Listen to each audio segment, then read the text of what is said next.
So, I want to like go over everything that we've seen so far in Umineko, right? For example, this is the first shot that I made. And there's a lot of info, right? There's a lot of controversially good info in this. I'm gonna add to this the second shot right next to it, right? Decorate them with I don't know, giant red mark. Let me see. Yeah, like this. Like this looks good. There we go. Then we add Yumi free right here. This shit is gonna be like fucking 100 megabytes, by the way. That oh my god, it's so much bigger. Yumi free is so much bigger. I don't think that fits. I don't think I can do both. The paint shot isn't even working now. I can't even do it. Okay. So, I think I'm just gonna like switch between all the different ones. What the fuck is this? It's the Umineko charts I've made, right? Over the bunch of streams that I've been doing. So, give me a second. I need to pull up the Yumi chart 3. I'm gonna put it in a different paint window. I should have planned this better. I expected to be able to do this like live. Let me just go over really quick. Episode 1, right? To not get lost. Yeah, to not get lost at all, right? The idea was I want to be able to do all of this without getting lost. I think this is good, actually. This is fine for now. I can start with all of this. So, here's a couple things that I want out of this stream, right? I want to do this entire stream trying my best to remember every mystery that's happened so far and have an idea of like everything in it, because there's a lot of stuff that I've glossed over the streams, right? Because I was like, oh, I can figure that out later, right? And it's not really productive, because then it ends up like, you can see Umineko 1 compared to like the later episodes where I started taking it seriously. There's a lot of stuff that's missing. Also, Tsurupitan starting. I remember trying to like solve the key stuff. There's a bunch of events. I think I already stated my theory, so I'm gonna go over everything that is like somehow attributed to the witch in episode 1. So, right now, the first most important thing, that is a thing that has reoccurred in every single episode, right? It was the... Oh, give me a second, the volume is wrong. Where is it? The umbrella. The umbrella with Maria, right? The entire umbrella shit. Gonna write it bigger right here. There's a lot of things to say about the umbrella, because it seems that with Yumi 3 and Yumi 2 and Yumi 1, constantly they bring up that Maria brings the umbrella to everyone. I don't remember if she does in Yumi 4, right? So, in Yumi 1, they start with the umbrella as a way to establish that there's a 19th person. I think, to establish the basic facts, there is a 19th person in this entire episode. There's no way there isn't. There may even be more. And that's established through the later episodes, that there's a chance there's more than 19. The entirety of this shit, I think there's a lot of it that is just there to confuse you. Oh god. I don't even know where to start. I think that's the basic problem here. I'm trying to find where to start in all of this.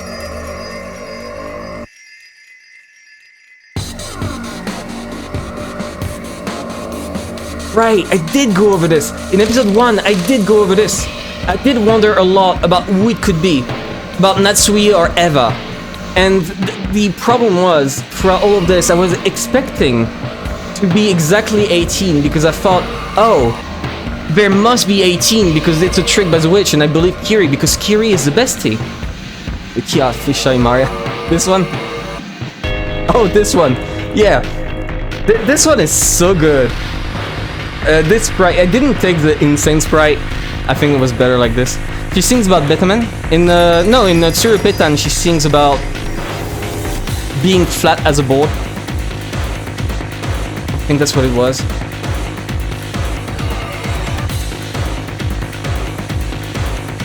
The issue with thinking that it's Jessica, Natsui, or everyone is that there's a lot of stuff that just never adds up. The reason why I thought Jessica and Natsui, I think that's like the first thing I want to address. The charm. That one has been bugging me the entire time and I never addressed it, right? What about the charm? For context, in the beginning of episode 1, Maria gives the charm, Jessica, as I've written here, you know, the Greg plus Emerald,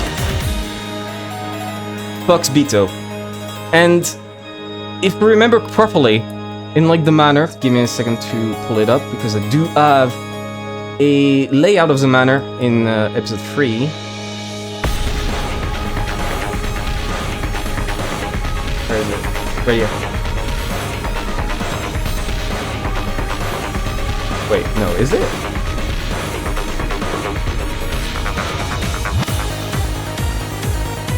No.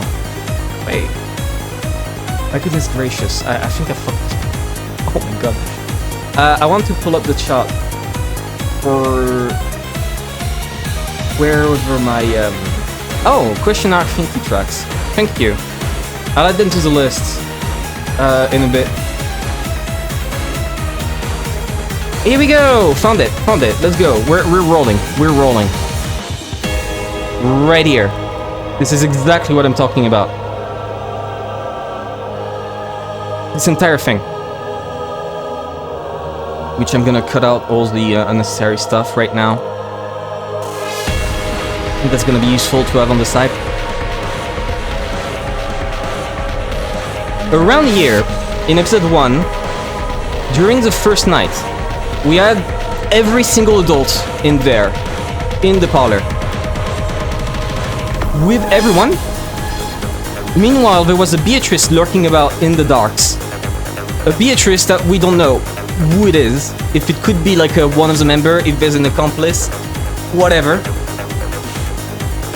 And somehow, in Natsui's room, which is on the total other side, there is a mark, a red mark, on her door, which, according to what the witch says, is because Natsui had a charm that prevented the witch from entering, right? Which is true. There is, in the entire thing, right, the charm. Give me a second. Charm. It starts from Maria to Jessica to Natsui. Maria giving it to Jessica was on the beach along with all the other kids plus Shannon. Oh my god, I just realized. Okay, no, never mind. I think I just realized why. Then just, no, not even. And Jessica gave to Natsui in the middle of the night right before the Polar murders.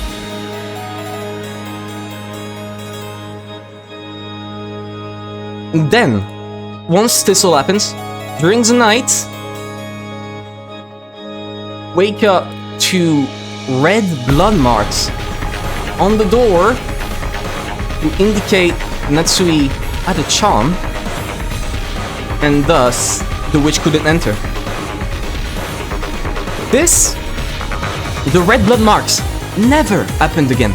At no point in time do they imply there is red blood marks on the door that prevented the murderer, the witch, from entering. I don't think this ever happened in episode 2 or episode 3. Mostly because Natsui never got back to her room, so that might be why. But even when adults went into a room and then slept in it, they never drew blood marks. And I'm thinking, right? I wanted to say in episode 2 that everyone is essentially an accomplice to the witch. In the servant side. My idea was that because they've been like brainwashed, mentally fucked by Kinzo over all those years, even if they have feelings for others, even if they think they're human, they're still conditioned to listen and to follow what is said. So when Shannon sees Maria giving it to Jessica, she can tell the witch, hey, Maria gave it to Jessica. Maybe you could pull a prank on Jessica. Maybe you could draw blood on Jessica's door and say, oh, I couldn't enter Jessica's room and kill her. But the problem is, if that's the case, oh, did the person know that Jessica didn't have it anymore? And then attack Natsui instead? I think there's a couple of reasons, right? It's a blue truth stuff, and I'm gonna make a couple of reasons, which I think are just as likely, even though they're stupid. First of all, Jessica is an accomplice, right? That's the most basic one. The only person who could know is Jessica or Natsui. Or Natsui is an accomplice. Or it's related to the mirror. The mirror in episode 2. I didn't forget that one. It's the mirror in episode 2 that they mentioned that Natsui had in her room for some reason that is like anti-witch and that they wanted to like somehow acquire to repel the witch, which is the entire reason they like got stranded and went into the chapel and everything for a key. So that's one possible reason, but it wouldn't make much sense, right? Like, let's put ourselves in the mind of the murderer. You have the mirror. You want to make everyone think that you're a murderer, that you're a magic murderer. So you only do things that people would easily interpret as being related to magic. Which is why there's ritual circles everywhere, random letters appearing, and what else was it? What other things? Oh, the umbrella. Out of nowhere. The unknown 19th person. So why go with a charm mirror no one but Natsui knows about? Right? That's the entire weird part about this idea that it's related to the mirror. Or even in general, why, even if it's Jessica or Natsui, neither of them brought it up. Neither of them brought up to the group, hey, that blood mark is weird. That might be the witch. I think they only said it like once or twice. They never made a big deal about this. Which is so bizarre of a thing to do that I think the reason why, there's a couple possible reasons, right? I'm also gonna be in Blue Truth. They did every detail they could think of. Boring, right? The basic one. Or they add an alternate reason to spook Natsui.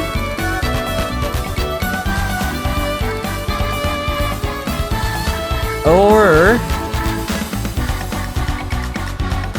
Or they wanted Natsui get out of a room and not think safe anymore. That's a possibility, right? In the sense that if for some reason Natsui thinks, oh yeah, this magic charm is anti-magic and destroys Beatrice, including everyone else. If you were a witch, or at least wanting to pretend to be a witch, you could not ignore this, which is the entire reason why they raced everyone inside the episode 2 for Natsui's room to destroy the mirror. But still, what importance does the mirror add? And that's a real question. The entire time. It's nice and all to start thinking about, oh yeah, the mirror is it's the key to everything, but why is it the key? Why are we interested in it? Why does the story bring attention to it? Like, for example, you see this? This is exactly why I wanted to do a stream where I go over all of this. Because this is the type of stuff that I never thought about during the entire thing. What about the mirror? It's such a inconsequential item in the entire story. I'm not sure if it was a mirror, but what about the magic charm in Natsui's room? The entire time, they holy nerd alert. Shut up! Rude! Evil! Mean! Okay. I'm adding the songs that I was given. Give me a second. Because I was given a lot of songs that I could add to the list. While we're at it. Okay. This one too. Suspicion. There you go.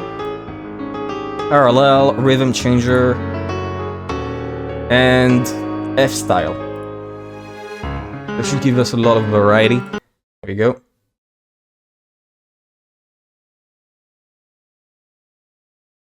There we go. Okay. Never mind, butt raid. You scared them. What? What happened? I blinked and the viewers doubled. Yeah, no, the bot raided me. The bot raided me. Insane. Insane. Sometimes it just does this, which is weird. I don't know. Anyways. Shut up.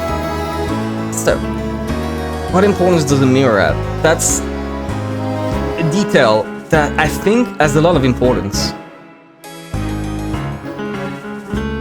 And I think it's similar to like the entire thing that I figured out in episode 1. I want to go over this really quick because I want the theory to be known because I only wrote it down, right? My theory as to what happened for the murder of Eva in Hideyoshi. I'm gonna go over it quick. It's only one theory, there's possibly other ones that I could do. I could do the blue truth wall that they mentioned, but what I think is most coherent with what happened and what I remember of what I read, which I actually reread it like a second time just to be sure. It all started from a inconsequential detail that I mocked it, in fact. I was like, look, wore shoes in bed. Who the fuck does this? Right? Who wears shoes in bed? Especially, I think, in Japanese culture where it's very, very not acceptable to just like have shoes indoors. So, who does that? You could imagine that she was just, you know, in clothes, in bed, for some reason, watching TV while Hideyoshi was washing. Completely fair. I do that sometimes, everyone does that. Why the shoes? She didn't just come back from, like, outside. They just had sex together. So, why would she ever have shoes? And that's the detail that, like, made me realize she stood up, went to the door and opened it. That is the only reason why someone would have shoes, if they were leaving for some reason. So whoever it is came from the outside. There's no other choice. Either they came from the outside or they were inside and compelled Eva to move outside. But I don't think that's it. I do think the murderer was outside and killed Eva by like shooting her with a gun. They have a range. When Eva opens the door, they have the range for it. So Eva opens the door to like someone knocking for some reason. She gets completely capped by a bullet or some random stuff. A bullet that allows them to like plant a stake afterwards. Upon doing this, they find themselves locked outside. And I wondered, like, how do you get past the lock and the chain? Well, the lock is easy. Eva opened the door. But the chain, that's the real problem. I think the problem is... which one was it again?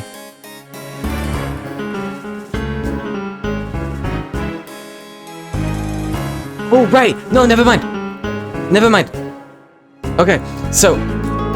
the murderer, they had to go inside. So Eva decided to go outside or open the door. She removed the chain and the key. Opened the door completely. Person pops them. Then they go into the bathroom. Kills Hideyoshi, who is currently looking at the door and pointing there, looking like he's been attacked. Or at least, you know, he fell down and like started going everywhere and just knocking shit down. He was pointing at the door. So whoever it is came inside, right? And I think what happened, they went inside, hid right there, waited for Kanon and Genji to arrive. Kanon and Genji saw the letter, which they probably just like slid from underneath. Tried to open the door, it was locked. Shit, what do we do? Oh, Genji's gonna fetch everyone. Kanon, go get the bolt cutter. He does. The murderer has about 5 minutes to do all of this. So they get to action. They leave by breaking the chain with their own bolt cutters, which they had access to because they had access to the garden. And then they replace it with a flimsy dog shit chain. Like something that is like, absolutely awful. Why? Because of a single line in episode 1, where Kanon said he felt that the chain was weaker than he thought it would be.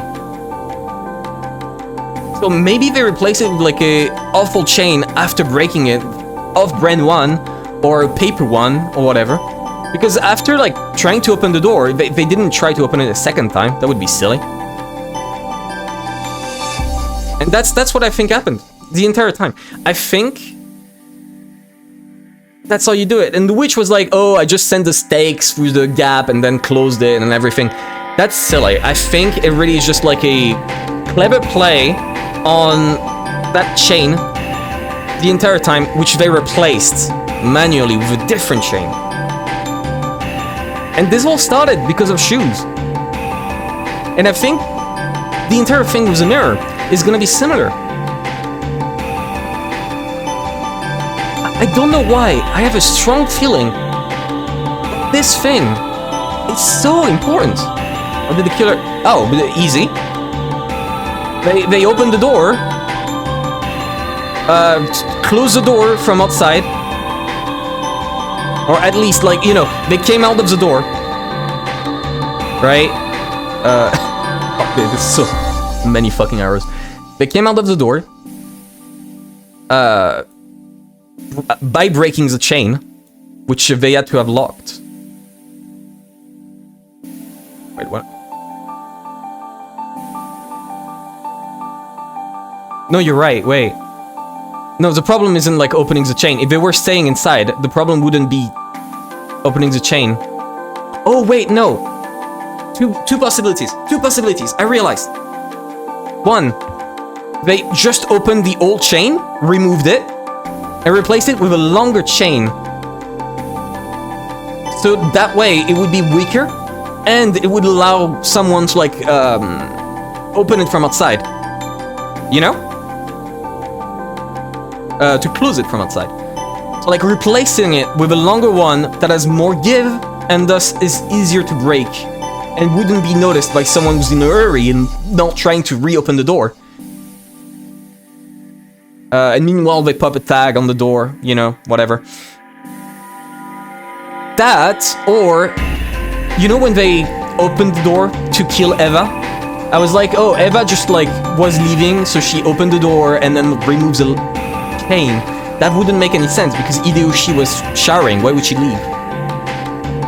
So I think they barely opened the door, just enough to like see who's outside, got killed that way, and then whoever was outside broke the chain and then came in. Right? I don't know if both of these make sense, but there's been a chain replacement, and that's the entire mystery behind this, essentially. The way that they decided to like move inside, move outside, etc. can all be explained if we assume at some point in this entire event the chain was removed. And it's theory that they installed a longer chain. Yeah, that's what I was thinking, right? And like possibly more give because either it's a cheaper chain or I don't know the mechanics or the physics of it. Maybe the music is super low. Tell me if you want the music to be higher, please. When the chain is like less strained, it's easier to cut. I don't know. But whatever, that's my idea. Something to like make sure that you could lock the door from outside relating to the chain, because he felt it was flimsier than he thought, and because at some point in time the murderer entered the room to set Eva on the bed.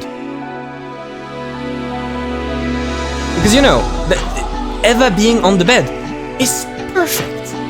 It's absolutely perfect in every way. Oh, he's just being quiet. Okay.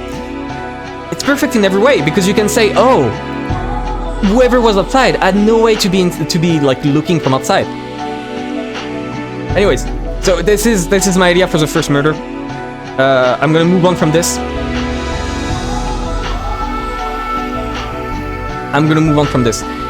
And I'm gonna move to a different thing. I at least want to like give possible explanations as to what the mirror could be. The mirror is actually proof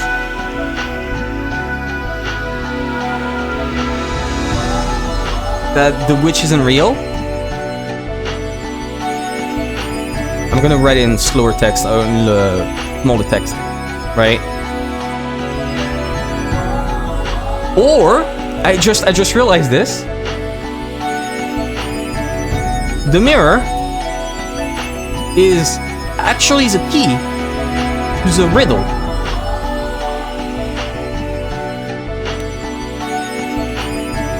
So they would want to spook Natsui out of her own room and make sure she doesn't come back in.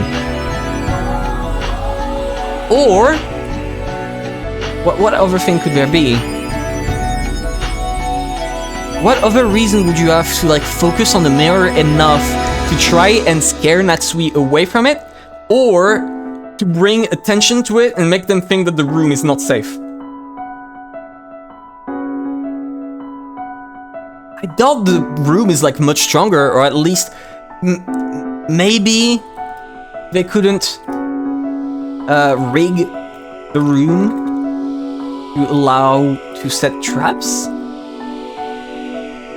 to set up a closed room for some reason. Like one of the few rooms where you can't do this, which is also why there was blood marks on Kinzo's door.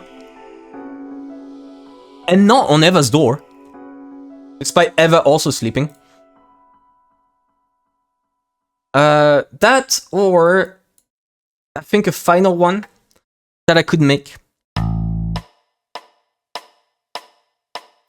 could be... Could simply be that we expected Natsui to make a bigger deal out of this. Boring answer, but you know. And for this, I'm just gonna finish on this. The entire thing,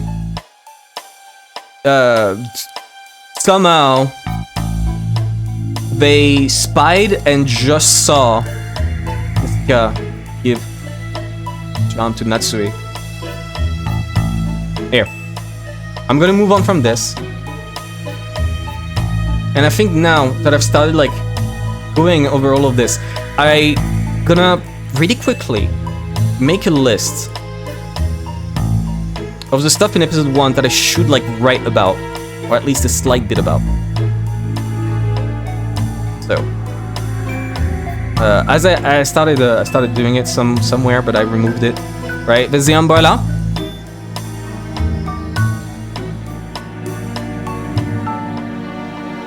There is the charm. In order, from what I remember, is important. In order.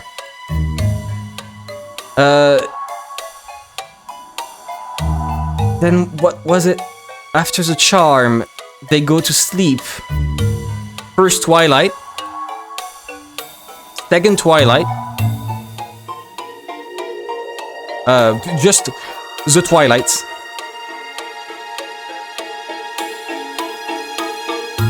And I'm gonna go over those really quick because I already have the idea for all of those. Then I can move on to episode 2.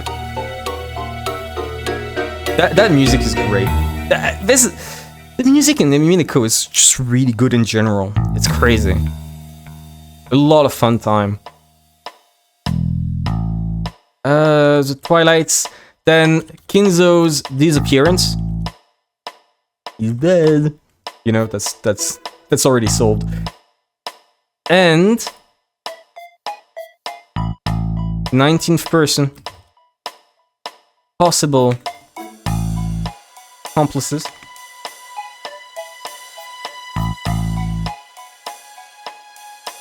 And finally, the most important one that I do not have an idea about, Natsui.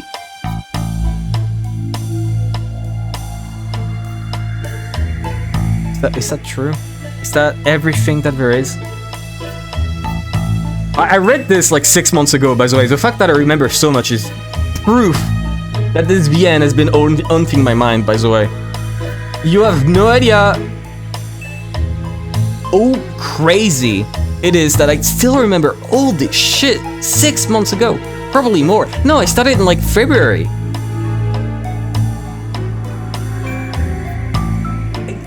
This VN is insane. I hope mine is that. Can you send it? I don't want to look it up. I don't want to be spoiled.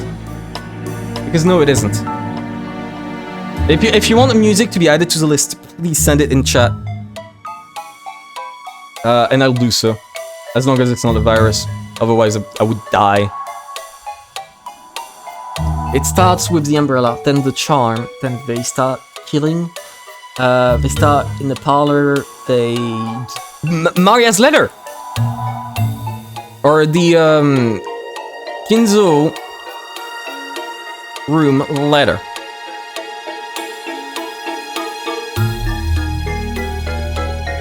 I think that's it.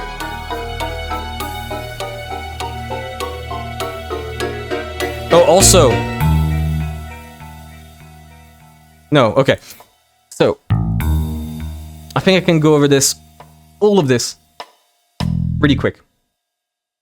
Gimme Pim. It really is. It really is. That's, again, that's the entire reason why I've been working hard this entire time. Like, the entire time I've been streaming.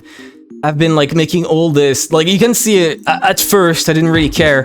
Then episode 2 hits, and suddenly, I take it so much more seriously. Still a lot of jokes, right? And then as it goes on, I just keep focusing on it. It's way too good.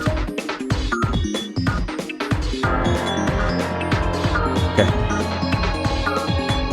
This is true, Umineko. To read a polar pain with no cheese. Yeah, no, it really is. It really is so good. Okay. So, let's go over this. I'm gonna hit them 1, 2, 3, 4, 5, 6, 7. Actually, wait. Let me write it in a different color so it's actually readable. 1, 2, 3, 4, 5, 6, 7. 6, 7. Get it? You upload VODs. I saved every single VOD, but I think I stopped uploading them in the middle of episode 2 because that's or episode 3 because no one started watching and I just didn't start doing it again. I should probably do so. It's probably like 1 or 2 streams missing, but I think I'm gonna start doing so, especially because there's like 200 gigabytes of them. I think once this stream ends, I'll start doing that. You know what? That's the push I need. I'm gonna do so. Also, I do want to say this stream is sponsored by my ADHD meds that I took right before, which is why I'm so hyper. So if you're wondering why I'm so talkative, that's why. That's why I'm on ADHD meds. So, right, 1.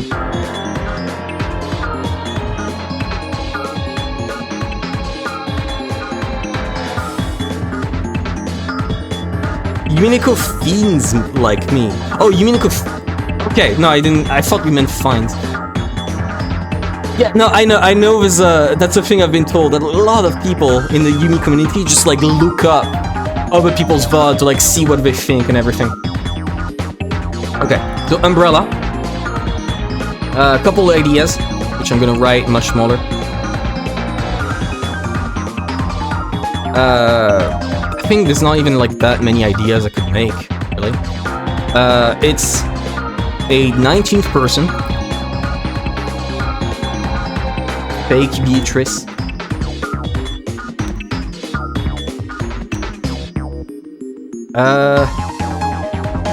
Which I think I've already talked about. It's someone disguised. Someone of the 18. Disguised as Beatrice, Rosa, for example. Rosa Triss obviously gives. You say this as if my main theory still is that Rosa is either a murderer or heavily involved. Like, you're joking, but I've already written it. To me, like you can see right there, to me Rosa is like at the center of this. Joking. Oh, okay. No, I thought you were like, you were okay. You were being sarcastic or something. My ear is popping. I don't know why it's doing that. It keeps like making popping sounds. It's awful. Okay. Maya lied. Unlikely. Or Rosa told Maria to lie. Possible.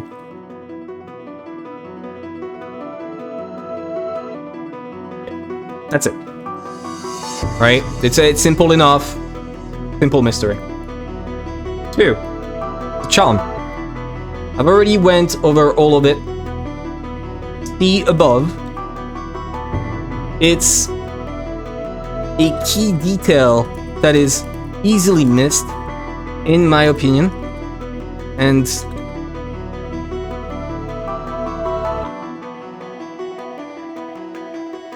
I don't have enough info to truly figure it out. So,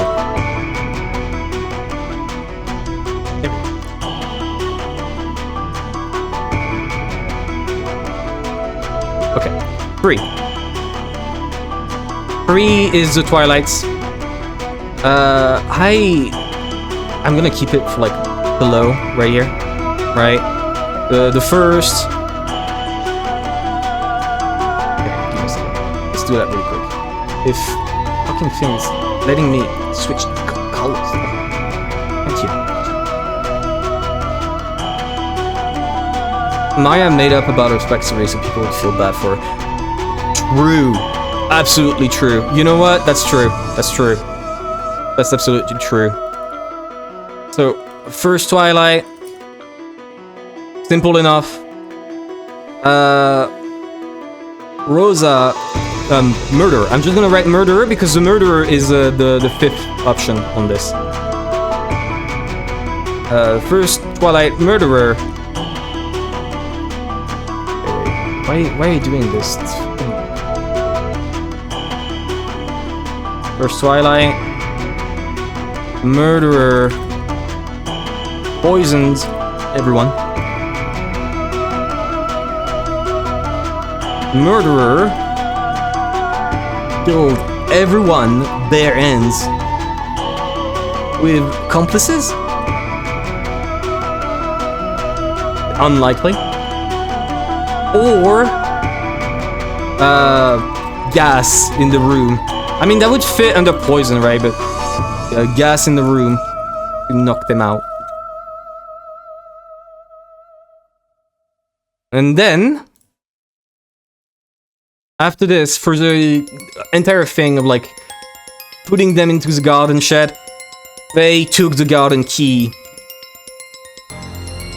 from the wall, from the servant room. Any one of the 18 besides the kids and husbands' wives would know this, plus 19th person, right?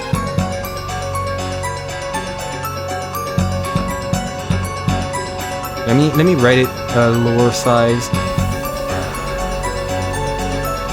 and then wheelbarrow into the garden. There we go. Easy. Second Twilight. I think the second Twilight is the hardest one to figure out. Second Twilight. Chain replacement caused is the key to this. Murderer did some weird shit and definitely entered the room to move Eva's body. Wait. Second Twilight, I need to write it bigger. There you go. Not bigger, but oh well. Come on, please. Okay. So, where was I? Right. And definitely enters the room to move Eva's body. I think I already like phrased everything. All of this. Oh, also, right, I also need to put this. Method of murder. Method of murder. That's something that, like, Battler keeps glossing over, which I really dislike, by the way. I didn't finish episode 4. Right before the end, just like after Beatrice talks about Tinsley's death, and right before they start going, oh, I'm going serious now. Battler, take this in your face. Right before that, that's when I stopped. So I don't have the last series of Red Truths, which is exactly why, you know, I want to like go over this before I read all of that. I want to like have my ideas down so that way, whenever new things come up, I can say, oh, I was right about this, or oh, I'm so stupid about this. You know, I think that would be pretty fun. Which is also exactly why I'm doing it right now. So, definitely did some weird shit. And... oh, and kill Hideyoshi. There we go. Third Twilight, if I remember properly, the third Twilight is I don't know, Kinzo? Easy, already dead. Here we go. Fourth Twilight. Cannon. They waited in the boiler room for the smell to attract them and gambled on someone coming alone.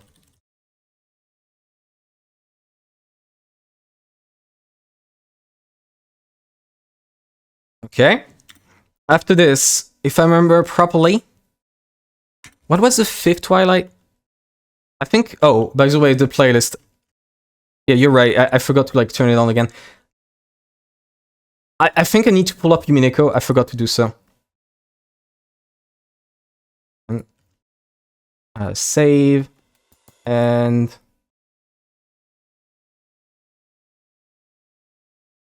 save. There we go.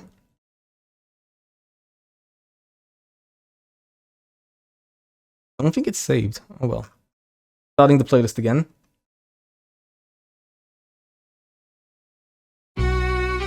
By the way, this song right here. Best Umineko song. By far. I love it so much. I actually listened to it on its own. People actually like joked about it during the stream, like, oh, it's Mario music. It's so good. It's so good. I love it.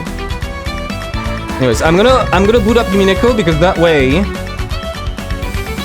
way we should be able to see all of this. I'll just turn off the sound of Umineko. Make sure that, you know, it doesn't interrupt with the Theorising music. I think this one feels good, yeah, ready. Now, I have listened to a lot of bangers, but like this one specifically is just been on my mind. It's so good, so enjoyable. Oh, give me a second, let's go over this. Umineko, When the Seagulls Cry. It should show up on stream very soon. Good one tips. We got all the letters which I think are irrelevant. Right, so... they all died on first night, whatever. Kinzo died on fourth Twilight, right? Oh right, the third Twilight is Praise My Name, I don't care. Died on 6, so Genji, Nenjo, oh, right. Right, I didn't even think about this one, ever since. Last Twilights. I think I thought about them really quick, but not that much, not enough. You know, it's the ones where Genji Kumasawa and the Nenjo were in the same room, right? Those ones. So, about those. Give me a second. They were, every single one of them, where I need to like add more space. There you go. So turn that white. Here we go.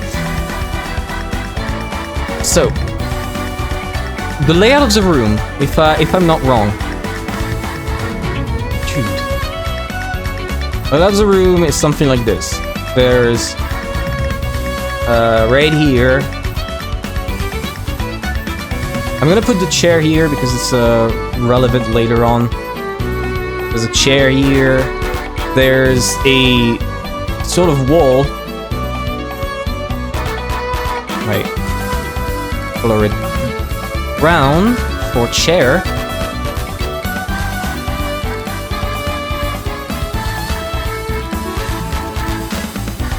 Here we go. I hope I got it right. I do hope I got it right.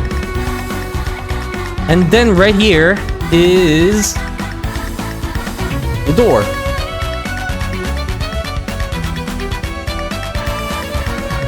Which was locked. At the time of this happening, here we go. I can take all of them, which is exactly why I made this. I'm glad to have done so. All of those were inside the room together. There we go.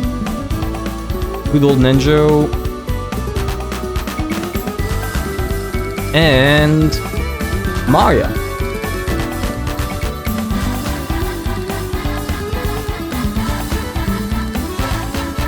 Here we go. And through all of this, there is a Beatrice mentioned by Maria. Maria talking about, oh, there's a Beatrice who came into the room and did some weird bullshit, and then called up everyone on the phone inside the Kinzo room to like make them come down. And I also need to write its locked. So I think there's a couple ideas that I had which I didn't really develop at all. We have, for example, wait, so first question, oh, did they get inside the room?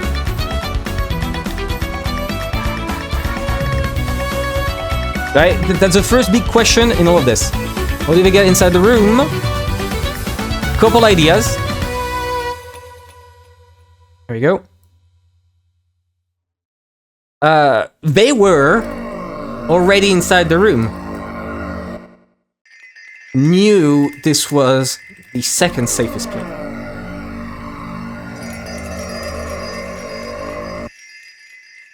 Right here.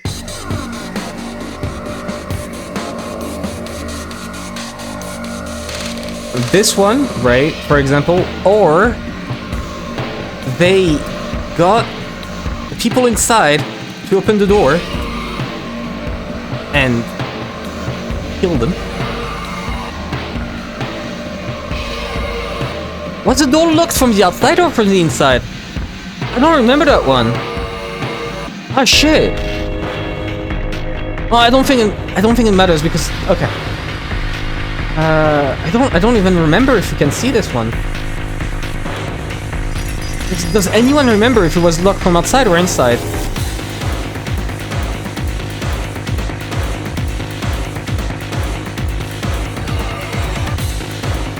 I know. Oh right. A question, like another thing that I need to add. That I didn't mention. An important thing. The door. In all this, I didn't mention it. The door was locked from the inside, right?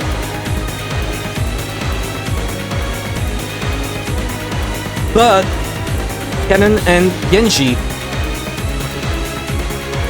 Let me make it smaller.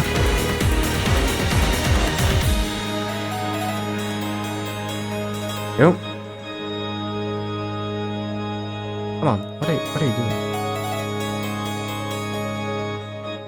But Kanon and Genji opened it while the murderer was waiting inside. That's exactly why I was thinking that the murderer didn't leave the room. So they weren't outside.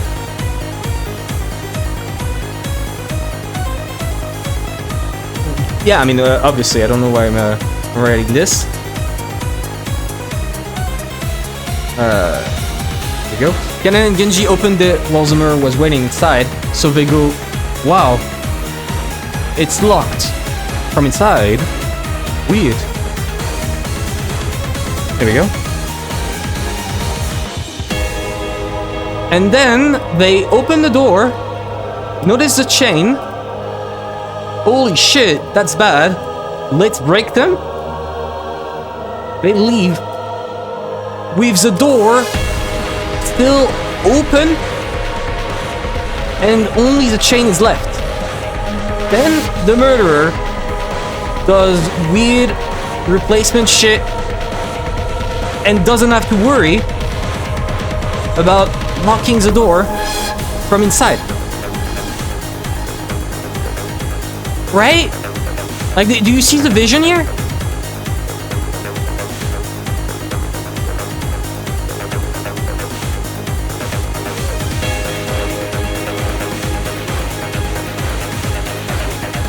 Here we go. Right here. Okay. Now, let's go back to this. As the stream goes on, I'm probably gonna go back to like previous things more and more. I do want people to be aware. Or that's the one. That's the one that I think is key. That's the one that I think is very, very important. The murderer is already inside.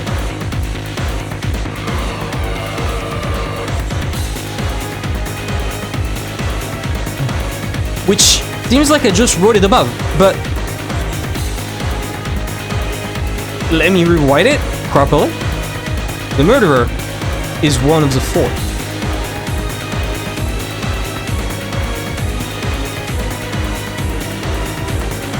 And that's the thing that I figured out while playing episode 2, and that I mentioned earlier. I kept going off of the... Oh my god, the entire time! The entire time I wasn't on the MS Paint page. Oh, I'm so sorry. I'm so sorry. That's why I was talking super slow and everything. I wrote all of this.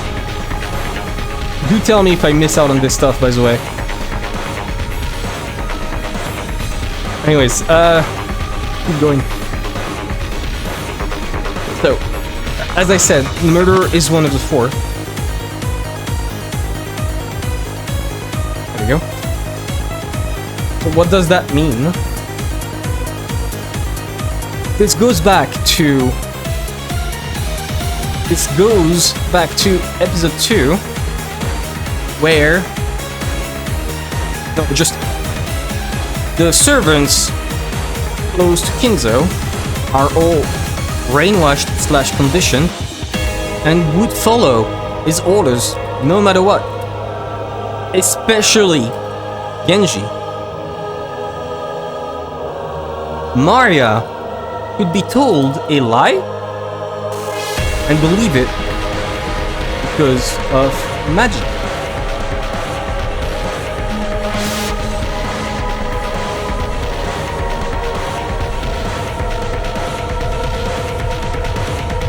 And if I remember properly, let me pull up the scene. I think the scene is like right there. Start, load. I think that's one of the scenes that I saved. Episode 1. Where was it? Page 2.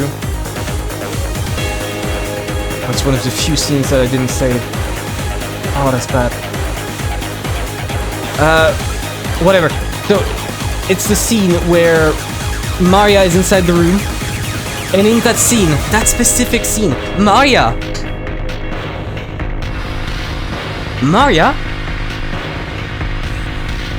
is covered with blood. Why? If Genji killed himself, he would, I don't know, put a hole inside himself and then stab a stake into it. And then ask Maria to stab a stake into it.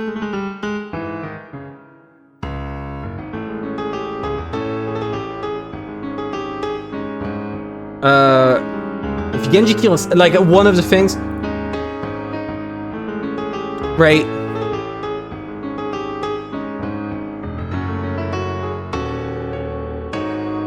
And just Genji kill himself, and then I'm gonna add 2 things, right?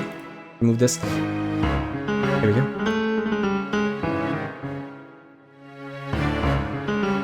So there's 2 ways, right? He just shoots himself, or he pierces himself with the stake gun and asks Maria to hide it. Right? Here we go. Maria listened the entire time. She listened to everything that they told her, like Beatrice said. When Beatrice told her, oh, just stand there, start singing songs, right? That's what she did. So, I think that's like my main theory. Otherwise, like, if the door is locked from inside,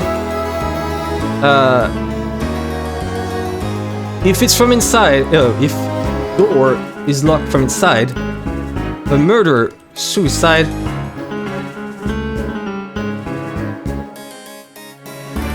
is Most likely. Here we go.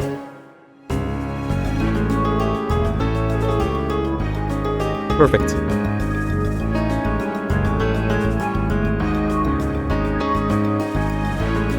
And if it's from the outside, I think the reason why it would be weird for it to be from the outside, I think if Beatrice wanted it to be a closed room, it would be from the outside, because otherwise, you know, if inside, because if it was from the outside, you could just say, oh, they killed everyone and then left.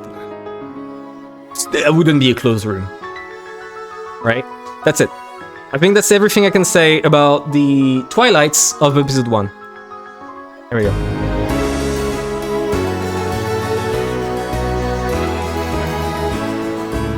Right? That's free. Okay, and now 4. I can add it right here because it's pretty small. I was like, that's like one of the things I went over. Oh my god, yeah! I was right in this. I was like, oh, the entire room of Kinzo leaving or something is so weird because Kinzo disappeared or some shit, and they went over it and we had no detail. And I was like, oh, solution is easy. He didn't leave. He didn't leave the room. And then I didn't think further. I kind of glossed over it. If I started thinking longer and didn't give up, I could have probably, like, did something like, oh, he was never there in the first place, and that's who he lied. Because Eva waited outside. But I didn't. I just said, he didn't leave. Which is completely correct. If Kinzo died the entire time, he didn't leave. Which means, Natsui is in on it. I think that's something I need to add. The entire time, right? All of this.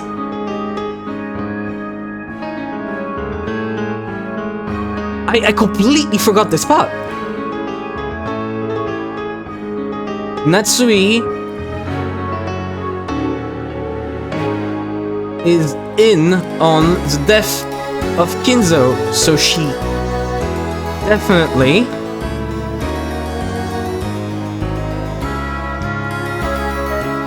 knows about the charm slash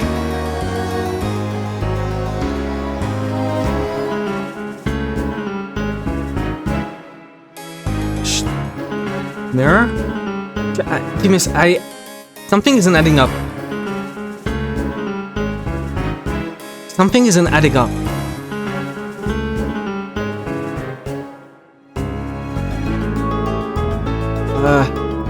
Would she still be an accomplice?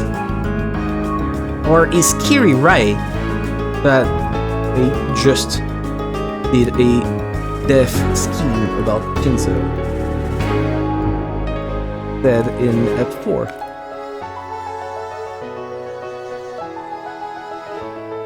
Here we go. Have you consulted truths you consulted to either support or refute? I did.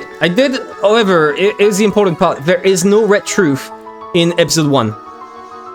Until like episode 4, which I didn't see yet. There is no red truth in episode 1 besides like one thing that is said at the start of episode 2. So it is at the end. So it is not really helpful. I think it was something about like, oh, there's no traps. And no, there was nothing ever said. So right now I'm just basing myself off of my ideas. There's no point in talking about red truths because there isn't any. I will, however, do so when we get to episode 2. So that's the real questions.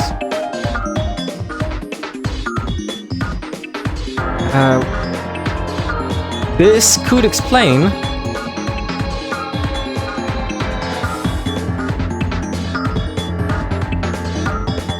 why did she not make a bigger deal about the blood if she was in on it.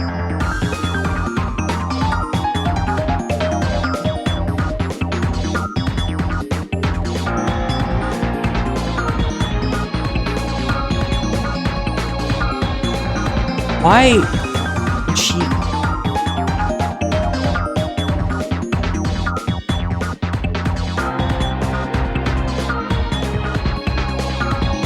Wait. Oh, I'm sorry, the gears are grinding.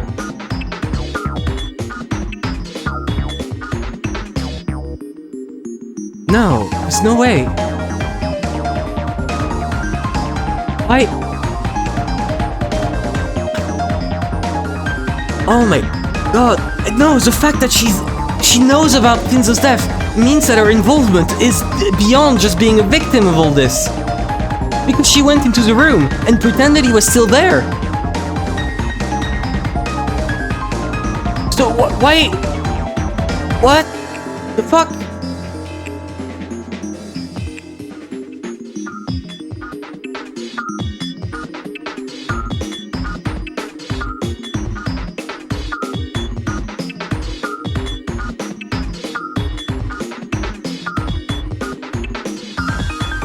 Okay, so here's the thing.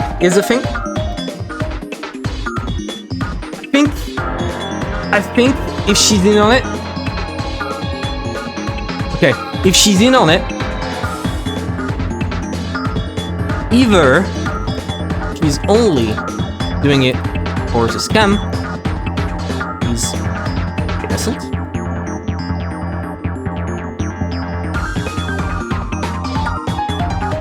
he figured out the truth about the gold and is carrying out the ceremony.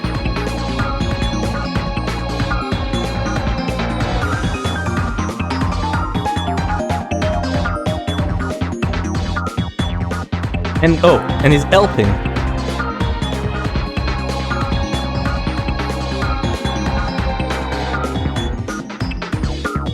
Right?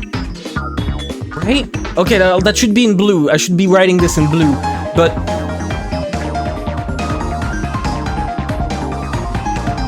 that would change a lot of things. Not about this episode. Not because I didn't even address who the murderer was, but in general, because I have a problem with episode 3. And that's so much in the future what I'm gonna talk about. In episode 3, there's a huge problem in the way that the murders are carried out, and the fact that there's more murders than there should be. And there's a bunch of murders that are nonsensical. And they don't make sense. Let's go back to the hints, right? Episode 3 tips. Execute. Why? The murderer never did something like accidental death or like pushing death and strangling. Every time there was a death from the murderer, it was a death that either didn't leave mark or was done after death. And I went, oh, that's because there's 2 murderers. There's the one carrying out the ceremony and there's Eva. And wait. But then...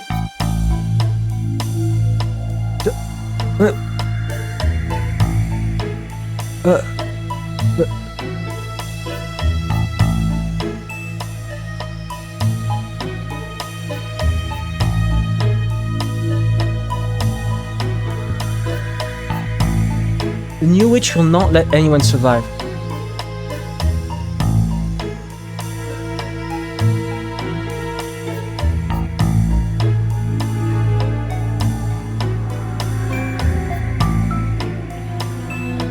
The weapon used on him is assumed to be a gun or spear-shaped object. It's the stakes. It is the stakes.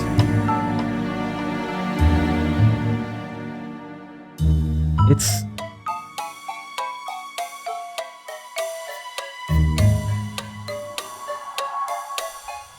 No, but...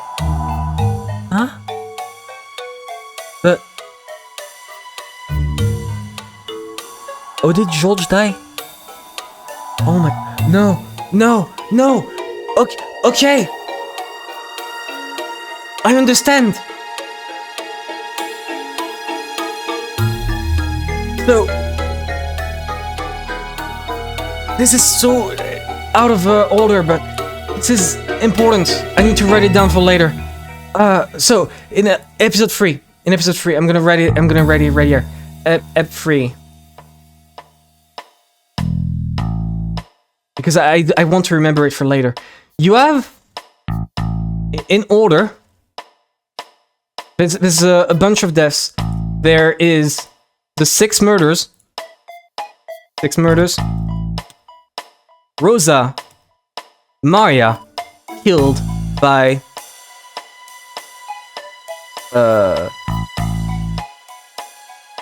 by the way, I'm gonna come back on this because I don't think there was 6 murders, and I think there's a huge problem all along on all of this. There's a huge problem that I need to go onto once we reach episode 3, and I can't. But I mean, I am on the verge of something that is huge. Second Twilight. Then, what did they say? 3 stake deaths. Ide, Wood, and... Give me a second. I'm just looking right now. And... Theory. 3 stake deaths. Then...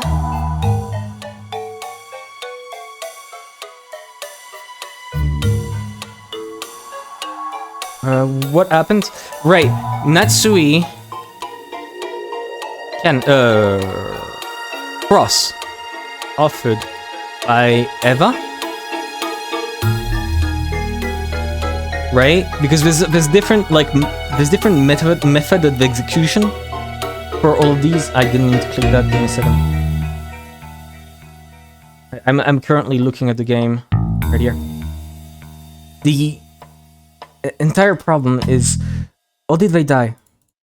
Did their corpse get mangled? They did. They did. Okay, so 2 stakes.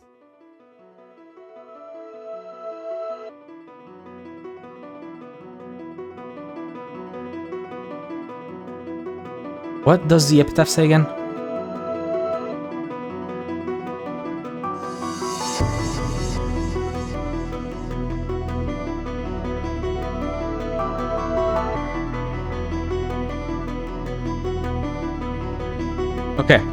Okay, got it. Got it. That. I got what I wanted to know. So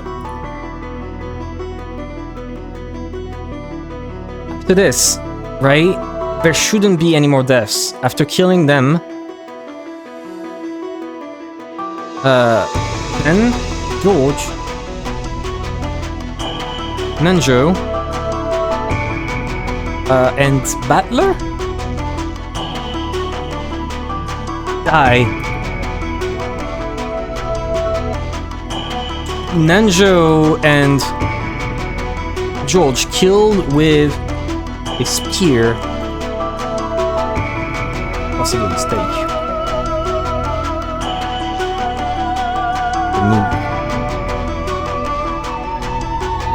And Battler killed directly by Eva once Battler figures it out.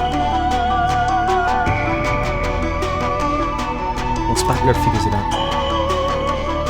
And I think here's what happened. Here's the reason why George and Nanjo died. I think whoever the witch is didn't like that Eva did the second Twilight instead of her. Because I think Eva wanted to get the murders done herself in order to get somewhat rid of the chance that the murderer kills Hideyoshi and George, right? She wanted the best to be sure to help the murderer in order to ensure that her family is safe. So that's one theory, by the way. I think that's just one theory. There's probably other stuff, but if that's the case, then if the witch didn't like that she did the second Twilight before she was ready, or, you know, that she didn't get to kill the one she wanted, then that would be why she would bring George over to Shannon to, like, you know, tear them apart by killing Shannon after making him think that you could bring Shannon back. Right? This, or... I'm just gonna write it, I'll come back to it later. Possibly...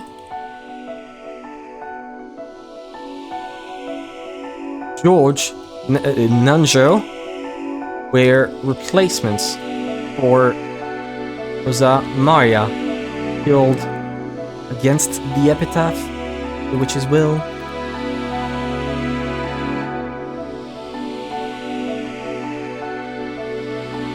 Here we go. Because it's not like we can trust the T section on those. It's not like it's very helpful. It completely lies. But you know.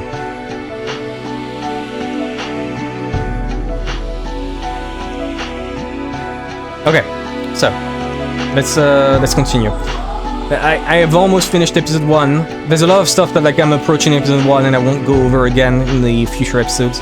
For example, the umbrella. So 4,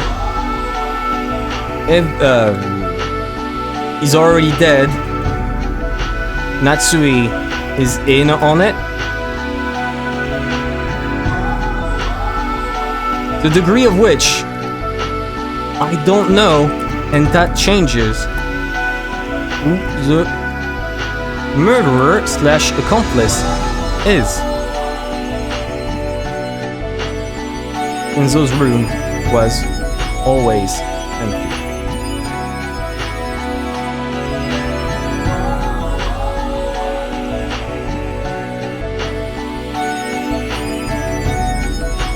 Here we go. So let's move on to 5.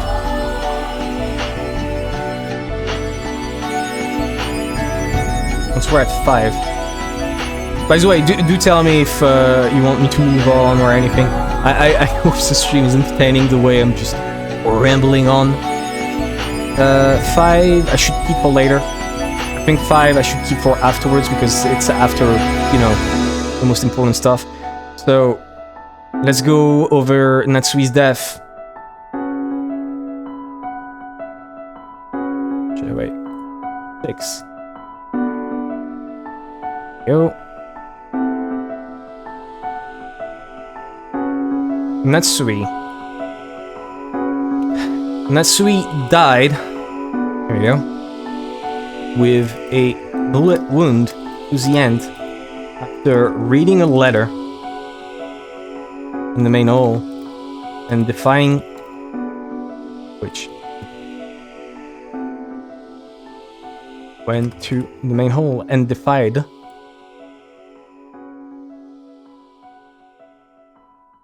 Here we go. There's several possible reasons why this could happen. I'm gonna go over them quick because I've spent long enough on episode 1. Natsui shot herself after because she's an accomplice and she read something in that letter that shook her and convinced her.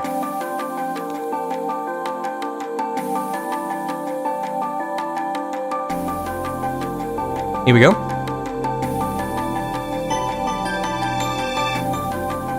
Here we go. Natsui shot herself, or the murderer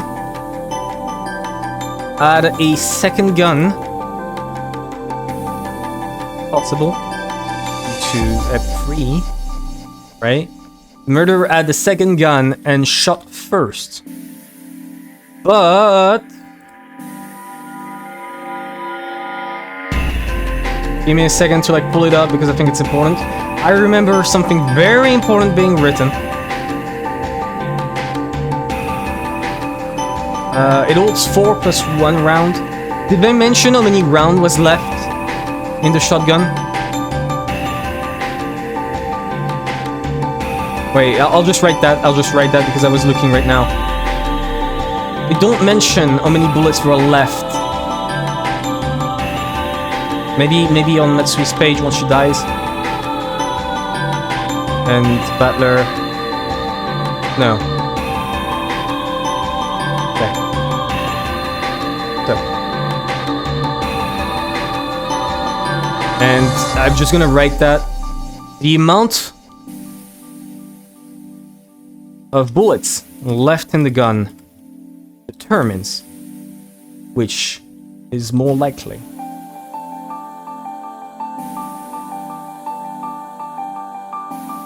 There we go. Right? Because if 2 bullets are missing, or how many bullets did she shoot? She only shot 1. If there's no bullets left in the chamber, then that means that whoever's on the other side shot first. There was only 1 gunshot. Seriously? This fucking theorizing hour.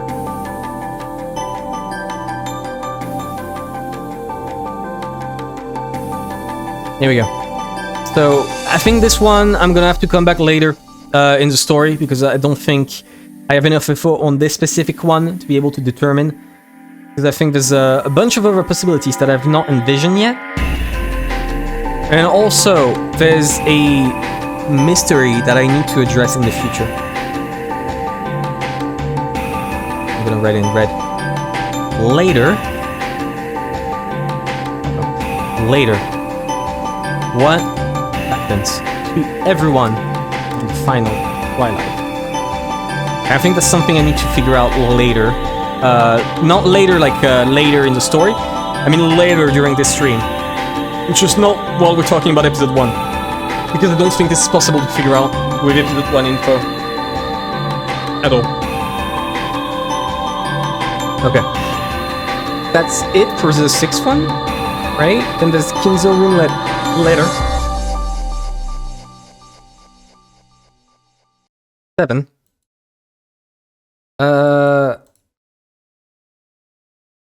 Either Maria put the letter there, or Genji, if he's an accomplice. Possible. Or Natsui. I think that's the possibilities that I'm currently envisioning.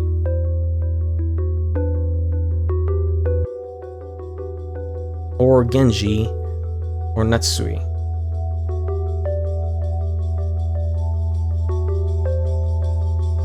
Here we go. Okay. And I think that's about the only thing that you can say about this, right? That Edge made strike. Shut up. You don't have to remind me. Why? Why did you have to go so soon? No.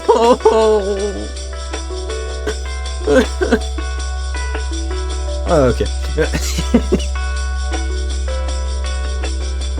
Poor End. Wasn't here. You weren't. Fucking hell, man. Whoever sent me this should die. I hate you. I really hate you. You're the worst.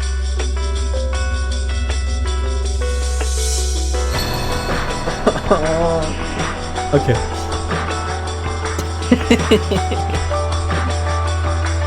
I think that's it. Right? I don't think the letter magically appeared there. I don't think there was a revolving door inside the table that somehow put it under a can of beans.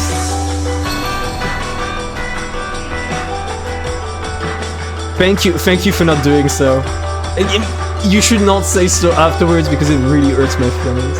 It makes me really cry. Okay. Fake crying is awful because if you fake cry long enough, you actually end up tearing up. Like, I don't actually feel like that sad, but because I'm fake crying, I'm still fucking... God. I still have tears in my eyes popping up. Anyways, 8. The myth of a murder. I think that's a pretty quick one, right? Stake gun that shoots stakes, or dart gun that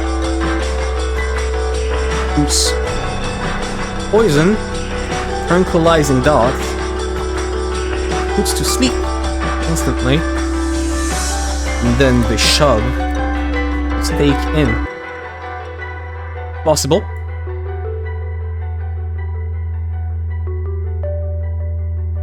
Right? Or I don't like what Butler is doing, right? I hate the Devil's Proof. It's silly, right? You can't just like see something that's not like that's a bit too inconvenient and say, oh, Devil's Proof, Devil's Proof. Shut the fuck up, Butler. Right? He sees the candy being turned into like magic shit. He doesn't even try to say a rational explanation about this. Or, I mean, not the magic thing, right? But he doesn't even try to, like, think about, like, the details behind it.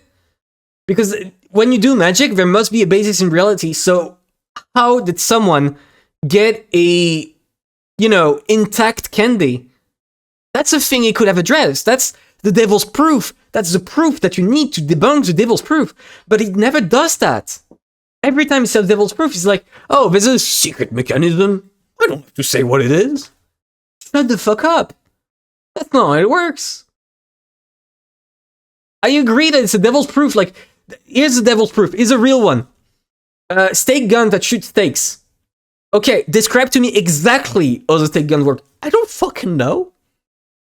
Maybe a modified real gun. Maybe it's a mechanism like a rail gun. I don't know.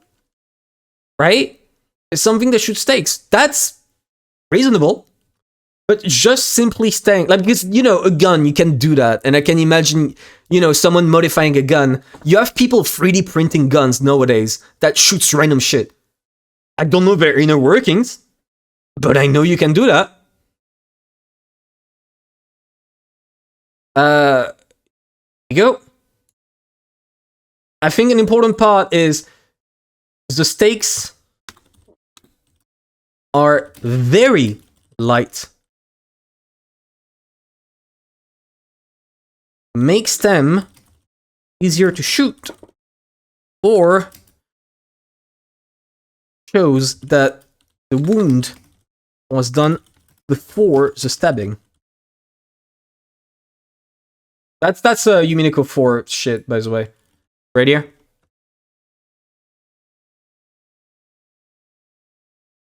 That's I think that's the two possibilities I see for the method of murder. Either the stake is applied during the death, or it's applied after the death. Depending on which, there's a lot riding on this. If it's applied during the death, by a gun, for example, then my theory that Shannon killed herself in episode 2 holds water. But if that's not true, and the stake needs to be applied afterwards, then it breaks everything, and I would need to like rethink the entire room. The entire room would need to be like completely thought of like in a different way, and I think that's what I'm gonna do when we start talking about episode 2. Okay, so the fifth one. That's the one I skipped over, right? And I think that's the most important one, which is why I'm finishing with this.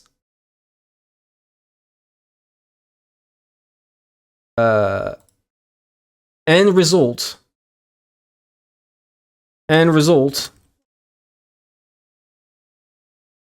Right, let's go over this.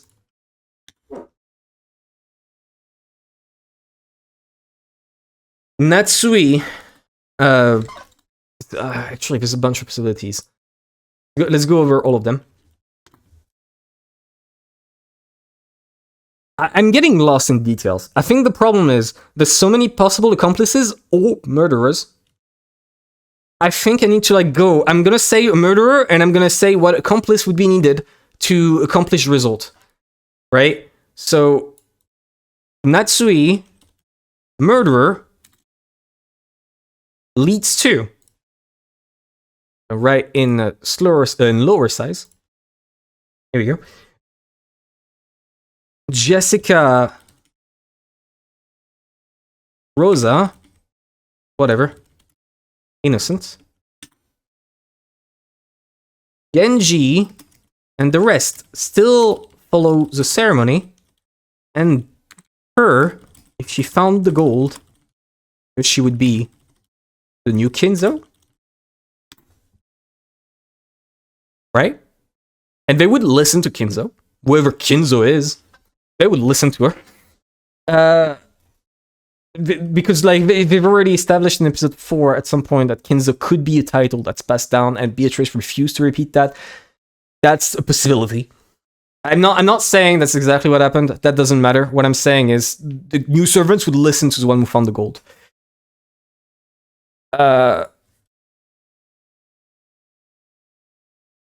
So that would be hit. She knows where's the gardening shed. He is very easily. Those are, I think, the most likely reasons why she would be. So she would, essentially, she would have no accomplices. No accomplices. Only servants. Right? Wait. No. Wait. But... What? What about Kenan's death? All the servants were here. A second. So I need to restart the music. No.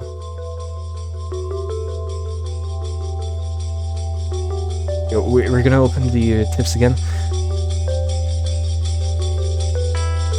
Where is it? Oh right, Flintstone's death. No, you could still ID him. No, that's not her. Who else died? In parlor, in the boiler room, still identifiable.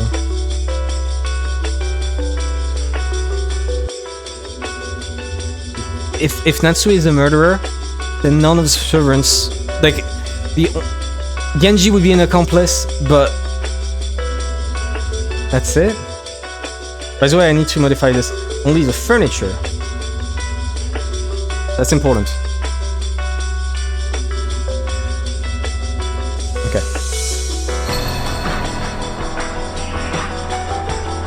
The 19th person would be here to help.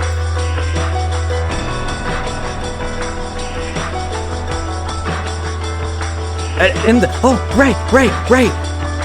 Here's a thing I wanted to bring up later, which I'm gonna say really quickly here before I elaborate. So interesting to see from you. I'm very glad. I'm seeing a lot of people here. I'm very glad this is entertaining. I really thought this would like flop, but you know, my dumbass wouldn't be interesting to listen to. I do want to like finishing this one really quick before talking on something else. The next person will be here to help, and that's the thing I wanted to say. I think Kinzo's death, every time, what Kinzo's death means is the 19th person would be someone that kills themselves at the end in order to get the count of death for the ceremony complete.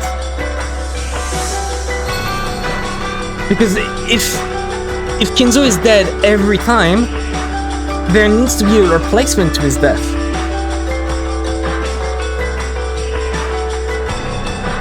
there needs to be. There's no other choice in this.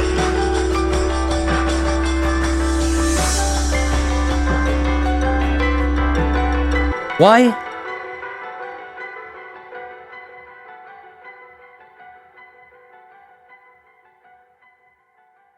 Because otherwise the ceremony makes no sense anymore. If the 19th person doesn't kill themselves, the ceremony doesn't make sense when you let's read the epitaph.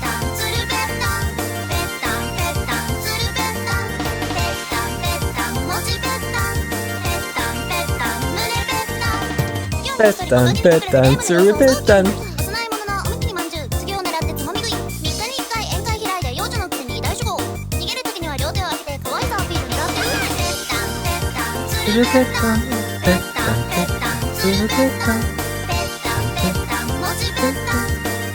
So good.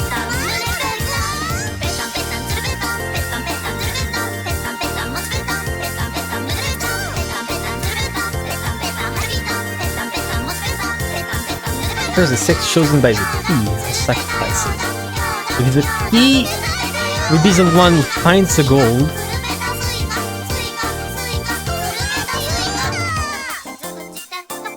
big, yeah. His remains shall praise my noble name, gouge the head and kill. Yeah, so like in the epitaph, 6 deaths. Like I think that's 13 deaths required for the epitaph. If Kinzo's already dead for like a year or some shit, he would not count as death. That would not make sense. Okay, I need to write this down. I need to write this down. So, right, I need to write this down before I forget. Here we go. Radio. Why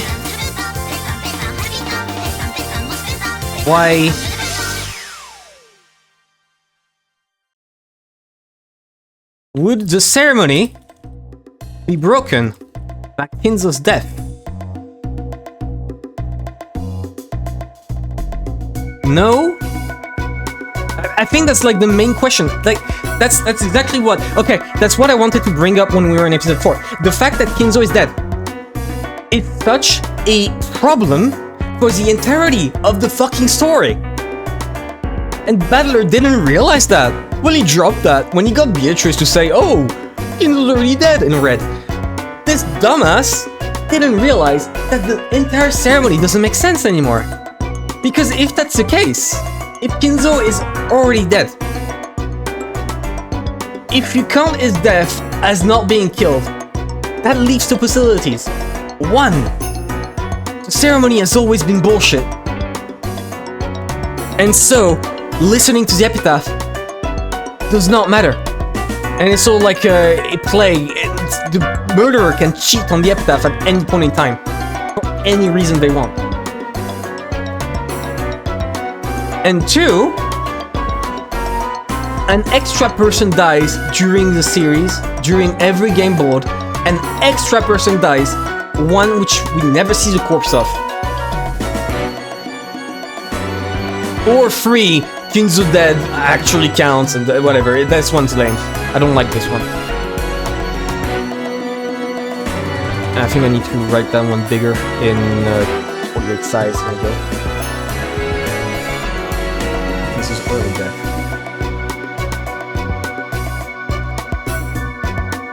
Yes.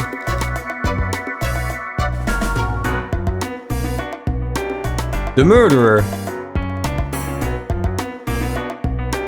can do whatever the fuck they want, and the epitaph is just a suggestion.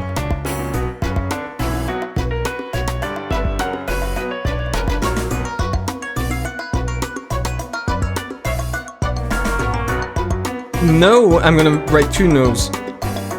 1.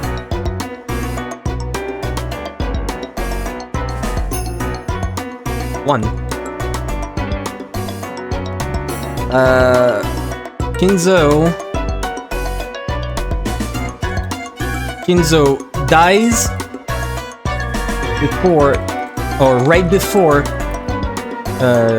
ceremony starts or counts dies during the ceremony, which means it does not start on October 4th.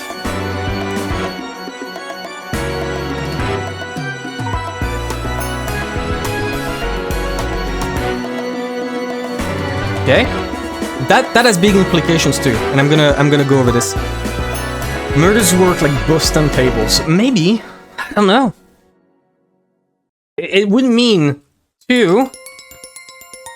There's an extra death each episode off screen. Place is death. Wait, give me a second. No! No!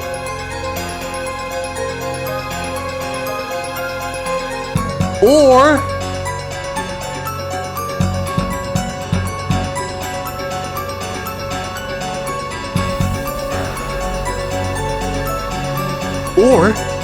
and this is big if this is true. Big if true. Big if true. The final death each episode end,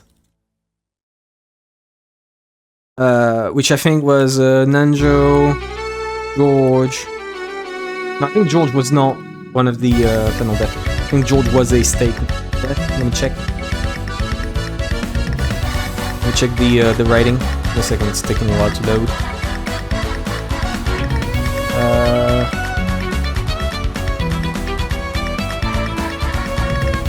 George, the new witch will not let anyone survive. Okay, in episode 1. No, this is like much later. I'm going over like much later stuff.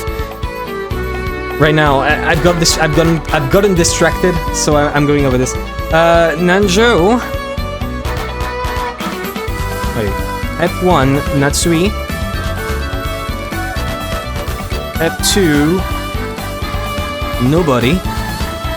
Skinzo never was part of the shown devs. Episode 3, Nanjo, Butler, George. One of them was extra.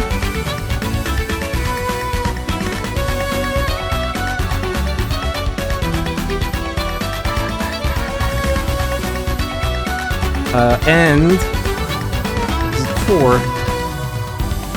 Who died in episode 4? I don't have the tips for episode 4. Any of the ones during the trials. Any fucking one. Right? The final death each episode end is there to complete the ceremony. Right? That could be a reason why. I need more space. Right, there we go.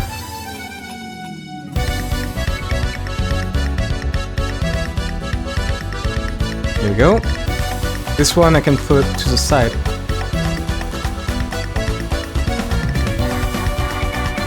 There we go. And I think that's it. I think that would explain. There's an extra death each time right before the final twilight.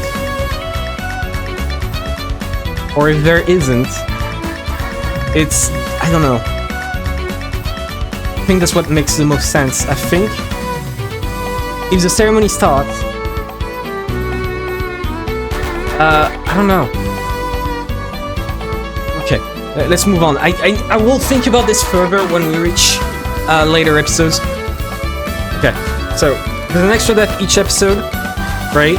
3. There. And I think this one is also possible.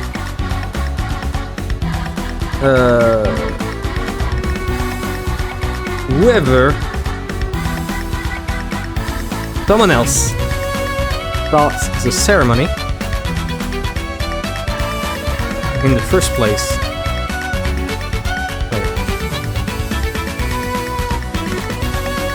Right? If the ceremony is broken by Kinzo's early death, that means someone else starts the ceremony. Or like one of the possible explanation. I was going somewhere with this one, but now I'm going nowhere.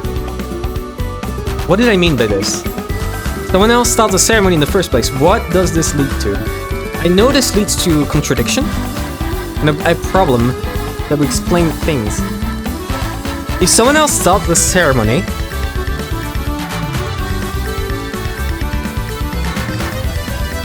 then that means... What does it mean?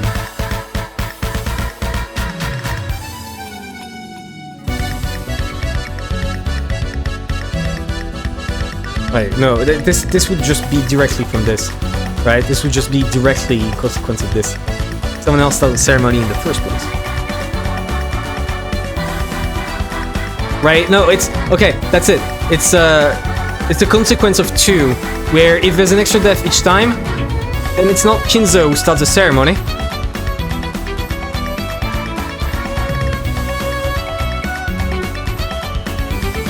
There you go. Okay, here. That's it. That's it.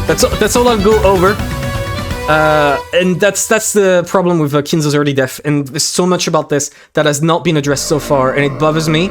And I know it's probably gonna be approached by like the section episode 4 that I did not read yet. But I do want to like put this somewhere and try and figure it out once we reach that part. It's such a fucking nightmare. Look at this shit. Jesus. My goodness gracious. Okay, let's go back to it, right? Here's another possible one. Rosa murderer. Jessica. Also, wait. Maria too. Right, only the furniture. Maria would be an accomplice too. Rosa murderer. Which is possible. Let me write it. Possible because her face is completely gone. So there's an extra dead body on the island.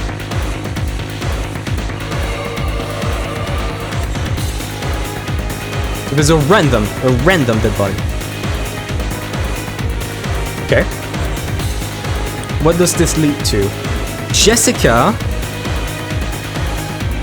needs to be involved, or Natsui, an accomplice too, to explain for the blood nod. That's what I'm gonna start calling it. The entire problem. Louvre could not afford this work of art. I would never sell it to them. This is priceless because this is like my baby, my masterpiece, my jewel. No one could ever put a price on this unless that price is 1 million euros, in which case I might start saying different things. Who knows? Who knows? Okay, Jessica needs to be involved. And where does this lead to?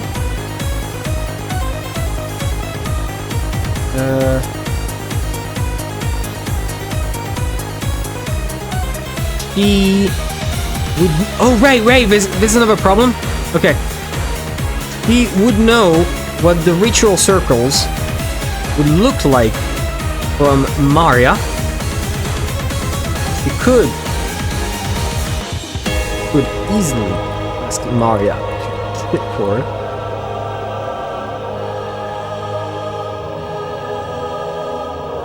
And she must have found the gold for 19th person slash furniture to help her. Or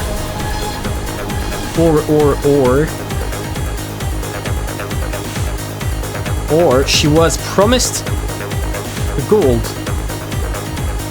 in exchange for help, despite her not solving the riddle. That's a possibility to explain this. Okay, so here we go. Let's move on. She must have found the goal for the 19th person/furniture to help her. Yes, absolutely. It's easy to ask Maya to do shit for her. Could have done the umbrella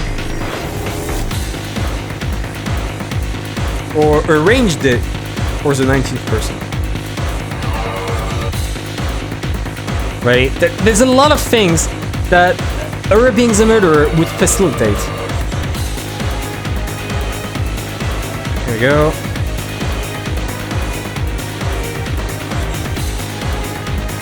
And could have done the umbrella or arranged it for the 19th person. Which is why she would say to Maria, "Hey, Maria, stay outside in the rain." You know, because every time the rain thing of Maria standing in the rain happens, every episode, and that could definitely be arranged. Definitely. I don't know. Or she could have done it herself. I don't know. Maybe everyone's a fucking accomplice at this fucking point.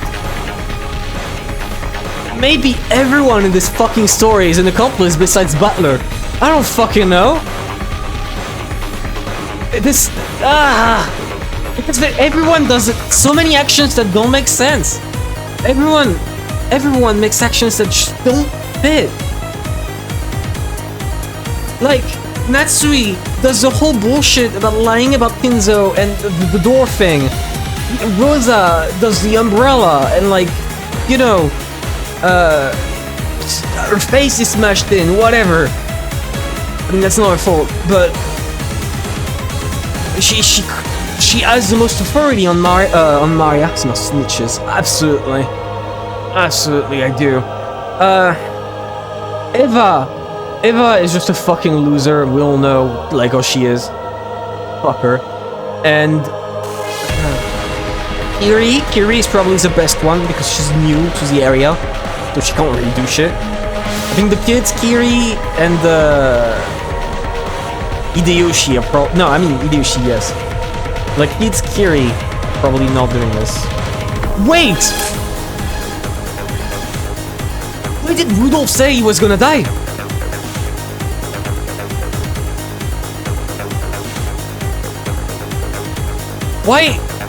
Why did Rudolph say, by the end of tonight, I might be dead? I distinctly remember me going, "Hey, Rudolph, you're weird." Why would he do this? Why? I don't understand. 9. Rudolph.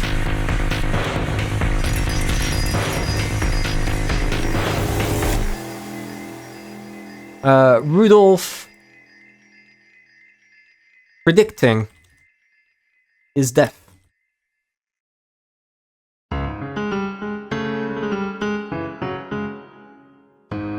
Just like his one-liner, he's a funny guy. I don't think that's it.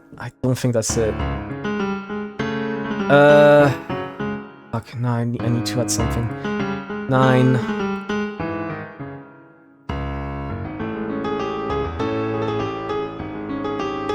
It's so weird! Oh, sheer crafting. I want to solve this so bad, or at least have an idea before the game spells it out for me. I love this game. I do. The fact that I still remember all this shit, despite starting in February.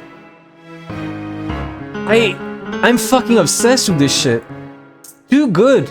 It's too good. I hate you, Ryukishi. Fuck you. Welcome, Tavian. Welcome. I don't even know where to start. I don't even know why Rudolph would say this. Making guesses here is as incoherent as trying to guess fucking... I don't know. Exactly. I don't know. It's trying to guess something I don't know. I don't know. I don't fucking know what I'm saying anymore. My brain is broken. Remembering that.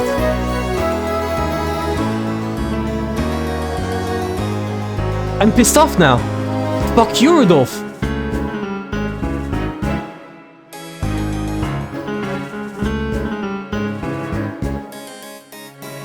Oh, why did Rudolph predict his death?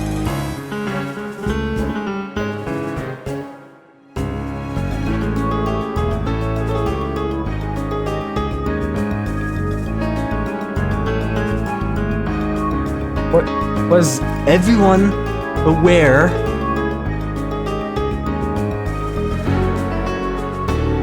that the prophecy, every kid, and not prophecy, that ceremony or serious shit once the letter was found?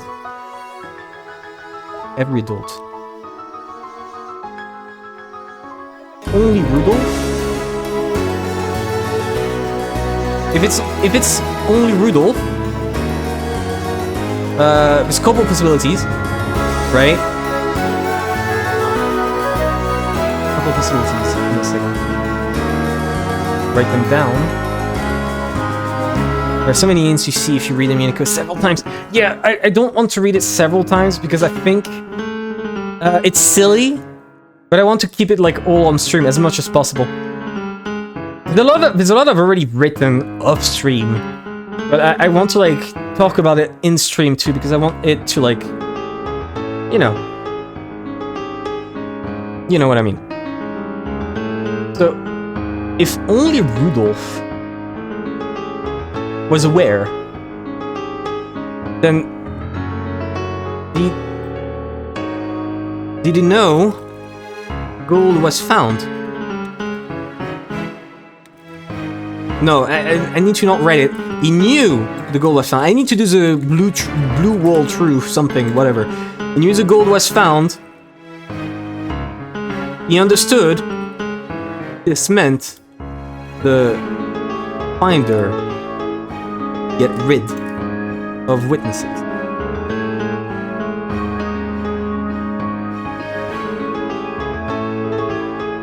Here we go. He knew the gold was found, he understood, you know. After first read of first three episodes, I didn't have an idea of what's going on. Well, you can find out most of real solutions way before that. Yeah, I see. I see what you mean. Which is exactly why I want to like give my ideas right before the game spells it out. Okay, so you were not aware, Tavian, because you just joined. I want you to understand the degree to which I've been taking Umineko seriously. Give me a second to pull it up. I think Umineko episode 3 is the biggest example so far. This isn't the first chart I do.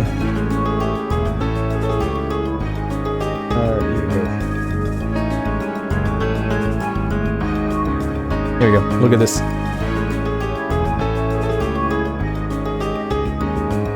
I think I crashed it. Hope I didn't. Yeah. This is my episode 3 chart. I compiled everything and every theory that came through my mind and every detail I thought was important. I am invested in this shit. I really am. I think you can see it now. This is just the first stream I do where it's only theories and no reading. Because normally I do it mid-read. So... Right, the other facilities I have in mind. Not bad. I'm glad. I'm glad people have liked them. I was worried it was gonna be like a failed bit, that sucks. Only Rudolph. He knew the gold was found. He's a fucking psychic. Whatever, I don't care. Fuck you. Go. Everyone.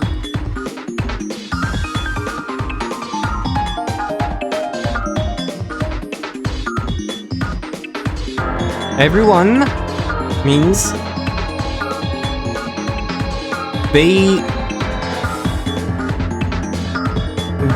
were trying to calm shit down during the evening to not get killed.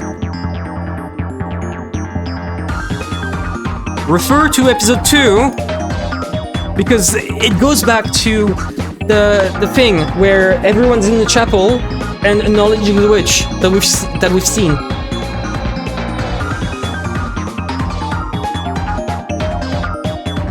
Yeah. So that's why I'm. There's a lot of problems that I don't have because I don't have enough info because it's mostly intent, and I can't know intent without making wild guesses. Like I can make deductions about physical shit, not deduction about intent. I also read good fucking luck. True.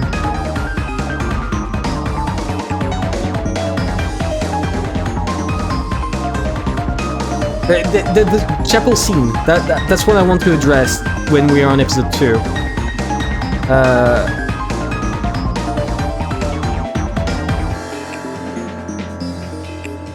Or episode 2 again.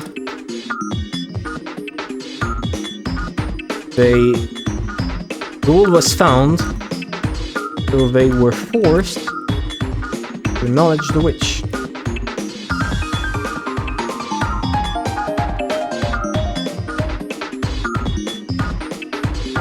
Or, wait, what if the argument, discussion during the parlor room is not about sharing money, but about discussing the ceremony and the danger they're in now.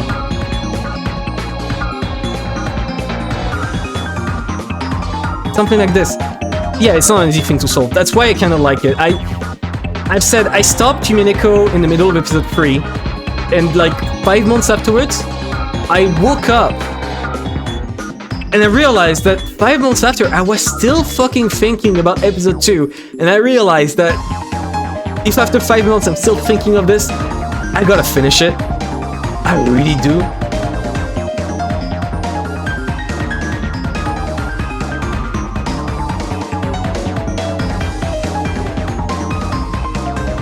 And I think the conclusion to all this shit, the conclusion to all of this,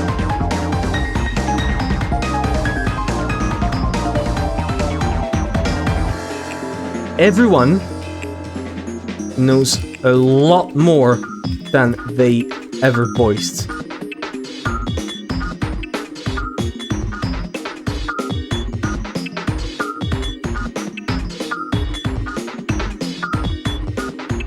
Oh.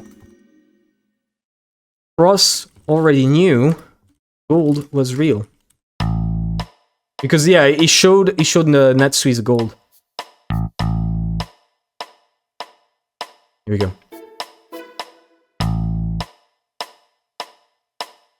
I do want you to avoid, Tavian, I do want you to avoid talking about it further, because I had a feeling that Umineko, even after the answers arc, would not still be fully solved, and that it would not give the full solution. But I wasn't certain. I'm sad that that's how I find out.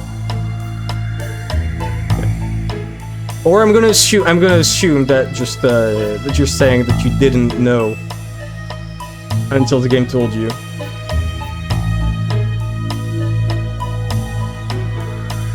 I think that's just what I'm gonna assume. It's fine enough. I'll move on. Okay. And I think that's all I can say about episode. No, there's still the murderer. Here we go. Murderer, 19th person. That would explain. Would need an accomplice. We need an accomplice. Wait. We need an accomplice. Definitely an adult. Rosa or Natsui.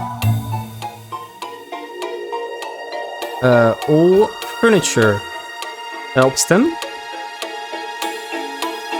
And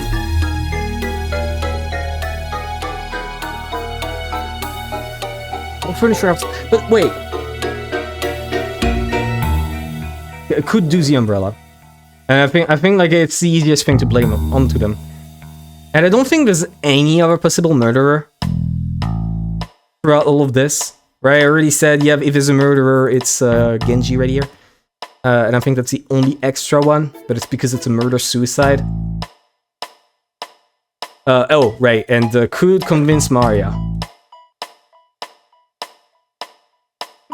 Here we go. Okay. I think it's time to move on.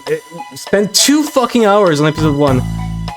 I might do another stream then to go over episode 3 and 4, because I think I can fit in episode 2. I'll try and go like over time. So let me do something, right? I'm gonna remove all of these.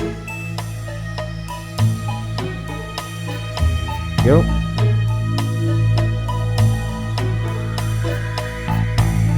Okay. Because I'm gonna do a shot of just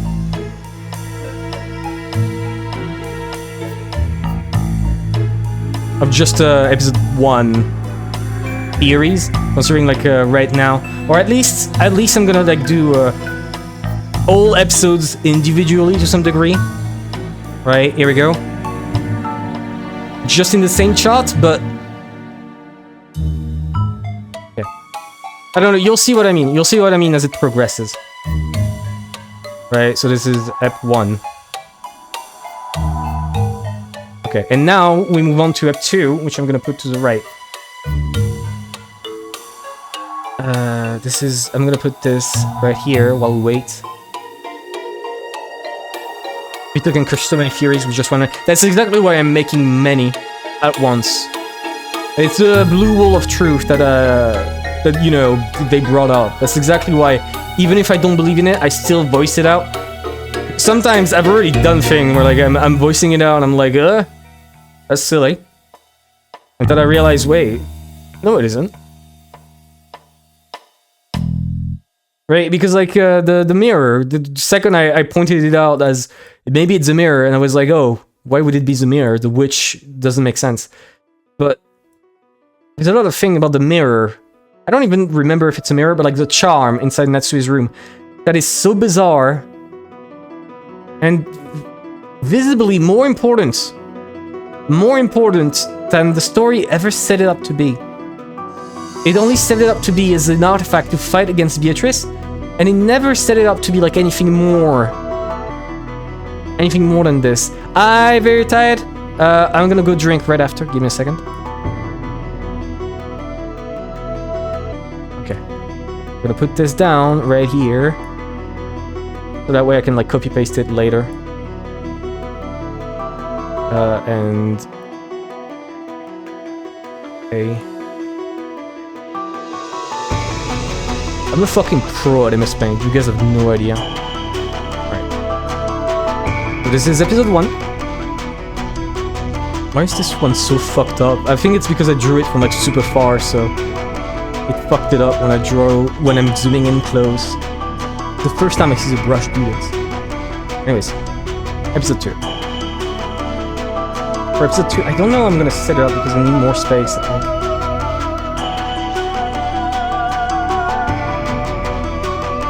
Oh, right, no, I know. I mean, it's still small enough right here that I can, like, fit episode 2 right above, and then I move it up later on.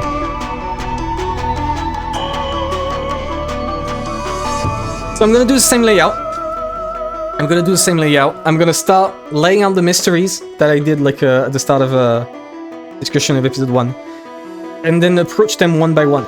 And I'm worried while I'm gonna be explaining, because episode 2 is the episode I like the most so far. This track actually from Questions Out. I do remember hearing it, yeah. I do. This is not the first time I hear it. Or maybe the leitmotif is different, is similar, but I do remember hearing it. Yeah, I'm gonna do this, but first I'm gonna be drinking. I haven't drank in a long time. BRB.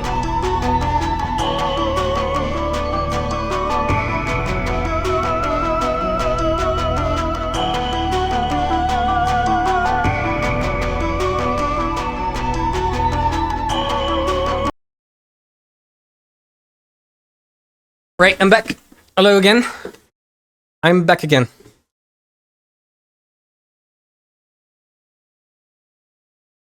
Okay. PS3 version graphics are so much better.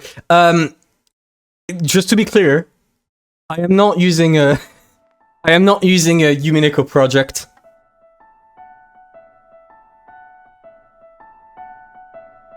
Let me move to this. You know what? I'm gonna go back to this one. I love it a lot. As I said, it's probably my favorite. Okay. If the track likes to load, because so far it has refused to do so. Okay. So. Same layout as before. What did I start with? I didn't know what to start with.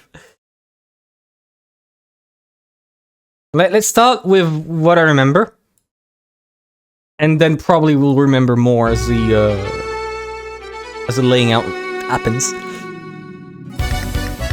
I'm gonna write a bunch of numbers. 3,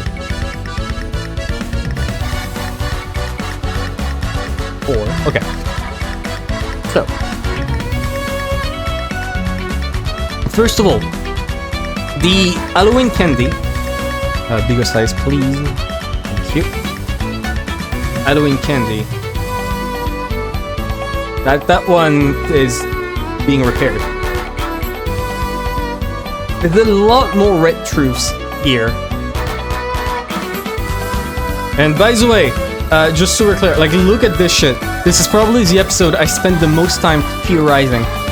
So whatever I say is gonna be so shaky and nonsensical. I think I might just say, for the Twilights, look at the chart. Or some shit, because... Look at this. Look at this shit. Oh my god. Wait, is the mic... Okay, no it is. The mic is still working.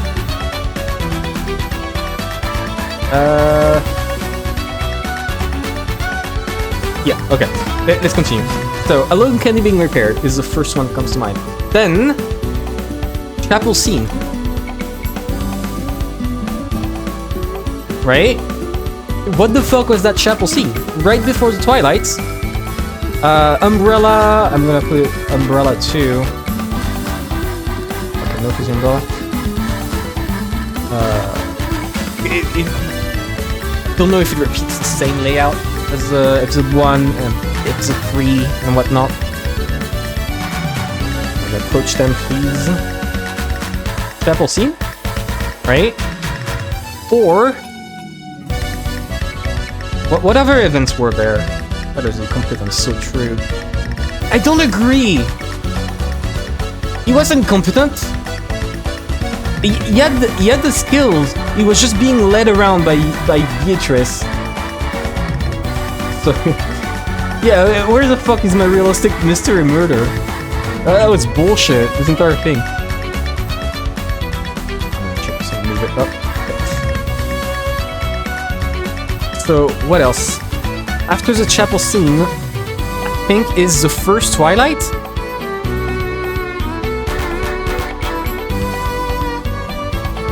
Then...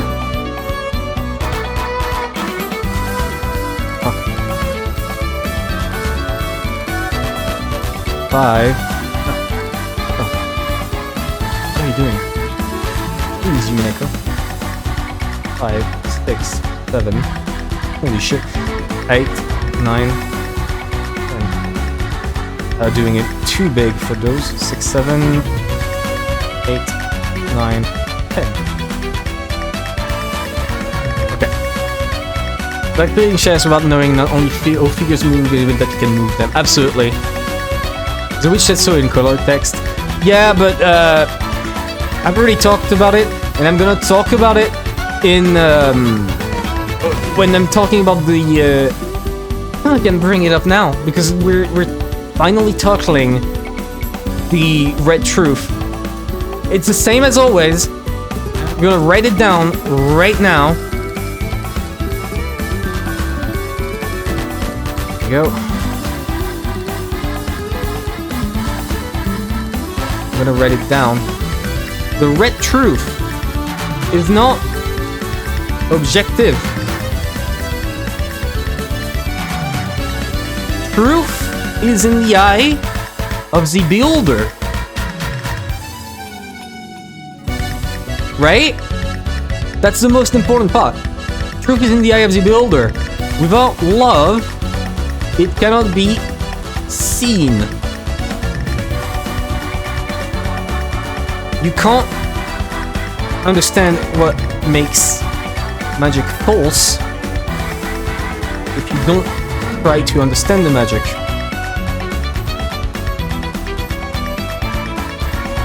You can't understand what the trick is. You can't understand the trick if you don't try to understand magic.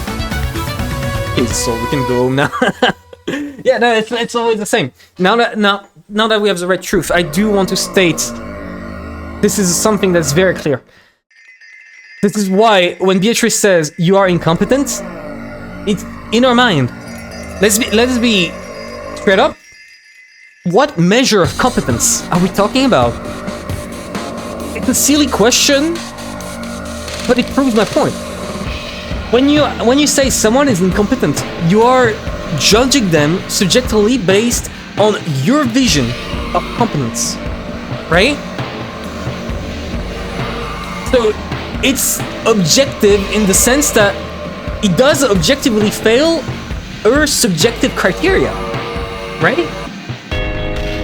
So every time, Battler doesn't understand this yet, every time she says something in red truth, it is never guaranteed to be in his mind, in his vision.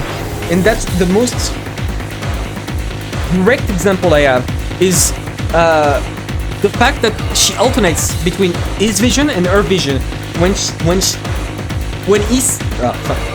she says, I don't remember exactly, but I know when she says that like there's only 18 humans, there's no more than 18 humans. The no more does a lot of fucking legwork because the furniture isn't human. That's what she believes sincerely. Furniture isn't human. She believes that sincerely. For her, that's objective reality. So if she says there are 18 humans, objective reality for her, they're not human, they're furniture. Right? And it's her criteria. You can't judge that. That would make no sense. That's the trick. The trick is that the truth depends on who sees it.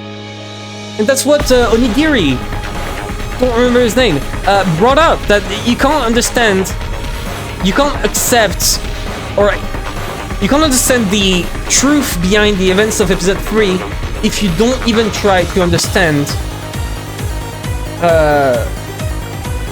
like Eva's side. You don't try to think whether or not Eva is innocent. If you keep assuming Eva is culprit because you saw her kill Battler, you can't understand anything further. And if you think that Eva is the source of everything, you hit a wall. So, that's my idea, right, of all this, about the red truth. Without love, it cannot be seen. That's what it was always meant. And it probably means a lot more, but in this specific scenario, I think that's what it is. Okay, so let's continue listing the other stuff. Yep.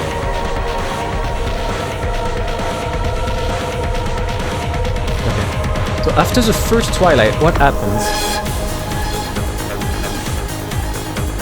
One can laugh in red text. Yeah, see, that's another thing.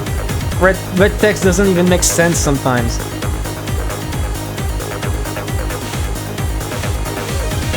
Like, if it's something that is, in fact, objective reality, you know? Like, Earth saying, oh yeah. How do I move around? Here. Earth saying there are only 5 master keys. The definition of a master key is clear to everyone in the room. A master key is the thing that is worn by all the servants at the start of the thing. You can't disagree on that. No one does. However, what's a human? Literally everyone in that room disagrees with each other. I mean, not literally everyone, because there's multiple people on either side. There's only 2 sides, but you get what I mean. Just means she found it genuinely funny. Yeah, but like, you know, that doesn't make it genuinely funny for everyone. That's exactly what I mean. Okay, first Twilight. First Twilight, they kill 6 people, they use a key to the chapel, they established that one. Okay, something shitty would look like. True. I do want to point out. I do want to fucking point it out. Give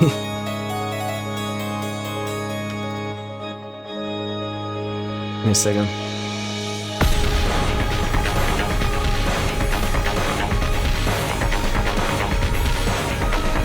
Give me a second. I gotta pull it up. It's way too good of a post.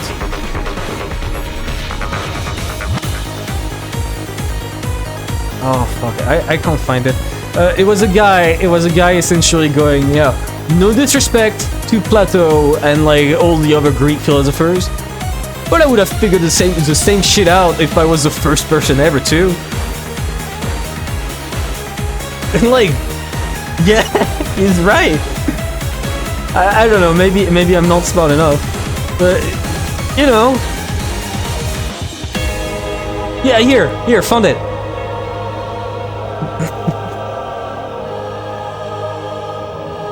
Anyways, let's keep moving. It's so true for that though. Anyways. Alright, so, first Twilight, I don't remember, what else happened?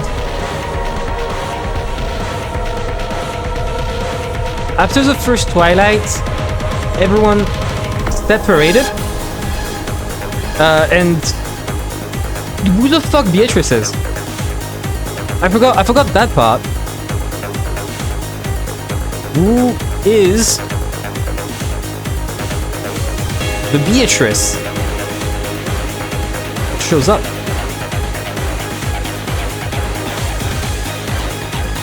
Okay. What else? My theory is still that Jessica did it. Look at this, right? You can't tell me otherwise. They are exactly the same person. What else? Also the fact that I understood, like the fact I caught that line. Insane.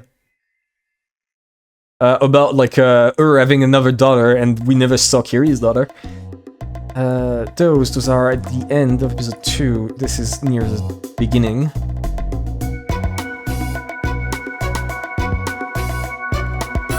Why did he okay. Maybe I should add it too. Why did he think this fit was even remotely okay? Who told Kennen this fit was like actually hard?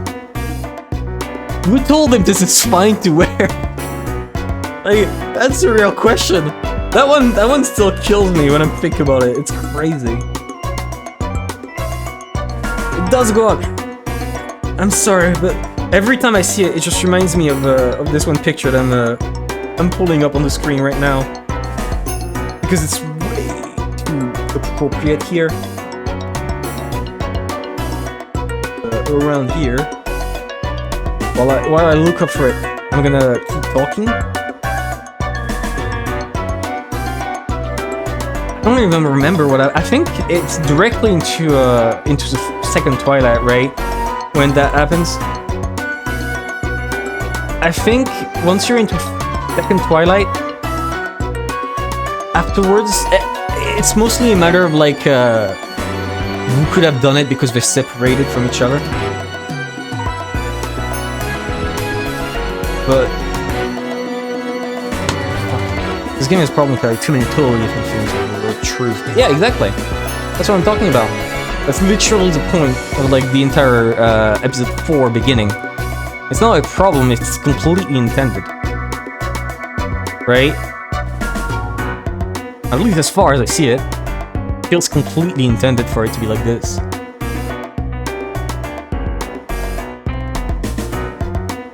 So... Stefan Love. Yeah. I'm sorry, I'm trying to think. And at the same time pull up the picture I'm searching so hard for because it's so good. Pisses me off.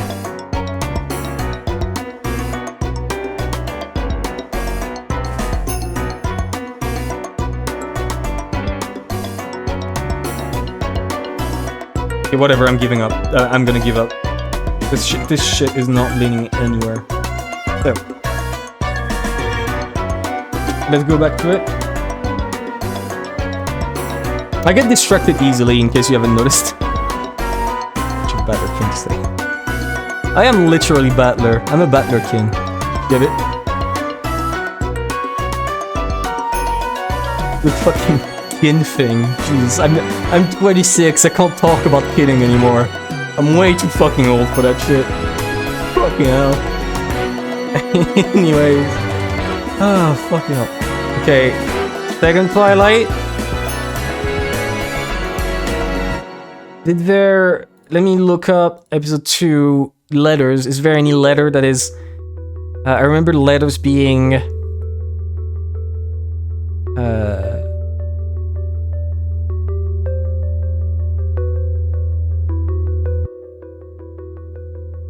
Yeah. After this... After all of this happens... Let me look at the Witch's game record. In the game... Right here.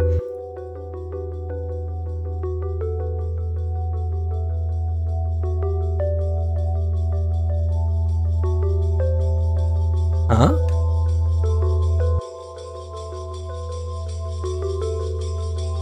Right, no. Okay, no, never mind. Never mind.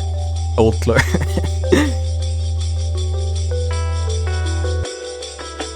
Yeah, see, this is also not true, by the way. You can't take this as gospel. To acknowledge the existence of the witch, he's already dead. Anyways. Let's go back to it. Here's what I'm thinking. Afterwards, it's what's his name again? Canon. Canon reappearing after dying, and with a big wound.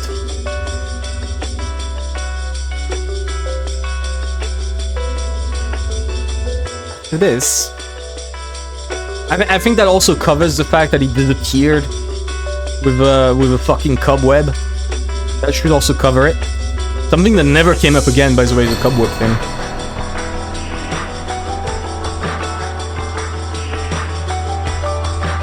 After this, it's they never brought up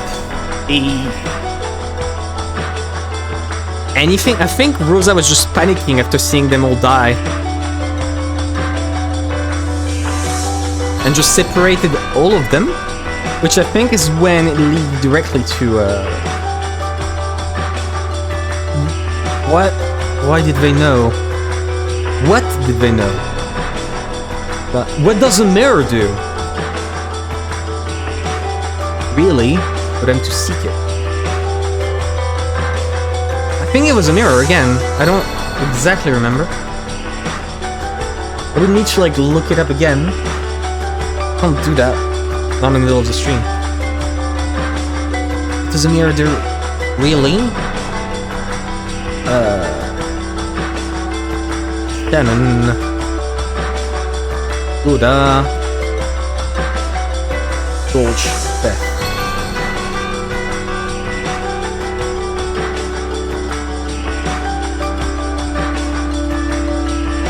And... the final one... No, not the final one. Nanjo and Kumasawa's body being moved around.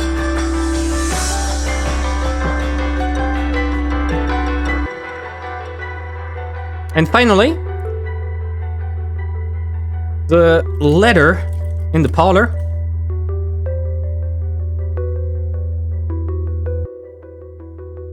And again, there's the overall arcing thing that I'm gonna actually write down. Right here, right? What happens on the final twilight? There you go. That one is just an overarching thing across every single one. And I'm not sure at all. So, 12. I think is the final one. I don't remember exactly.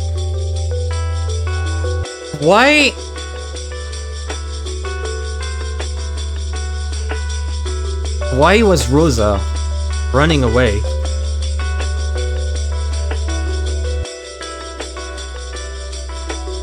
Would that mean running away on land and not by the tunnel? Right? Because that's a thing they established. The way that Eva survived is by taking the tunnel through the mansion. Why would she do that? Was she convinced of something? I don't know. That's the problem, really. We'll see. Okay. Let's start tackling them. I think this is the time where we start tackling them.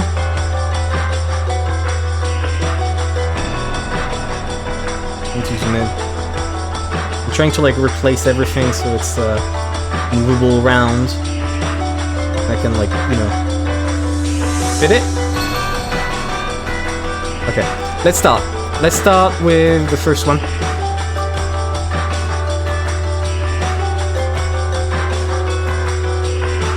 Let's go.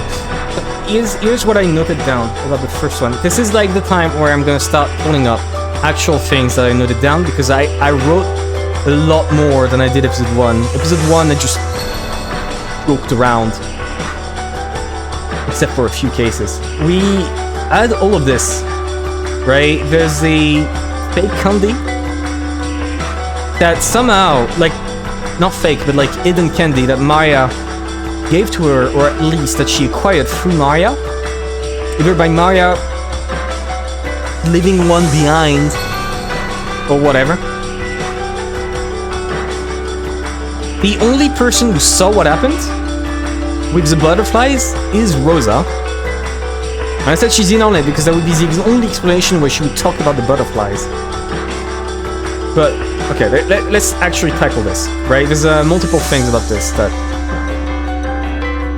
I can go over. Let's go. So,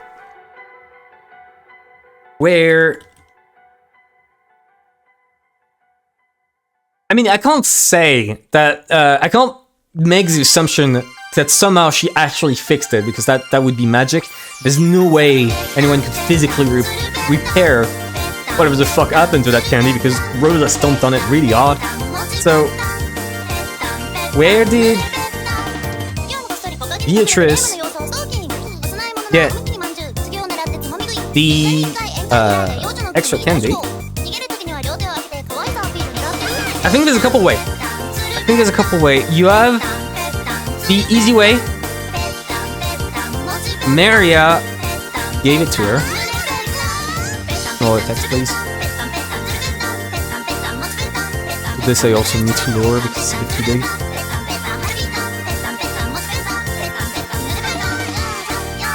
Here we go. Maria gave it to her. My streamer really trying to take the magic out of the game. I am. Fucking hate Beatrice. He's a witch with magic and shit. I mean, yeah, but you know, I don't accept that shit out of principle. I already know this shit is bullshit, so I don't. It's like I physically cannot accept that any of this shit she pulls is somehow magic. that maybe the only thing I am seeing is the abstraction of like the fight between Butler and Beatrice, which I wonder what the fuck that is. Is it fan fiction? Okay, hear me out. Hear me out. Is everything here fan fiction?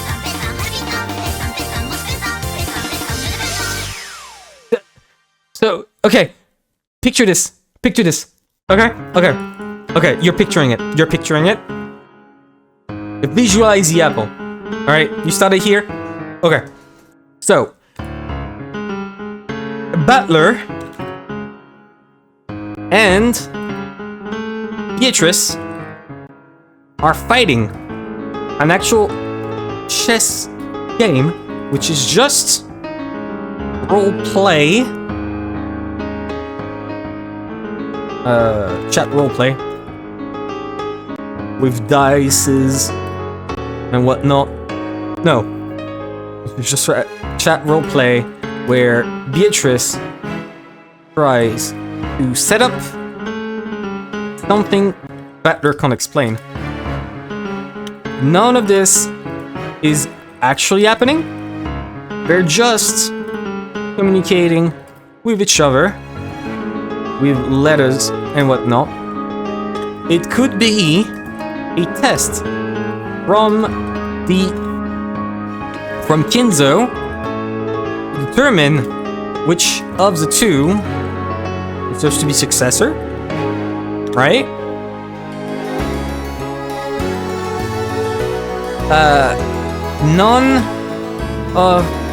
Nothing of the story actually happens. It's just both of them having fun writing a cool story and getting pissed at each other. Because, I don't know. Toxic Yuri. There we go. It's just D&D, yeah. It's just solo D&D. It's just solo D&D with a DM. Nothing ever happens. Nothing ever happens, yeah. Featuring the apple is red. I fucking hate that apple thing, by the way. I've already gone over it many times. It's like, I hate when people bring it up. It's so stupid. It's so insanely stupid. Okay. You know, my joke's gonna have to control? Don't get it. Okay. So Maya gave it to her. She stole one from the family. Someone gave it to her. Right? So let's break down each of these to see how you could pull that off. Right? The 19th person looks like Beatrice. Wait, I need to make it smaller so that way you can fit more. So they could convince Maria to give easily and set up a trick for Rosa.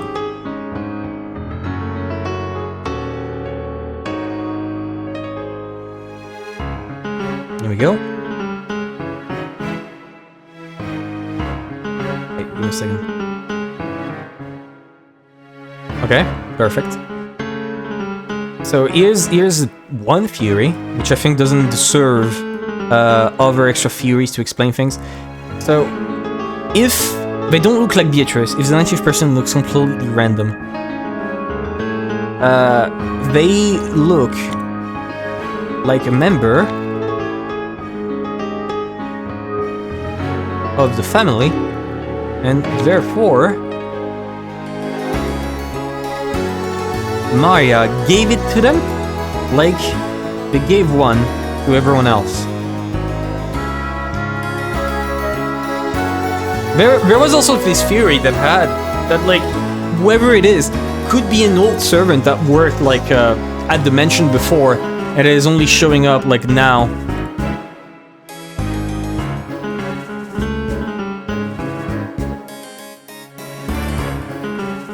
Go.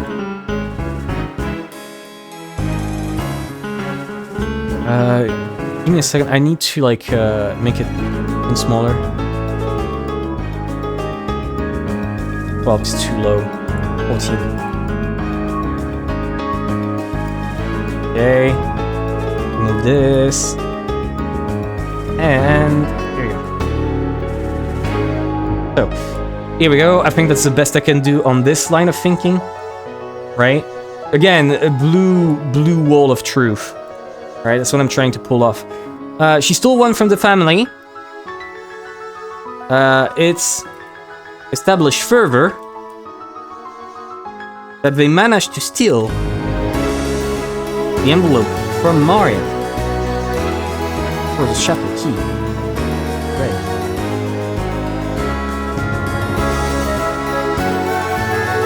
That I chance. It's not confirmed in red directly, but Beatrice refused to state it in red and panicked. Then they managed to steal the envelope from Maria for the chapel key. So, possible. Right? Here we go.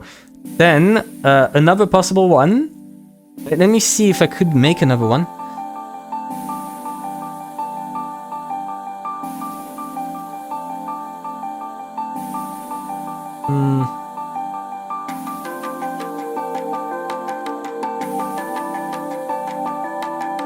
No, I don't think there's anything else. I think the only person that could steal it from is Maria, and there's no one else that could really steal it from.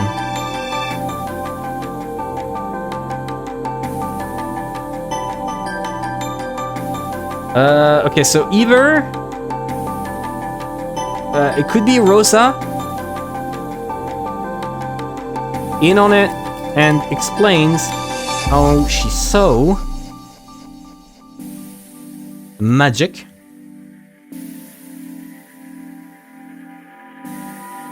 Right? That's a possible thing. Other thing that could be possible. Another person. Like I don't have to explain why. How they give it to her. Just who could have done it? I think. There you go. Possibly. Who else could it be, actually?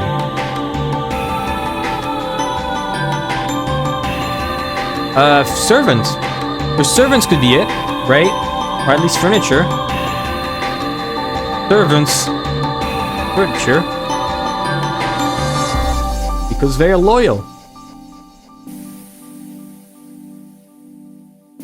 Right? And then, final one. I want to like make a final one. Who else could have given it?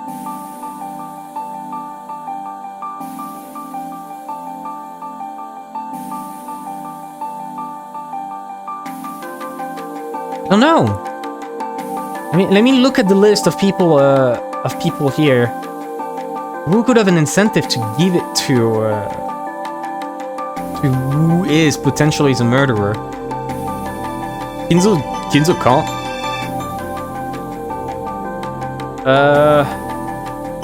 Servants can, Maya can, Rosa can. Butler, like the Rudolph family, no. Eva family, no. Cross either. So yeah, no, those are the only possibilities. Or we knew Rosa would buy that candy and bought another one for this trick. And like, this is just a reach, right? If they knew this, that would mean that they've been stalking Rosa for a while, or that they have reason to follow Rosa,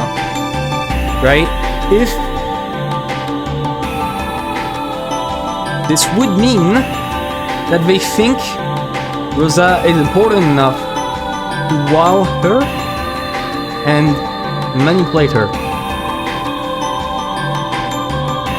by doing a trick like this. Right?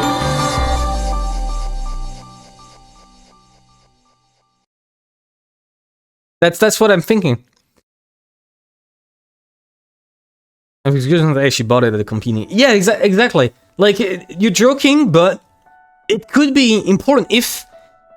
Okay, so going back to the fanfiction theory, if the person organizing these games wanted to, like, just select a random people, a random person each time to solve the theory, well, for example, start in episode 1 by showing Natsui the gold, so that Natsui becomes an accomplice. In episode 2, show Rosa as a gold, or at least manipulate Rosa into believing all this shit. Episode 3, push Eva as hard as possible to solve it, like, first of all, keeping her alive, and second of all, just, like, inciting her directly. And then 4, just giving up because, you know, fuck it. Who cares?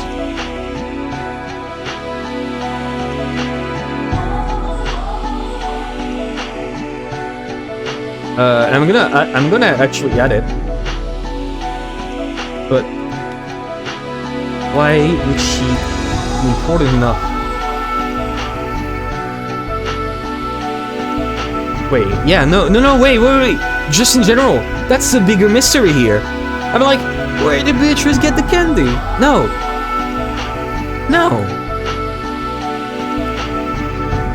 Why did Beatrice show this to Rosa in the first place? Why would she give a shit?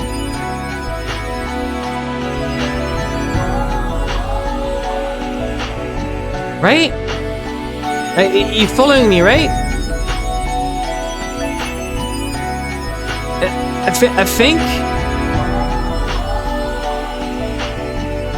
it could be because, you know, wants to make Rosa an accomplice, or it's funny, lol. Like, unironically, it could just be because Beatrice thought it was funny to wow her, wanted to make her tell that to the family at dinner time. Scare them.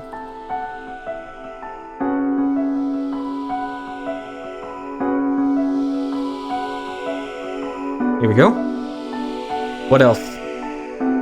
What else is possible?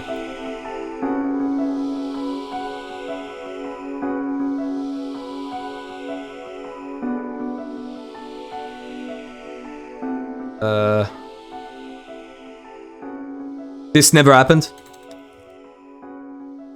And Rosa is making shit up so people believe her, and or rile up everyone during dinner. Right? I think that's another possibility.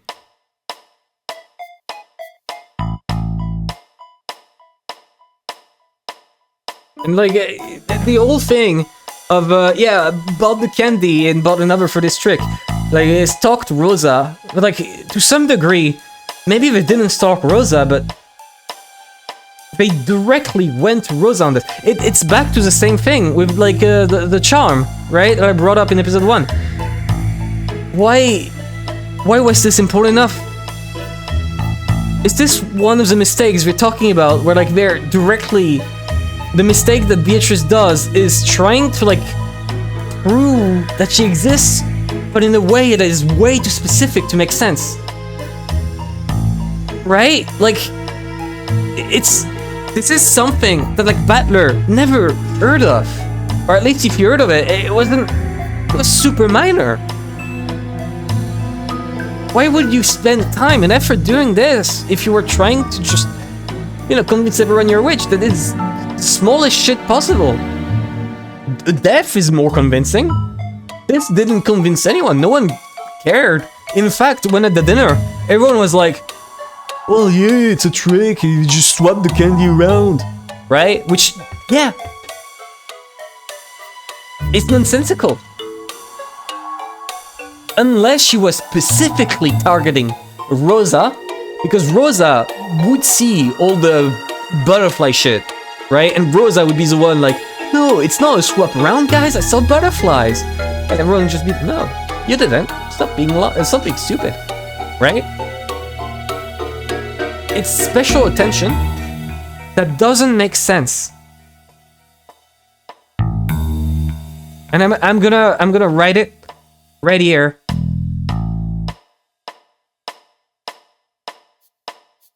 Right? Here, give me a second. Why did this matter enough for Beatrice to make a show? Rosa, typically.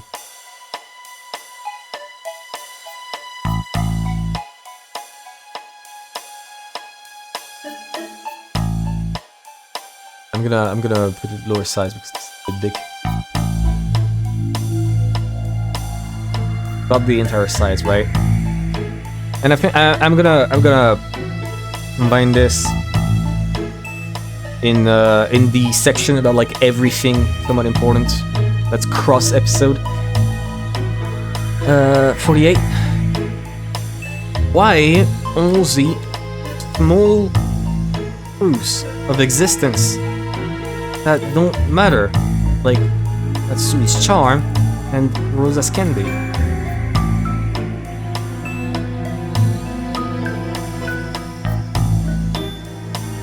There you go. And I'm gonna write a theory below.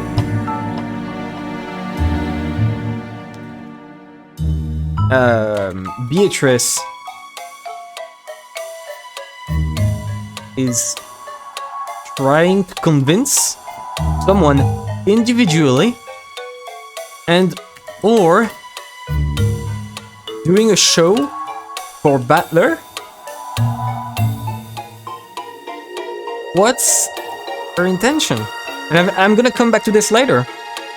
This is bothering me. I didn't even realize, like, I thought the charm already was weird enough. But this is weirder. The pattern is repeating.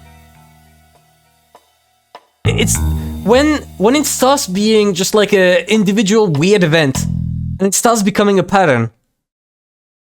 That is when something is weird, right? Because on its own, the proof that Beatrice exists and that scares everyone is Beatrice possessing the ring, which, by the way, I should address too. Beatrice possessing the ring and sending a letter through Maria. That is enough. You swap around with the candy. Who gives a shit?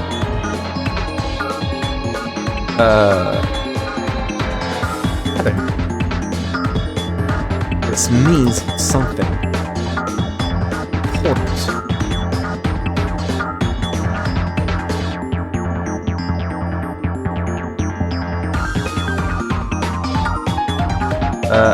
I'm gonna go back to episode 1, right? 10. Here we go. Is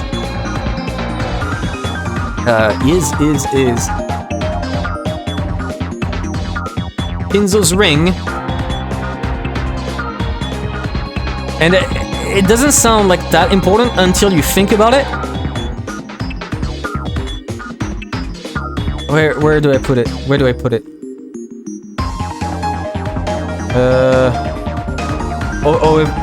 Over to the right, over here, right? There's space here. So, we get Kinzo's ring. Lower size. And I'm already thinking an idea, right? If they wanted Kinzo's ring, there's two ways There we go, lowering the size. 1. They killed Kinzo themselves and acquired the ring. I'm just gonna do 1 like this instead of the arrows. I think it would be better.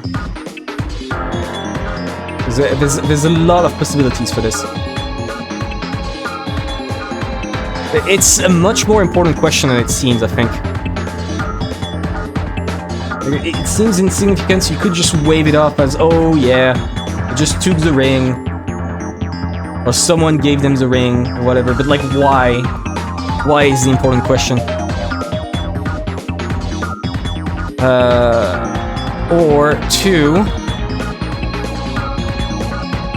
What would it be?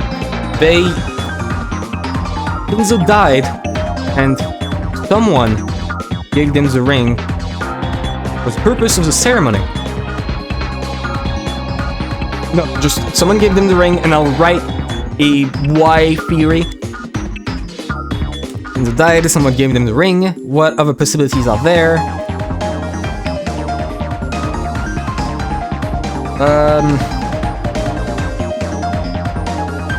Kinzo died, and they stole the ring. Stole/found. Right. So hear me out. I don't think there's any other, so I'm gonna start writing an ideas why. Let's start with the bottom one because I want to like tackle this one first. They died and they stole/found the ring. Maybe it's whoever finds the gold / becomes the successor who gets to have the ring and start the ceremony? Or just / gets. There you go.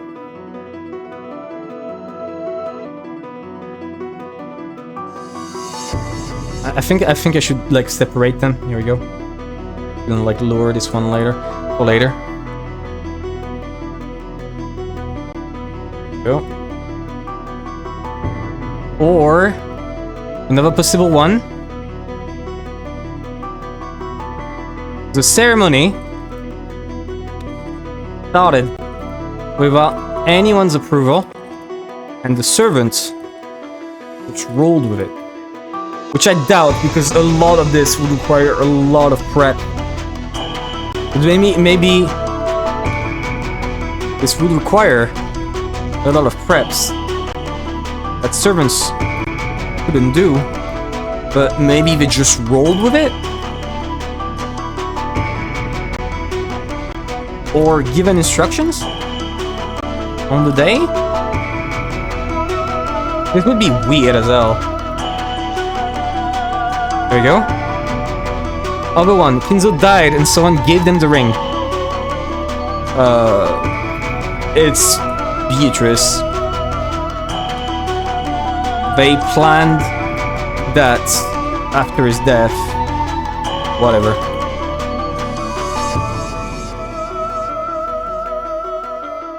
There we go. I need to put the arrow. I think that's a strong possibility. I'm writing whatevs. It's the most boring possibility, but I also think it's the most likely. Right? Like the servants. Furniture gave them.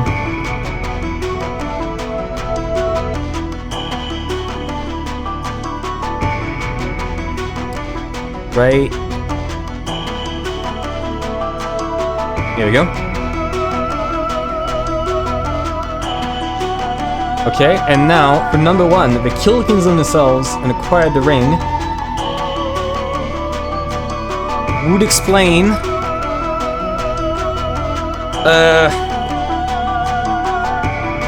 would explain... What the fuck would that explain? Would explain nothing. I don't think any clause in his epitaph requires him to be killed for the ceremony. Thought. Right? Just weird.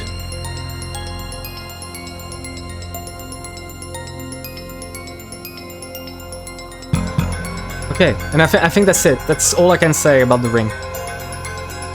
The ring is important because it's cross-episode, so it's important I address it. You see, this is the shit. This is exactly why I started the stream, right? Because a lot of this you could just gloss over if you don't like stop to like think back on everything. And this is much more important than you can think at first, and that I thought at first. Okay, so one is done. The umbrella. Did the umbrella even happen? No, it didn't. It was replaced. The umbrella was directly replaced. I can replace it. I can replace it. I can replace it with why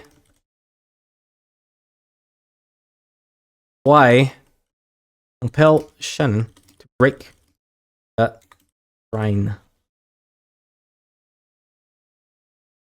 I know Shannon didn't like make the shrine collapse, but she break that mirror in the shrine.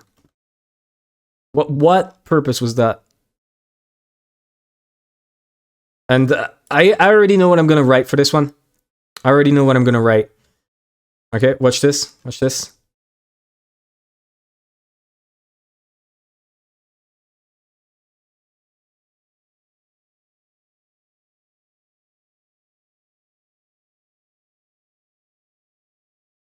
Okay, on to 3.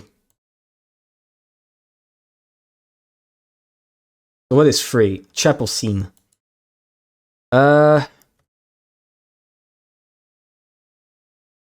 What's that? Why? What was that quick chapel scene where everyone acknowledged Beatrice? Right? That's what I'm talking about. There was a scene for like, I don't know, a short time where everyone, including Kiri,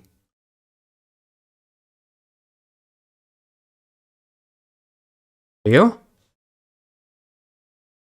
So, first possible explanation. They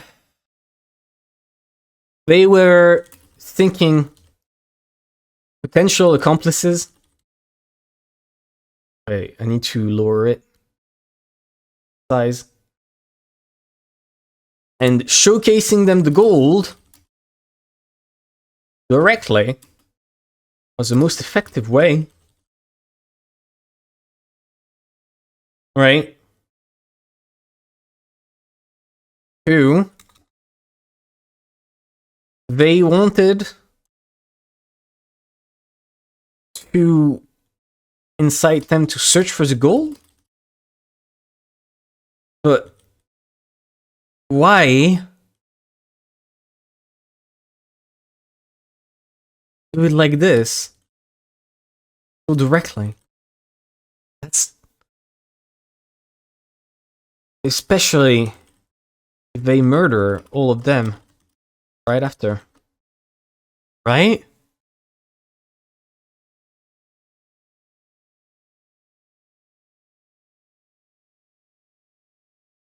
I'm trying to think of a reason.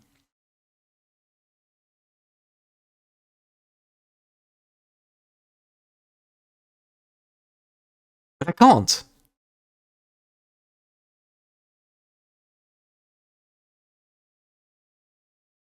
If they wanted to incite them to search, they wouldn't do it like this. The most effective way would just be the letter.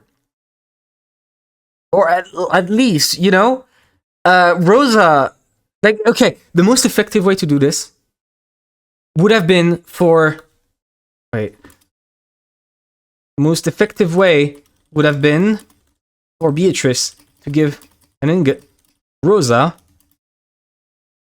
to Maria and tell her to show it at the conference. Right?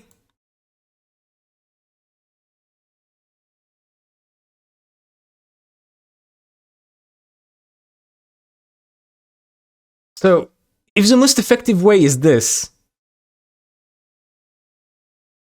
did they want to make sure they saw it? Or... like, I want to pursue every possible line of inquiry, even if unlikely, because this may lead to me realizing something about motive or intent. It's heavy for Maria. Maria already wears a lot. Okay, Tavian. When you were a kid, I remember distinctly in France, I was carrying about, like, fucking 10, 15 kilos on my back to class. 10 kilos ago was like 30. True! It's not unimaginable for a kid to carry 10 kilos. Especially since she had a backpack, or like a bag, which applies the weight evenly. Again, when I was a kid, I think it was even a problem. What is it on Firefox? Why did it switch scenes? Oh, the music did stop. I was wondering.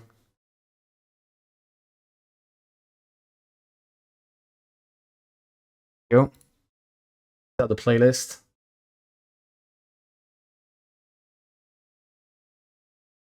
Carrying gold ingots to school. No, just a ton of books. I remember carrying like 8 books in my bag. I remember like a study being done saying that the amount of books that they were requiring kids to carry in front was actively breaking their backs.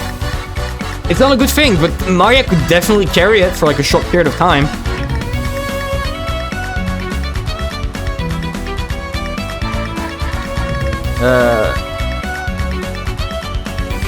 Did they want to make a show to impress whoever they leave alive? So that they convince everyone else to start solving the riddle?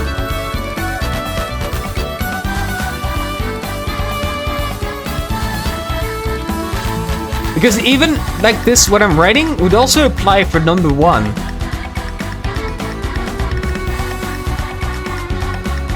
Was this like a show to impress? This is... it wouldn't make sense to be that, either. Was it just out of ego? It was funny. That could also genuinely be a reason why. I don't think so.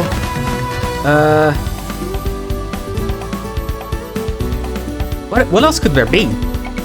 I think that's it. I think if they wanted to incite them to search for the gold, those would be the reason. So, what was it? Just to the other one I have is what can I write? 3. I need to be bigger. Fucking keyboard! Switch to English, here we go. My keyboard was switching to English, that's why it didn't work. 22. They were setting up everyone in the chapel for some murders. Slash poisoned them. And got one of them to help them.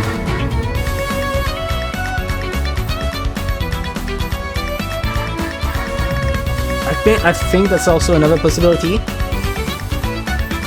And that already explains itself. I don't think I need to add any additions to it. They were setting up for the murders, so they brought them all there. Which is efficient. It is pretty efficient of a way to do this. But... what? I keep asking why, but this is like the most why question of them all. It is such a weird intent to bring everyone to the chapel and make them acknowledge you. There's so many questions you could have about this. Is it vain? Is it ego? Is it because they want people to believe they're a witch? But then why would you do this to dead people? If you're gonna kill them, why would you do this? You wouldn't do that. You would just like fucking kill them. Or at least you would show that to like the people you're leaving alive. More than one person.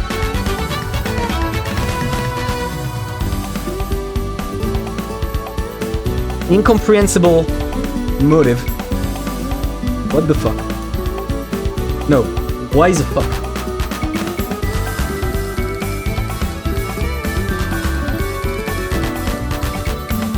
I'm gonna leave some white space below because I think I'm gonna come back to that one later. What is 4?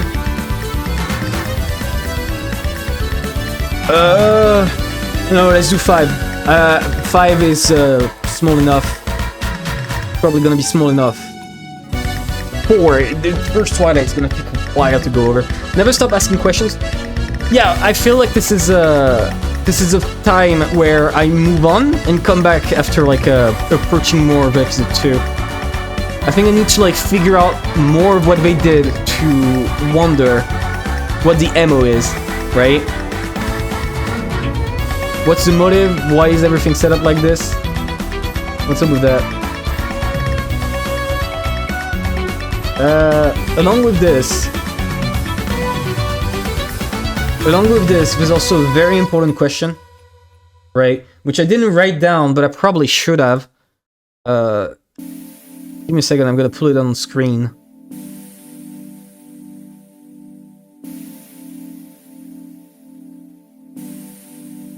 Where is it?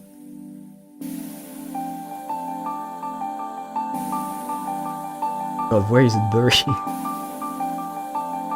I had it like on standby and now it's gone.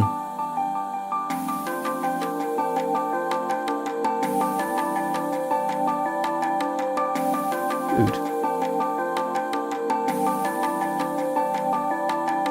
Okay, well, it's actually over. I added in my... There's this one, the related one, but it's not the one I'm thinking of. Right, this one? Fucking emotion is this supposed to convey? It's fucking nonsensical. Thank you, Ryukishi. Amazing art style.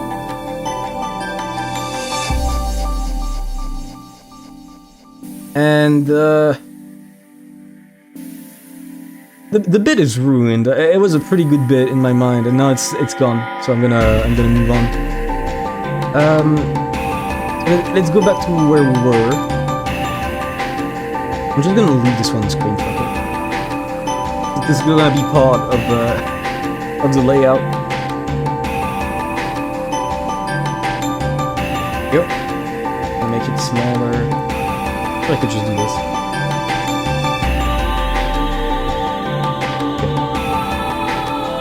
Okay. Not only you need to ask questions, but also be insane enough to ask good enough questions. Yeah, that's exactly what I'm doing. That's actually why, you know, I'm posing questions like this. Why, like, is this possible, and why would it be possible? But again, right now I feel like I need to move on from this one so I can, like, get a bigger picture and then come back to it. So, 5. Who is the Beatrice that shows up? That one... that's... Episode 4... Business. Possibility... Battlers. Direct relative? Mother, sister, whatevs. There you go. That's why I said it's small. Because... Or, it's... a completely random person.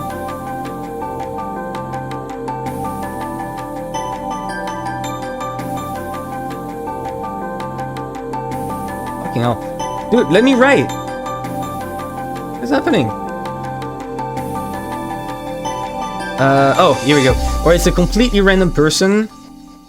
Or they don't exist at all. Honestly, I don't think those last two are likely. I do think the Beatrice is so insignificant because they acquired the ring. So whoever acquired the ring must have importance. One of the two rules is show all characters early, which is exactly why they keep introducing more and more characters. So you know. Honestly, I do think,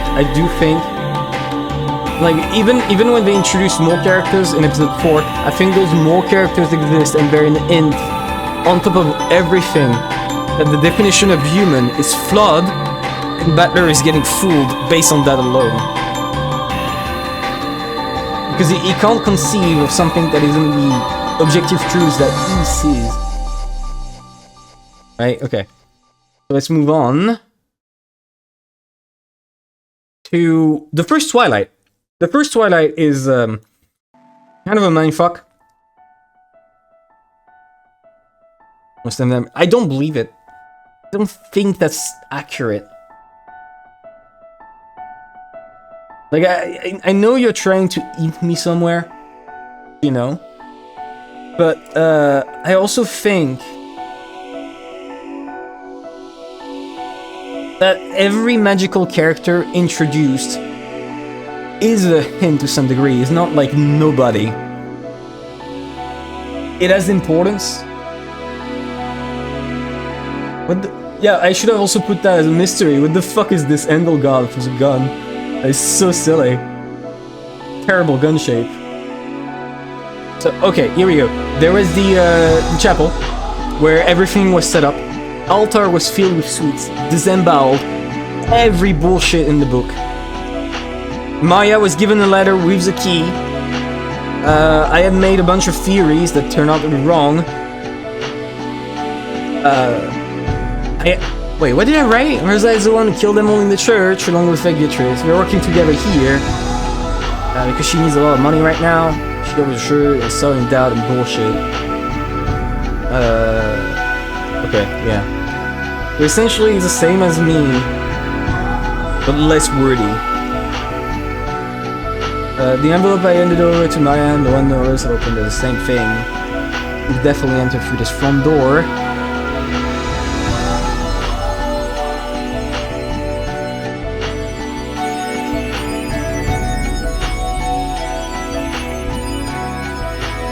Okay, give me a second. So...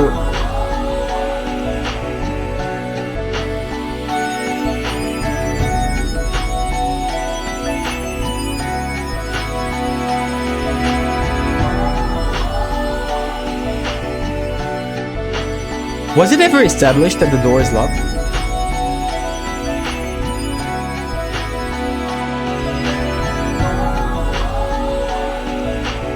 No, it was. No, wait. Okay, here it is. Here it is.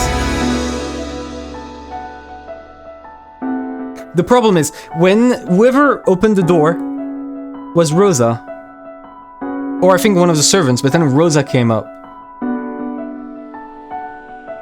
Rosa could have faked the door being, like, closed, right? I don't remember exactly what happened.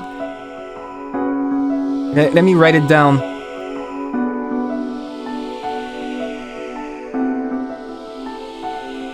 So, first Twilight.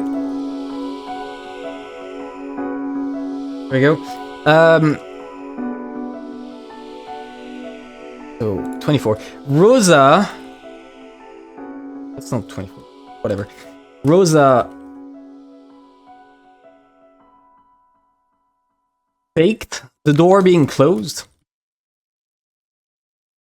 Why are you so big? Here we go. A bit better. Rosa faked the door being closed by pretending she was struggling, went back to the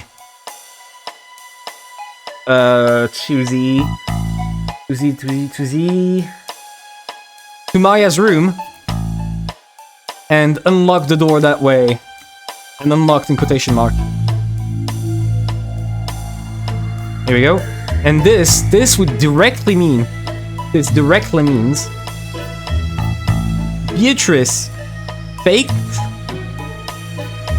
being tricked by Battler into using bad red truths.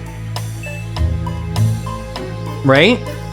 And honestly, I believe Battler would do this. No, Beatrice would do this. I do genuinely believe Beatrice would pull something like this. She would fake being tricked so that Battler feels more confident and she can crush him even harder. Which is what she did in episode 2, right? She was just piling everything onto Battler and Battler. And the best way to break someone is to build them up high and make it whole come tumbling down. Right?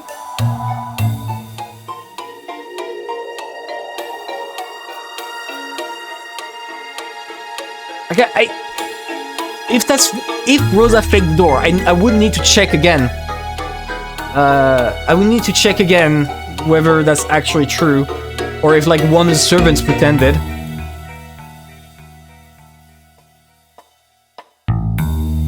Right? That, or the more reasonable, some switcheroo by a sneaky snitch.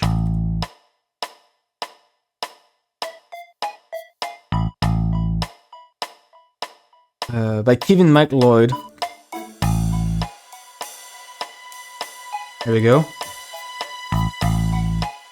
Who managed to enter Maya's bedroom and do some bullshit to the envelope?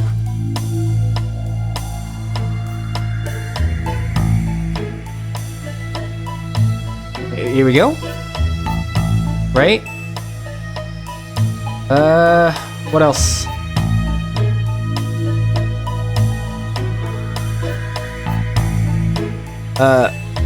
I think it's a bit too convoluted.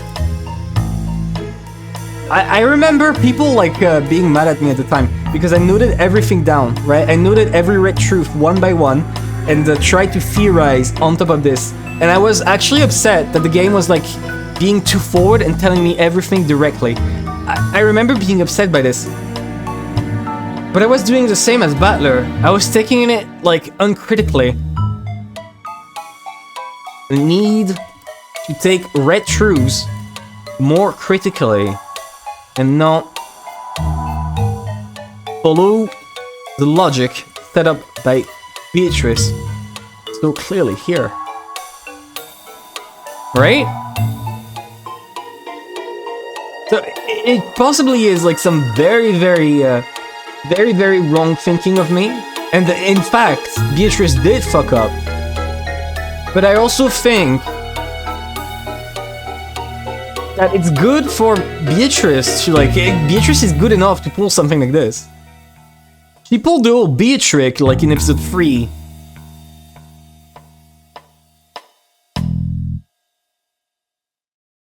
So, what else could it be? If Rosa faked the door was being closed, some switcheroo did switch bullshit. What else?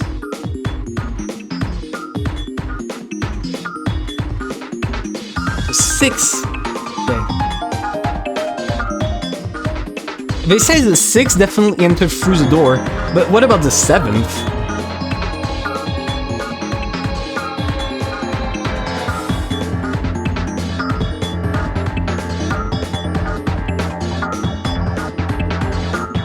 Okay, did Rosa even enter it in the first place? I think...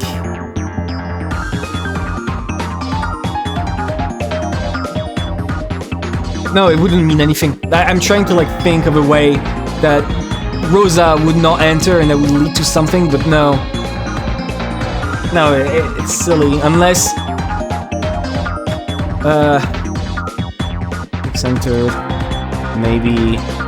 the room was filled with gas. And the 7th. Rosa. Never entered.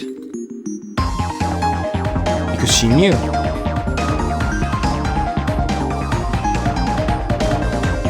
That's a silly one. I think this one's a bit silly. Doesn't make much sense. But I think it's important to at least phrase it. Okay. I think that's about it for the first Twilight. The first Twilight is a pretty, like, it's the most straightforward one. I say that as just like moments before I realized that it could just be a trick by Beatrice, right? I was accepting it completely uncritically moments before this, so, you know. Second Twilight. Second Twilight is very important because it is the first closed room that is actually mind-blowing, right? Sixth Twilight is one of the rooms that has got me stuck the most, but that I also think is the least complicated of the bunch this episode. Besides the first Twilight. The thing is, about this one, there's a lot of info that is given, and a lot that feels superfluous to some degree, right? So everything is here. I was told that CG is not actually helpful. I think I wrote way more right here. Yeah, exactly. So right here, I wrote a lot. CG is not canon. Good to know.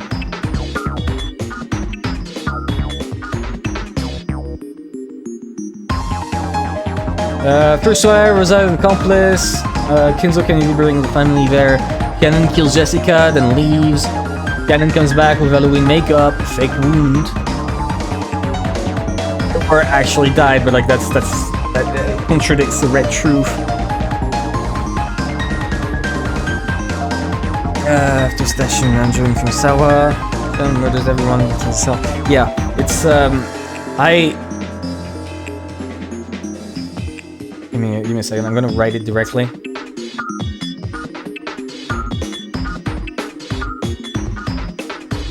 A lot in the Umineko chart.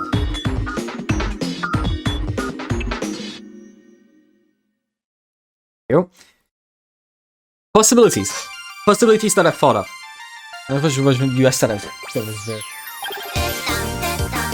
Yeah, no, I really thought so, and then, yeah, someone else told me, so that's good. But, let's keep moving on this. I mean, I doubt it's not canon, considering, like, fucking Battler is, like, 3 times the size of the Stakelings.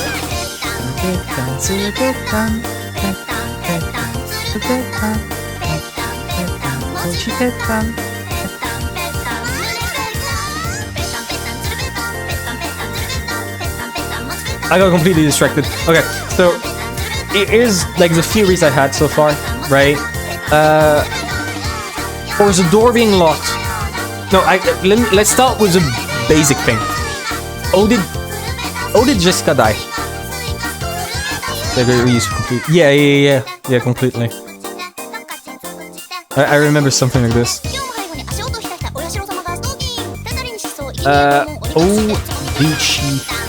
Or did they die? Right?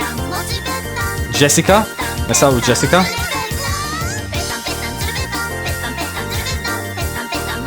Alright, so Jessica. How did Jessica die? Jessica dying is the most important thing. Stabbed in the back. Whoever she turned her back to is someone trusted. Threw Battler for a loop.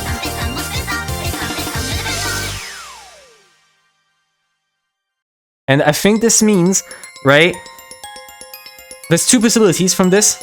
One, some random person came from behind silently. There's 3 possibilities. Came from behind silently and fucking builder. So they need a way to escape the room while leaving keys inside. Right? Because there's also the fact that like all the keys keep being left in the room every time. And technically they would not have the keys. So second one, I'll address the keys after because the keys are pretty important.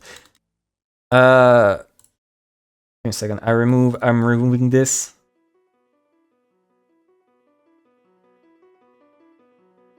Two.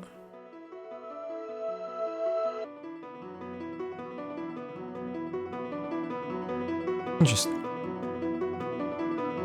just gonna leave this like this. Two. Cannon. Some trap. Let's go with a trap. Killed her. Without her noticing. I also add like an extra thing, right? Or a hole in the wall, like those towers in castles, where it's super small, but big enough to shoot through. Right? I don't know what those are called, but they're definitely a thing. So there's that, right? Also, wait, I need to move this because this is being silly. There you go. And then the third one. That I think is pretty important. 3. Cannon killed Jessica and killed himself. Or escaped. Nothing in the red truth indicates his time of death. Right?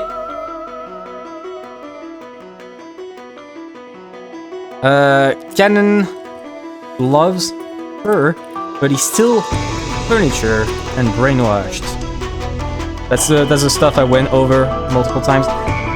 He's brainwashed, conditioned, completely believable that a kid like this would actually do something like that, despite loving her. Cannon loves her, but he's still furniture and brainwashed. He has the strength still to do so, considering he's like trained by Kinzo in childhood. Like, here's the fact. Here's the fact about like them being brainwashed that I'm also gonna note down, right?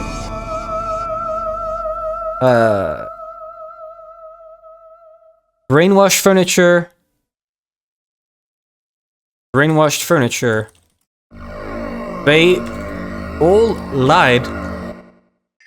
Never said Kinzo was dead, despite Cross. Despite him being his master, because Cross was the new Kinzo. Their master. There you go. We could have definitely said it. Shannon could have said it at any time. Cannon could have said it at any time. They never said it, especially in episode 4. They just like let everyone be murdered in front of them. They didn't care.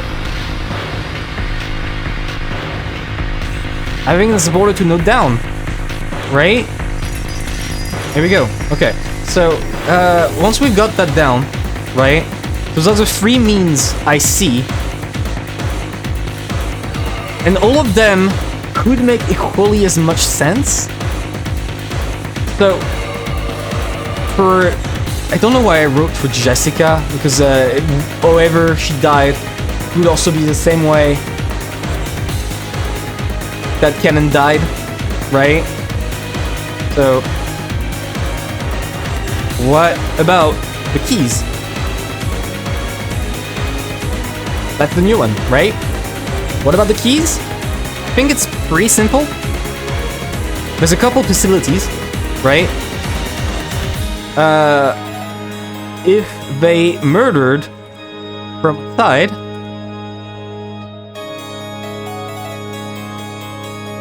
no, wait. They must have had the keys all along. Wait, was it locked from the outside?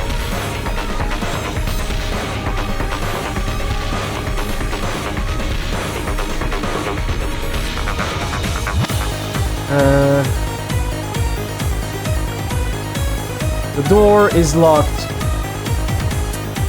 The window is locked from inside.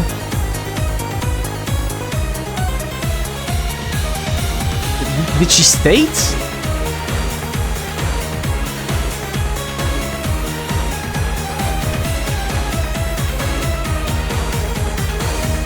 She didn't state which way the door was locked. Or at least I didn't note it down. Fuck. Because it's pretty important.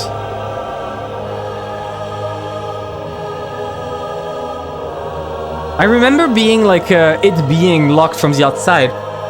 But now I'm not so sure. Fuck.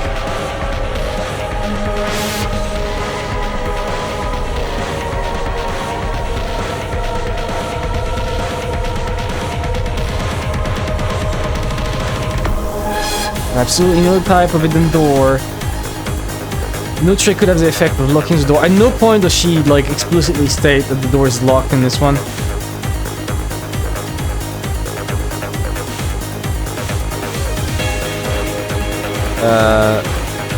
Never states which direction the door is locked from. But doesn't matter here. If it's from outside, it could mean anyone with a key who went out.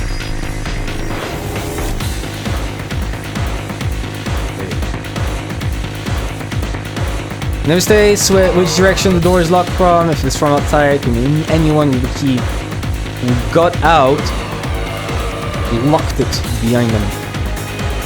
Any servant then. Right? You know about guns like from a certain space, and then we move forward and back to the gun. Really? The thing at the bottom? I've never seen that. That one I've actually never seen. Like, at all.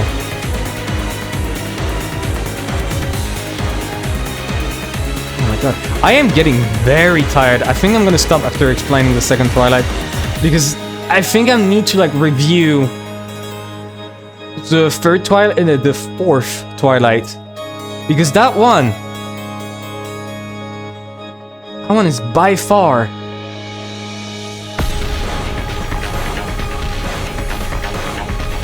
complicated enough that I need to like think about it over longer. The sum of bold models. Let me look that one up actually. Oh, you're right. Okay, never mind. Okay, I just didn't know. You learn something new every day. Okay, so it is completely realistic. I thought it was just like completely stupid. Okay.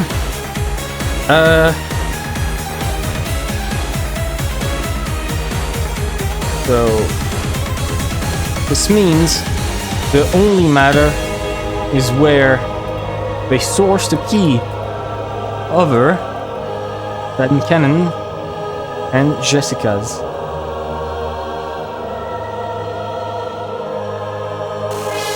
Which, again, could be any other servant.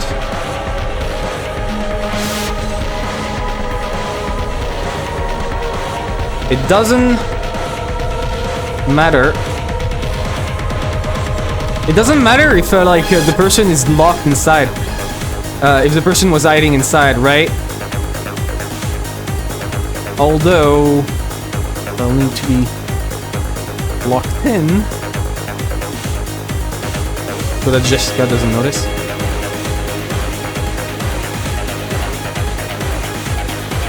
Unless the door was open. I will need to like look that up again. There's a bunch of details I need to look up again. I'm gonna stop very soon. I swear, I'm slowing down on this shit. That is exhausting as well. Thinking about this for like 4 hours now.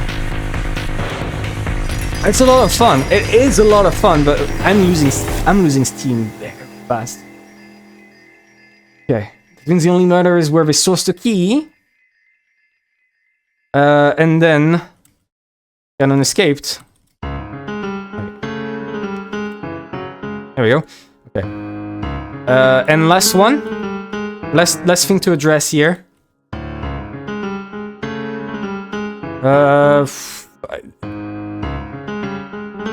I don't know. Probably all the servants, like Genji, Kennen, all the furniture is working together on this, right? They're all working together on this, which makes it so Genji could have given his key to Kennen as he was leaving, and then collected it somewhere else. Collected it back up somewhere else, right?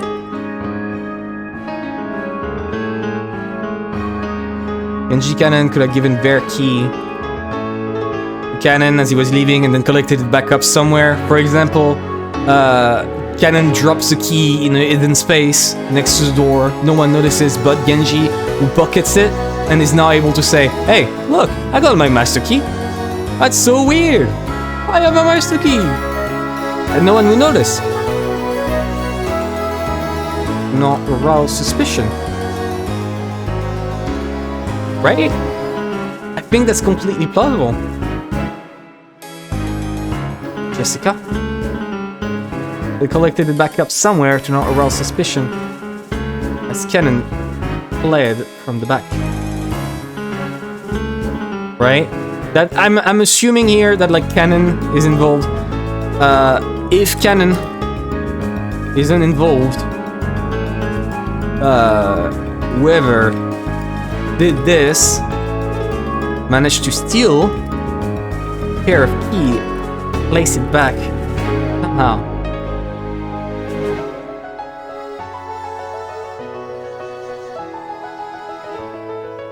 Because Red Truth makes it impossible to have more than 5 keys. Right? And it also makes it impossible for a lot of bullshit or keys switching, because those are holds them all. At the end. There we go. That's about it. I think that's about it. That's about it for the 6th, and after this, I'm stopping. I'm about to fall asleep. What else? Let me look again at the second Twilight. Be around here.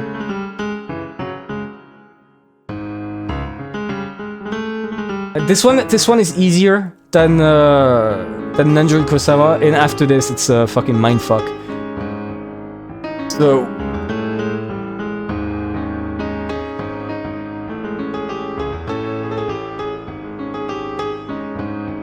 Oh, it was locked from the outside. It was locked from the outside. Right here. Probably. Also, this is wrong, by the way. This is wrong. This was a mistranslation, I was told. If there's a mistranslation and I'm misinterpreting it, right? Especially in Red Truths, do not hesitate to tell me. Because like right there, I went into a line of thinking because of the Red Truth permitted forms of exit, right? Does not permit any form of entry, but no, it was a complete misinstallation. Okay.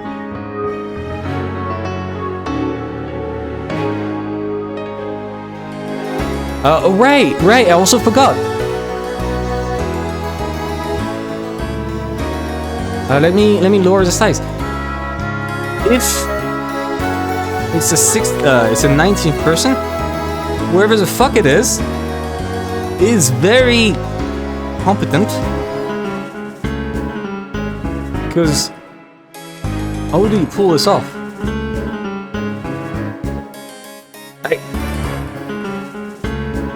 No, it's silly to write this like this. If it's a 19th person, how could they do it? How could they do it if it's a 19th person with everything working, like everything above? How could they do it? If it's a 19th person, they probably coordinated all of this from the back seat to make sure lay out perfectly, right? Because I don't see a way for someone to pull this off unless they were hiding inside the room, right? I'm gonna stop here. Maybe I'll come back to it and have more ideas. But I think this is good for now. I wrote a lot. Look at this. Jesus. Okay.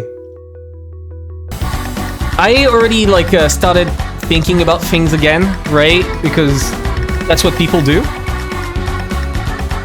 I thought a lot about episode 1, and I think there's still a lot of episode 1 that still matters, right? And for the fourth mystery of it, Enzo's death.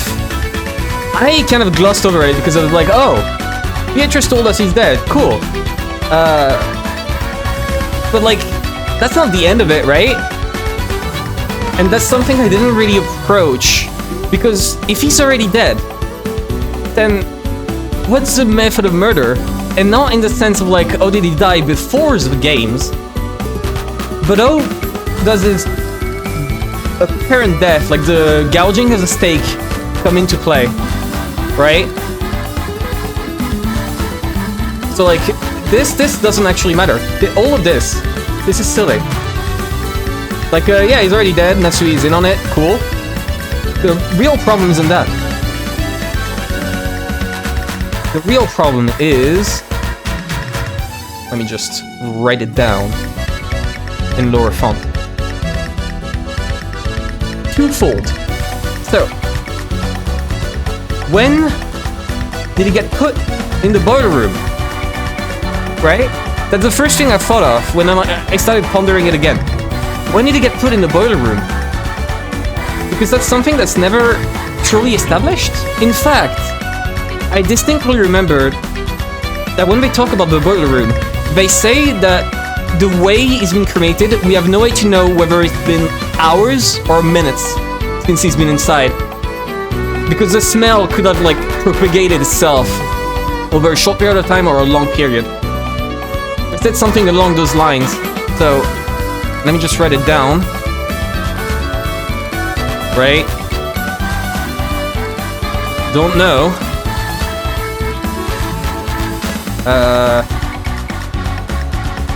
Could have been... No, I'm gonna put that next to it. Time undetermined. During game. Here we go. Okay, so a few possibilities, right? Either was put directly after the second Twilight. Directly after the second Twilight. Which does mean, what's the path of the criminal? Because I've never really established it. If you think about it, how did the events transpire? Because we see the perspective of the crew, right? Where essentially they witness the first deaths, then they happen upon Eva's death. Thanks a lot of Chris in all stream. I'm glad. I'm glad you're I don't know what I'm glad about. I'm glad you're enjoying the stream, but let's start with chorizo. I'm not sure that's good. I hate chorizo. It's one of the worst fucking things. I never understood people who like that. But nonetheless, let me go. Let me actually set this up, right? So I'm gonna write the murderer perspective. Right? So for me, wait, no, murderer timeline. I know I said I was supposed to be on episode 2, but I think like there's still a bunch to say about episode 1 that will still influence later episodes. Figuring out the way that they acted here feels of importance. So they commit the first Twilight. I think that starts about here. First Twilight. In the room, there in a manner. Right? After this, morning.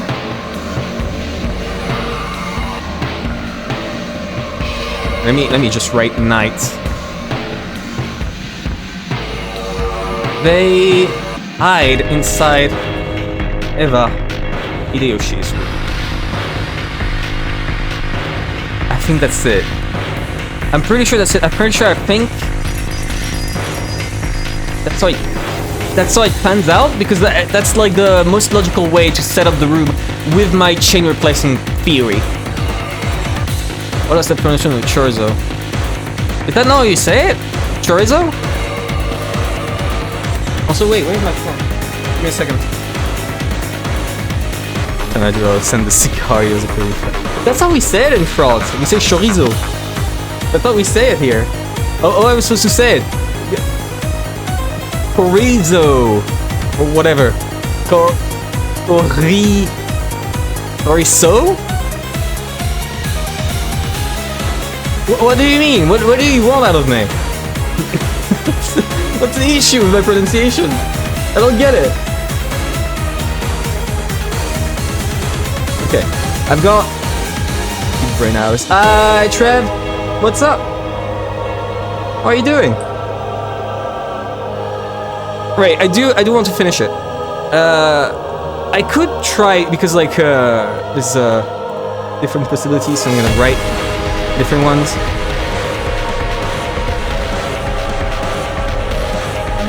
In the morning, what is the first thing you do, right? Either they hide inside Eva and Yoshi's room, or they put Kinzo's body in the boiler room.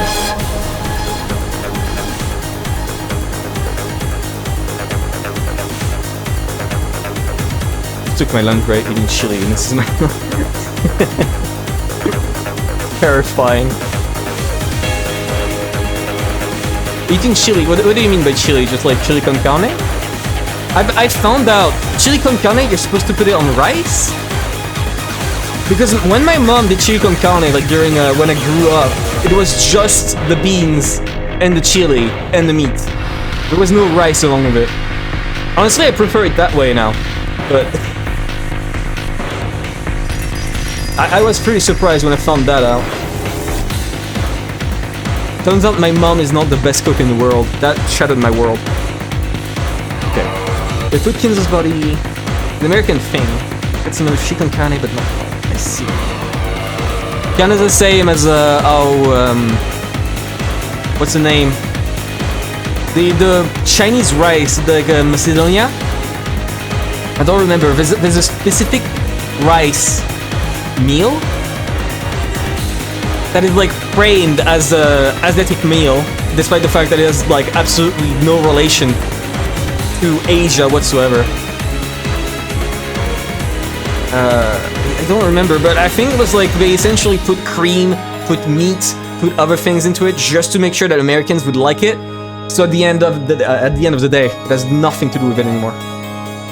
Okay, let's continue. I'm getting distracted. I'm getting very distracted. So there is a problem, right, with figuring out a timeline. I don't know what action the murderer did first. They could have decided to hide inside of Eva and Yoshi's room, to set up for like a... But why would they? They're not certain that Eva and Yoshi would leave first. Let me write that. Let me write that. Oh, do they know? They would leave first, and I'd there.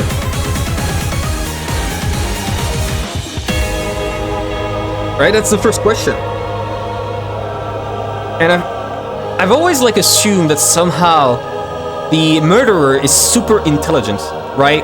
Extremely smart, able to predict everything, but why?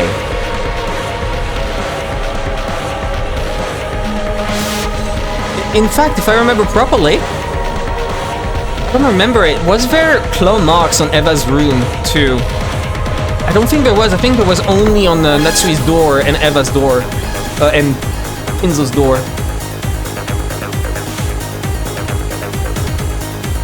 God, I wish I remembered that one. If any of you like remembers that detail, I would love to know.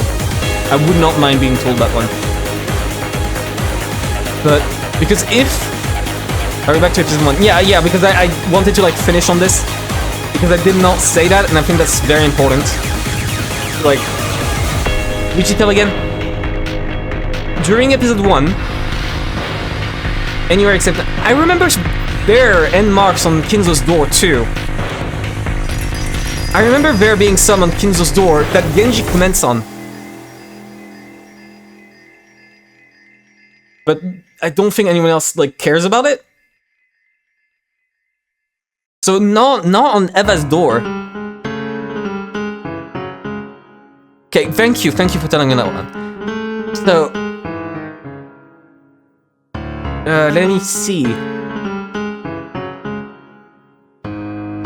Only adults left.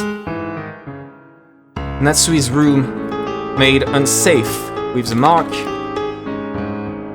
So they... The only one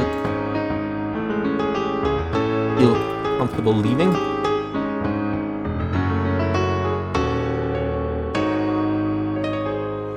Right?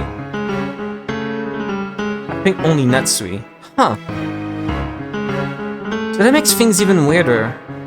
I mean, no, it doesn't change because, like, I was like, oh, it's Natsui and Kinzo's door, but I was still focused on the fact that why would it be Natsui? I think that's the biggest mystery in episode 1. I think that's the biggest mystery in episode 1 by far for me. Like, the depths and everything doesn't matter, it's... What's up with that mark? I don't understand what's up with that mark. I don't even understand, like, a purpose that you could assign to it.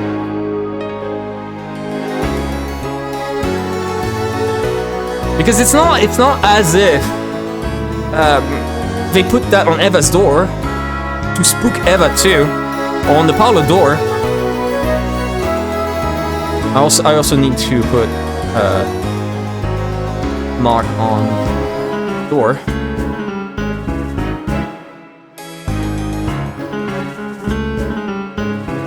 Right, mark on Natsui's door, go outside, garden.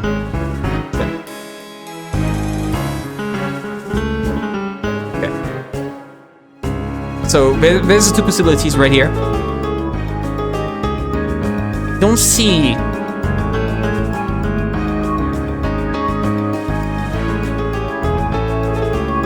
Depending on which they did first, it does change how they planned the events, right? I think Kinzo's body had to be somewhere. Kinzo's body had to be somewhere. So let me write that one.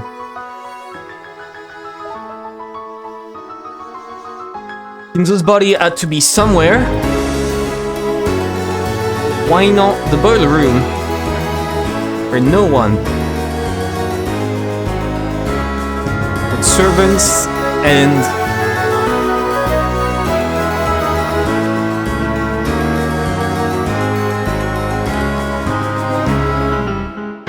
Right. Kinzo's body had to be somewhere, so why not the boiler room?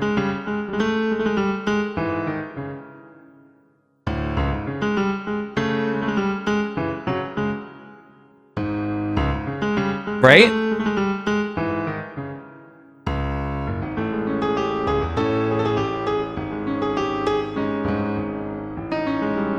I'm realizing something. What if... I've always assumed, right? I've made the assumption, oh yeah, Kennen and Shannon are like... what's the word? Kennen and Shannon are brainwashed and forced to follow with like whatever will Kinzo or the newly assigned Kinzo would give them, right? I made that claim. And I still think that's true, but I think that every act we've been shown so far of Natsui and Kennen rebelling against it does happen, but it's an act of rebellion that is not as flagrant as we've seen. When Kennen says, "I will be the 0 on your roulette wheel," right? He said this, and then still died like a fucking loser. So what if he had a goal, and he accomplished it? Seriously? What if he had a goal and accomplished it by killing himself there? We solved any mysteries yet.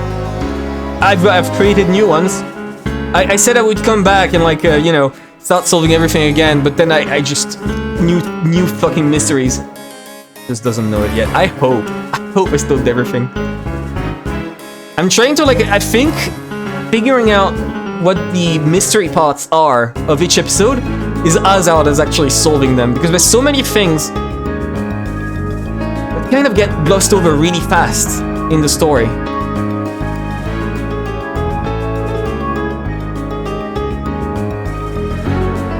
So I think they put the body in the boiler room first.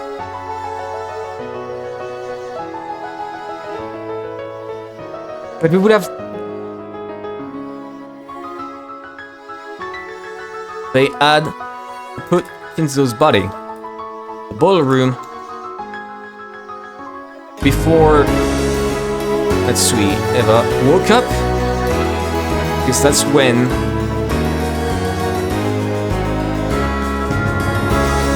so Eva's bullshit of like putting the paper in the door was actually helpful, because we know no one opened the door at that time.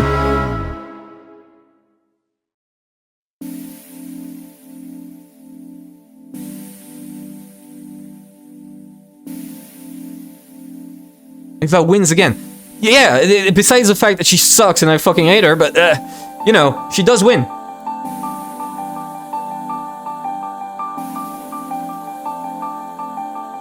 So, what does this imply?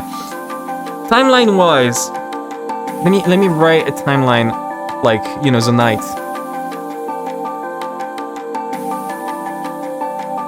That's right here, first Twilight, right?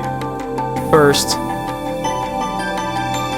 then comes N plus Eva, who wake up and come to the door to talk with Kinzo.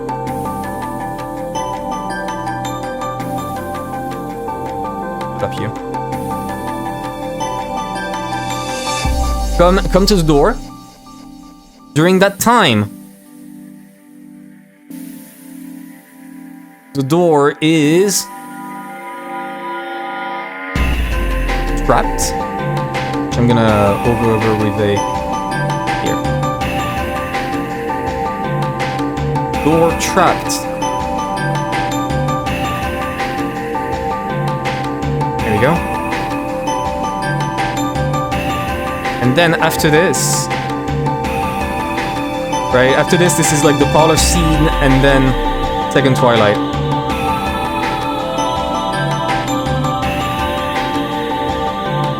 So, here. A and go check on Kinzo. Immediately go back to the parlor room.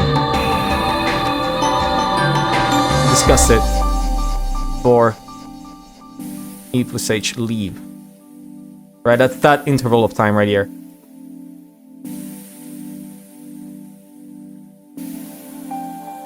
Here we go. I'm gonna put it in blue. Alright. Then this.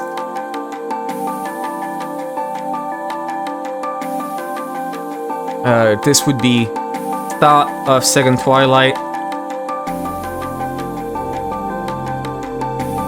There we go. They wait for everyone to notice their death during that entire time.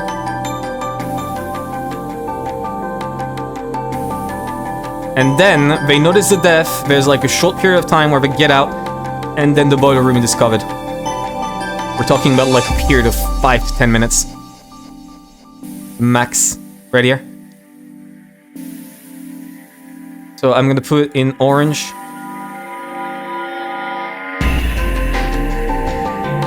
Murderer locked inside room?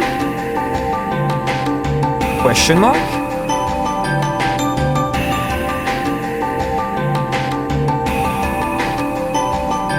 And then the final point.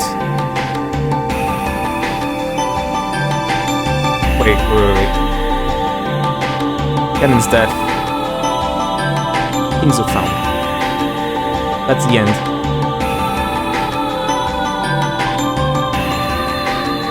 They find the second twilight. Here we go. So, based on this, you should have seen my write down for episode 1. It's great. It's great. I'm really enjoying this. So, by my theory, my current theory, right, is that during this section of time, they actually came and popped the tag. That's also something that I pointed out, right? The reason why the murderer was unable to act, despite having done the murders, was because they were locked in the room, which is why the tag pops up after, right? I'm gonna write really quick. In the second twilight.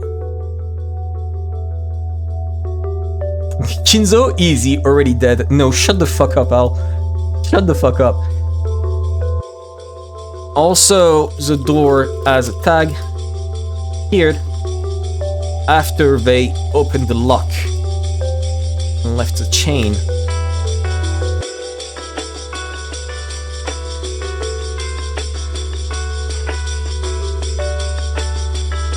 Here we go.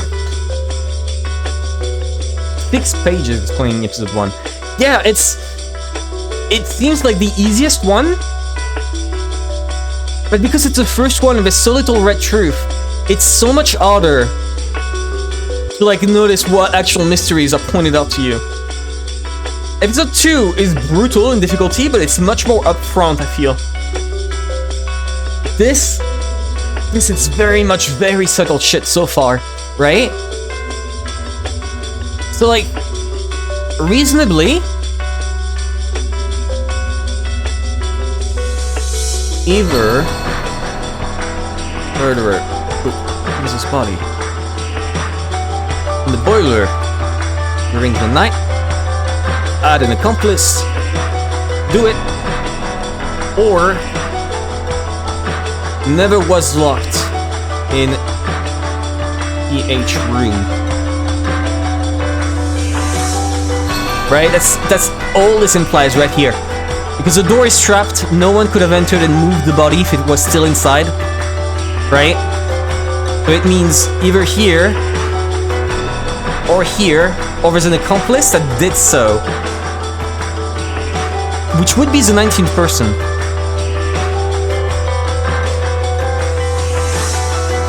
But like the 19th person is already the murderer. Because clearly to me, Natsui could not have done any of it unless she had accomplices that are unaccounted for in the 18.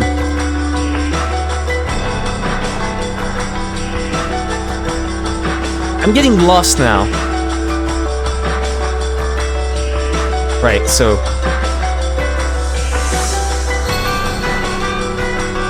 Let me put that down here. And now I can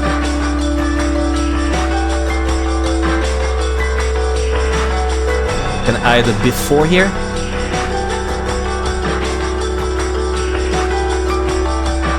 Okay. After this,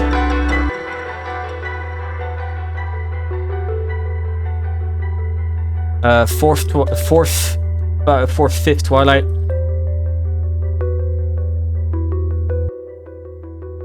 Cannon finds body, gets killed after explaining some anti-witch shit,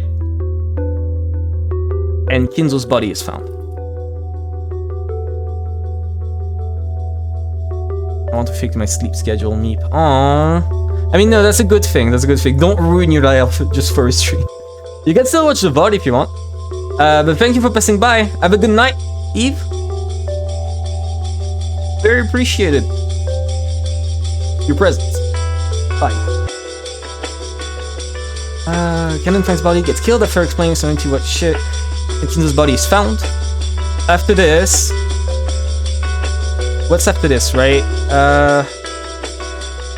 The last Twilights, that's all three after they did the parlor room.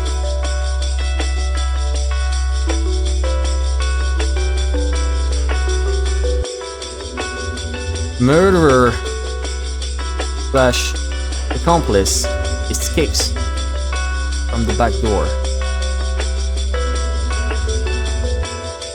I'm pretty sure Battler saw the murderer and actually chased them. I remember this.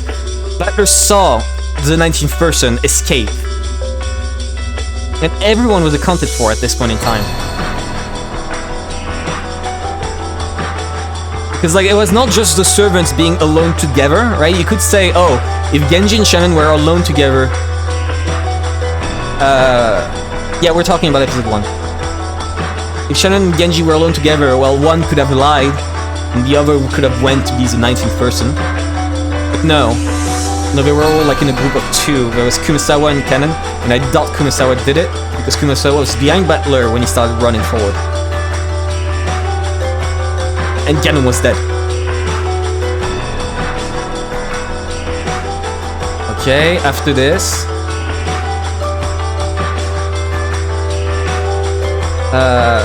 hide in Kinzo's study. A letter shit from Maria.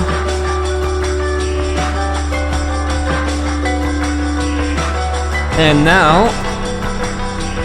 Arlo deaths. Wait, no. Group hide. Murderer hides in the parlor. Parlor deaths. Everyone comes down. Final showdown.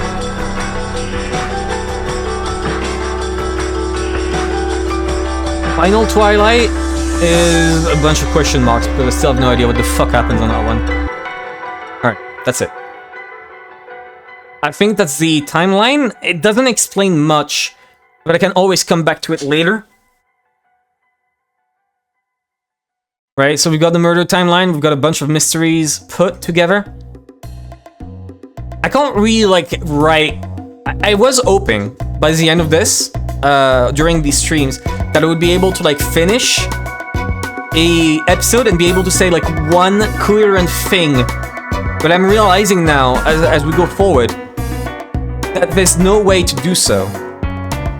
There's no real way to do so. Give me a second.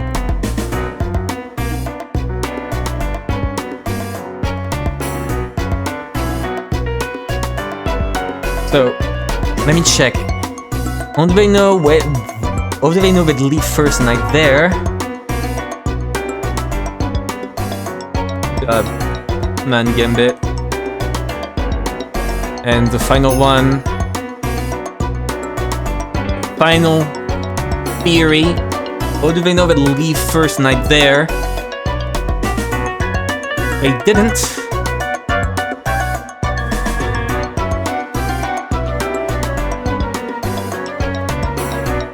They had backup plans if EH decided to stay.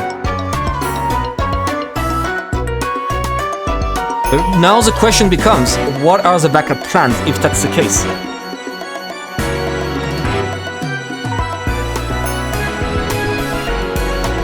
Maybe that's what the whole room was for? It's strong enough. Everyone is guaranteed. Move out of the parlor.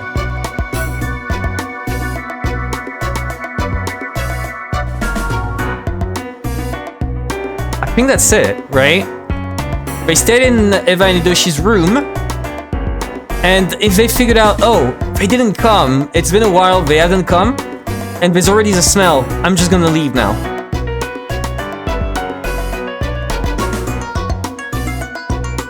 Did Eva and Okay, now is another question. Now here's another question. How did they hide inside Eva and Hidoshi's room? How did they hide in the first place? Because their room was locked from the outside. No, the windows are locked from the inside. No, that doesn't matter. If the windows are locked from the inside, it's not like they opened it beforehand. Like the questions you're asking. I do too. It's fun, but I also want to like do some progress. And every time it feels like I'm making one step forward and then doing 2 steps backwards. Constantly.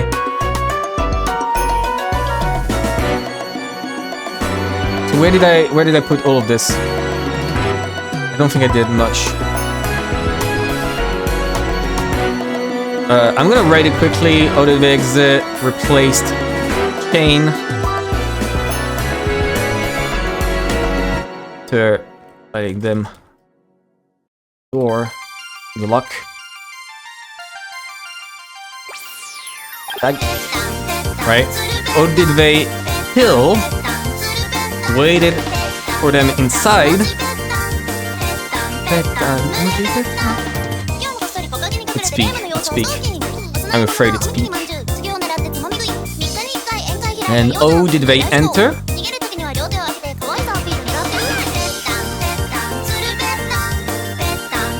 No, all they entered doesn't matter. Goda had the master key. They killed Goda. And I don't think they mentioned like Goda's master key at all. Or did they pick it up? Or accomplice from the servants.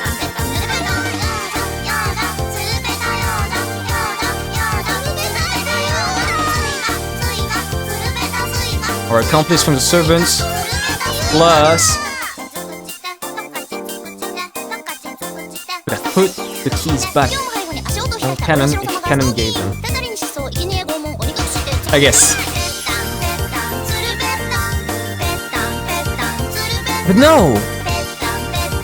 Because then that would mean, no, if it's locked from the outside. But locked from the outside. If it's not locked from the outside, please do tell.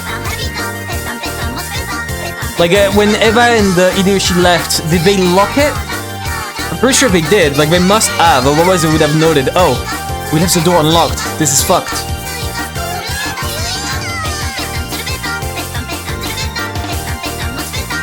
But no, they didn't wait for them inside. That's them.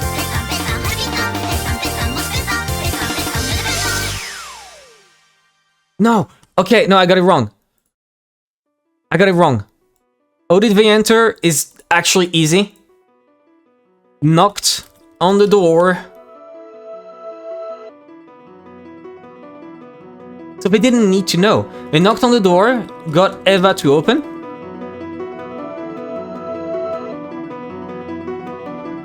The room is locked from the inside. Oh, okay, so we didn't know whether it was locked before. Okay.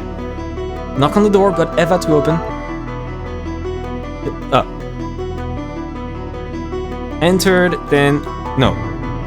Okay, kill. Entered. Killed them. Put Eva's body on the bed. Hid inside. Until people arrived.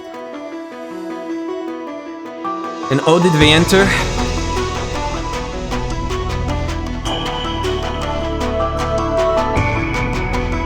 Fucking chain and door. How did we enter? Knock on the door.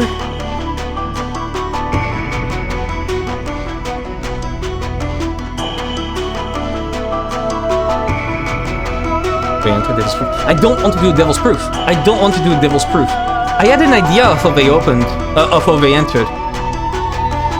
I had an idea before. They definitely entered to move Eva's body. Knock on the door. Eva went to open and got killed at the door. Why am I putting it the wrong way around? I'm stupid. Oh, then I fucked it.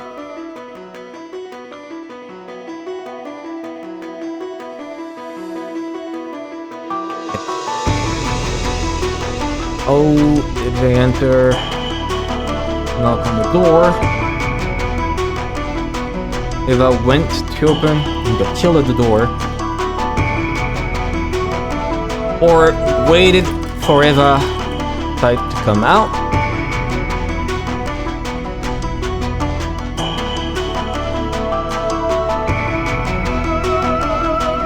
No! They waited for Eva to decide to come out on her own. Because Eva had her shoes on, and you don't put them on to simply answer a guest.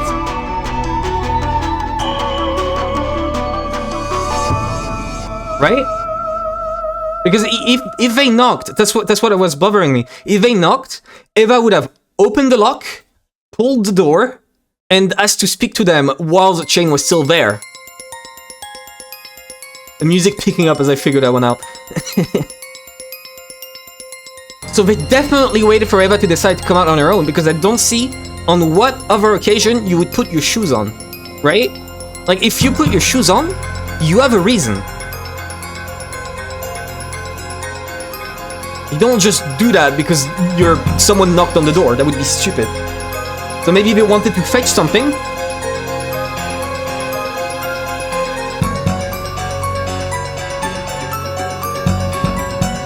They're essentially doing devil's proof. I mean, I think there's a difference. But devil's proof is like different from saying, oh, this thing exists. I can't explain it, but it exists. Right now I'm giving an explanation for why. The explanation may be right or wrong, but it's not devil's proof. You could prove this wrong by like simply saying Eva didn't have her shoes on, or Eva decided to stay inside. I don't think those are devil proofs. Like at all. Or am I misunderstanding the concept of a devil's proof?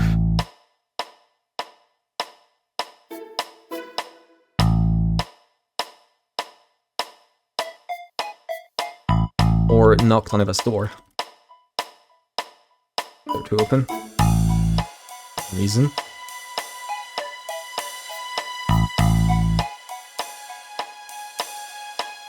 What if you make your wrong explanation? That's why so far I've been trying to like make multiple explanations.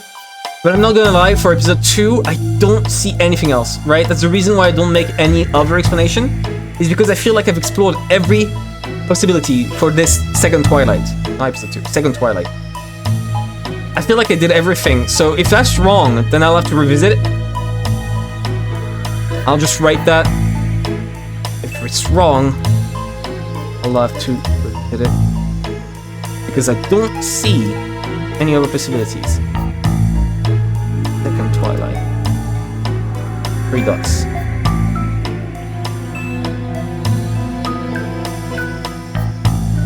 Here we go. You have a good point, seriously. But at some point I gotta call it and not like stay in front of this for 30 minutes trying to figure out like an alternative. So like maybe the chain replacement is wrong. Maybe I'm reading too much into the line of canon saying the chain is easier to break than he thought it would be when he tried to open it. Right? He said something along the line of, it's easier to break than he thought it would be. And I'm gonna add one last mystery. I mean, one last. We all know it's not true. Wait a second. So far, I'm not certain on who's the murderer, and I'm gonna keep that as a judgment for later on. All right. So last one. 11.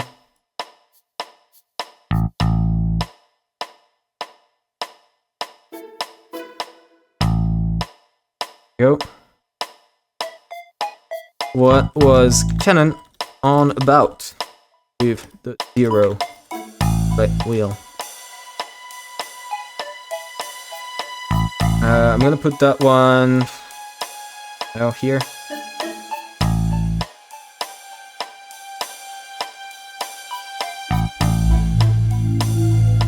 Maybe not old anymore. Why did Canon make a show of rebellion? That's the last one of episode 1, and then I move on. The biggest thing I can say is I believe in you. Thank you.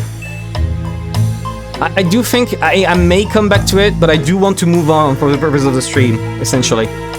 Right? If I was on my own, I would probably stay in front of this for like 30 hours, which I already did. Like, a lot of this comes from like off-stream stuff that I've thought about.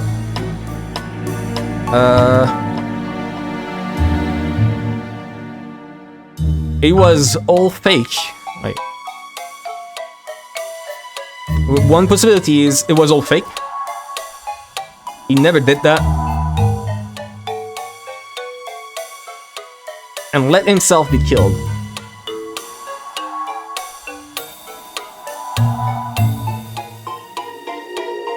Or, which, you know, that one you can't really add anything to it. Whatever. That means he's an accomplice.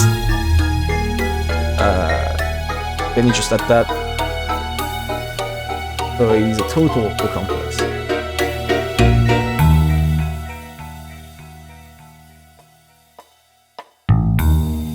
He knows he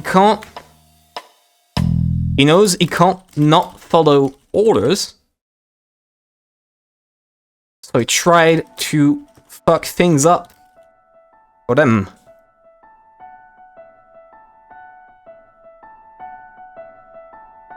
Right?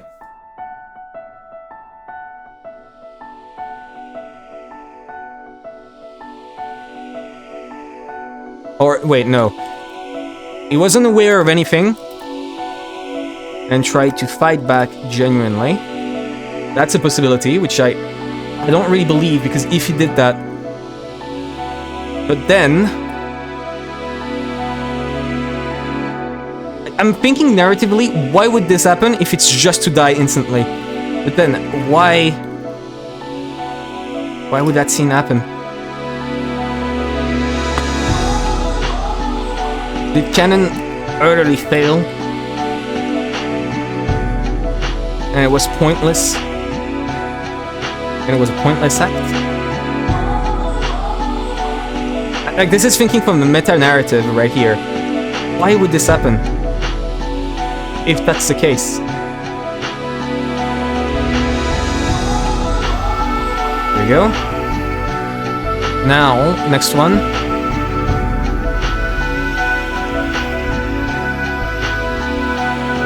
He was aware of everything. I wanted to fight back in a way he could without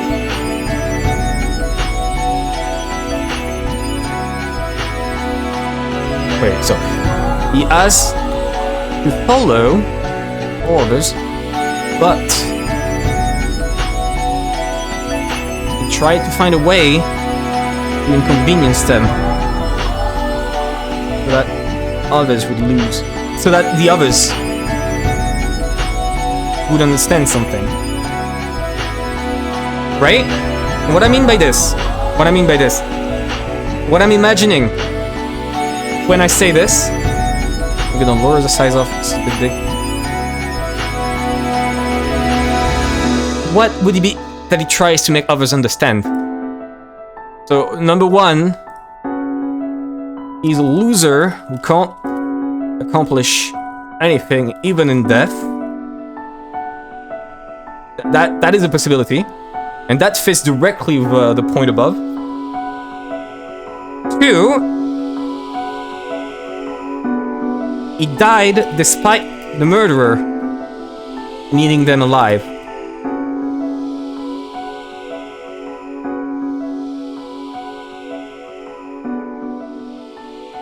That one. Okay. And the other one? He died despite the murderer needing them alive. He made a show of his death to make people hurry and see the 91st.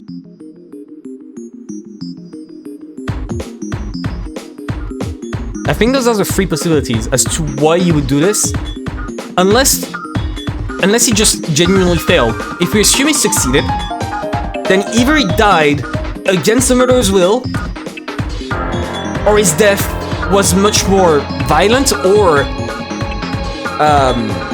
loud than the murderer would have wanted. So he died despite the murderer needing them alive. What would that accomplish, right? If you do this, mess up murderer's plan, would that really accomplish that? If you died before without the murderer needing you alive, wouldn't that still accomplish a murderer's plan? Because you would still be giving them a free twilight.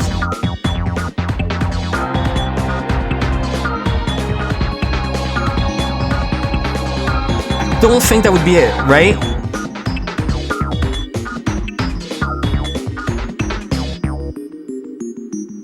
I think Canon would know that whether or not he died, maybe they had bigger plans for him, but concerning how everything unfolded afterwards perfectly, I don't think that's it. I don't think that's the part that's messed up. I don't think that's the effect Canon wanted. Don't think so. Is he? He did die. Still to the twilight, unless something important. There we go. More text.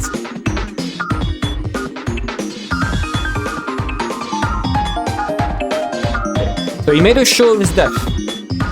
That's the next one on the list. Maybe there's other reasons why, like, dying here would ruin things. Give me a second. Normally the game is currently switched to Umineko.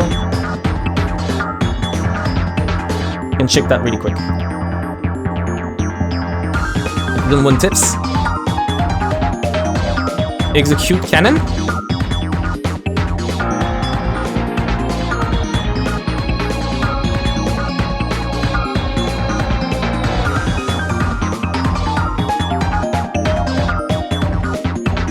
A weapon resembling an ice pick. So they all say a weapon resembling an ice pick. What about the method of death? What does the art look like? What? No. No, what? Shut up.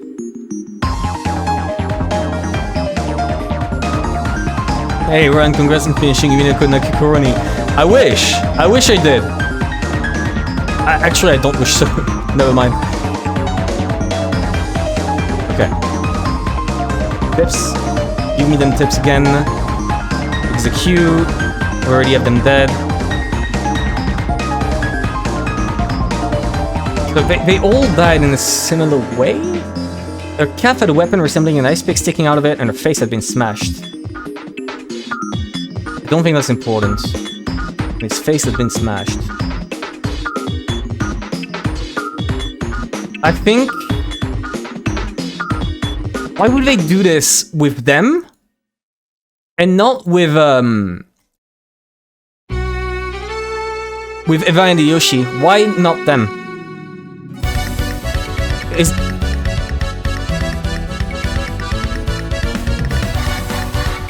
Okay, yeah, there you go. I do appreciate that. If I don't remember something, please do tell. Like, if I say straight up, I don't remember this, can you tell me? I would appreciate, yeah, having an answer. But I don't understand. Why them? I'm gonna write it down really quick. Just somewhere. But I'm not gonna answer it now because I don't know. Right? Why did Manjo, Kurosawa, Denji get their face smashed. What if Kurosawa was the murderer all along? Holy shit, that's a new theory.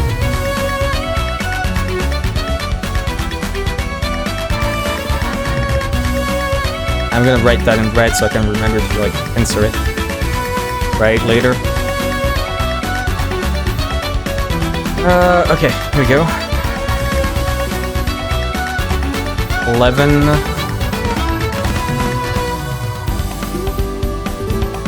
But I don't think that's it.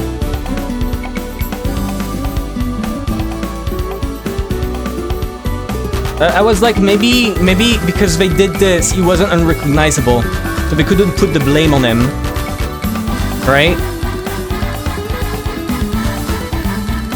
So they could put the blame on him, but because he did that,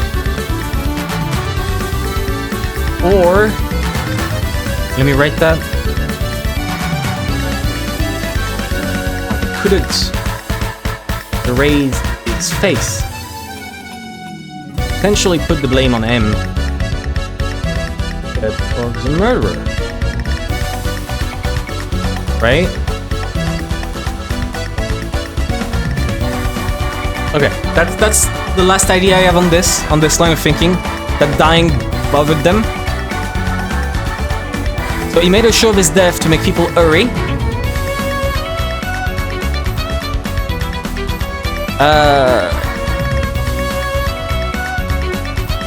The murderers...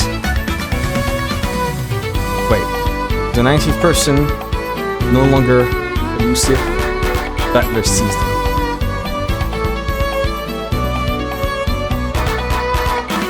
I think that's the biggest point. I think that's like the biggest point of all of this. Right? Now that we did this, the 19th person stops being a random person and starts being... It stops being like an hallucination that maybe Maria had, and starts being like someone physical that you can put as existing, and that is outside of the group of survivors. The murderer was supposed to get both him and Kurosawa. Possibly two, right? Because they were both supposed to go inside at once.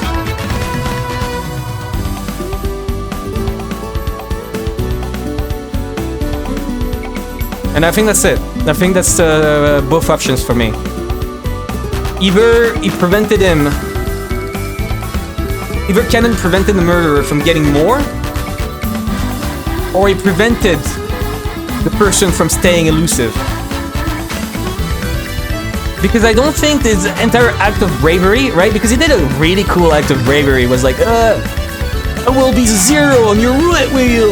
And then he dies like a fucking loser. So, if his death wasn't actually a loser's death, then that would make it cool suddenly, right? I think I will leave it here, and we'll finally move to episode 2, because now I think I've said everything I needed to say about episode 1. Because like, why did they get their face smashed? That is not something I figured out yet, and probably I will touch on that on episode 4, because that's when all of them get their face smashed. Do you mean Battler saw the murderer? He saw their shadows. He saw them running away, yes. I distinctly remember Battler running out after the person and seeing them duck inside the building. They saw their shadow, they didn't see like any detail of them, just that someone ducked inside a building. The only point of view that I take as absolute reality, to some degree, because he could still be fooled, is the one from Battler. So if Battler sees something, maybe he could be fooled by like, you know, maybe it's a stick with a cloak on it that moves automatically, right? Or it is actually a real person, but I don't think that the shadow he saw does not exist. So, I think I'll move on to episode 2. Last time when I reached this part, you can probably see it, I stopped being super hyper and all over the place, and I started being extremely tired and having a huge headache, which is how you get like such a fucking wall of text right here. Broom with a wig theory. Listen, that could actually be possible. That could actually be a broom on a wig that's like moving.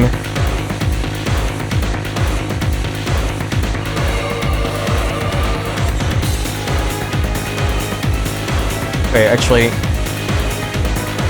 I cannot. Actually, I can add that.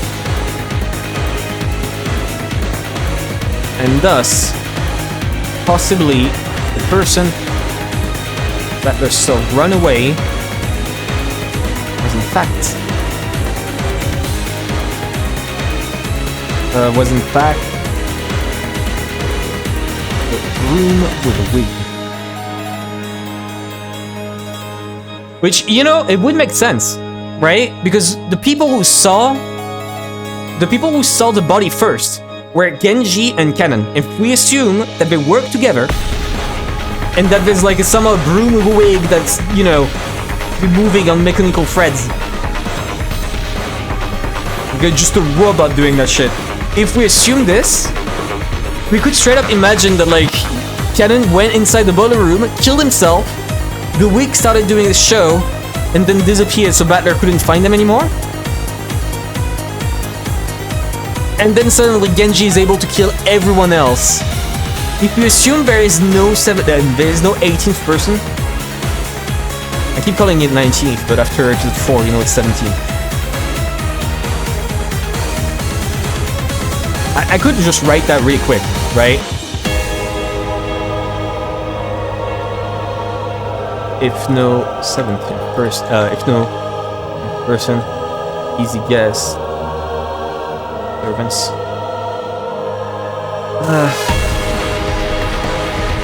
Kanon did a murder-suicide. We rolled 6 of the family. I think that would be the boring answer though, right? Kanon did the murder-suicide with all 6. Kanon, Genji found Eva the bodies first. Did that kill them?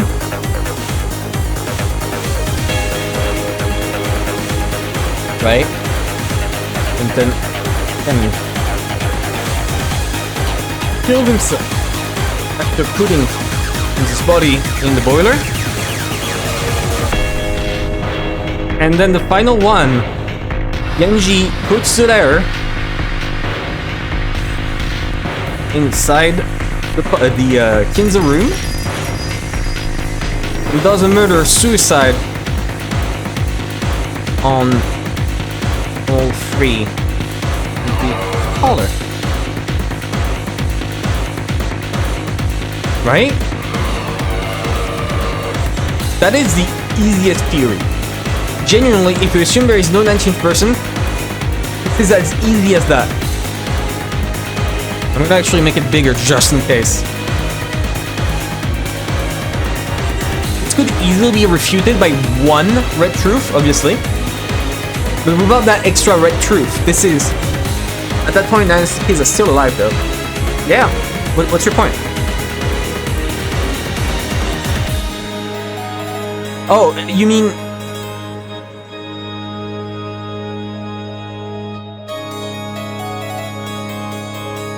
Then, yeah, no, you're right. Because then, how would Natsui and the kids die? Presumably someone killed them. Yeah, no, exactly. How would Natsui die then?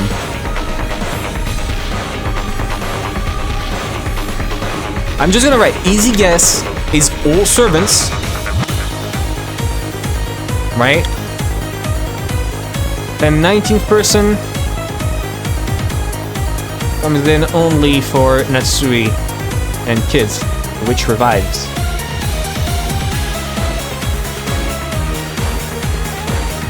Ninth Twilight.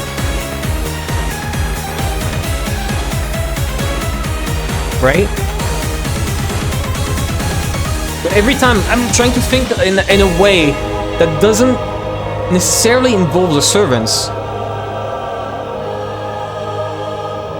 Right? Because the first one with the murder-suicide.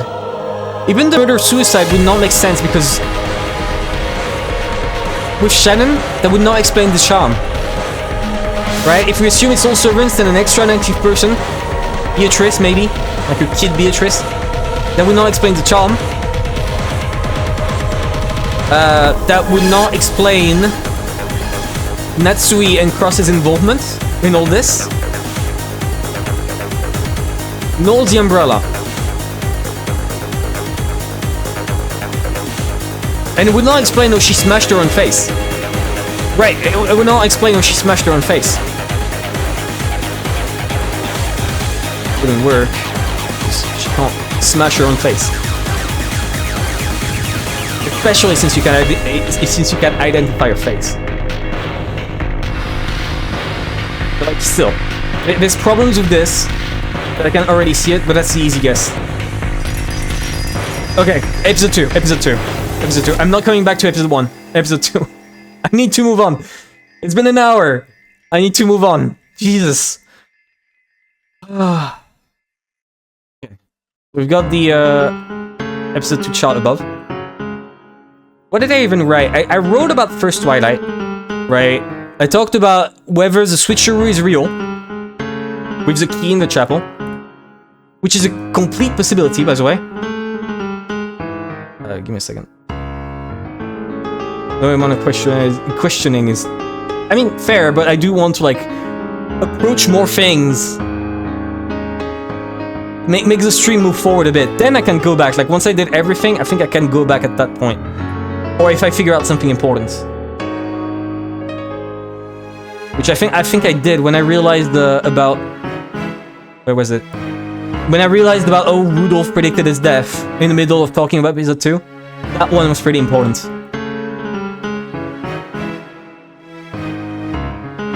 Which I still have no idea how he did that. So what about the chapel scene? I already talked about it. There's a motive that I don't get it.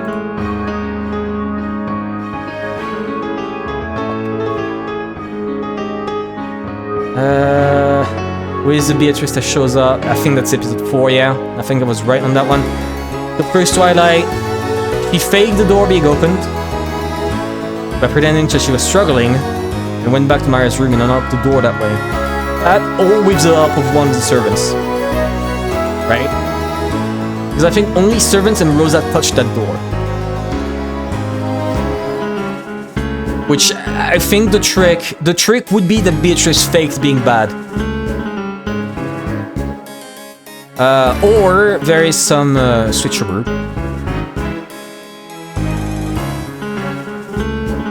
But that one doesn't make sense. I don't see a person, right? I think I made a chart of all this. No, actually I didn't. Give me a second.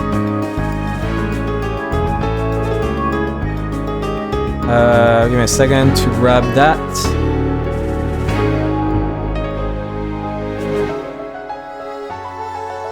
There we go. And put it here. All those people right here. What am I doing? I can just do this. I'm terrible at my job. Jeez. Right, I can move them here, and then I can easily move them in a line.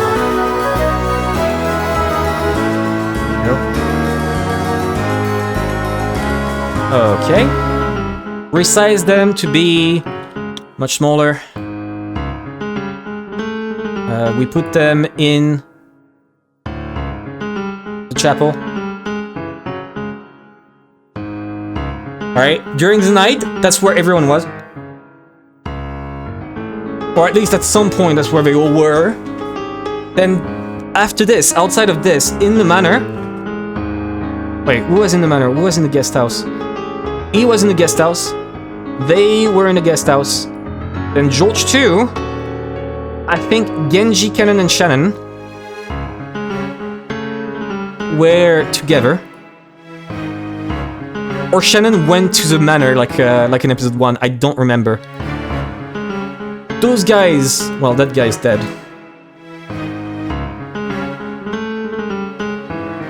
This guy's dead. There we go. We'll put him somewhere. Yes. Goda... Nanjo Kumasawa... No. Nanjo was also in the guest house, right? Did I even make something like this in episode 2? I don't think I did. I think at that point in time I didn't take it seriously enough. So I didn't do that. I think it was in the furnace. Possibly. You say this, but possibly. Maybe already in the furnace. No one found out yet.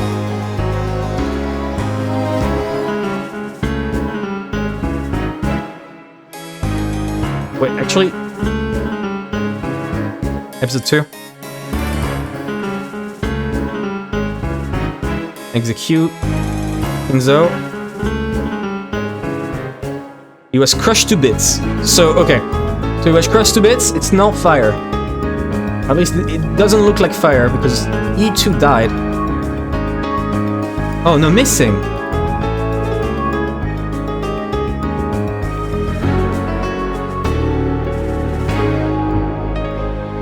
What? Hey, wait. Which is game record? Missing on the 10th Twilight, missing on the 10th Twilight. So no, they're all missing, okay. Wait, oops. The window is badly scaled. Here we go. Okay. So the episode 2 end again. Kinzo walked down from the stairs. Eva and Rosa... No. Rosa and Maria tried to escape. Butler and Kinzo were killed, along with Genji in the main hall.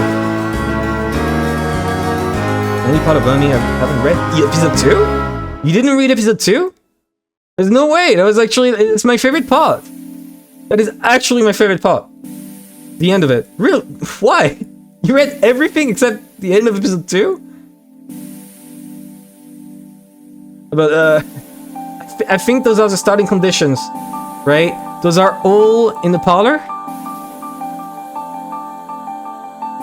That's so bizarre of a stopping point. You're Yumi full and... Okay. That's pretty funny. So, parlor room. Parlor. No, guest. Then manor. It wasn't just the two of them. There must have been more. Shannon probably went there again because like it probably is simulating the same as episode 1. In episode 1, after talking with George, she goes in the manor. Shannon and Genji stays inside. Nanjo has his own bed in the guest house. And the four together. I think that's correct. Those guys are in the manor.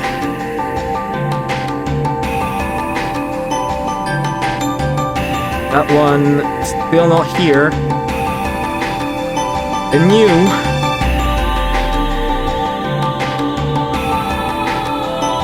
possibly here.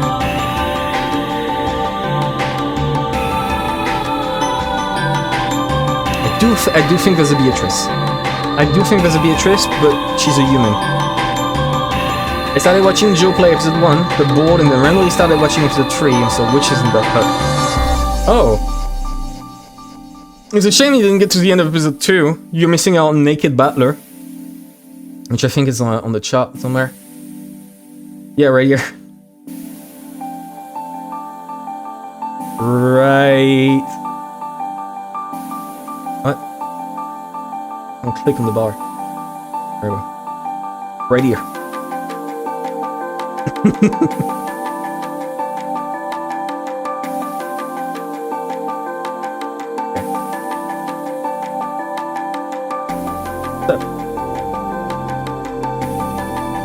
And let's keep going on this. So is it really reasonable to think that anyone would have done a key switcheroo in a room full of 4 kids, which I'm gonna indicate they're all 4 of them together. Like a fucking red line. There you go. All 4 of them together. Someone manages to enter without waking any of them, which, in fact, did not happen when Rosa came in and tried to do it silently to not wake them. By the way. Maria woke up and the rest woke up. Although slightly, they would have remembered being like slightly woken up. So maybe they didn't realize, but that's just weird. It doesn't add up. That the key switcheroo happened. Beatrice was like, "Oh, you got me." Right? Oh no, you're cornering me.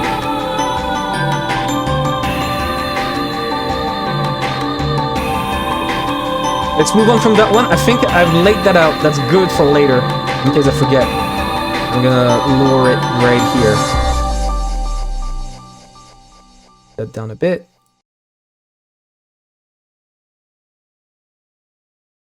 Go. Right here. Beautiful. Now, Second Twilight. What did I even write? I think Second Twilight is the third hardest part of episode 2, I feel.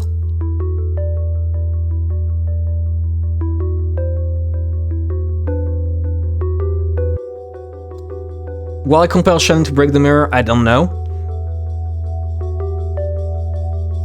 So, how did they die in episode 2? I wrote a lot. I wrote about stabbed in the back, random person, trap, which I think is unlikely. I think Red Truth contradicts that. Or a hole in the wall. Which, a small enough hole would be enough to like shoot a dart through, but it would be so silly to like know exactly where Jessica would be standing and still manage to like shoot a stake through it that would still have enough power to pierce. That would be so complicated. I don't think it's realistic. Don't think it's realistic right here. Right, it's good to note it down at least. Alright, so Cannon killed this guy and then killed himself or escaped. Right? I still think... I'm starting to think, you know, in the end of episode 2 or the start of episode 3, Baron Castle talks about how the reason why Beatrice's game is so tough is because she makes mistakes. And I was thinking by making mistake, oh, that must mean the murderer, you know, tripped on something and like a banana peel fell under his leg and he just suddenly collapsed or whatever. No. I'm starting to think that the reason she fucks up every time... I'm gonna write that down, actually. I want to, like, answer that one. Because I have many different ideas of what it could be.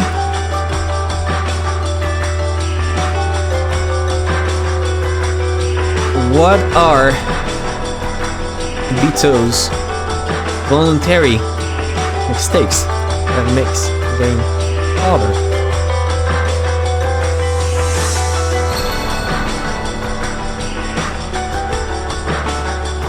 Right here. So, first theory I have for this, which I've already stated right here. The murderer fucks sometimes and badly plans things.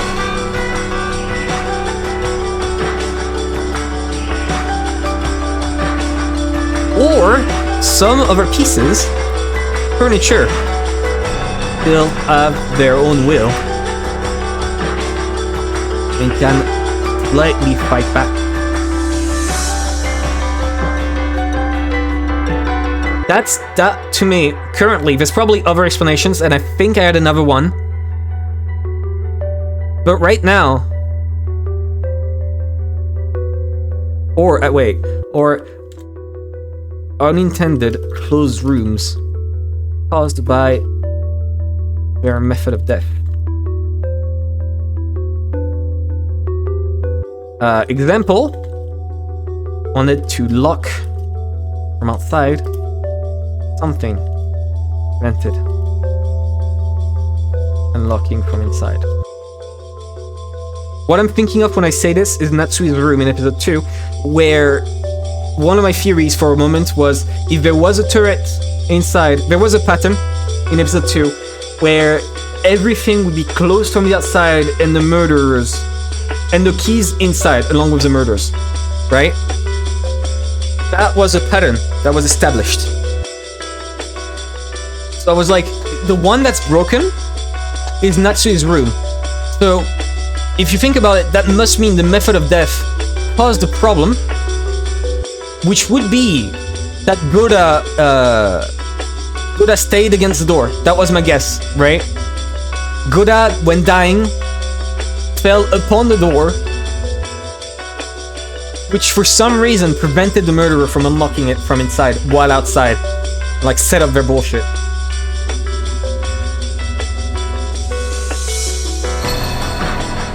So that was one idea. I don't think it's that valid. I think it's about a bigger whole. Right, so some of the pieces of furniture still have their own wheel and can fit back. And that one, right here, I'll come back to it. I'll come back to it a couple times.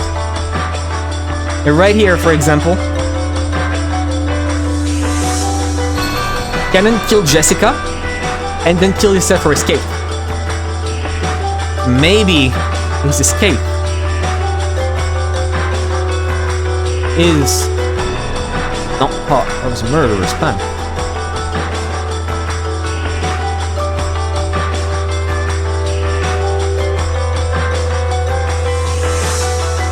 There you go. I'm gonna put it in small text because this is not really important. I think I need to come back on that one later. Don't really get what you're saying.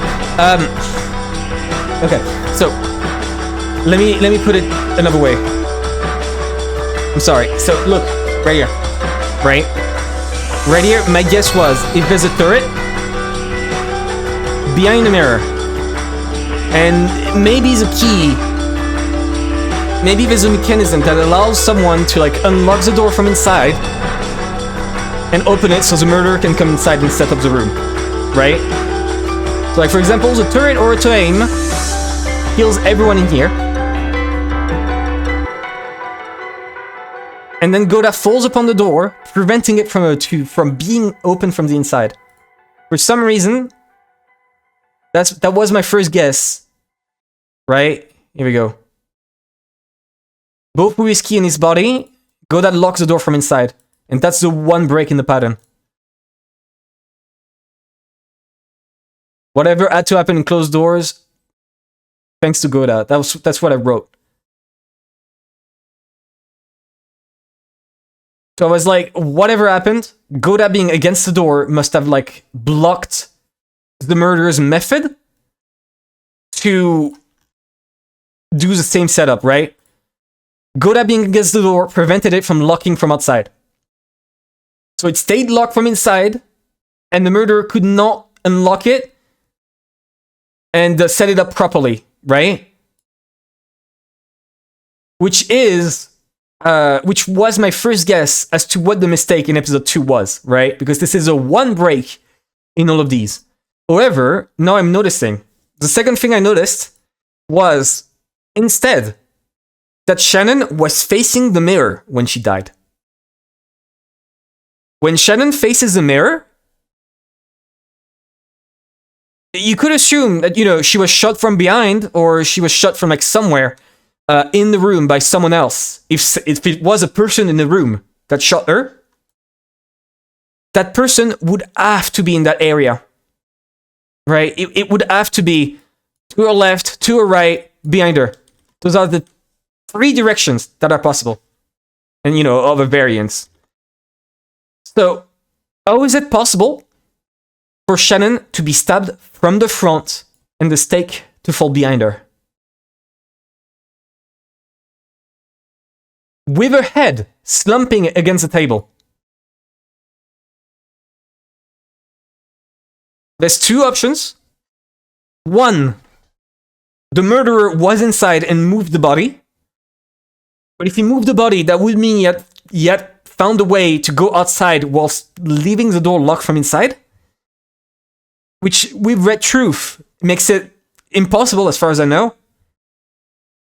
Or the murderer was either in front of her or in her. Those are the two possibilities. Or three, then. Which is why I went turret, but it seems that Beatrice is locking turrets out of the question. Turrets are not included. So it must have been Shannon, you know, they're being chased by someone, maybe, which is why Goda is, like, holding against the door. Or, I don't know, Modern Warfare. Cat guns. Sad. For some reason, Goda was like, I would need to address that when we reach it. But Goda was, I'm gonna write it. Why against the door? Because, like, George being on the bed, whatever. I think it was either on the bed or on the floor or next to the cupboards. Whatever. That is a position that would lead to him being killed from any direction. But why was she here? And I think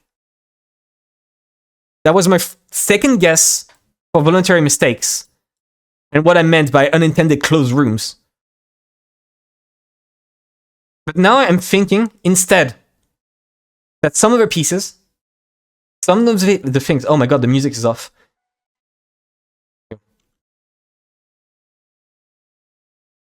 It's starting again. Thank you. Thank you for telling me. Some of the pieces for ensure still have their own will. If you assume that Shannon is forced to follow orders, then Shannon would kill everyone. And then set up a thing that only her could have done. I was so tense with you theorizing about the music. Goodness gracious.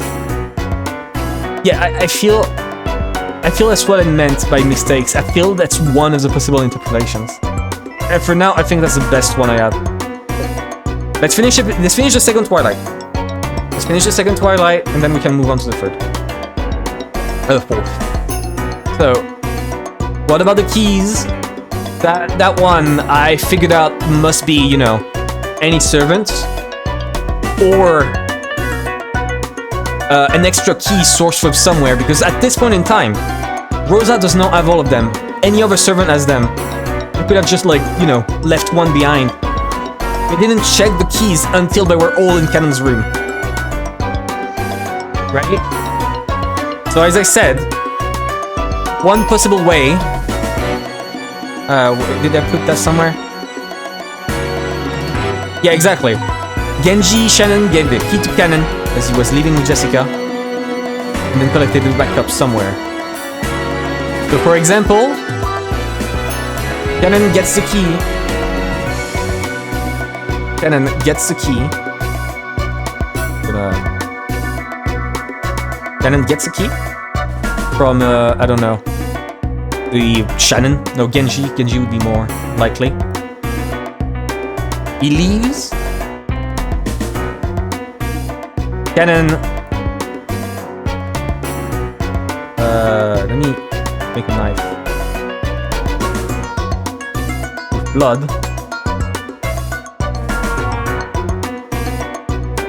Right? Kills Jessica. Then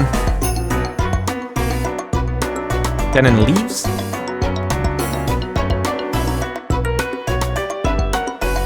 I can't really represent that by a pictogram.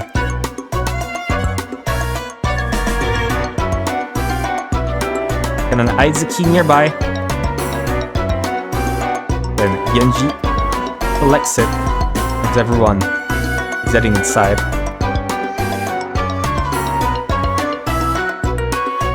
So every key is accounted for, and Rosa checks in Jessica's room. That's one possibility.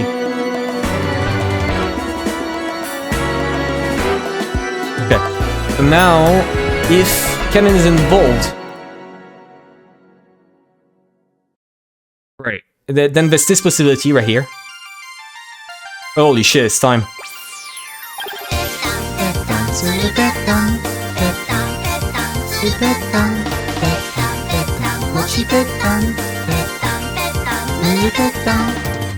So peak. If you have any other Umineko music you want me to add to the playlist, please do tell. There's only 12 inside of it. I would like more. Obviously, no music spoilers. So, if it's 90%, probably coordinates all of this from the back seat. I think that's my best idea for this. If it's a 90%, I don't think they're involved. Or if they're involved, they made some shit crazy complicated. Or they did some crazy complicated shit compared to the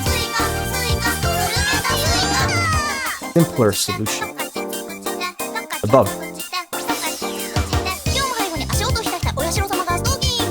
Here we go. And that's it. I don't think you can add more to this one. I can add some context, right? Go to Canon. Go to Canon's room. Room. Okay, that leaves two together and joins back with everyone at the chapel. Murder happens. Everyone comes back. Everyone comes there.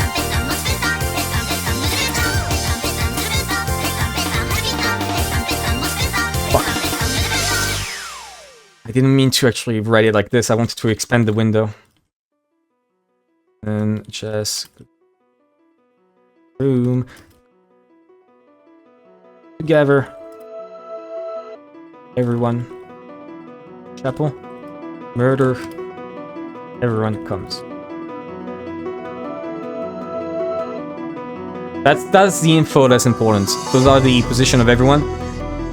That one is pretty simple. I don't need a graph like I did for episode 1. For Twilight 1.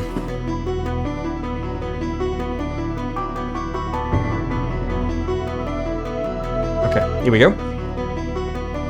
We can finally move on. Can you believe this? Can finally move on. 7. What is the 7 one that I wrote? Canon reappearing and dying after a big wound. By the way, I'm gonna change the format a bit. Canon dying and coming back. Or dying again. Where did I find his body? And then coming back. And dying again. Can check. Don't worry, I'm gonna check right now. I'm gonna check right now. It should be in the tips.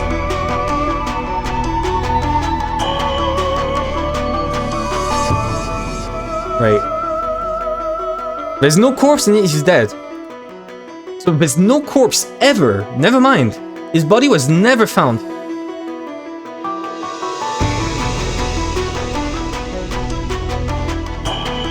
We're gonna write that.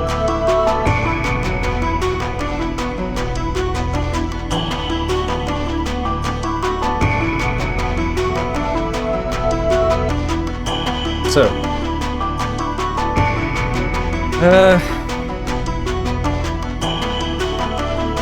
What? I need to check Red Truths again. Give me a second.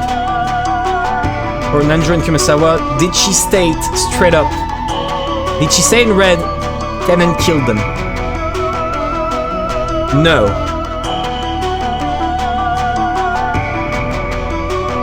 Canon was killed in this room.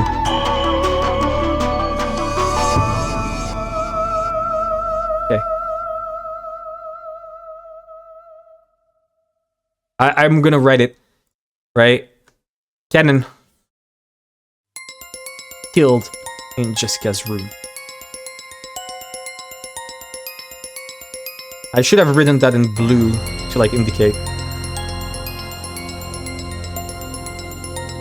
But how do I indicate this? Like this. Right? There we go. Now we know it's a red truth that corresponds to it. And there's no other red truth regarding that, I think. I noted everything, so if it's not here...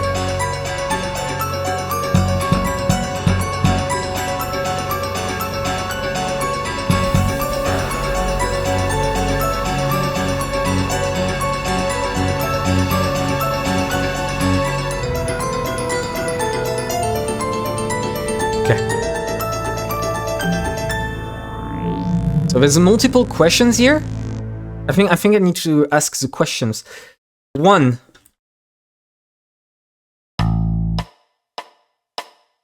When did Kellen die in Jess's room?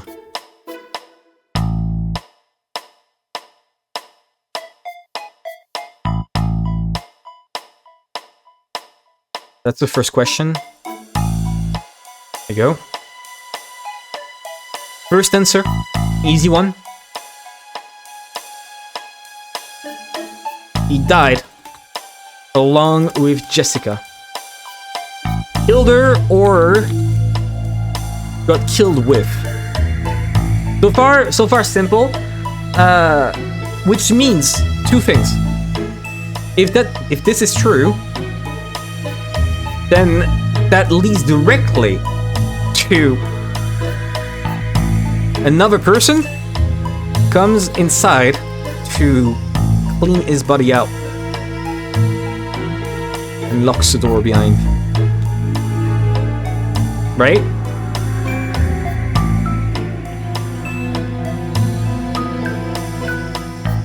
I'm gonna write a bit smaller. And that leads to another big question. And a pretty big one.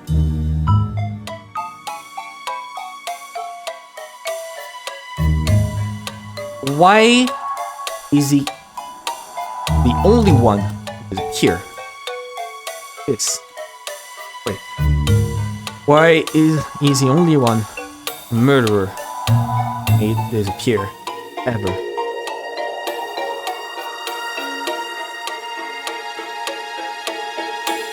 Right? That is the big question behind this theory. If you say he died along with Jessica, then why would the murderer make him disappear? Because then, whoever it is that comes by... Accomplice. Slash accomplice. That could also be another person. Who knows? Why make him disappear?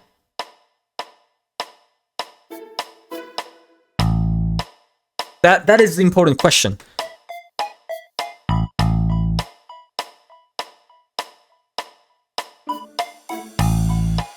I think they never checked Jessica's room again. After locking it behind them, they never checked it again.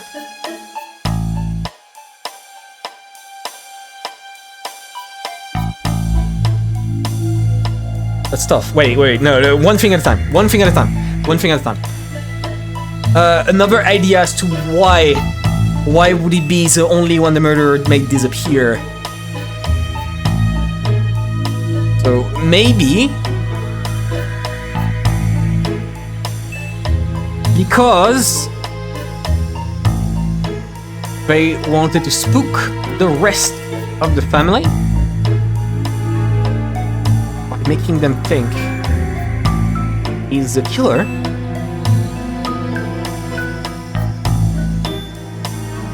He's a killer on the hunt.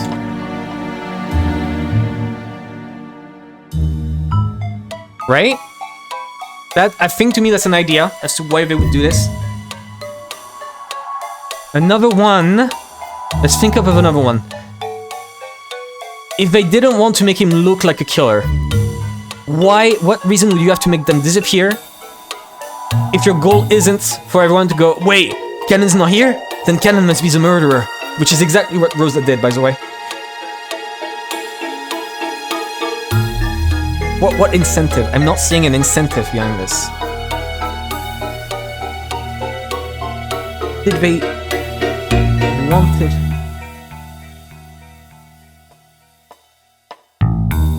died along with Jessica, his body had to be moved. There's no way his body moved while he was dead. On its own. That's magic. There's no possible physical explanation for a body moving on its own with no outside help. Because zombies don't exist.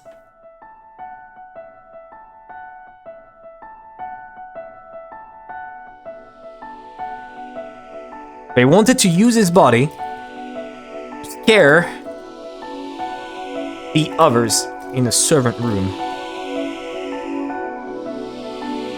I think those are the two, and I think those are complementary to some degree. Those can both. I'm gonna write it like this. Those both goals feed into each other, right? You complete the one on the right, that directly does the one on the left. It's the same way other way around. You can do both. Actually, now that I think about it, just do this. Right? Right here. Okay. So, that's that part. So what about... He died afterwards.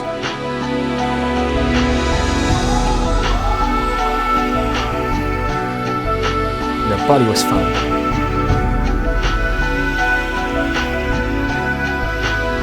Here we go. This leads directly to someone had to open the door and lock it behind for him to kill himself.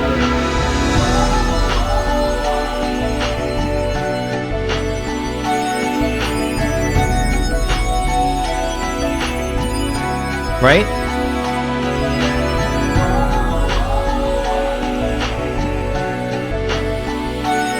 But why? First of all, who could have done that? Because by that point, everyone is sticking together. At that point, I think now is the time where I can pull that out. Again. There we go. And remove a bunch of them instantly. You're gone.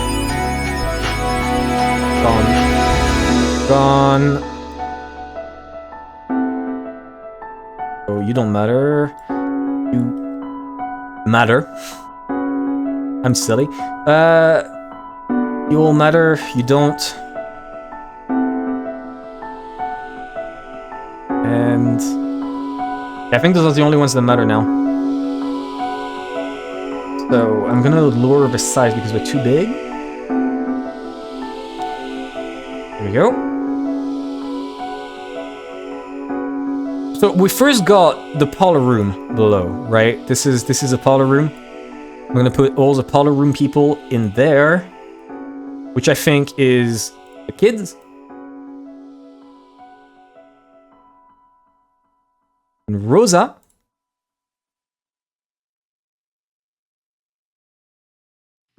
And... Well, Kevin doesn't count because he's not here. No. And for Beatrice. What else could it be? Those... Who's in the... servant room? Right? That's also a question. Servant room is good, No, it's all of them. Okay. Oh, never mind. It's all of them. The music kicking up and I haven't figured out shit yet. Okay. Those were their position. They separated everyone because Rosa didn't trust anyone other than the kids. As you know, kids. No, 91st. Gonna write it. Servants. Room.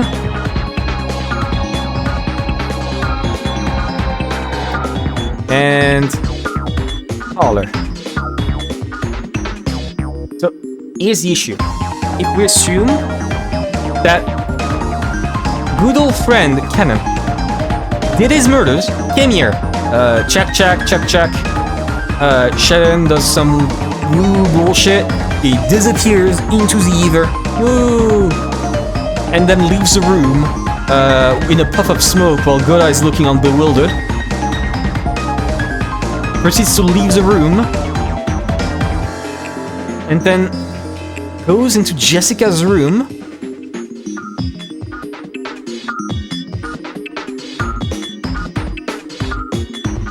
The room. There you go. And he fucking dies there. Right? And then, because those guys instantly, upon this happening, they don't dilly-dally, they instantly go to the parlor, tell everyone that something fucked up happened, and they all go together. So if this happens, right, if Cannon goes and dies there, that means that someone, a 19th person, came inside. This is so funny. Shush. I'm trying to be serious. 19th person arrives, helps Cannon kill himself somehow, then locks the door behind him, goes back to the servant room, puts the keys inside, he leaves the room and locks it.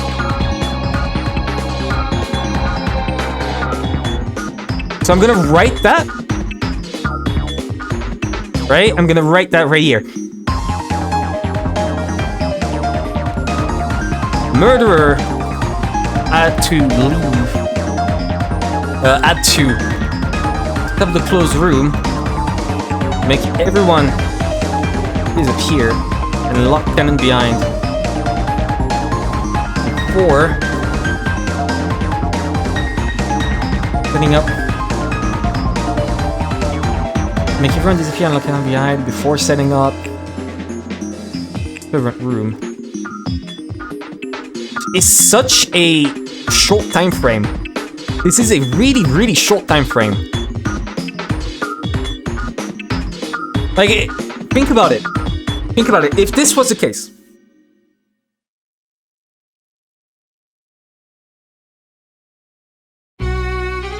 Murderer killed. No, wait. Cannon killed.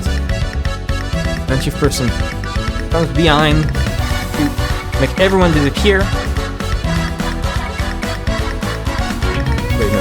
To make Nanjo Kuma disappear. Then lock Cannon behind before setting up the servant room. That or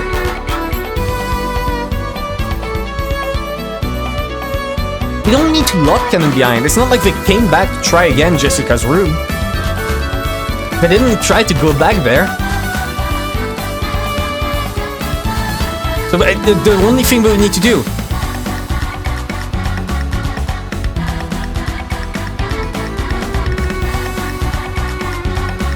to get Cannon's key and put it in the servant room.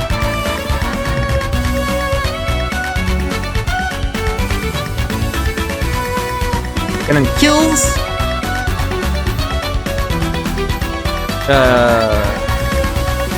Kills himself in J room.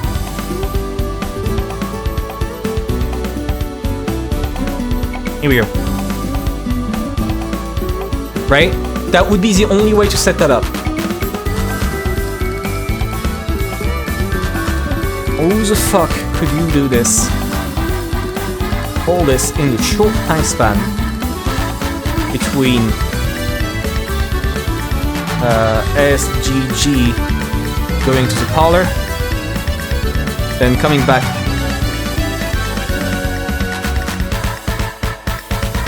witness the body disappear, and he's all there, right?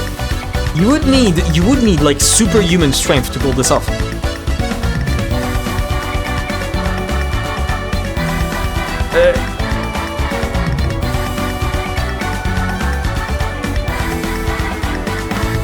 Actually, no. There's two ways. No. There's two ways. There's two ways. I'm stupid. He died after Jessica died. Her body was found. But... Wait. No. He died after Nanjo and Kumasawa got killed. There's a third option for this. There's actually a third option here. One that I didn't see at first. That's 20. Too big. 16. Right? Third option. He died at the very end.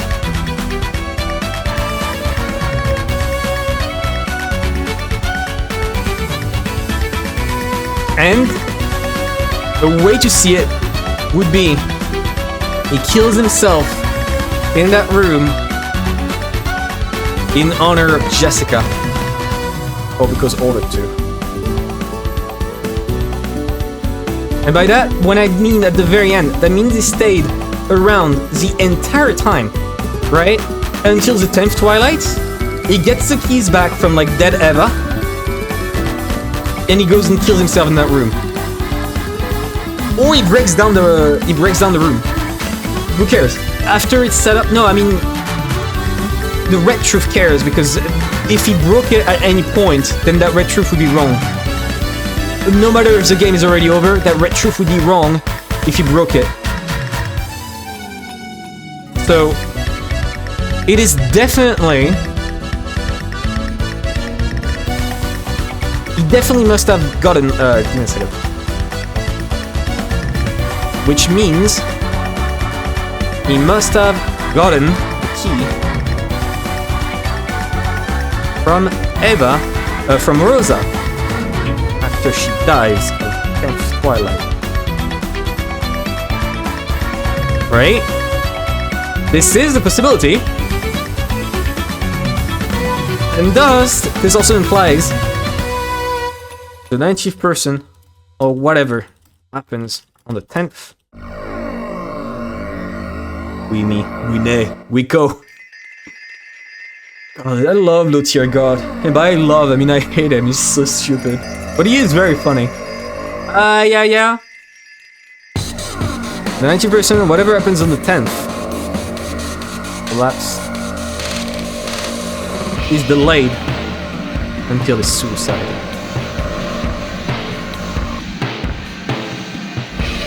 Right? This is a direct consequence. I think those are the three possibilities. Let me see those out. Hi, Mac! What's up? So... This didn't lead to much. In the end, this didn't lead to much. Just when did he die?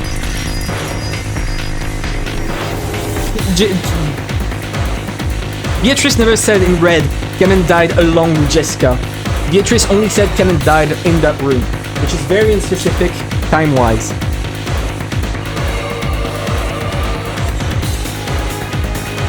Could you die from a witch's point of view, yet still be alive? No. Even if I try to see it with love and like see it with the eyes of magic, in magic, if you're dead, you're dead. I mean, unless the Endless Witch revives you.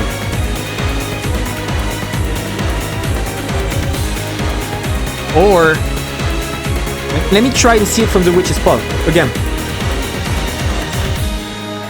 He died, and the endless magic revived him. Along with Jessica.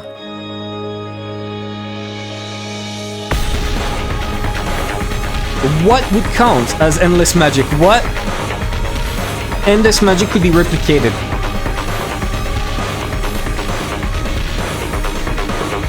Right? Because this is pretty important then. This would mean if I figure that one out, if I figure at least one way where you could kill someone and then bring them back, this could be very interesting for the rest. I assume it's not some bullshit a la Final Destination where if you stop their heart and then revive them afterwards, suddenly, you know, they died and then they're back alive. No, I don't think it's that. I might write it.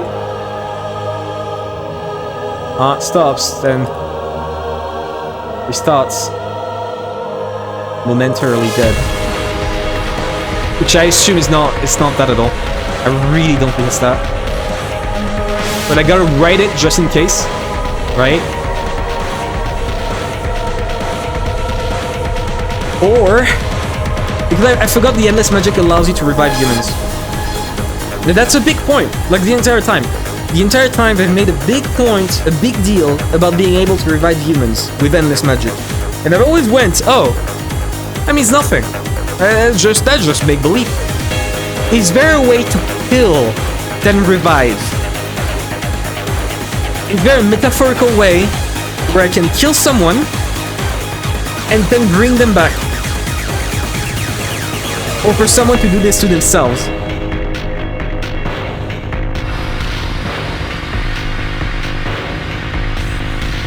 The endless magic is a thing, Here's a very important thing that Umineko has been bashing into my head. Every single display of magic has a basis in reality. For some reason, I've always assumed that whatever basis of magic, basis of reality for the endless magic exists, isn't a thing. And that the endless magic is pure fiction every time. Despite the fact that every other instance of magic is explainable, right? For example, the stakes flying around, you could just assume that's a gun. The strings, you could just assume that's a sniper rifle. Whatever. You know, you could always find a physical basis for those. Except the endless magic. Because I never tried on that one. I never tried.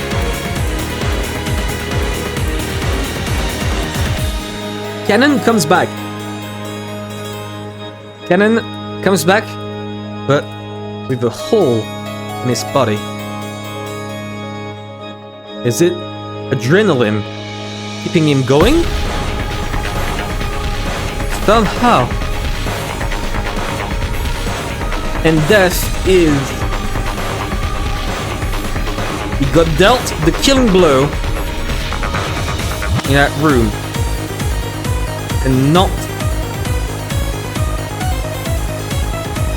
He died instantly in that room. That is a distinction they made in episode 3 too, right?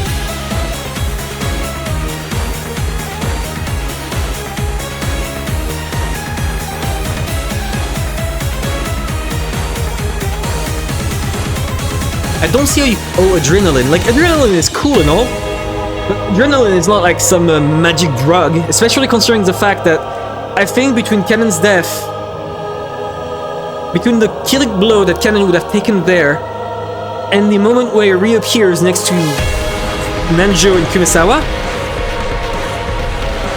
that would take about... Keep wanting to typing in Lingding. Thank you. They're very appreciated. I would love to avoid like ends or something. It's good if you like tell me something that I forgot. Like there's a lot of times where it's like you say something and it's clear that it's like an int instead of you know, just reminding me, right? It's so complicated to do this. To help someone who's currently playing without spoiling them. So, Kenan comes back with a hole in his body. It's adrenaline keeping him going somehow. Death is he got the killing blow in that room and not he died instantly in that room. That does not reply to the endless magic.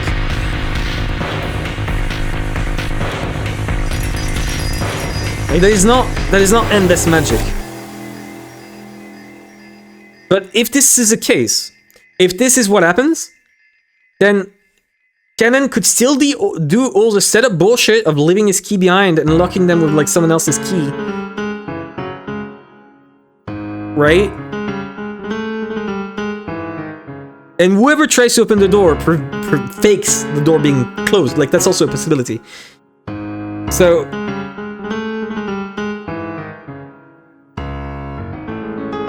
whatever happens, he leaves the room. He leaves Jessica's room. I am not gonna go over, oh, they close the room again.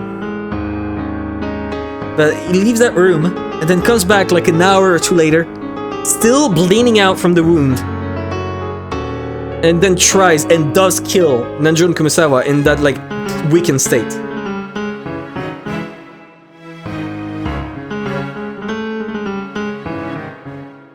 Because I think the killing blow, if I remember properly, the killing blow isn't just like, oh, he got this stake in the stomach and it's bleeding out a lot. No, it was straight up like a giant fucking hole in his chest that you could see on the other side of. As I said, adrenaline is a magic drug, but it's not that magic. It's very strong, but doesn't keep you going for that long.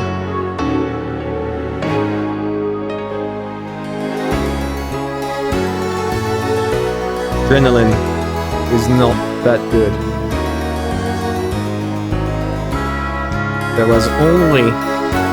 There was like 1 hour between giving blow and plus K death. There we go.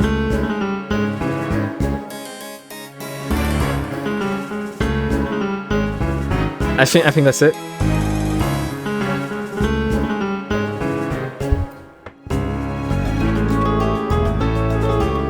I do that all the time too.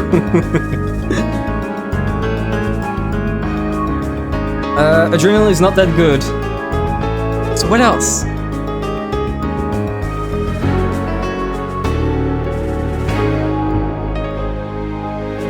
What other possibility are there? I feel like this is important. I feel like it's important for me to stop there for a second. And maybe more. That is the most diffuse moment. Yeah. Thank you. I hope it's not too frustrating to watch as a result.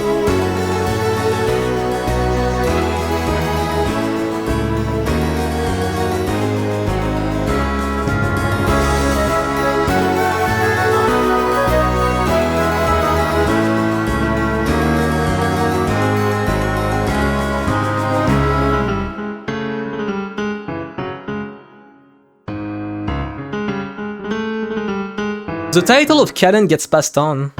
No, that was still pretty fun and interesting. Okay, good. Maybe the title of canon gets passed on, because canon is not his actual name. So, like, that could be a way to revive someone. In fact, right? A way to revive someone could be pass their name onward.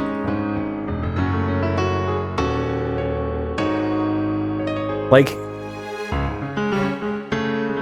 the name of Kinzo, the canon can die in that room, and someone else takes his name. Question. You guys know, who is the older brother? Is Canon the older brother, or is Shannon the older sister? Without even telling chat what he was thinking. Yeah, that must have sucked. That's why I do my best to like show it to everyone. I think they are around the same age. Yeah, but like, I think it's important. I know they made a point. I know they repeated multiple times throughout the episodes that like Canon calls Shannon older sister and Shannon does the other thing. And then they talked about, oh, they're linked or some shit. It's like, what if the name of canon gets passed down? Like, what if it's the hierarchy, right?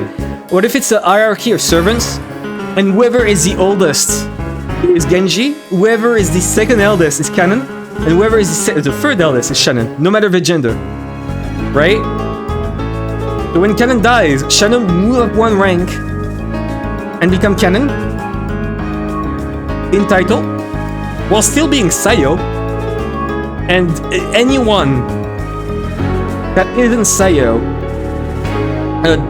anyone that is of the island, because there are multiple people of the island who are still considered like, you know, servants, would take the title of Shannon.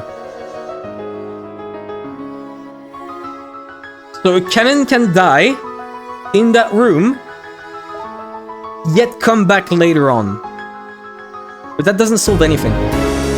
I'm realizing I went onto this whole rant about a way to revive could be this, but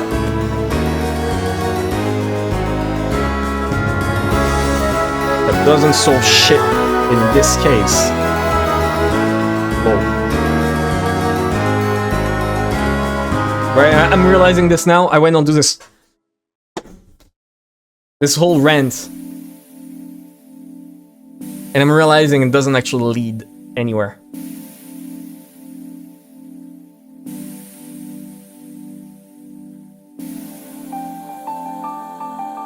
So what is another way to revive someone?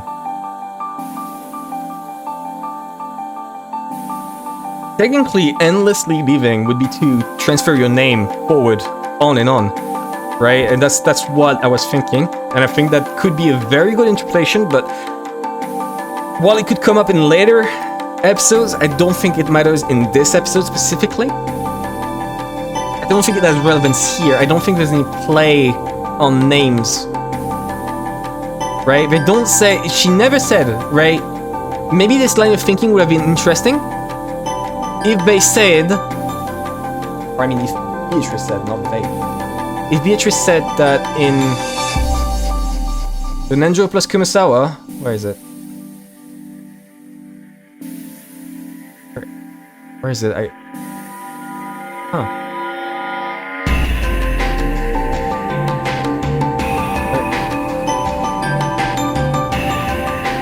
Oh, Nenjo Puscona. Okay, no, I'm stupid.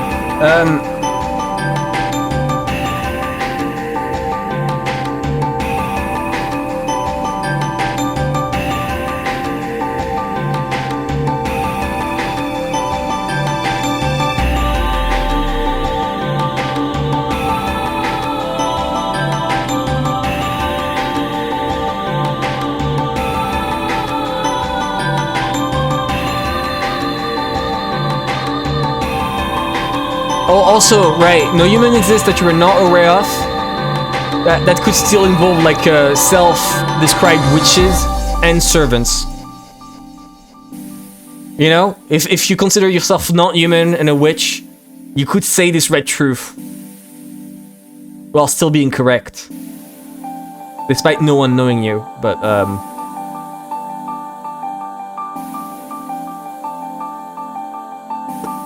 yeah, see, there are multiple other servants with the on character and their pseudonyms. Okay, that's an important question, but like one that I wouldn't know if I was Japanese. Is Ken a boy's name and Sharon a girl's name, or are they both ambiguous? Androgynous.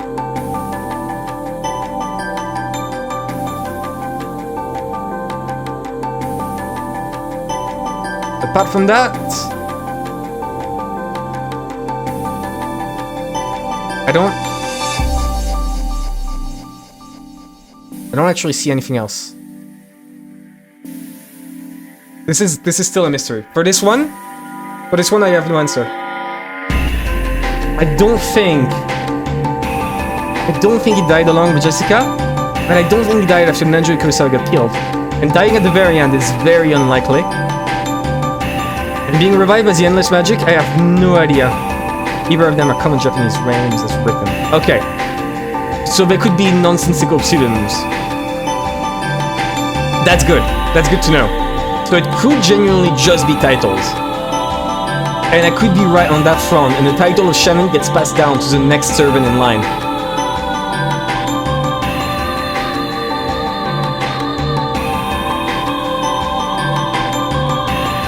Servant's name works, taking one of the characters from Godspell House and one of the characters from their original name, combining the two. Okay, well then, never mind.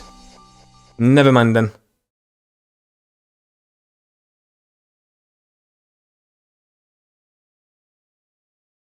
It must be called like Kaio, I guess. This is pissing me off. I can't get past that. Oh, did he revive?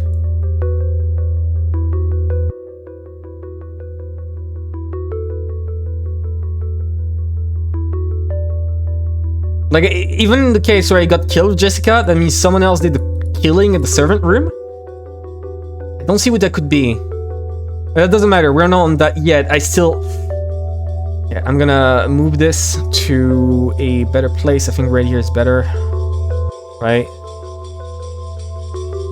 So 7, 8. We're gonna do 8 above.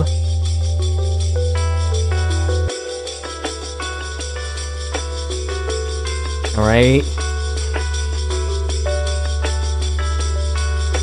8. What does the mirror really do? I'm gonna write it like in a different color so I can like come back and see directly like, oh, that's the 8 question. What does the mirror really do? I'm gonna do that onwards, I think. I don't know if purple is the best one, but fuck it. What does... I guess pink is better, it's more appropriate here. But it's odd to read, so no, purple it is. What does the mirror do? It's... I do want to ask again, is it a mirror that we were searching for in Natsui's room?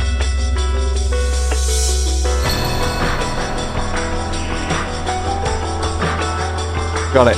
Got it, Trev. Okay. Yeah, I know nothing of Japanese.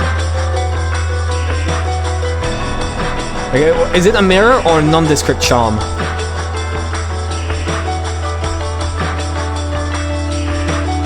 Still have no idea, right? It still goes back to the start of episode 1. I'm gonna write it right here. Then defeat the witch. It is anti-magic.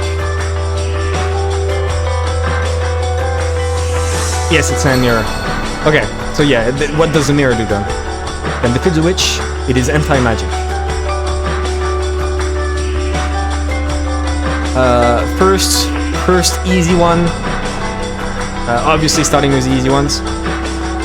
The mirror doesn't exist. It was a ploy.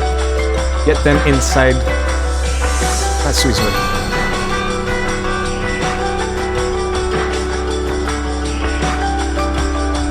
Right? The mirror doesn't exist. It was a ploy to get them inside Natsui's room. Cool. Okay. So, next one. The mirror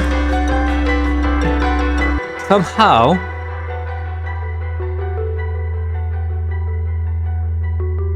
breaks closed rooms used.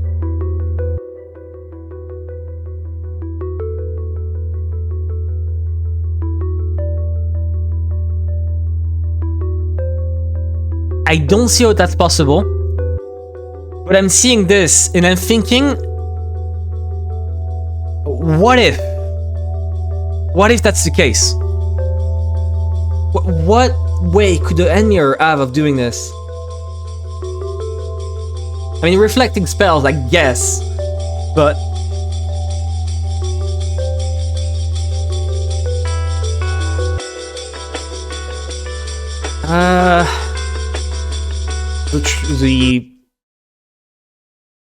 Oh my god. YouTube does a thing where if you're not, interacting with YouTube enough, it closes it. The mirror reveals a secret in the rooms that allows them to be set up to kill. Or, but that would be weird.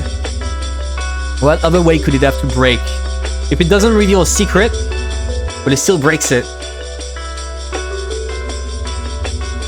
The murderer doesn't want to be seen by anyone. And I'm not gonna put something silly like the murderer doesn't want to see its own reflection because it ends ugly. I don't think the murderer doesn't want to see itself. I think that's silly. It's gotta be something more.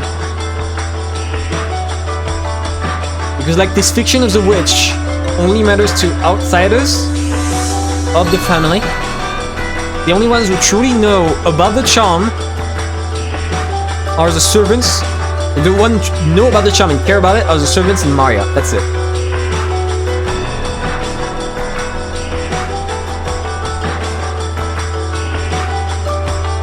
if those are the people who care about it.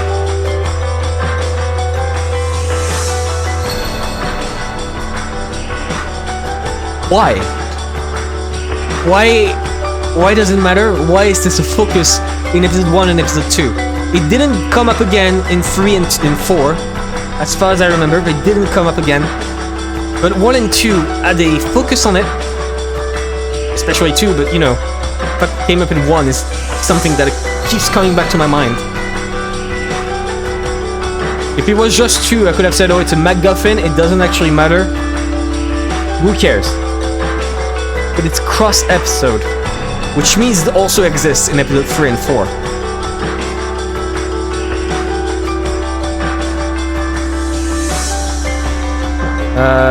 Another guess.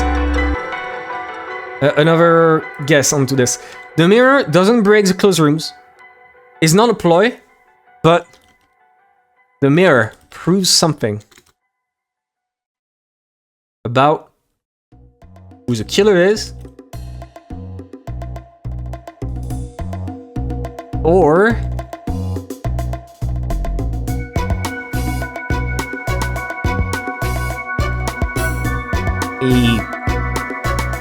their existence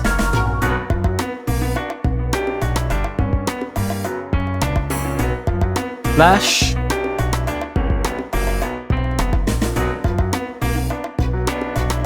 what else could it prove? Because like for example, if the mirror has like Beatrice engraved on it, it would prove that Beatrice is real. Like a real person and not just a phantasmagoric witch.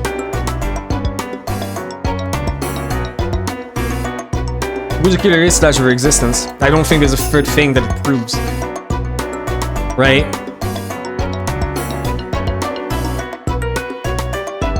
Alright, here we go.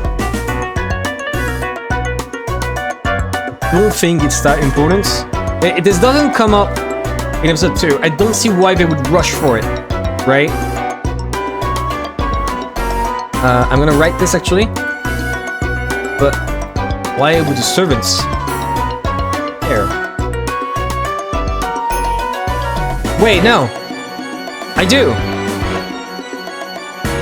Do they believe the magic disappears when the witch is forced to be a physical entity and not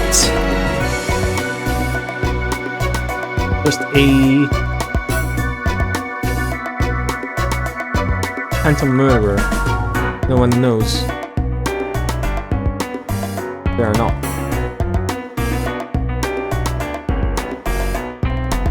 Right? Because that's the servants caring about it. The servants already knows their existence. And I'm trying to see it from a magic perspective. If showing a mirror to the witch...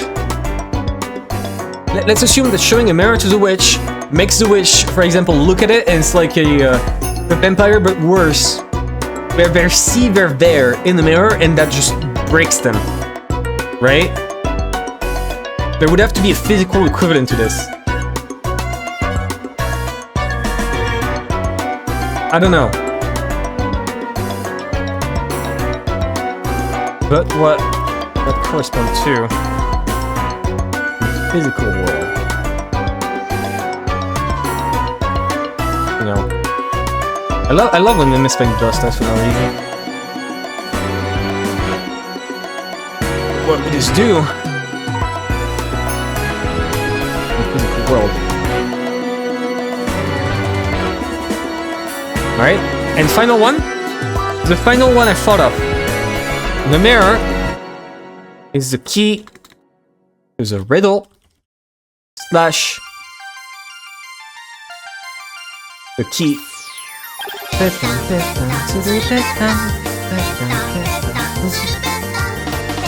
fucked it up already. Is the key to the hidden tunnel towards the manor. I need to ponder about the riddle on my own, by the way. Because the riddle, I don't think it's worth it pondering it on stream. But here you go. I think that's my last guess on this. Mirror is a key to the riddle, and I don't think this over possibilities that I am seeing yet.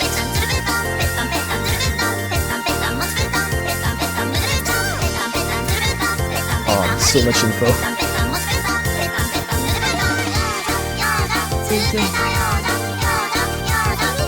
They're talking about boobs in this song, by the way. About Osuika is flat as a board. Okay, so 9. What is 9?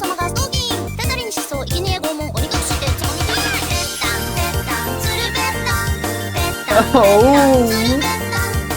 Actually, wait, no. I also fucked up.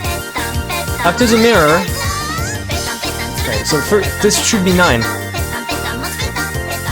Right? This should be 9. And 8 should have been... Oh, did they close the room? Oh, did the murderer be done? Oh, that's a pink theory board. It is a flat as a mochi, flat as a bank. And I don't remember what else they compare it to. Like a mochi, Tsuru, and Muru. No idea what that is.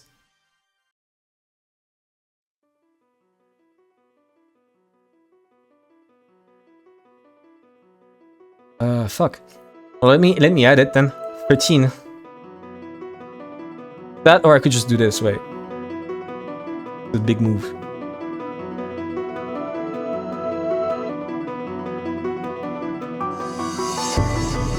Whoa! Crazy. Wait, no. That's not what I meant to do. That's why I move it.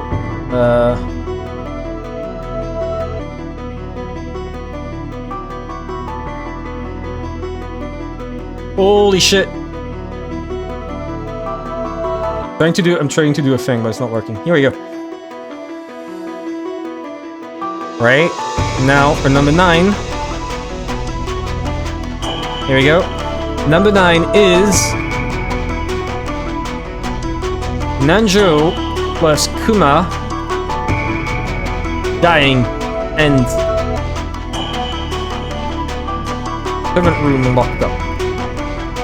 I'm not gonna lie, I don't think I ever thought of that one for more like 30 seconds. Which is bad.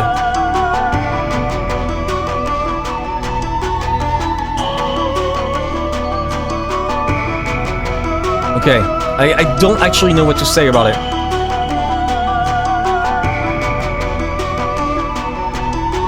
I genuinely don't know where to start. So, 9. Can I get a refresh on the fact, please? How? Where is it? Over here. Natsu's room was exactly the same. No, it's not this one. So, if I remember correctly, the door was locked. Then the servants opened it up in order to let good friend Kennen in. Upon Kennen getting inside, Kennen kills Nanjo and Kumasawa. Goda, Shannon, Genji freak the fuck out. Also, the idea of Shannon and Kennen being passed around as titles doesn't work because Shannon is here, right? And she didn't say "and Kennen."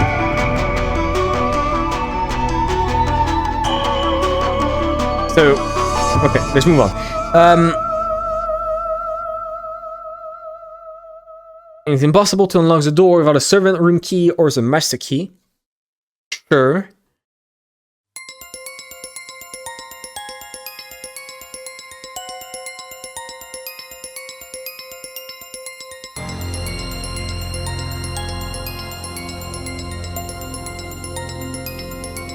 I don't... Upon everyone leaving... Right? Upon the servants leaving...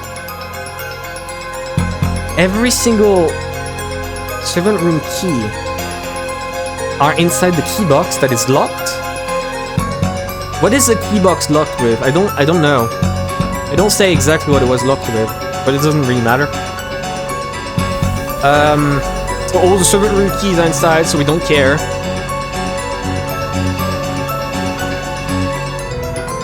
What about the single door? Does a single door... Like, is a single door closed from outside? Yeah, the door is locked from outside with a key. Right? That's what I noted down right here. It's locked from outside with a key, and the room keys inside and whatever, who cares? I made a master key theory here with a fake one. But then it's proven that there's only 5, so it doesn't actually matter. No, I made a theory that there was actually 6 master keys, but one of them was fake. So it didn't count in the red truth. But that got debunked when somewhere in the line... Where did she say it? She said something along, no, there are only 5, but...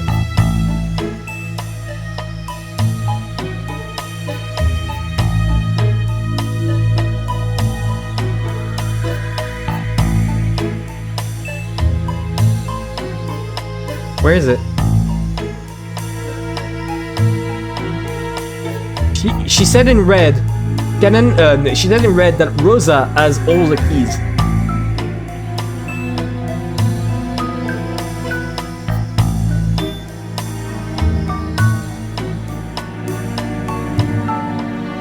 I remember this, but I can't find the red.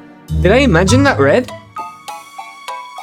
I'm certain that at some point, Beatrice goes in red. Rosa has all 5 keys. And I think that's when the parlor letter happens. Or Gabi I don't know. I don't know, but it seems pretty important. We'll see. We will see.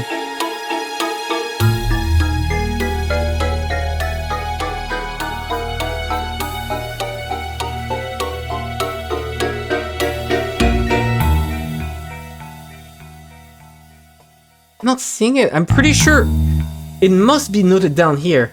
Oh, right here, right here. Never mind. It's right here. Mystery's room is the same, it's like usual. I mean, let me say this. The parlor is the same. The key to the parlor itself is sealed away in the servant room. So looking at it without a master key is impossible.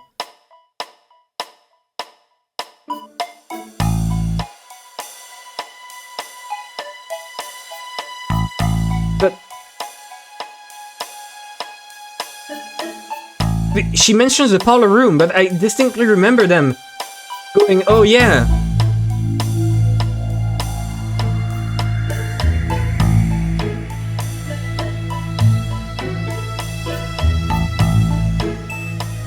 Wait. But that changes everything, I guess. If it never said... She must have said it at some point.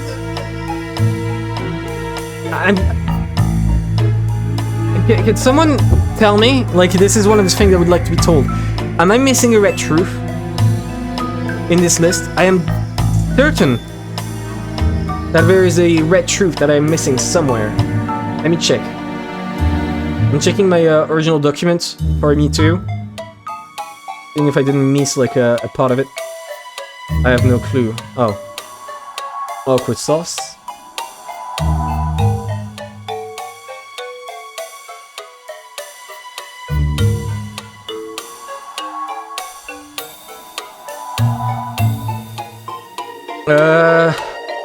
No, there's nothing I missed. There is genuinely nothing I missed.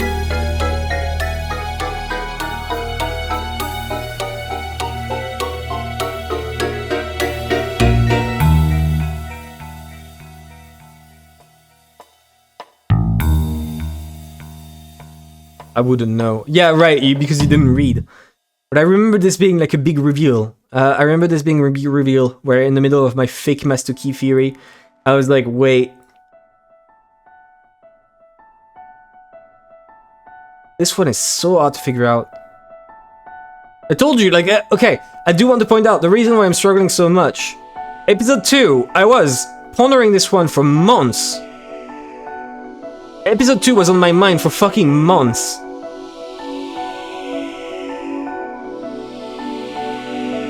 So, everything you see here, the reason why I'm struggling so much is because it's been months and I still haven't made progress, and I'm not making more progress here. What did I even write here? I don't remember.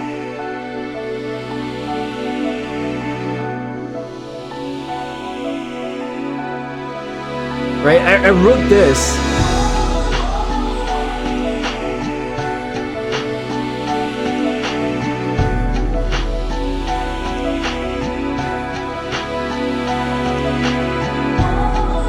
Because at this point in time, right, I wrote Kaden comes back and kills them with the help of Shannon and Genji.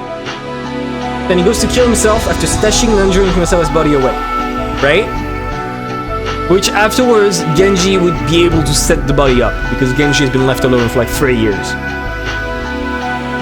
Or the 90th person. However, on that front, Wu gave him the key to lock the door behind him. Because at this point, the ones with the master key are Shannon and Genji. So, is it the same trick of Kaden having the key? Like, Genji leaves the key behind him. Kaden grabs the key, does the murders, leaves, locks the door, and then leaves the key behind for Genji to grab it, so that when Rosa asks, "Hey, guys, where are your keys?" Genji can show it and wave it in front of everyone. Right? Let me write that one down.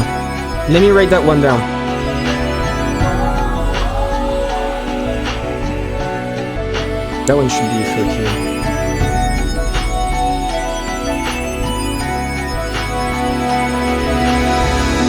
What?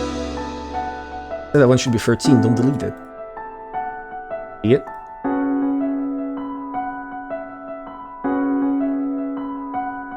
Okay.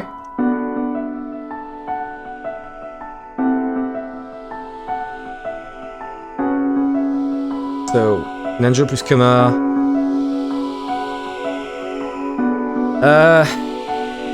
So let's start with the basic, right? They died.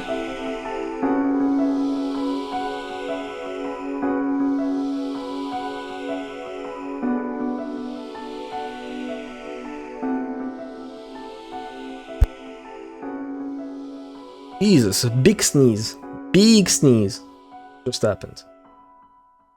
I mean, technically, those two could have been like two separate points, but I'm just gonna do them both like at once. So let's start with oh, they died, right?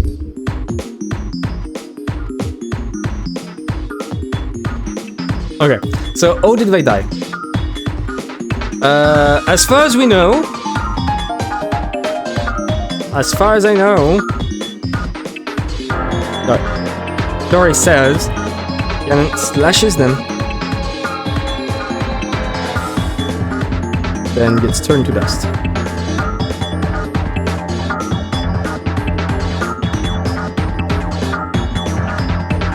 There we go. So, what about the truth? What about physical interpretation of this shit? What could that be? First of all, let's take it literally. Kaden did come inside the room and used a knife or some shit. Stab them. And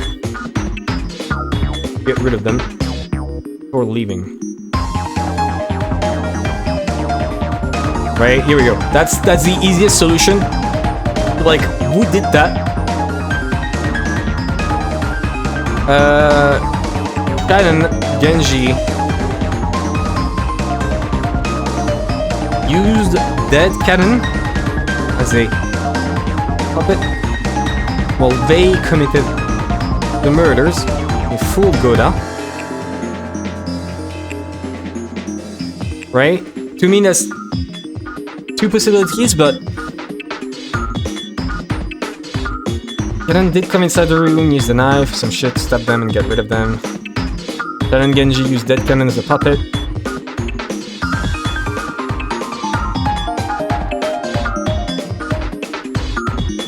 But like, I don't even see how that's possible. What other ways are there?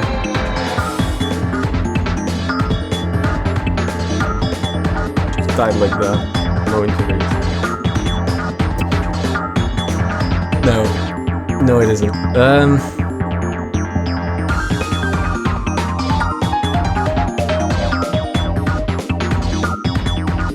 Shannon, Genji did it all on their own. Where's the 19th person? Wait, no, I don't think Shannon and Genji did it all on their own, because that's silly. 19th person came disguised as Genji, as Ganon. Pull this off. That's something that I didn't even write. My goodness, and this magic, the name being transferred. Wearing the fucking costume, is it? You can't revive. That's like the entire thing about, like, you know, you break your vase if you're not a full endless wish. You break the vase, bring it back up, but it still will fall at some point, right? Same with the costume. If you put a costume on, you die. Someone puts your costume, you're back alive, but at some point or later, they'll take off the costume, which means it's not a permanent revive. Unless you transfer the title, like Kinzo, in which case it's a permanent revive every time he dies. That's what it could be. Let me write that down, actually.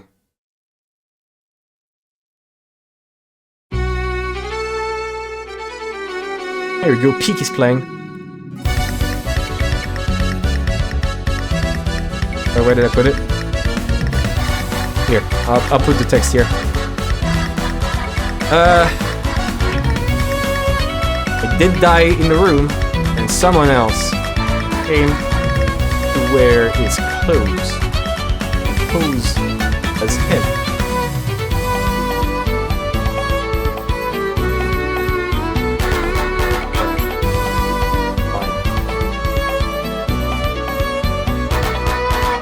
Right, that's the easiest solution, and I don't know.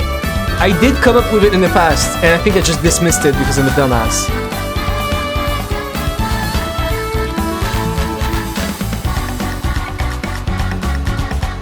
Here, size 14, there you go.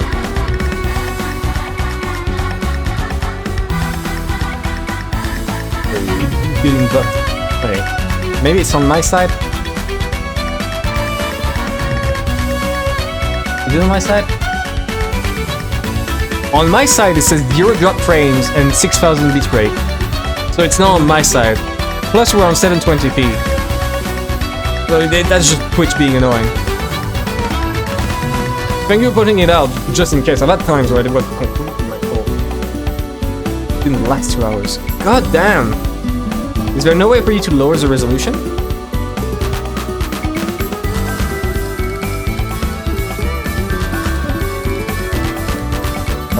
Some disguise with cannon. The disguise spot is like the oddest spot, right? Because I think if I'm gonna say there's a disguise, I can't just put it on the rest and be like, oh, just use the disguise. Took his clothes, with the blood, and everything. But I can't really say anything besides, and use a trick, make it look like they have a hole in the chest, or that didn't actually appear, and Goda and the rest hallucinated that. There you go.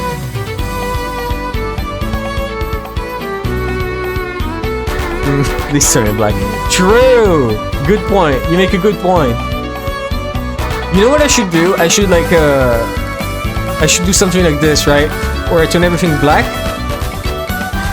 What did I do this for the bit?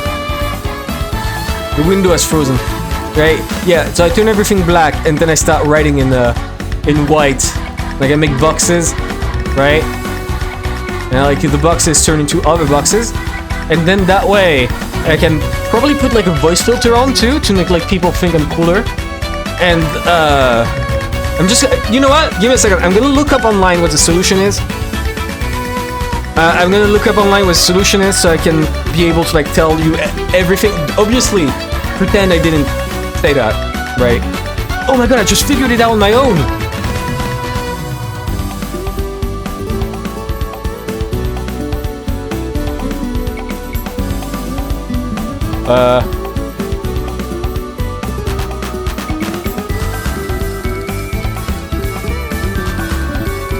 Okay, so there was a problem there. By accident, by doing this bit, I kind of deleted every single black text. Oops. Okay, well, anything... Is there any text that was in black that was important? Yeah. A couple places. Alright, I can fix it. I can fix it in post. I will fix it in post. After this stream, I'll go back and just fix all the text because I do have backups because I'm not stupid. Right? I do have backups, so we're safe. Don't worry.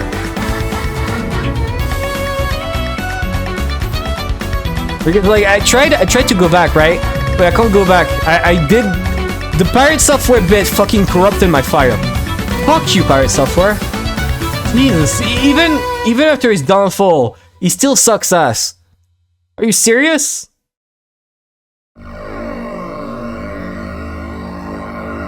God damn you.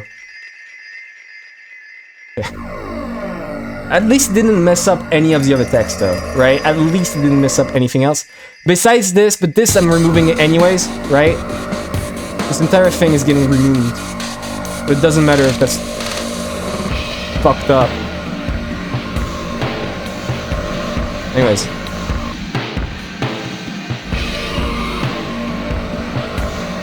Yeah, it doesn't look like it hurt any other thing. I'm glad about this. Okay. It's completely fine.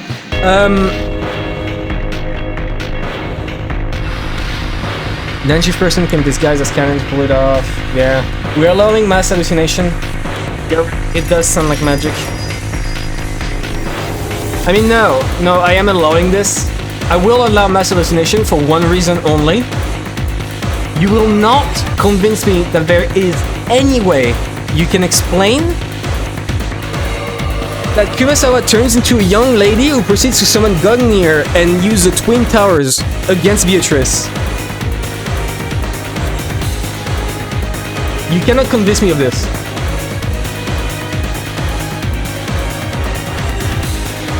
So I do think that, like, as Butler said, or as the girl said, no matter what, if something is shown, whatever is shown can be used as proof of magic. I think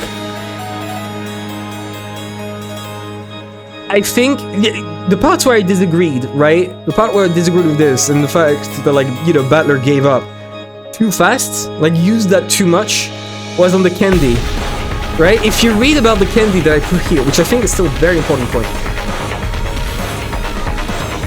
Thank God I didn't write this in black, by the way. When I wrote about the candy here, you can see directly that the question wasn't, oh she made the butterflies appear. It was about where did she get the candy to be able to pull that trick off. Because even if you assume, like, it's the same as seeing a magic show, right? Where if someone asks you to explain the trick, you can't just dismiss, like, all the fireworks and all the smokes and the flames around it, right? And you can just talk about the physical basis behind it. But that's not what they're doing.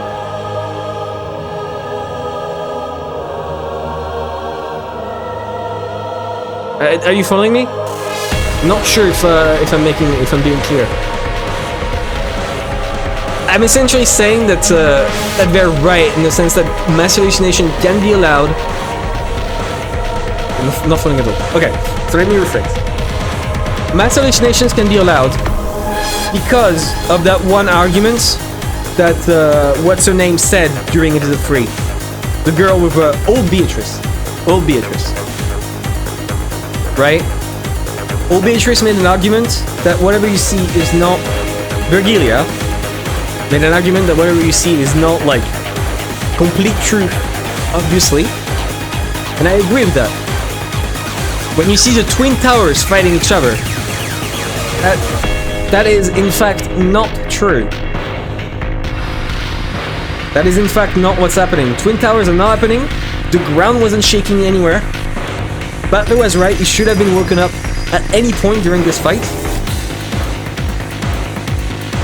But what I'm saying is, behind every single mass hallucination, there is always...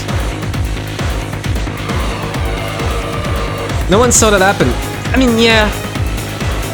You're saying this, but no one saw it happen. Kumasawa did. Kumasawa didn't relay it. But in episode 2, Goda didn't relay either. Like, neither Goda, Shannon, or Genji relayed the part about Canon coming back to life. None of them ever relayed that part.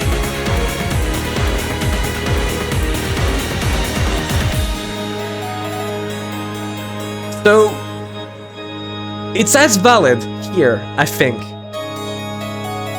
And like...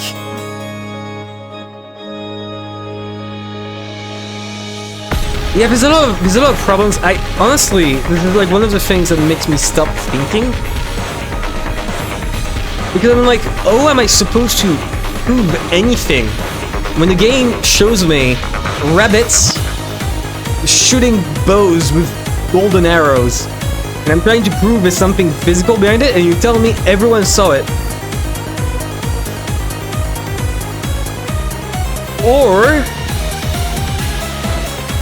No, I could say that it's not true. I could say there's a basis in reality, right? That's what I'm saying about the candy. I'm saying that the bullshit about the butterflies, gold butterflies, reviving it or whatever, isn't real. But no matter what, in order to pull off this trick, Beatrice had to get an extra candy. Right? And it's the same thing for like Canon coming back in order to do this. Canon, if we accept that Canon came back, which is a physical thing, it is a basic reality, Canon came back, we ignore everything about him pulling a laser sword and getting dismissed by a cobweb, and we boil that down to Canon killed 2 people inside the room. Anything else besides that, even if they tell us that it's magic, we can dismiss it. Just the basics. So how did Canon come back, and how did Canon kill everyone inside that room? And how could Goda be fooled into thinking it's Canon? Goda didn't know Canon that well, but still.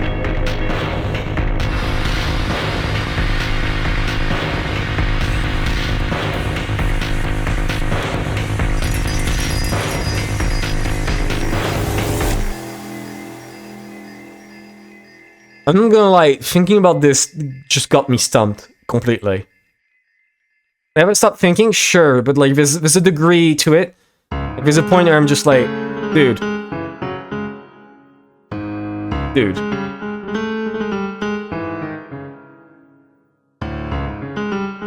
Like,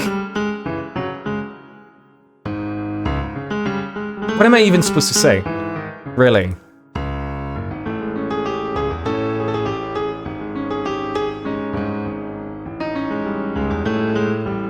I don't want to keep saying that, like, for example, what Goda saw is fake or Goda hallucinated. I don't want to say things like this, but I don't see how else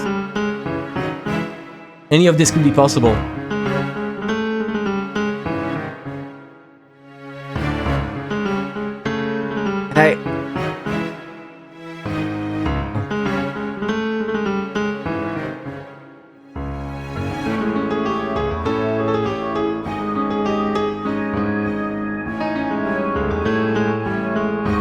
I don't know. I guess I'll make a separate point here. There we go. Oh, did who do that and others?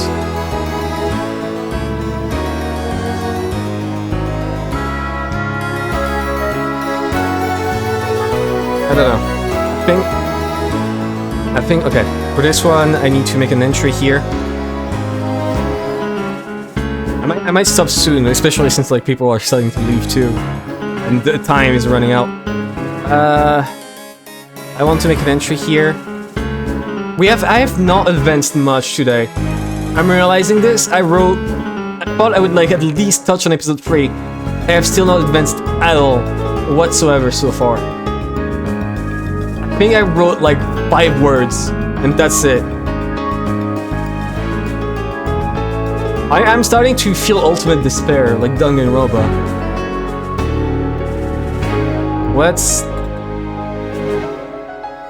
Wait. What are these paranormal events people keep witnessing? Yet Butler doesn't see.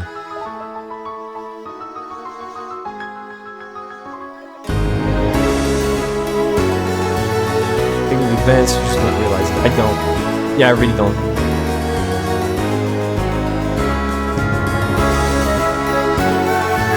I'm not even gonna lie, sometimes I look at this fucking game, I look at this, and I'm like, that's all nice. But I have a strong fear where at some point, Beatrice is gonna come up and drop a bunch of red truths that are gonna turn this all into this. Right?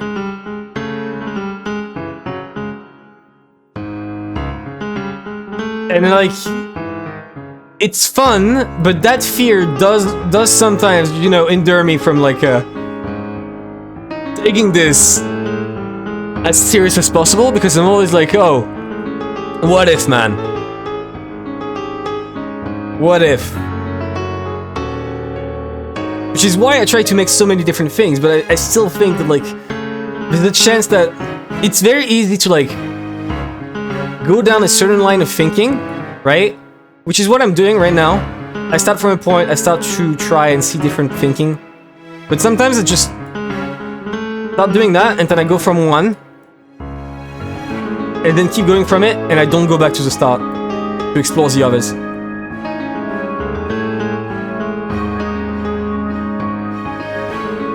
And I'm noticing that, but I don't... It's not that I'm not trying, it's that some lines of thinking just don't lead anywhere. And I don't see a way to move them forward at all. Right. Move a bit. This is for good.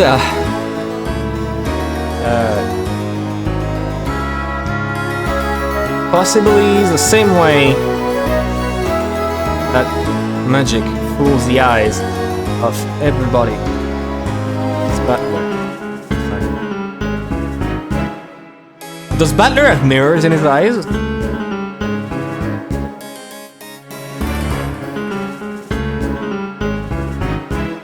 Fucking hell. I can't write anymore for some reason. Okay. Keep going, please. Thank you, YouTube. Possibly the same way, maybe that's the power of mirror. Allowing people to be... to think like Butler?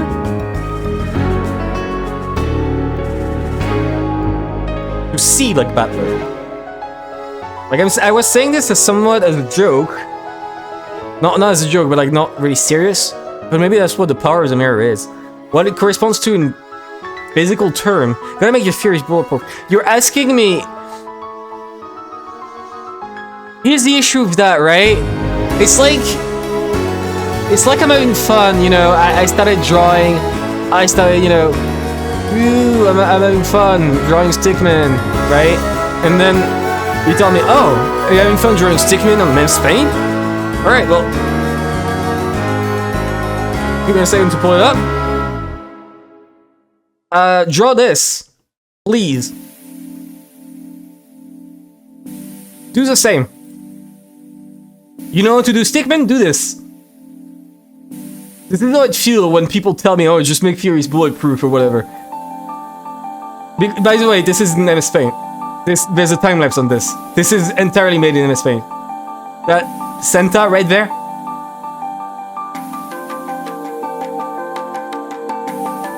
Someone actually made it in MS Paint. That is genuinely impressive. So when I say I'm the expert, I am not compared to this guy. The Santa is what you are aiming for. Yeah, it is. It is, and it's pissing me off. It's like,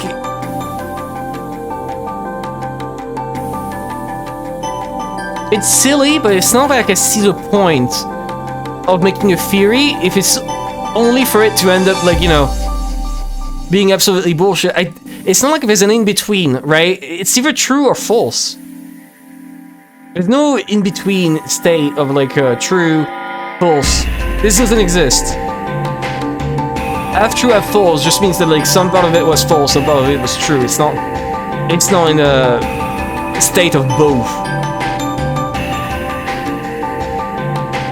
It just means you were wrong about like half of it and right about half of it. So I don't know. I want to try and solve things, but as I said, I do feel like at some point I really got that bullet thrown in my head. I could never have guessed that Kings would die. Never. I genuinely never would have guessed that.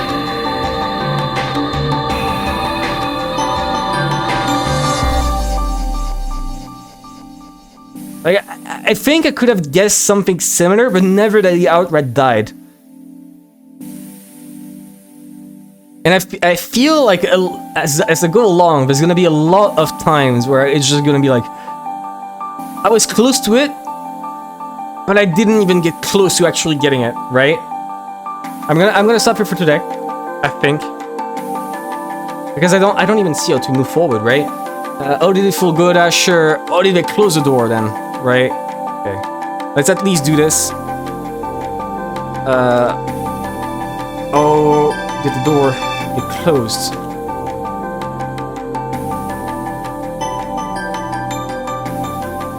Right, that's the next one. I'm gonna make a few basic ones here. I'm gonna rush along on this one.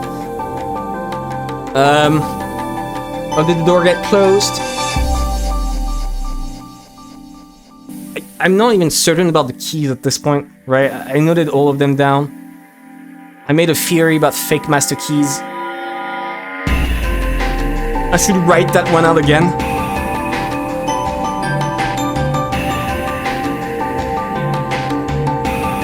I'm reaching a point in my theory making where it's going from fun figuring things out and remembering things to genuinely getting pissed off, and this is like what Yumi 2 does to me. This is also why Yumi 2 has been on my mind for so long, by the way, because it genuinely makes me pissed off. I know people, I have friends who have read this and told me, oh, I gave up trying to solve Yumi 2. And I get it. But I can't, it pisses me off too much to like give up on it. Which is also why all of this is like incomprehensible and doesn't even contain like my previous theories. Like half of them. Like I'm noticing something, right, in my pattern of everything that I'm doing. I'm basing it all on this idea that the servants are helping. And I'm noticing it right now, that there's a huge problem in everything I've been writing. That keeps saying... They've stopped being fun. Yeah, you're right. Next time I'll just move directly to 3, I think. 3 and 4. Unless, off stream, I figure out something. And I'm like, holy shit, wait, I can actually go off now. I do at least want to address Sharon, Goddard, and George's death, because that's the one I've thought the most about. But I keep being on this line of thinking every episode 1 and episode 2 that the servants are in on it. And if the servants are not in on it, then that does change everything, and all I've written is completely wrong. right? Like if you zoom on any point, right? For example, I'll zoom in on this, right? Actually, well, that didn't include the servants, but in this one, for example, I don't have one for whatever the fuck happened to them.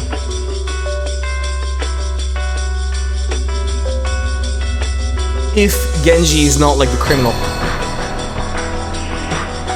Unless Beatrice was just waiting inside, I guess. Because that's also possible.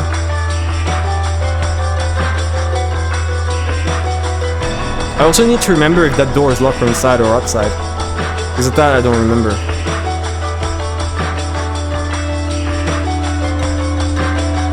It doesn't really matter anyways, because they would have known people would go here. They would have trusted Maria to put the letter. I guess. I think in episode 1 you can easily reason in episode 1 without the servants, and I think that's what I did the entire time. I think in the end, right? Like, if Rosa is a murderer, the servants don't need to be of help. If Natsui is, the servants have to help. I think that's it. That's what I set up in episode 1, so never mind. I was wrong on that part. Oh, did the door get closed? I don't know. I don't know. I'm gonna just put a big, I don't know. I need to keep track of the keys. There you go. Okay, and then after this, I can do 9. Alright, I've just done till 10. Fuck. For 10, I guess I would just do this, right? I'll just do this, and right here, move on to 10. And for 10,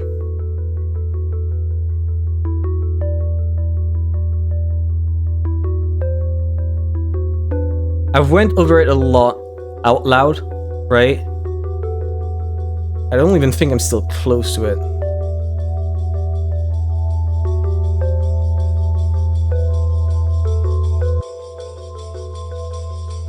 Because my theories either revolve around turrets, which is, I think Red Truth disproved that, or Shannon being the murderer, and I've not seen any other thing without Shannon being the murderer. And I'm worried about this, because if I don't see an alternative, even like a silly one, then that means there must be something wrong in the facts. There must be an alternative to it, like even a silly one. That is neither a turret or whatever. We'll see. Okay. I'll stop here. I'll come back either with 10 and the explanations. I'll think about it more on my own this time around. And then, if I don't, I'll do episode 3 and 4. Because episode 2 is just, it's not leading anywhere. So, thank you everyone for coming.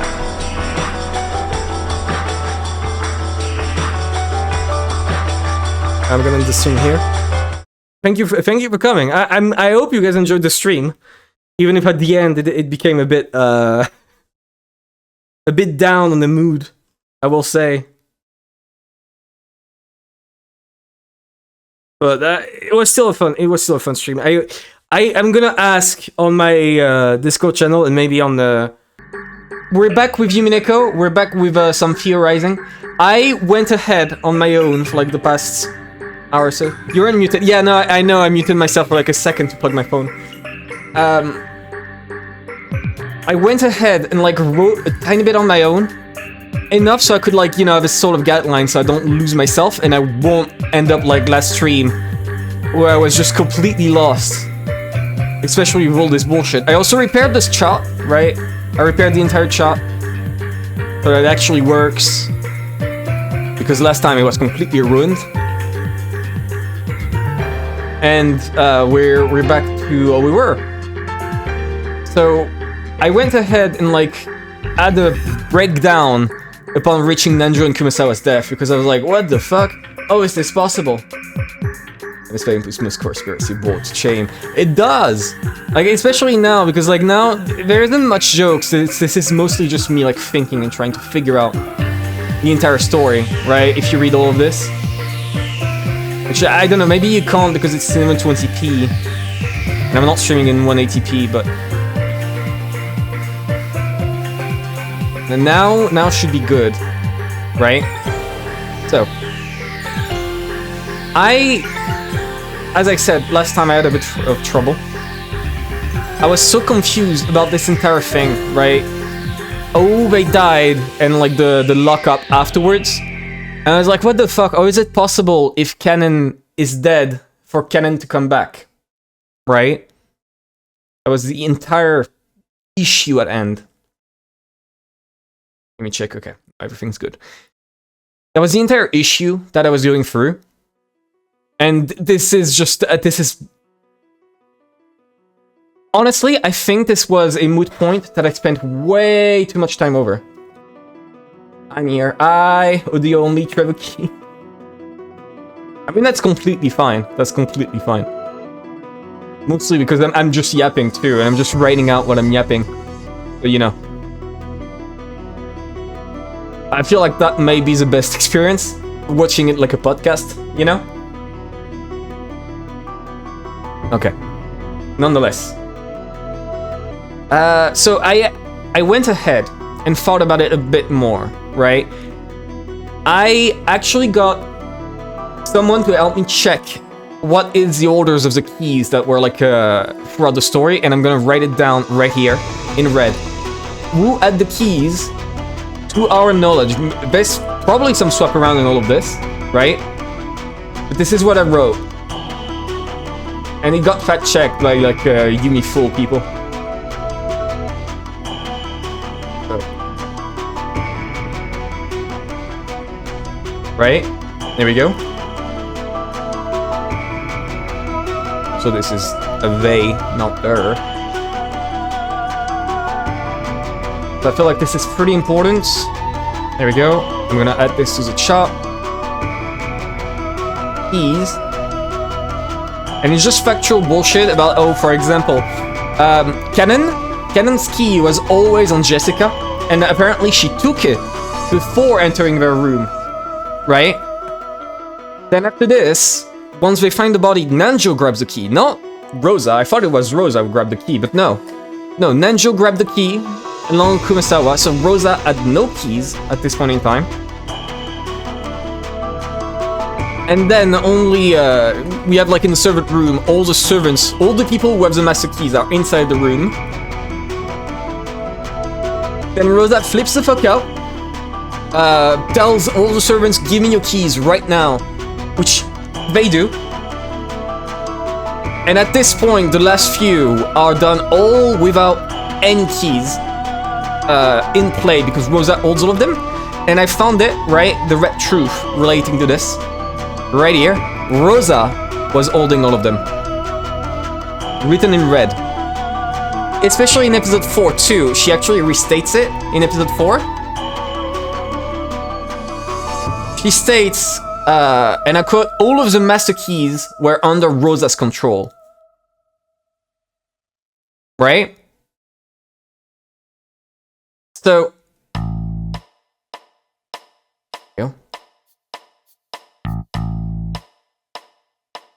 That way, I'm sure that from the from Natsui onward, every crime that was done with a trick that does not involve any keys. Right? Somehow, all the lockup was done without any keys, which is why everything like this right here that I was wondering about, right? Oh, did it fool? Oh, they died. I think those are worthless. Those are worthless questions. We don't even know how magic works in this universe, right? As far as I'm concerned, magic could be just hallucinations, or they could just be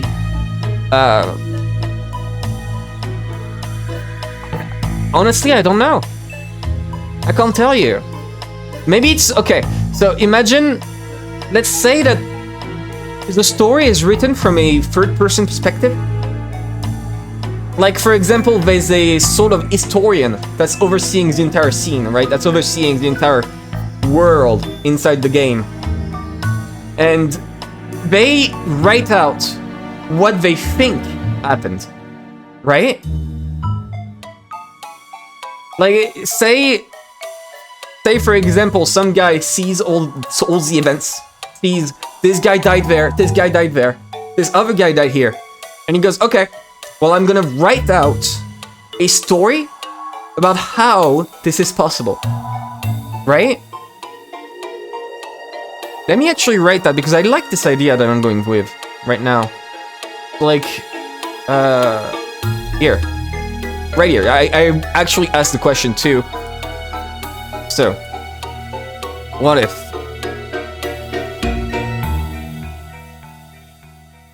It's written from an outside perspective. The story is presented through an outside perspective. Someone reads the events that occurred. X died here, Y died there, etc. Right, let me lower the size. Fucking hell.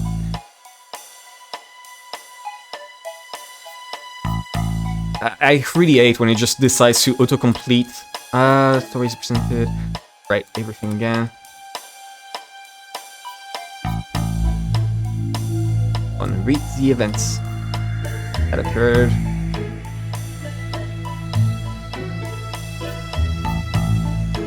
Here we go. And it makes up a story filled with magic and wonders to explain whatever happened, no matter how close or far it is from reality. Right?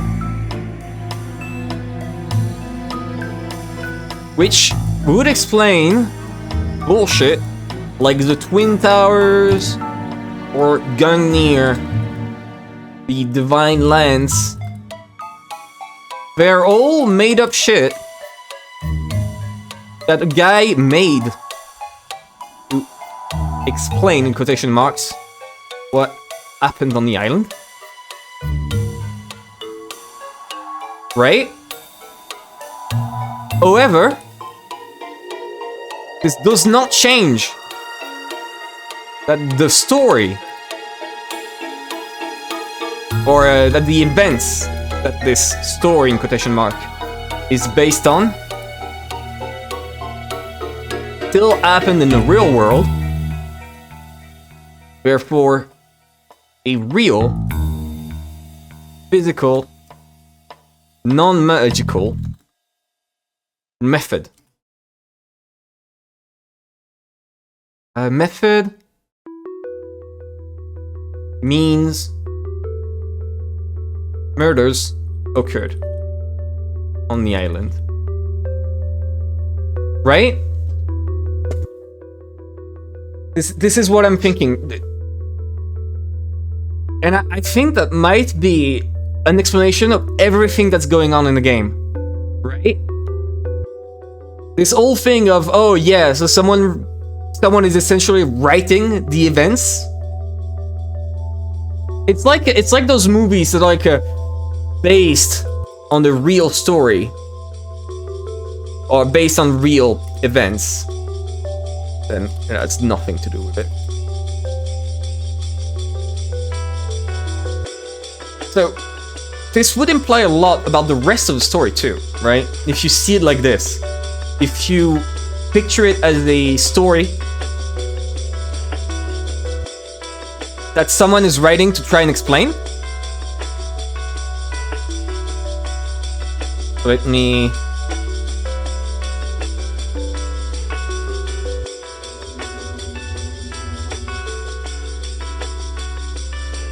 The story based on real events, and then it has nothing to do with it, right? Delete this. Same. Yep. Alright.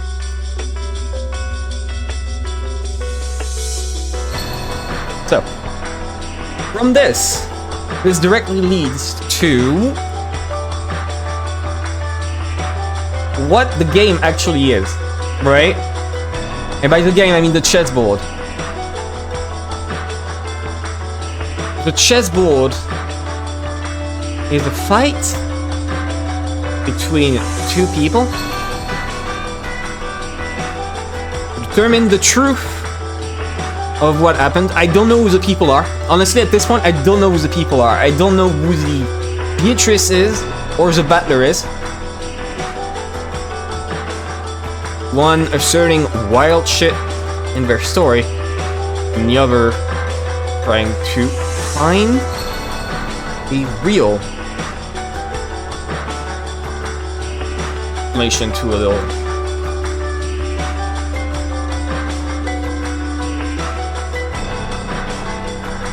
What's the winner then? What is the winner?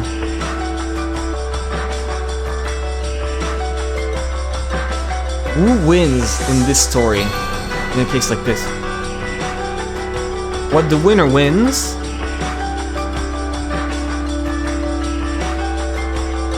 is, I don't know.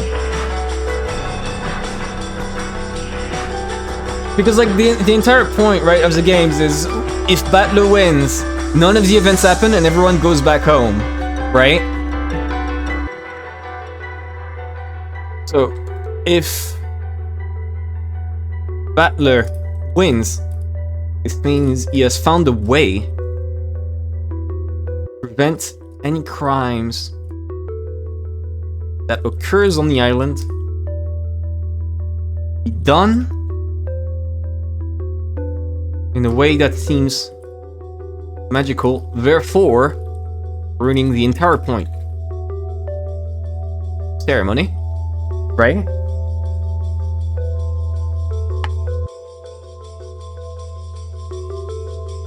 Okay.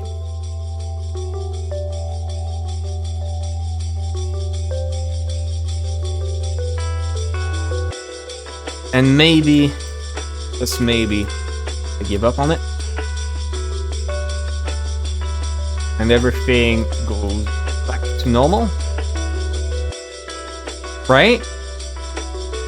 And the last thing. So if the chessboard is happening like this and Battler wins, the different games are different possible events that the murderer states they could create with magic, and Battler has to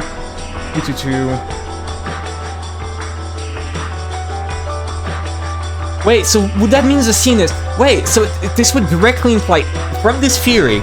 Alright, so the different game are different possible events that the murderer is trying to state, oh, I, the murderer, can do this.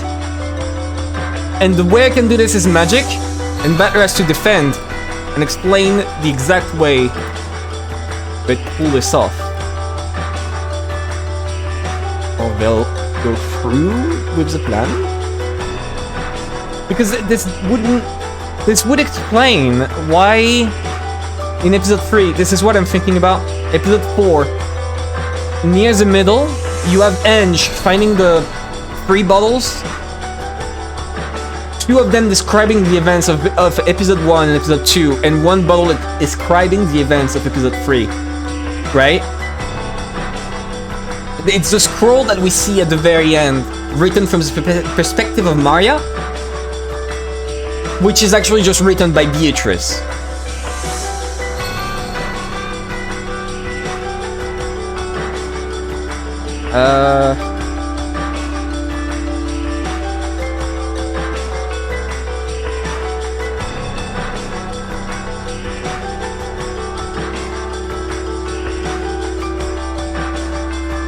I don't know, maybe. I don't know. Oh. The realities alternate. What's up with... Lots of details to figure out. Lots of details to figure out with this part, right? But from this, there's an extra thing that comes out of this. Of this chessboard establishing the truth bullshit. The sin that Battler commits. Which leads to everyone dying. Is him figuring out the goal ceremony to establish a Twitch narrative and deciding to destroy it. Right?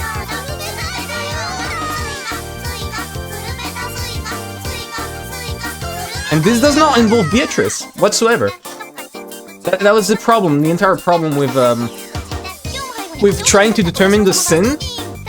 You have to actually find a sin that doesn't involve Beatrice in any way, and doesn't make much sense at all. I don't see how you could do that. So, also peak music playing right now. I just had this idea, I'll probably need to refine it, but I think it's a good first guess. Probably completely wrong, right? But it's a good first guess, in my opinion. Alright. So besides all this, besides all that, let's move on to episode 2, which I'm gonna go over really quick, because I don't plan to go further than like 30 minutes. If I'm not done in an hour, like once the hour mark passes, if I'm not done, I'll move on to episode 3 no matter what. Right? I don't want to like keep going like yesterday, or 2 days ago. All of this, I'm gonna ignore all of that, right? Did the door get closed? I'm gonna do this afterwards. But I already linked every single, like, key truth right there. That is actually important for us to keep in mind. I know we have 5 streams of episode 2 theories. I think I've got enough to, like, finish it, no matter what, this stream. I'm finished with episode 2 this stream. So. Second Twilight. Did I note down what I had the idea of? Right, I noted this down right there. With Genji leaving his key right here. That one I think is valid. But it's actually the opposite. It would actually be the opposite, so... There we go, flip horizontal. So arm. It's so odd to aim my cursor, you have no idea. Here we go. So Genji gives his key. And Cannon kills Jessica, or it's a 90th person, right? I'm gonna write 19 over here. 90th person. Then Cannon commits the murder, or 90th person. They leave, they hide the key nearby, Genji picks it up again. Right? And it's going to be the same thing right here. Essentially, I think a way this can be done is whoever enters and commits the murder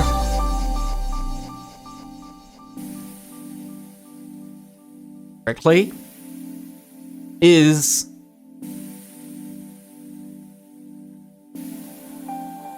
leaves, right? Genji and Shannon, Genji, Shannon, Goda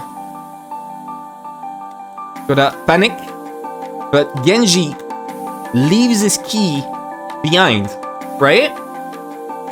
He leaves his key behind as the door is like still unlocked because everyone is running away. Goda is not gonna say, guys, let's lock the door. I don't think he did. I'm pretty sure they did not. Hi, Mac. What's up? So everyone leaves. Genji has left his key behind. Or Shen again. I'm gonna replace it with a bear. Then, the 19th person, which honestly I think at this point there's a 19th person. It's the same thing with episode 1. The 19th person picks up the key, moves the body out to a predetermined location. This will be important later. Leaves, locks the door, and places the key in a inconspicuous location that Genji can collect it back from while coming back. Room. Right? You see what I mean?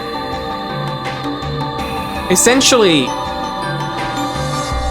it's all a key swap around, but with the one person who has a key, which is Genji. So Genji always has a key on him, and no one suspects him. And so, when Rosa checks the keys, everyone has them. As their assigned key. Here we go. I'm gonna write it right here in red.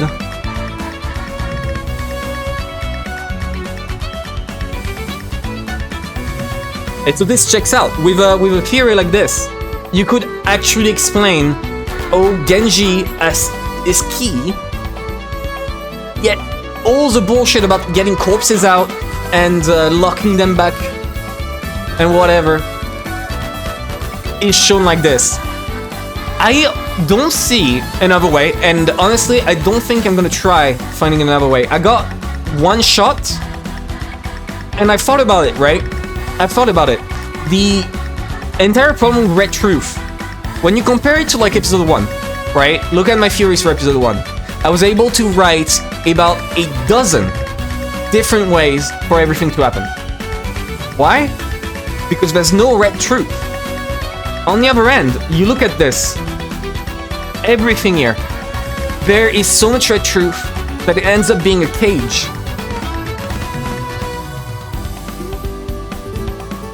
It ends up being a cage you can't get out of. However, when the walls collapse back on you, it just makes the exit even clearer. So if I manage to put my foot in the door anywhere, then it has that much more chance to actually be true, right? And I didn't realize that yesterday. I was like, oh, I gotta get on the same thinking as episode 1. That was what I was all about. I gotta get through with the same ideas as episode 1, where I'm gonna get as many theories as possible. But episode 2 is different from even episode 3 and episode 4, in that it is covered in Red Truth for the specific purpose of tripping you up and making you fuck up. So I shouldn't try to keep trying to find different explanations. It's not possible. Just getting one through the door is good enough. Right, so Ode did full Goda and the others, possibly the same way that Magic does. Oh, they died. I don't know. Honestly, I don't know. So, Ode did the door get closed? It's a key swap around. I don't see any other way. Like, taking down the door with a kick or whatever doesn't work. So, I think that's about the best way. Because, like, the complicated part of this is that the door was left unlocked when they fled. And when they come back with the rest, the door is locked back up and every corpse is gone. Right? And even if the door is closed when they leave, it doesn't matter with this one theory right here. Let's move on from this. If I ever think of another way this could happen, which I don't think I could yet, I'll come back to it, but right. So 10, Sharon Goda, George Death. This is the one I thought the most about, like, the entire time. That is about the main event that has got me so, like, enticed in episode 2. So I've got a lot of thoughts on it. I got a lot of thoughts. right? So I'm gonna write it in purple. I'll have to go back and write those in purple, like the questions. There we go. Bigger text. So that one is Natsui's room. This one has a lot of problem with it, right?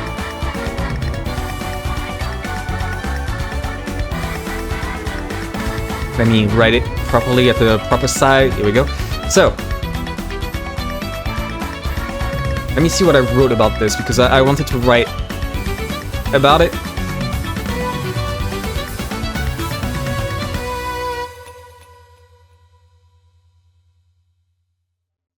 Right, so it is my theory. So,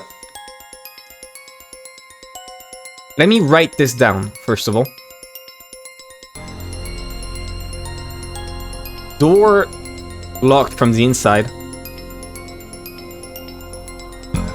Room key in George's pocket.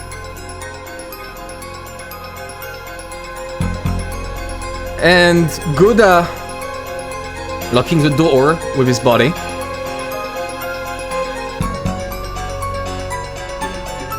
And what else? Natsui dead while facing the mirror from a front shot. So those are the main elements, I think, about this room.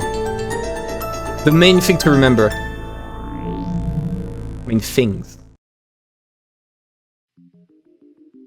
No, not Natsui. Shannon. I'm stupid. There's also an interesting element too to all of this, which is a somewhat simple question. Why was Goda leaning against the door? And I think I got an answer to this. So, I'm still going back on my theory that essentially, there we go. With the way the room is set up,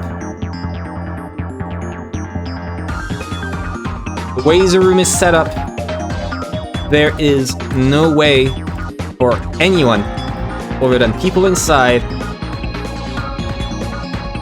or traps commit murder, right?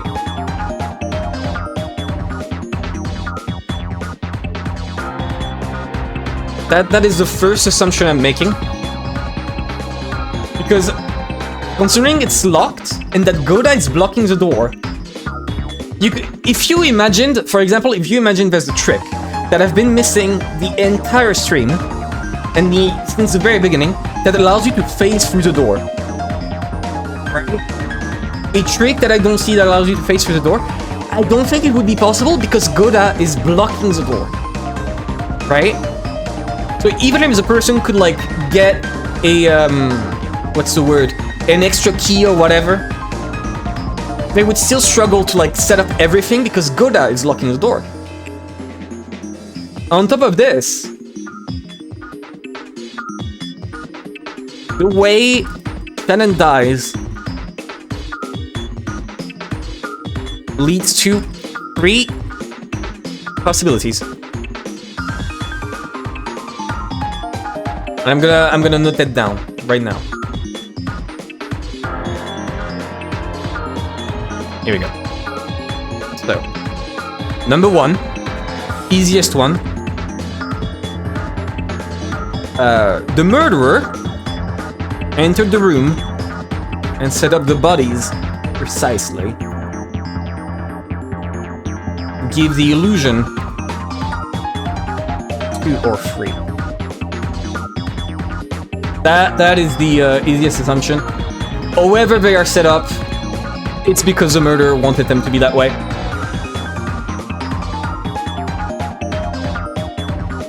I think it's a bit silly, because if that was the case, the murderer could not exit the room. Right? The murderer can't escape the room.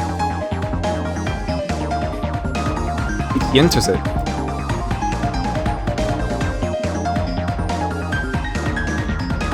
Would need to move bodies from a distance. Which I don't think is possible. There you go, let me stretch this. The second option, the one I think is still not as likely because it's gonna be destroyed by a single wet truth, which is gonna say, oh, there's no traps. There's a trap behind the mirror and other places that shoots this. Right? I'm not gonna add anything to this one because, as I said, it's gonna be destroyed by a single red truth that says there's no traps.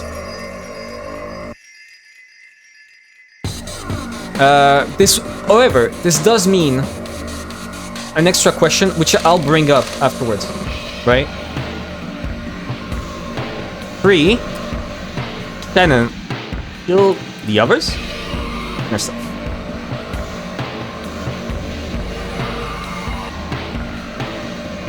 And if you start from this one, if you accept this, the entire room is solved from just this assumption. But there's still a few questions leading to this, right? With how the room is exactly set up. Not in how the method of murder was done, but in motivation. In intent of what's going on. I think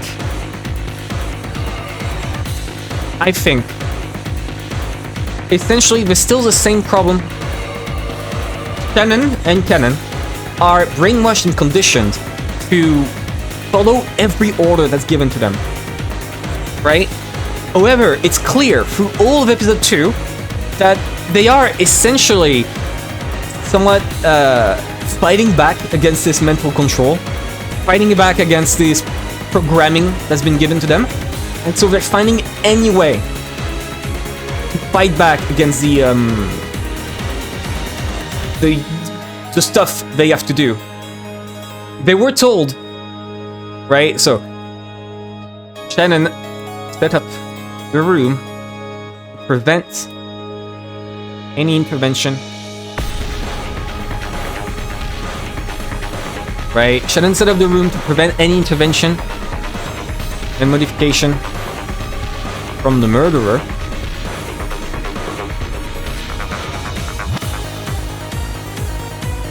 Hence, lock door from inside.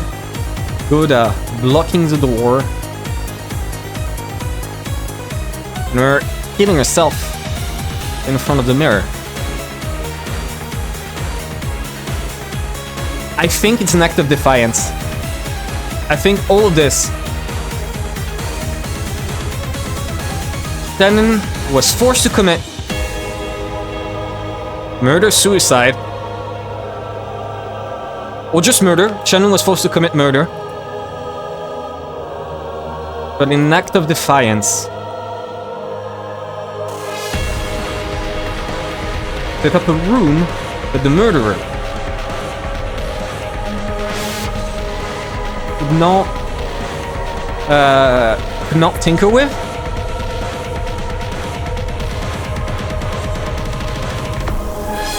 I think, right? Because if, for example, they left the door open behind them and the murderer came from the door, then suddenly this would just probably change, or the entire room would be set up. Or maybe not. However, this is just a theory. I'm just gonna write it. Maybe it's completely wrong, but I do want to write that thought. So, is the other part of this.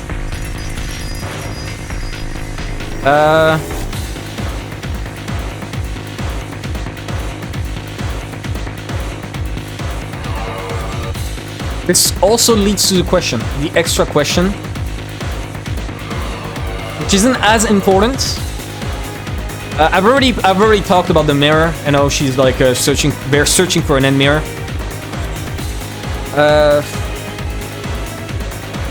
Wait, no, I'm gonna write that one actually.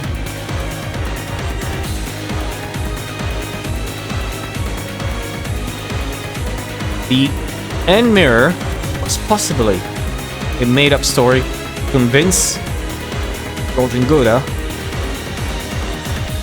follow her. Right?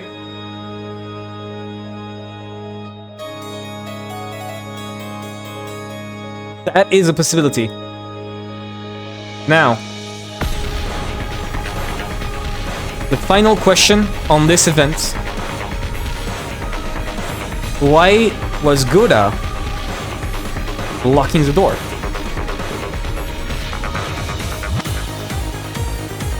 Because the way he dies, it's a very weird way to die.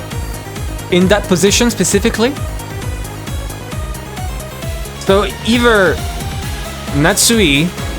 Shannon lied to him and pretended that people were like after them, right?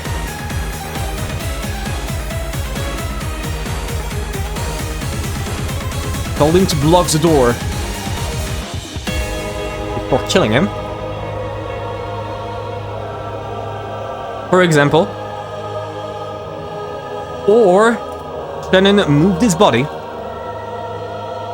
in that position, specifically block the door.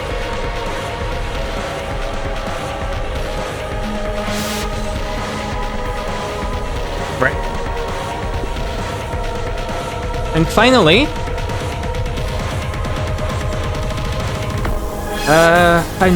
what is the final part of all this? I know there's another way that I've envisioned for this one.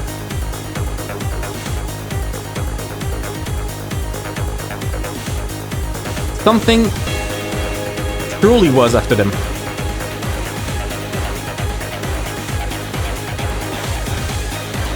Possibly going to kill them all.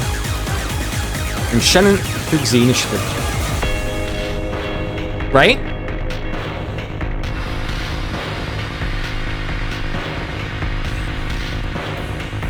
I think this one has a lot of validity to it. I think this one could be a lot.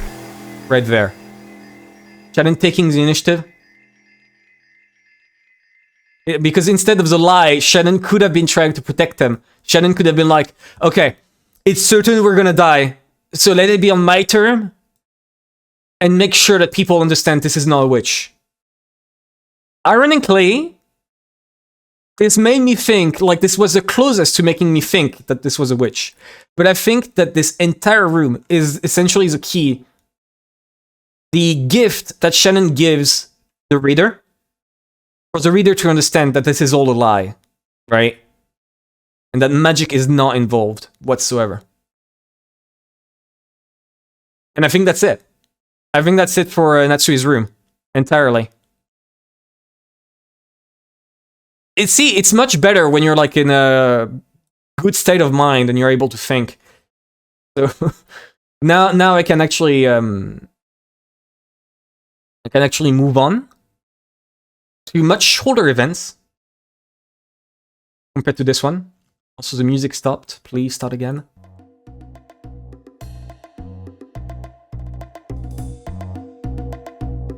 So where are we?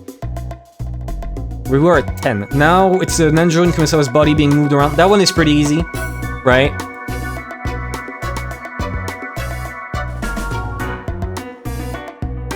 Nanjo and Kumasawa getting moved to the fountain. There's a couple questions about this one actually that I have, right? A couple mysteries to it that aren't immediately obvious. This one's a bit too big, give me a second.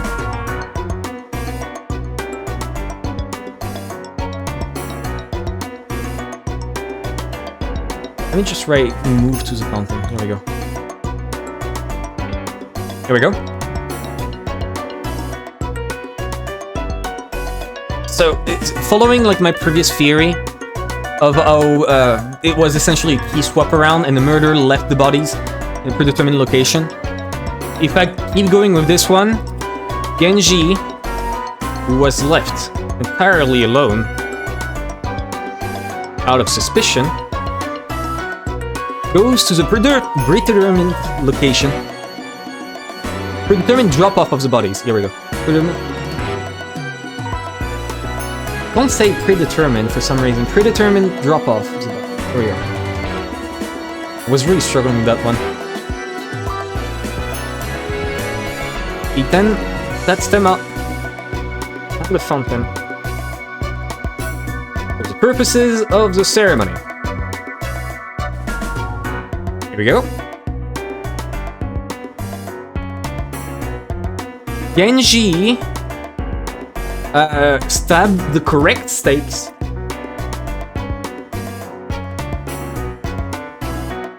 so as to make sure the order of the ceremony is followed. Right? Because, like, you have, what's the word? That was a point that, like, bothered me when... I don't actually remember exactly, but I know there was a timeline problem that bothered me. Where, essentially, the 4th, 5th, and 6th stake are found on everyone in Natsui's room. And the 7th and 8th are found on Kumisawa and Goda and Nanjo. And Kumisawa and Nanjo were found first compared to Natsui's room, right? If I'm not wrong. In spite of the order at which the bodies are found. Right? I'm gonna write actually next to it. Wait, let me check. I can directly check what are the tips. Episode 2 tips. The Witch's game record. In what order was it?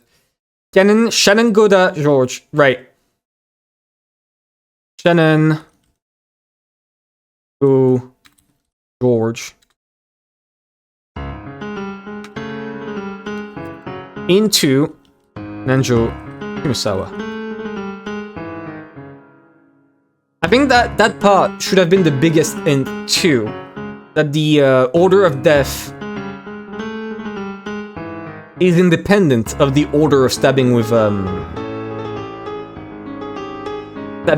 the stakes, right?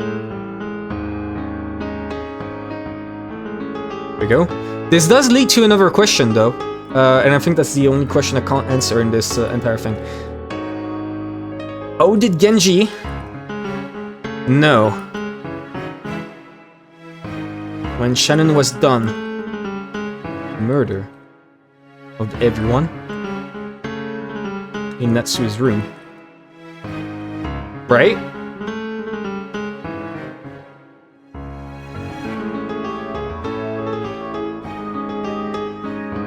That is also the question. This could also have been done by a 19th person. Here we go. How did Genji know? Waited outside. He pretended to be a murderer. Make them. Okay. And this is why Goda locked the door. Right?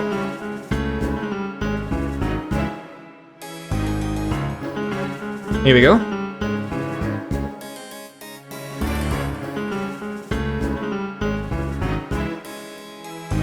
This has a problem though. I'm realizing this has a problem.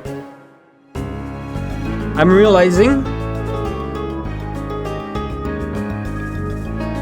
I'm gonna go back to this one.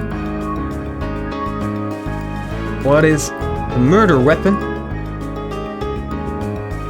if Shannon killed herself? Would have been found.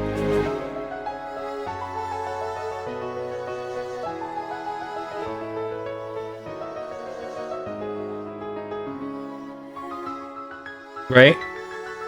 I'm realizing this right now. If Shannon killed herself, then whatever she was holding to stab the stake into her head should have fallen down onto the floor. Yet it does not. It distinctly didn't.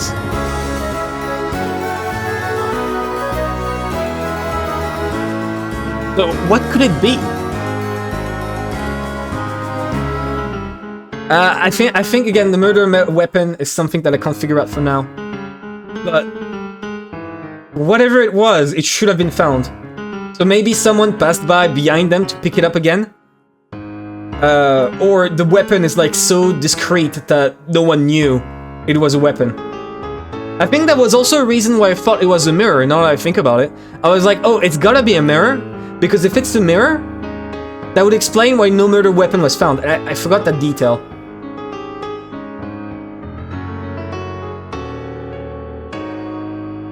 I completely forgot that detail.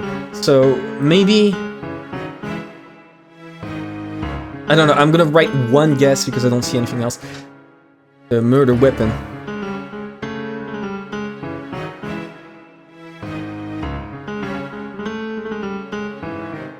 Is enthroned stakes. If that's strong. With 3 question marks because I don't even believe it slightly. Here we go. We're almost done. We're almost done with episode 2. Right now it's only like the ending stretch because it's just a letter and then why was Rosa running? And then we're done. And then we are done. Can you believe this? Can you believe this, guys? Episode 2 ending. Only 10 minutes away.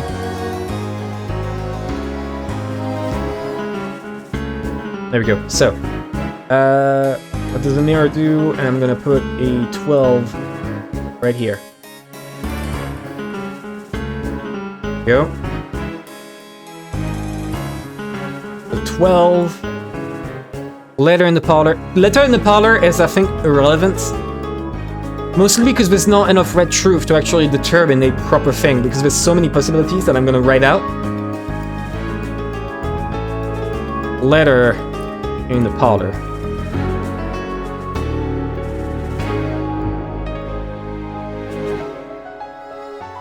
Not enough info.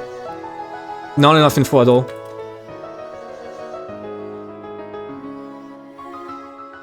Not enough info yet. I wrote down.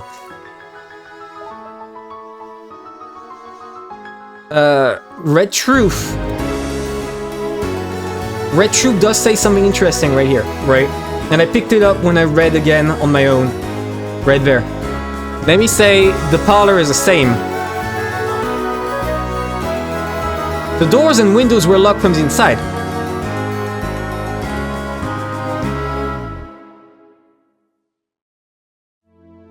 And the parlor is the same.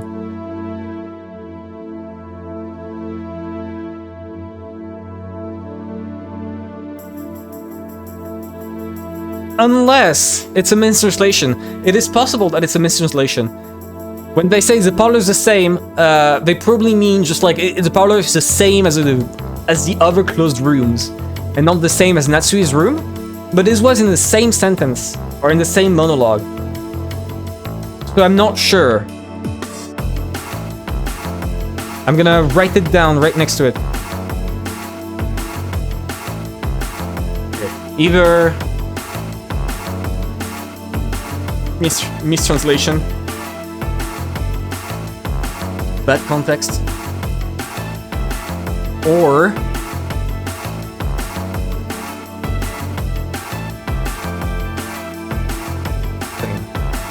every other closed room.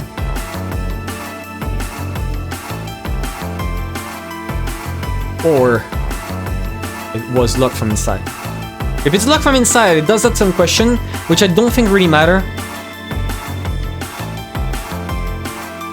I think no, it really does. I think this is like the final mystery. If it is locked from inside, I need to ask. I would need to ask someone, and I'll come back to it later. Because that's something that I can't figure out. I would need to reread. I don't know if... let me check, actually. Can I reach that right now? If we go back to it? Right now? Let's go back to load. It should be episode 2 right here. Episode 2... No, not here. The 2 April 8th.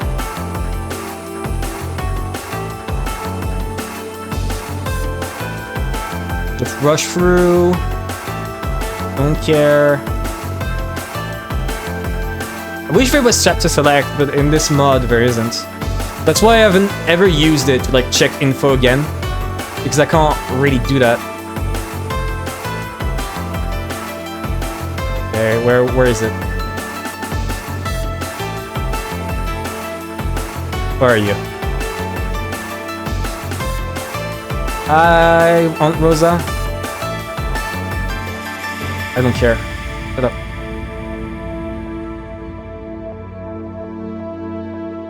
Come on.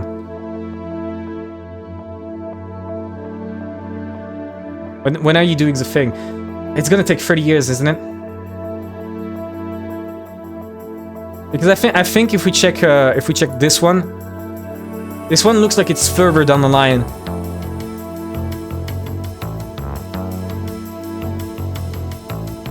Yeah, no, the entrance crowded with a ton of phantom people. That one I can't. That one I don't know. So if they all die inside, they all do the bullshit of Godad lockings on the door, and they have a cool knife fight.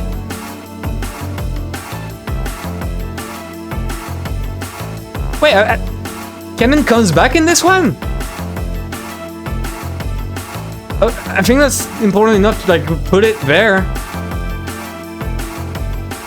I don't know why I never noted that down. Kennen apparently comes back during this scene.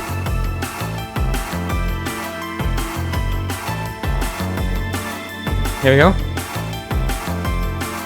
Magic Club. That one I didn't remember at all. That was worth it checking again. Anyways. Like 30 years. I think that one I did like a 5-hour stream to like get through all of this. Ow, my ears. My eyes, I mean. Ow, ow.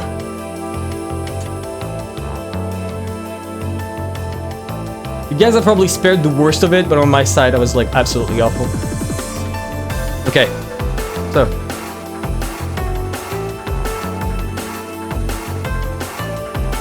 Right, and it's Genji knocking on the door to alert them.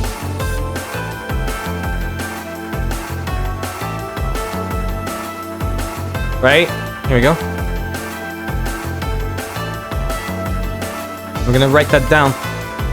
Also, Genji is the one to knock and alert him.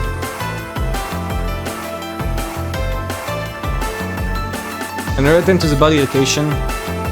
Which I think is why, right here. That's probably all I knew.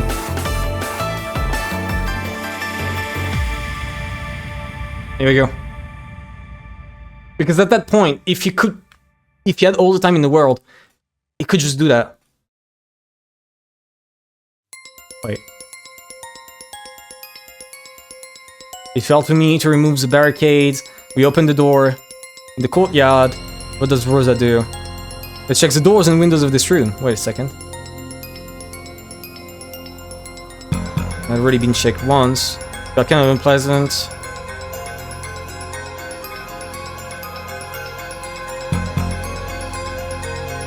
Okay. Let's write that down actually. Rosa rechecked the entire room before leaving. But I put it there. While Battler. Okay. Properly. Aim sitting on the chair. The entire time doesn't matter. Rosa arrived behind him.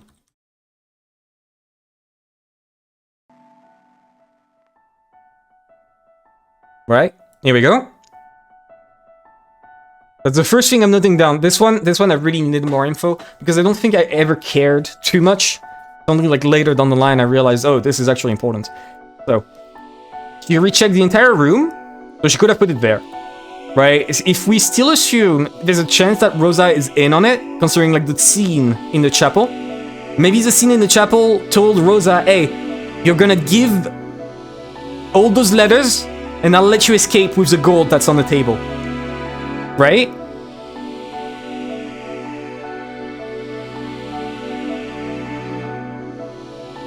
That could have been it. So, here we go.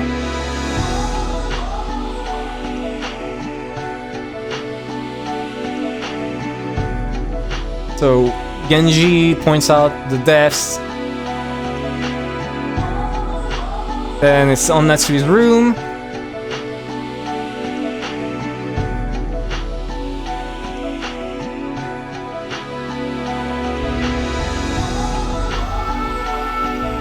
What do you mean was a bizarre filth?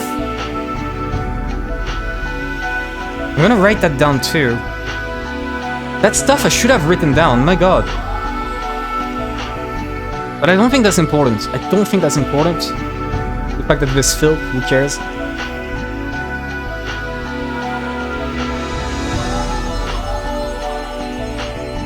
But it's not a ritual circle. It's the bizarre part.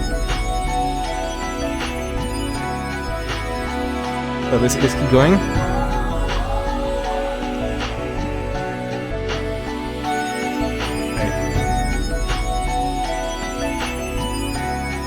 Right, so Battler does this. And I did note down the detail that she got shot from the front. Right? There was a gaping hole in Shan's head, and the insides were dripping out. You could even see inside her. Right? Think you're doing touching it? What do we do for presence evidence?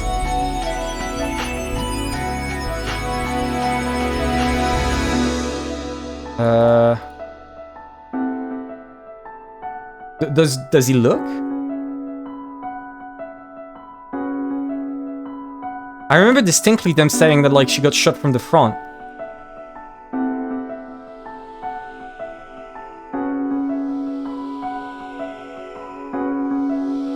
Come on, shut up, Butler.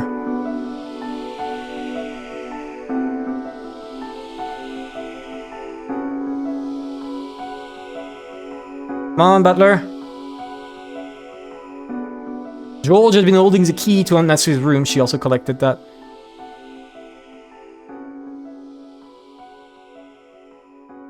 This is the other foreclosed room.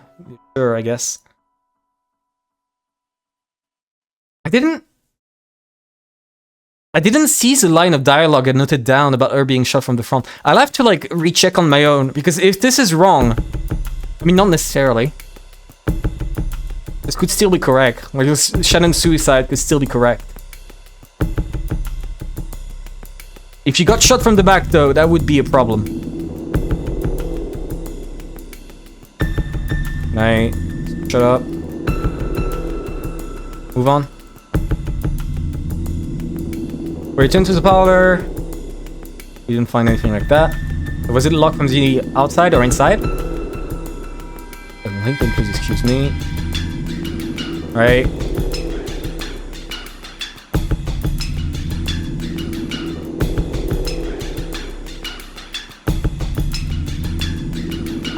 Come on, shut up. Talking about wolves and sheep. Stupid idiot.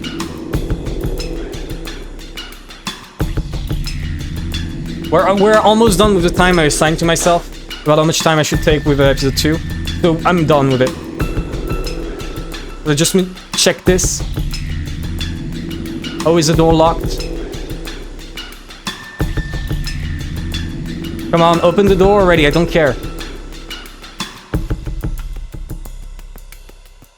We entered the room. The doors that still have the master keys.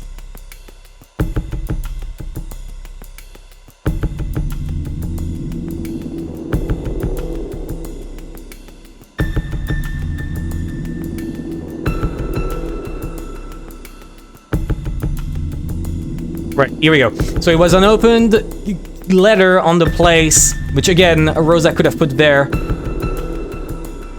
Right? So like, I was sitting here the whole time, you weren't.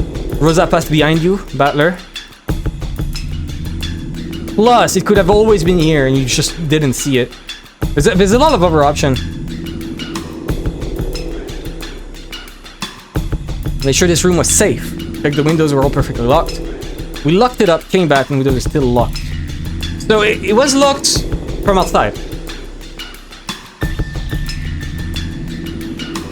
Right, and then it's this bullshit, and I don't care. After this, we don't care.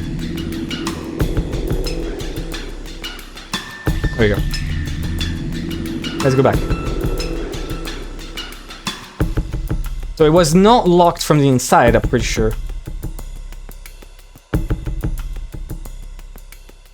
I'm gonna go with the fact that it's locked from the inside, from the outside. I'm gonna assume locked from outside.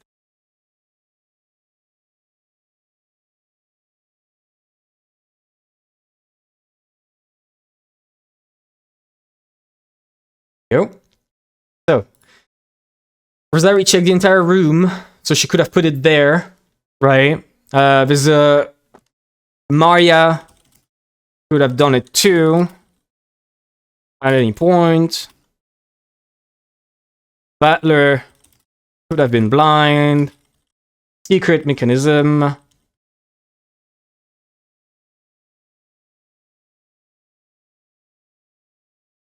Whatever. No red truth on the letter itself, just the door.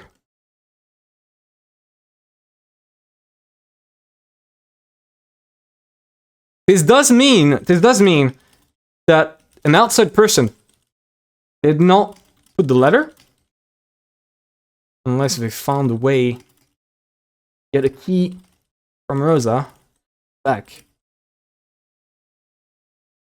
Which is unlikely, to be honest. With O, I think the previous stuff was set up. I don't think it's likely that somehow the murderer is able to just arrive from behind Rosa, steal a key, do all this bullshit to set up one letter, close the door, and whatnot. I think it's very likely that, for example, let's say in the chapel, Rosa was told there's gonna be a massacre or something, and to be very careful. And if she wants to survive, she puts the letters.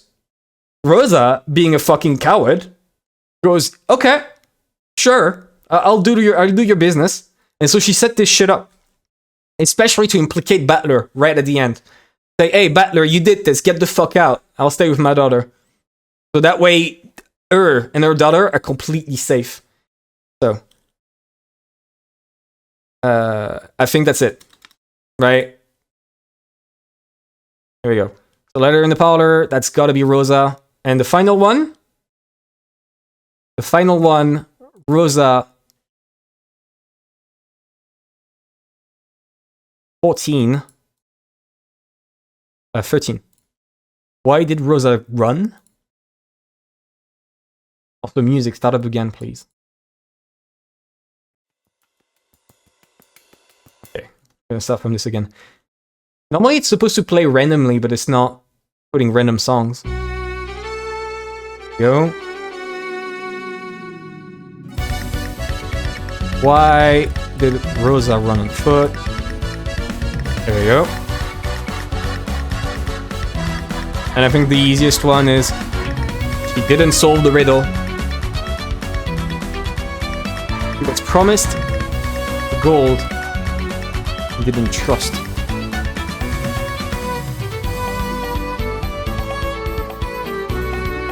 There we go.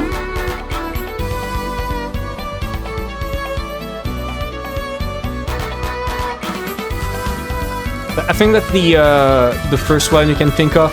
Or he didn't find the secret tunnel that Eva used.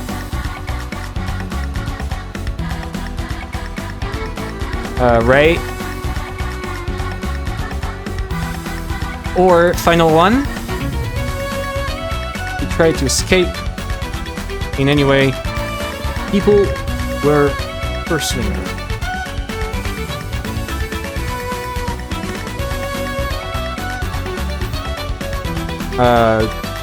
Especially if she is not implicated at all. Here we go. I think that's also a question you can ask, but I think it's also a question that doesn't really matter because, you know, why did Rosa run on foot? Not that important. Okay. So, last one, and I think that's the very last one, the most important one, really. So, in big red letters,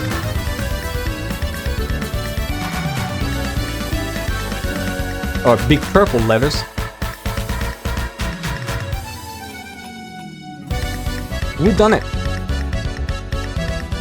I think the answer is, I've got one answer so far. A random is a different setting to loop back the playlist. Huh. Okay, good to know. Thank you for telling me. I didn't know that.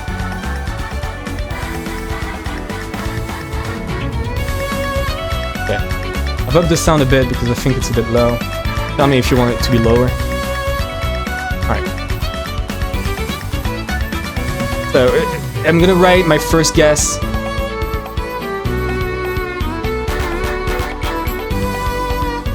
Oh no, it's not even a first guess. I think it's a general timeline. But it's like very, very clear to some degree.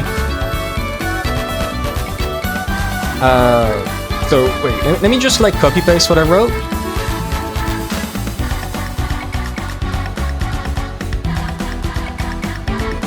Actually, no, I'm just gonna write it very quick.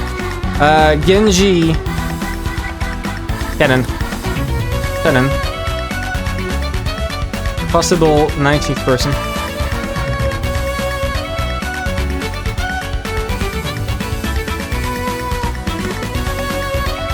All did the crimes. Right?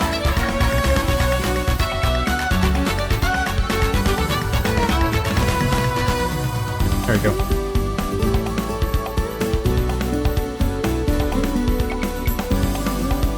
I think that's it. I think that's what it is. That's my final answer for episode 2. Those guys all did everything. And Rosa was implicated. Promise of gold. And set up letters for everyone to see. I think that's the extent of Rosa's involvement here. Because I don't think Rosa did not solve the epitaph. That's a major difference from like episode 3, which if you look at episode 3, Eva killed people and survived because she found the epitaph. Here, it doesn't look like Rosa solved the epitaph at all because her only job was to set up the letters. That's it. Which is what she did. And that's it. I think that's it. Now I'm actually done with episode 2. An extra 15 minutes after I said I would stop, but we're done with episode 2. I can finally move on to episode 3. I've actually got it. I've got my theory for episode 2. Holy shit. Okay. So I'm gonna delete all of this, right? Right here. Mostly, this is mostly memes. Doesn't matter.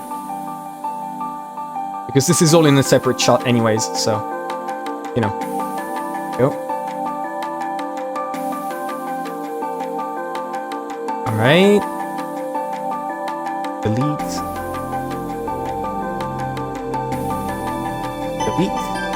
And we're gonna move this. Why is this blue? Bothering me. Where are you, blue?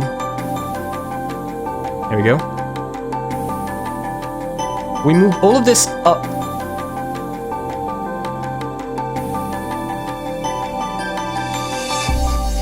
Yep. It's lagging so bad. I can't believe I'm making paint lag. How the fuck am I making paint lag? gonna leave a bit of space on the left. Actually, no, wait. I know where the space can come. Right? So, like, right here. This. Right here.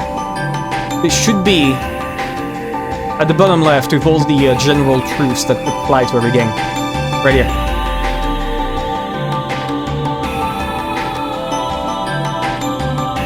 Right here. In the corner you go. So I'm gonna write episode 2. Here we go. Oh, feels good to have it completed. Finally, that was the toughest one, I think. This is gonna be the toughest one compared to, like, episode 3 and others. So right now, episode 3.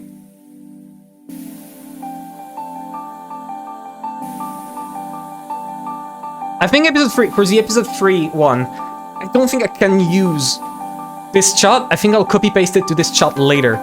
Because it's gonna be a bit too small to have both this and the episode 3 chart, so here we go. I'm gonna Theories 1, 2.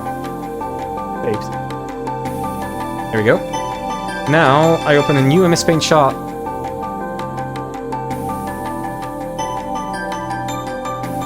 There's a new Umineko.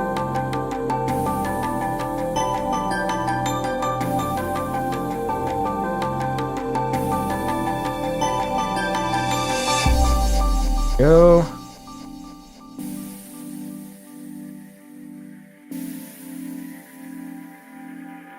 Where are you?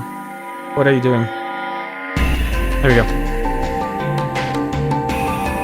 Took me a bit to find it, but here we are. This is the episode 3 chart, right there.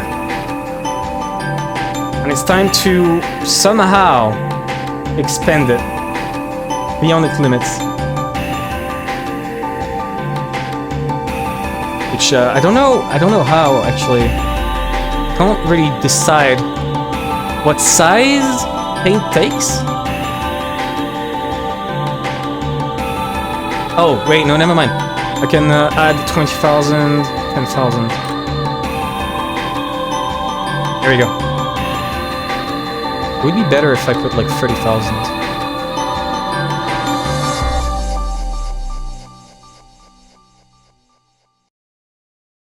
Okay, here we go. Draw a line right here.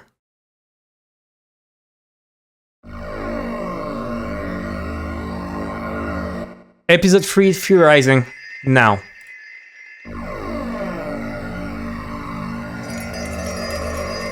We're gonna start with the same setup as last time. So the way we started was by listing different mysteries which apply to this episode, which I did my research this time around to actually have it on hand. Wait, let me write a bigger episode 3. Be visible from a big distance. There we go. So 1. First one on the list. Right here, they start bringing up that like there are no more than 18 humans. This was said at the very start before any murder actually happened.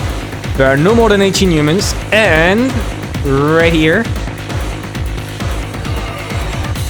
no being other than humans have any connection to this game. So, I'm just gonna copy paste what I wrote because it's good enough. Right here. Blue.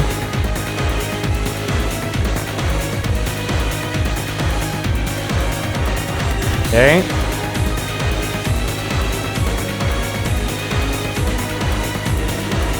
This is the first big question that I think I already got my answer to. There we go. I'm actually gonna write directly. There are no more than 17 humans. Considering, you know, episode 4, what episode 4 states. No more than 17. Here we go. Second step. The other mystery of this Who is the Beatrice that dies 30 years ago? Was she replaced?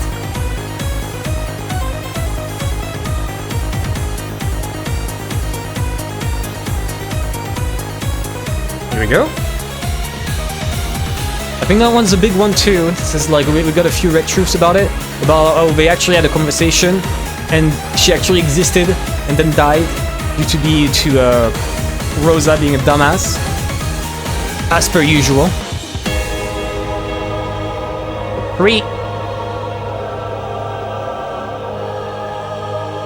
3 is still like what is magic? If you look at the chart right here, we start talking about like what is magic, and I put everything in the previous chart. Let me check if I did actually. Yeah, I did. What are these paranormal events people keep witnessing that Butler doesn't see? So like, what is magic?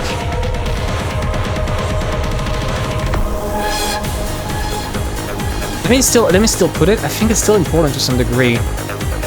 Important enough to be in this chart.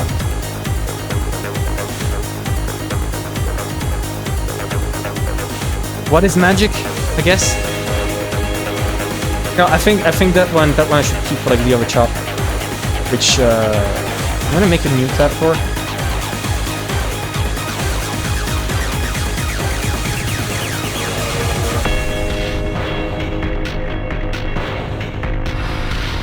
Give me a second. Okay. I got this way to see how the Twin Tower play. I've already stated it right here. Right? The paranormal events people see, but Battler doesn't. About oh, it's essentially like a fight of stories. And I'm gonna write about the magic itself, right? What is magic? And I'm gonna write it really quick, really easily. I think magic is the explanation you give to an event you don't understand. Retroactively. Right? I think that's what they mean by magic the entire time.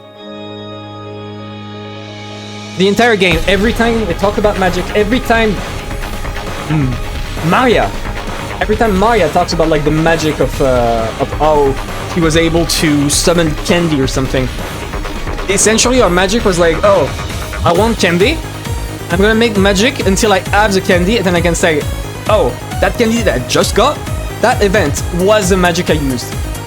So it's like retroactively, you frame whatever just happened to you as magic, and thus it is magic.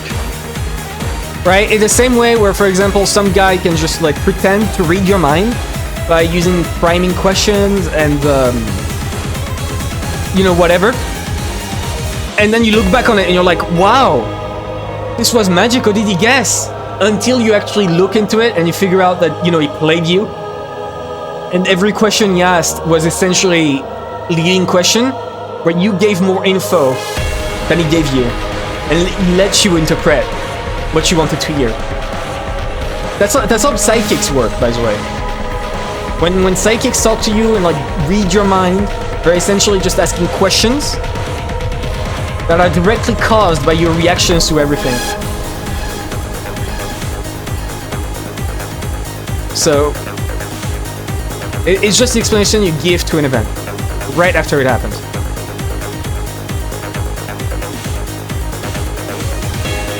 That's it. I don't think it's a matter of mushrooms. I don't think it's hallucinations. Hallucinations is too easy. I think if people don't understand something, they ascribe it to being magic and then stop thinking. And that's what the magic is in this world, for me. Alright, back to the previous chart.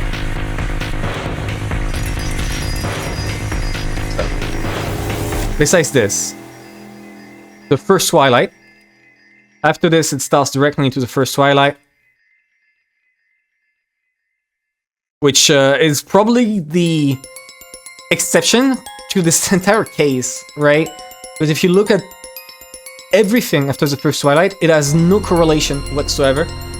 Because I think after the first Twilight, Eva finds the gold, and that completely destroys every plan of the murderer. So every plan, closed rooms like this, thrown to the wind. Thrown to the wind because now that there's a new Beatrice, he wants to get involved.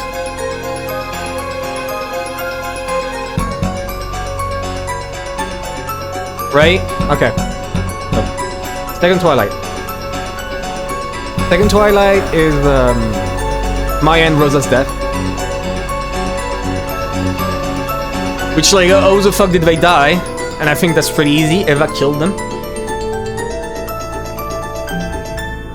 They are completely dead from it's actually what I'm gonna write next.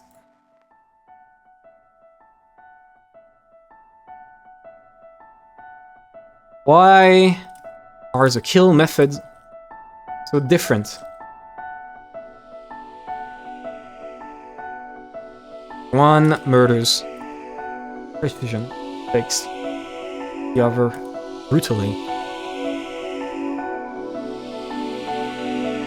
Right. Just that's the answer I'm gonna give later, so. Kill. This is like specific to this one. The other episodes don't have this. So it's worth asking. 6. The 6th one is which one was it? Right, why did Kiri leave the guest house? Why did Kiri... It's already been approached in the story, and an explanation has already did appear.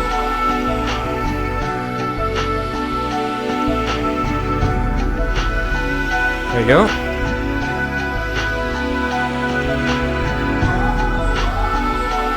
Alright.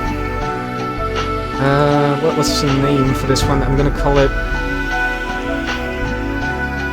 Who died again? Kiri, Rudolph, Hideyoshida. There we go. I'm not even gonna address the Twin Towers. I think that's like worthless. They already brought it up. It's worthless to discuss it because it doesn't mean anything. Butler did not feel a single vibration despite the fucking Earth being torn apart. Like, what's the point? After this... George. Cartoonishly. Flying out the window.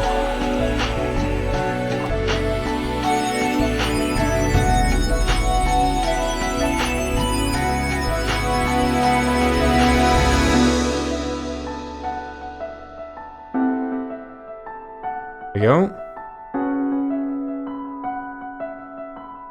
Because I can't imagine him like flying out of the window in any other fashion. Just, you know, like in all the cartoons where they start floating in the air and slowly approaching the pie that's sailing on the window. 8. Natsui and Rudolph. Here we go. 9 would be the web red.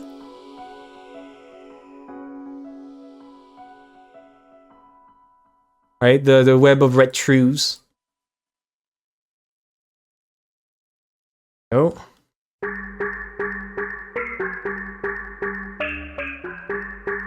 Then. After this, it's the code 07151129. Whatever this one is. Maybe it was actually like, you know, a phone number that you called in Japan with a typical denominator for the region Rokkenjima is in. Like in those old retro games, right, where they give you a number like this and you're supposed to call it. And now the numbers are completely like they're not hosted anymore. So if you call them, you get shit like fucking phone lines.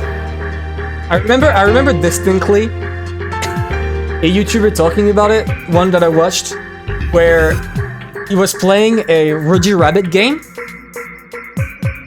Really old retro Roger Rabbit that was dog shit. And in it, there was a part where it's the only way you're supposed to move forward is to call the real life number that they give you in the game. Except the number was reattributed to a phone line. So if you call it, you don't get your answer anymore. And then you get drained of your money. Which isn't that good. Alright. So. Last one. Last one. What about... I think I should approach the one thing that's important. That discussion we get in episode 4, which we conclude here. Fuck, it's already over.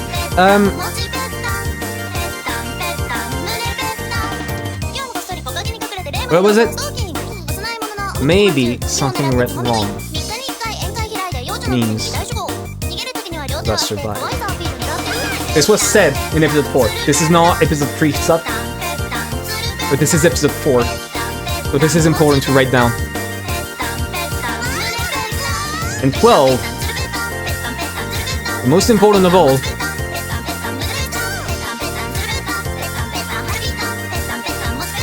did Beatrice truly lie about falling in love with Battler?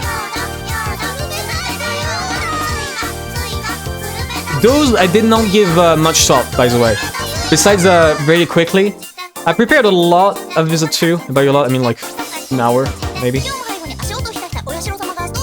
And I'll give it a bit more space. There you go. We're gonna start with the 1.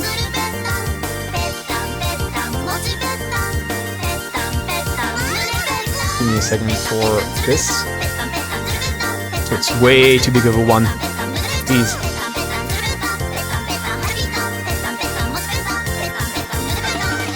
Go.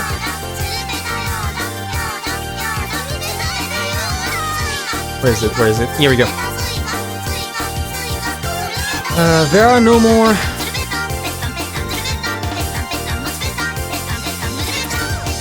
And no life forms other than humans have any connection.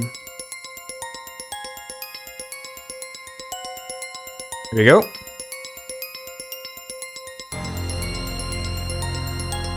I'm gonna write them in red. I said I would do it in purple, but those are red truths. There we go.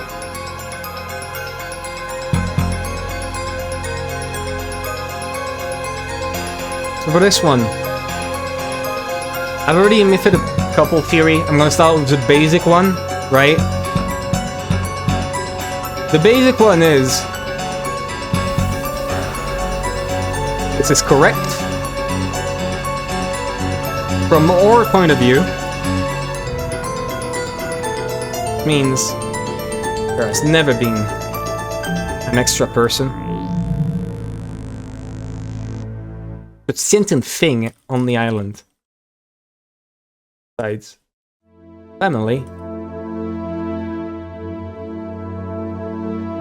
and related. I'm gonna write related for Goda, Kumisawa, etc. 7 is easy, George is so significant. He wouldn't be detected, even if somebody was standing in the hallway. I mean, yes, but no, because he escaped from the window and the window was locked behind him. That's the thing, right? That's the part that makes it complicated. You could indeed say, oh yeah, George just walked away and whoever was there just let him do so and didn't say a word about it. But no, if went through the window and the window was locked afterwards. Which is impossible because, first of all, it's the first floor, and second, it was locked from inside. So, or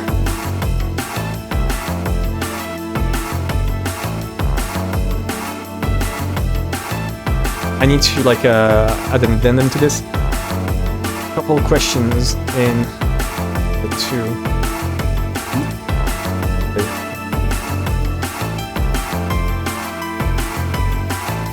Because I think there's a couple one where I don't see any other way anyone could have done this other than the 19th person.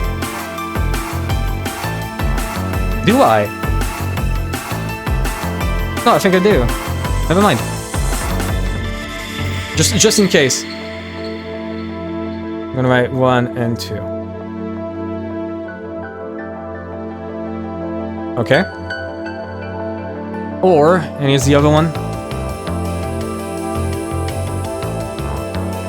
This is correct. Which is point of view. And ours. That's the thing I've been repeating the entire time. The entire time I've been playing, and that I noticed it. The first one, the second one, is what we see and believe. If there is a witch, it's actually human. Therefore, no life forms other than humans have any connections. But first, it's from the witch's point of view. Furniture isn't human.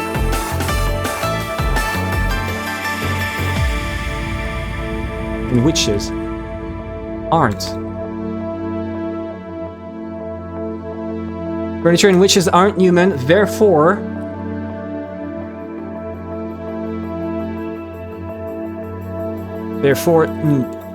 if we exclude them,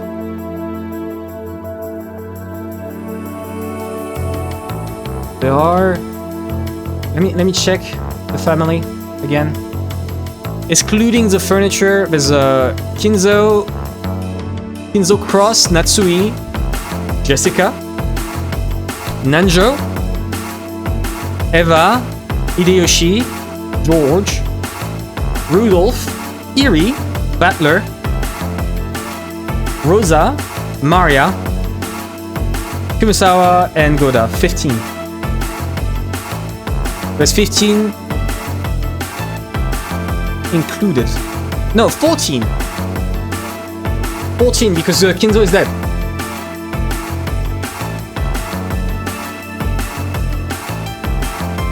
If we assume then there are 14 humans, and you can fill ants, what she says, normal.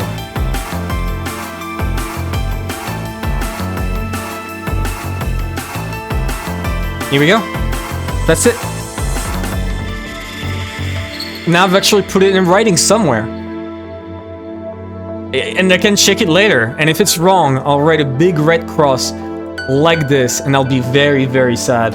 Because I thought I was so smart for figuring that one out. So we'll see.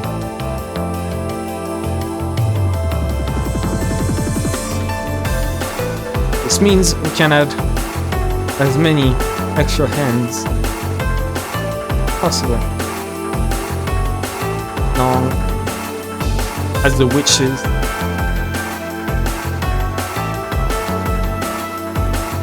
Here we go.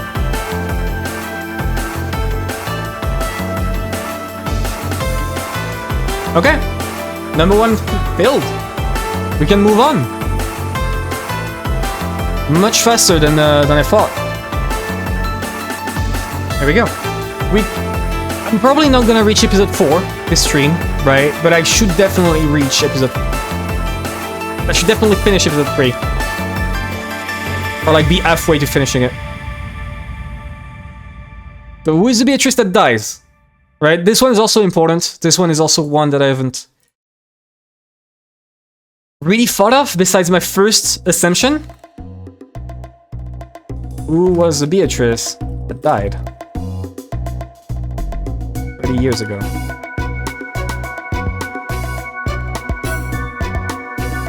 That one's a big mystery.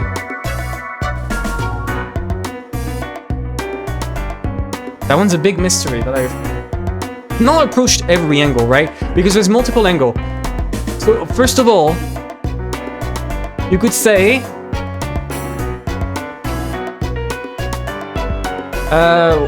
what I didn't put... What? No, I didn't put anything for this. What's the Beatrice that died? She's irrelevant to the story. First easy assumption, she's completely irrelevant. Which is true. As far as we know, she's relevant to the story. She's Kinzo's fixation. Died. And Kinzo forced her to be the figurehead. Post-mortem of the ceremony.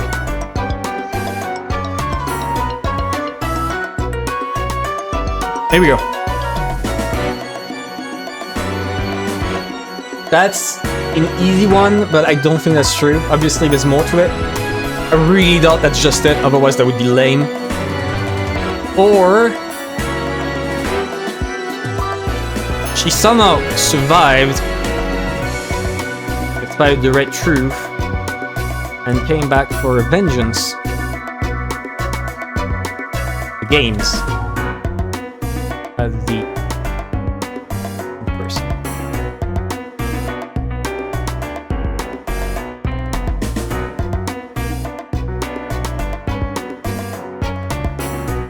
There we go. That one, I don't really believe it either.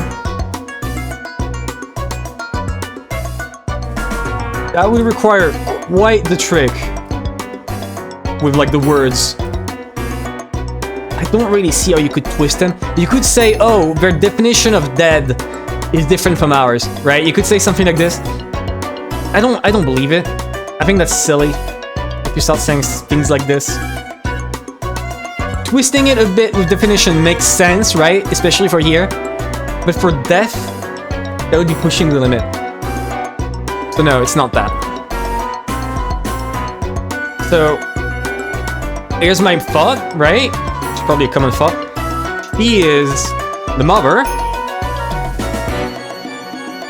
of the younger Beatrice.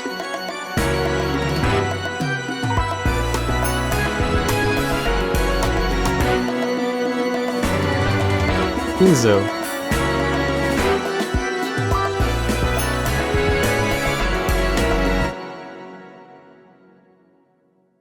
Let me check something. There was a question that I had with this. Why am I saying 30 years ago? It's never been 30 years ago.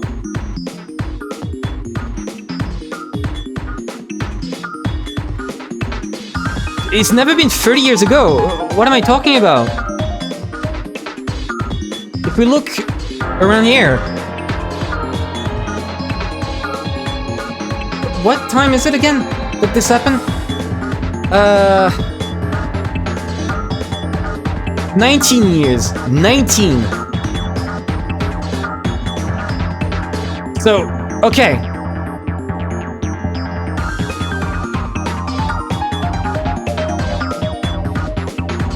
I don't know where that 30 came from. That was bad. That was a bad move.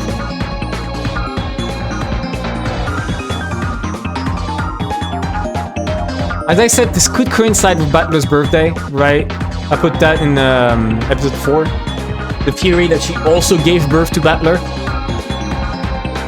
That one I like. That one I do like a lot. The idea that, like, Battler is actually Beatrice's daughter to some degree. Which is why he has so much stake and say in this entire ceremony, right? And, like, the younger Beatrice is Battler's sister. It is far-fetched, but I honestly think that considering how the story is going, it feels true. It does feel true.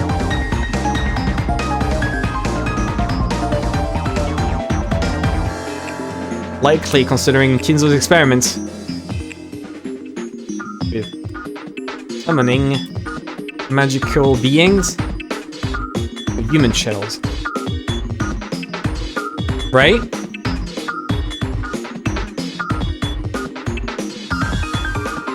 That was his whole deal. He made a whole deal about this. About, oh yeah, I can summon magical beings, I am a great summoner, and whatever. And I think it's just because he just indoctrinates kids from childbirth. And this could be the same. He could have, like, had sex with a older Beatrice, forced her to give birth to 2 kids. The first one maybe being Battler, right? Or the first one being Beatrice, and the second being Battler, and after this, maybe Beatrice dies. The older one. This could explain why this third Beatrice and old.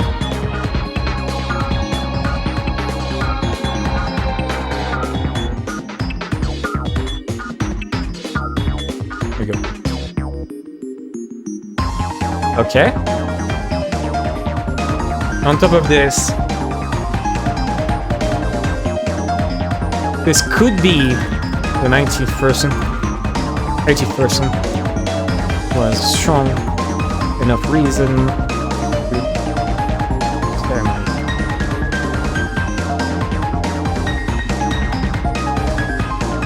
Right? Possibly?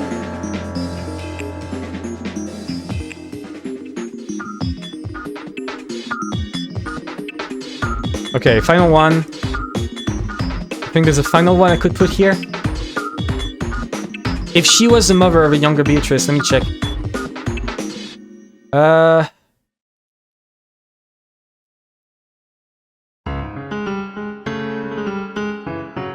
also put it's a clone, but like, I'm gonna write it just in case.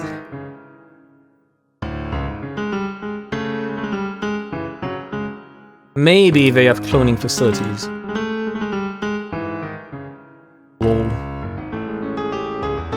Also, wait. Extra thing for this. Right here. The young and old.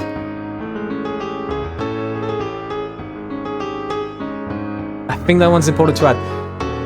Red Truth states Beatrice died there. No, existed as a human, but Beatrice is a title. Right?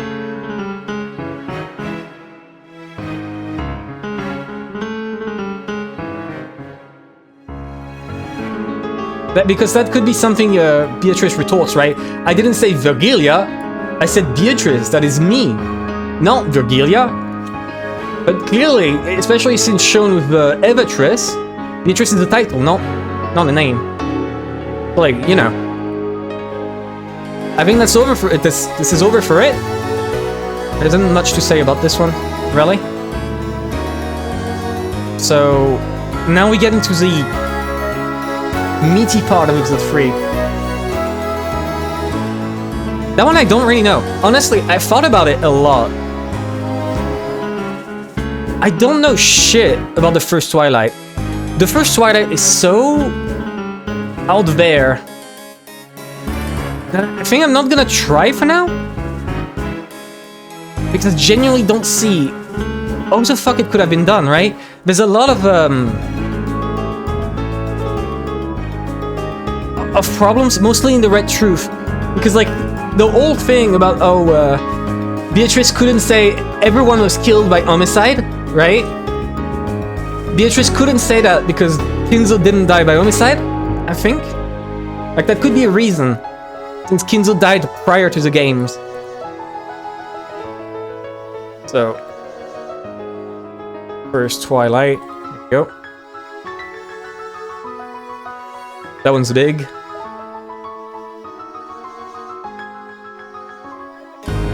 I honestly don't know what to say about this one. The first Twilight, 6 people died, but Kinzo was already dead.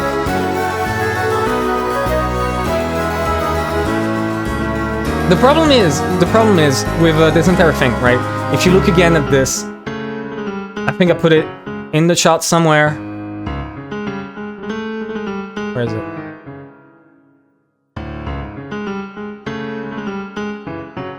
Right here. Sorry. Right here. It's the entire loop of keys and doors. I'm gonna redraw here.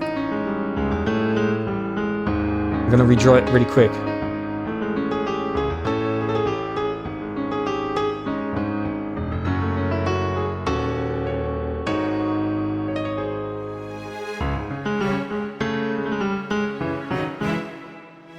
Alright, and we add onto that doors locked in a chain.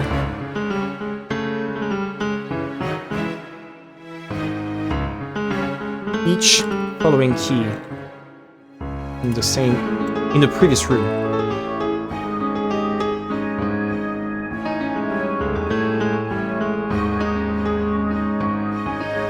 Right?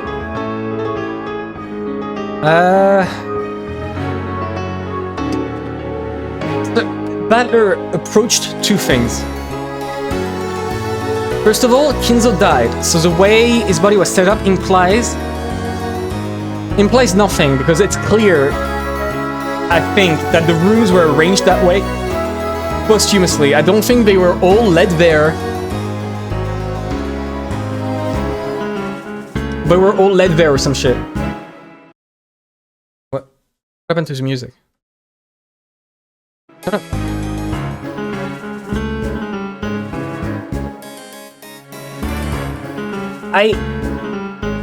They never said, oh yeah, the 6 died inside of those rooms. At no point in time.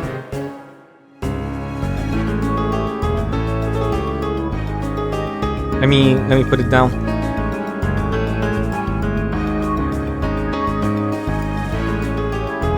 So she never stated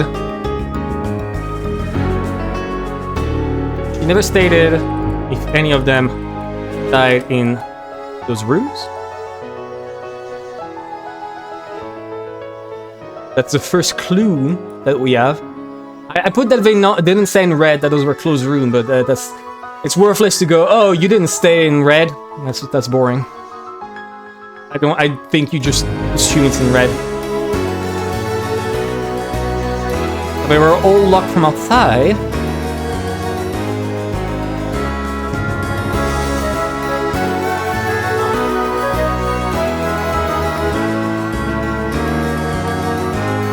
There you go. Battler's theory. All accidents. That one is no, not all accidents. Give me a second. The closed rooms were an accident, right? That's his idea, essentially saying, oh, someone tried to like do something funny, but accidentally failed. I honestly don't think so, for like a couple of reasons. It would be weird to set everybody like this, and then we die for some unknown manner. Like, why would you set everybody like this in a chain and then just die because you tripped on a banana? Seriously? What's up? We're finally on episode 3, by the way.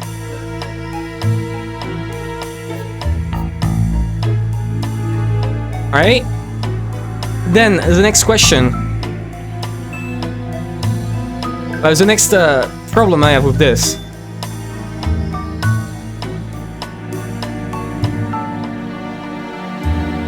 All the doors were locked from outside.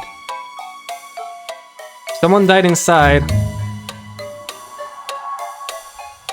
Would not be able to lock it.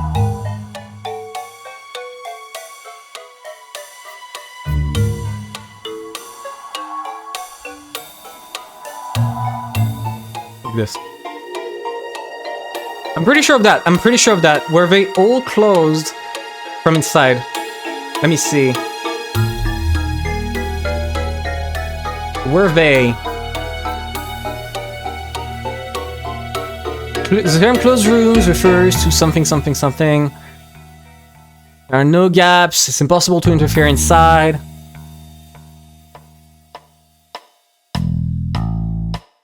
They never say...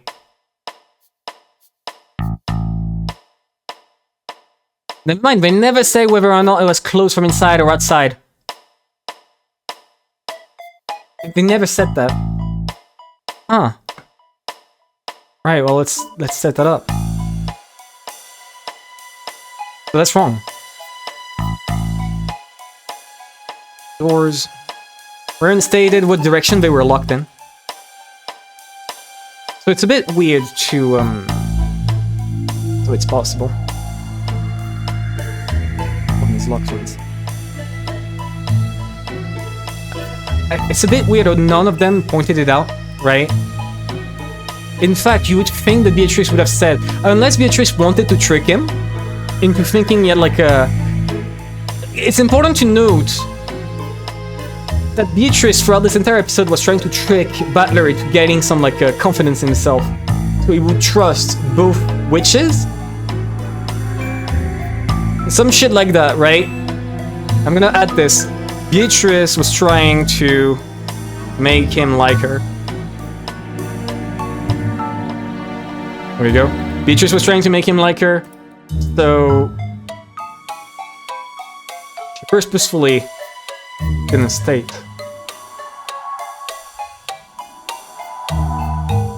which way it was closed. Or maybe. I'm gonna write that smaller.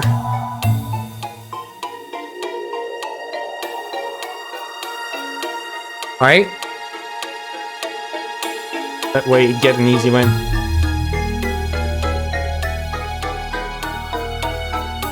Here we go. What else? What else the other problems? Because I had a problem with this. I had a problem with this, and the problem isn't just that she's gonna dispel it with a single red truth, right?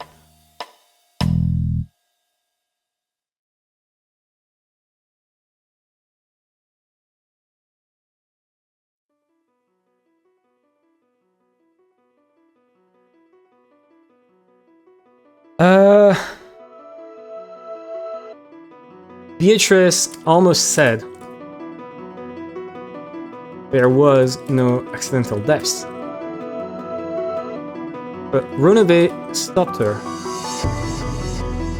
I think that's worth discussing why, right?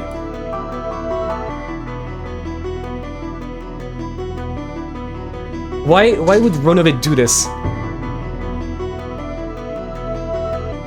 What about stating that there was no accidental deaths would have caused problems? I think maybe there's a couple reasons. Let me redo the arrows because I think this one is gonna be short.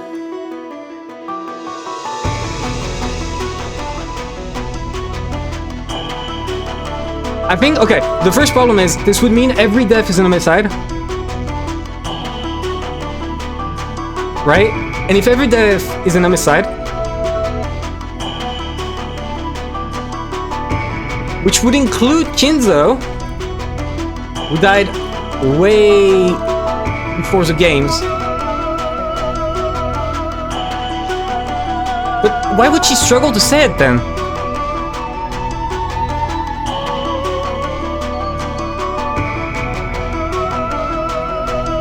Like that's the issue I have with this.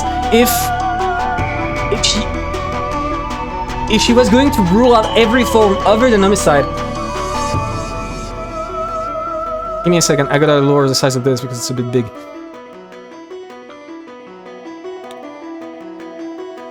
Right? Like, direct counter to this. If that's the case,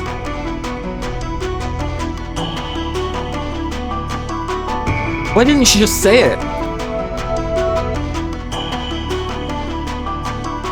Right?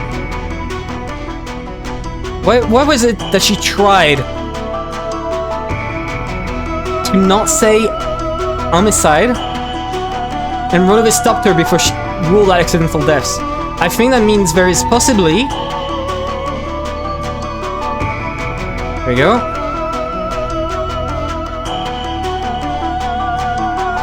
16, please. There we go. Possibly another type of death besides accidental suicide, and homicide. Which I genuinely do not know. Like, what the fuck could that be? I tried thinking about it, right? I was like, accidental, suicide, homicide, even if you include traps, traps would be homicide. If someone died because of something bad they ate, I guess the only way you could imagine this being, like, true, died of old age, natural death.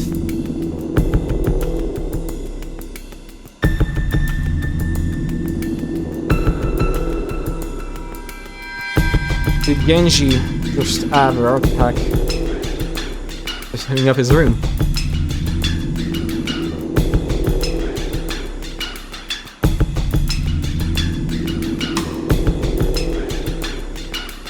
Right? That could be it. Like, Genji could just, like, decide to, like, give up on life. He was high on adrenaline for some reason. He didn't have a wound, but he knew his time was coming, and so he set up all this shit.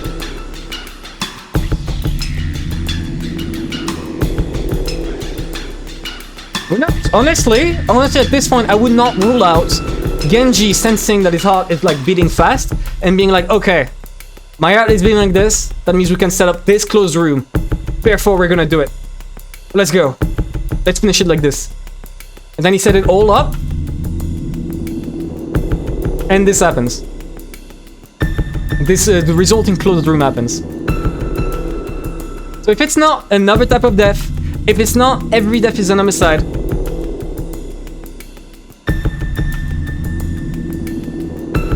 it could just be...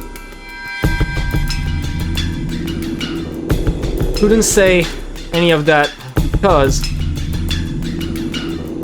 Enzo died a different way from the rest, and she couldn't make sleeping status. That could just be that, right? We may arrive at the end of episode 4, and Beatrice looks up at us and goes, "Oh yeah, the only reason I didn't say homicide was because Kinzo was dead from something else." You know? I think that's the first one. I'm gonna move this, by the way. A bit too small below, right here. So, if there was no accidental deaths that leads to all those possibilities, honestly doesn't lead anywhere. Does not give me more clues about everything. But trying to guess intent is better than nothing here. So, next one on the list. I tried, okay. I genuinely tried a lot. I was like, what the fuck could it be? Especially when it happened, I really disagreed with Battler. If it was self-defense got wrong, that would still be like an accidental death, right? Or, wait, no, I wrote that one. Actually, wait.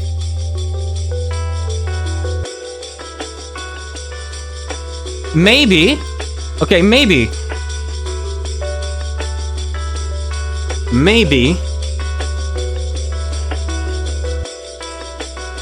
The murderer tricked one of the 6 into shooting at them, right? Just like tricked one of them and found a way to reflect that against them.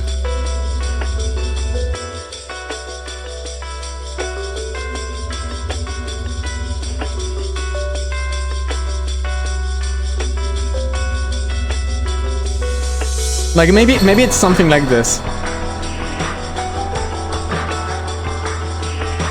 I don't see how it's applicable. Honestly, I don't see how you could use this to actually lead to anything. Because, like, even if that's the case, someone would need to close the doors, but with what key? None. There's no key left in any of these.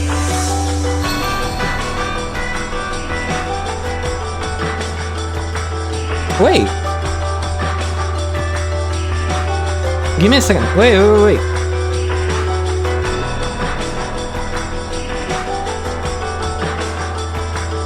Whoever is the first one you lock inside. Okay. So let me do like in red.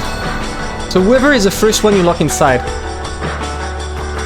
Say they have the room key, which I'm gonna start drawing the room key in orange. And master key in purple, right? So whoever sets up the room locks it. No, kills inside, right? Kills inside, grabs the master key, locks it. The master key goes on to another room.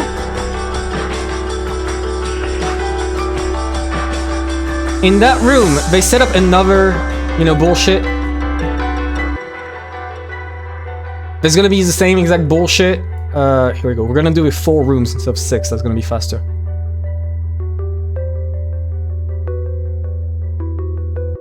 So, here we go.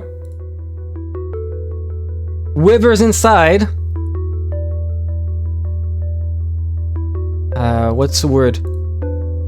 Whoever is inside, add, like, for example, the key to some place. What am I saying? There was a key to the next room, and they also had a master key. Right? Murderer puts their dead body in there, puts the new key they acquired on them. Why are you doing this? Jesus. For some reason. It's being annoying. He grabs the new stuff, goes out, locks it, and keeps going like this. Or he doesn't even bother like switching them out, right? Why would he bother doing that? He could just use the master key acquired every way down the line, right? So there's another room key in there. And then we reach one final room, right here, where there is only a single key and no master key. And then the murderer leaves that master key here. So that way you can know, oh, they locked the first door and then left a key behind right here. And then left the key to the next door right here. So how would that look like? At which point, using this theory of like the movement of keys, at which point does the murderer do like a switch? I think this is more of a math problem than an actual closed room. The murderer is right here. There's a body. Those are bodies. So, with that master key, they lock every door. This one is a door that leads to the one to the next, right? And this door can't be locked by this.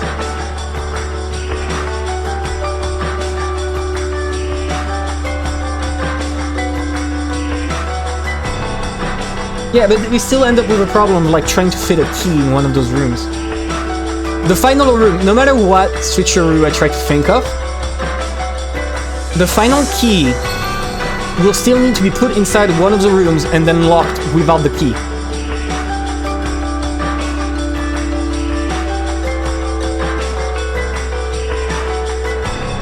So like, what could it be? If there's no one hiding, the doors don't have auto-lock, you can only lock them with a key.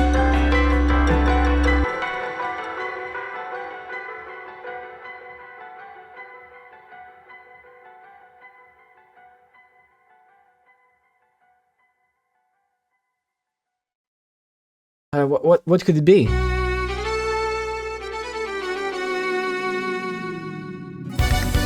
This whole scenario in my head. I do think it's a matter of a master key used to lock every door except the final one, right? So I was like, this entire diagram was stupid. Just whoever has a master key can set up everything.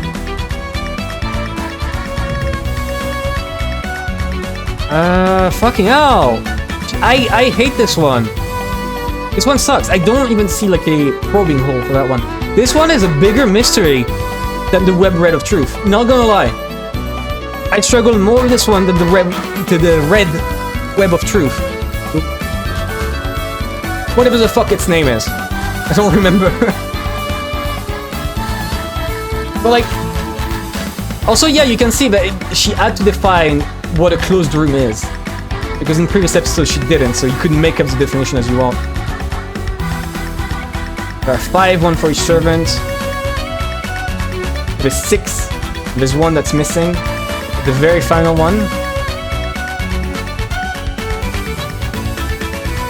Was the master key found on the... on... Kinzo? No. No master key found on Kinzo.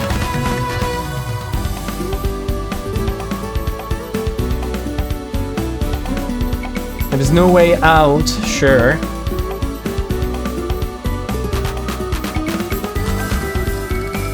Like someone definitely put his body inside.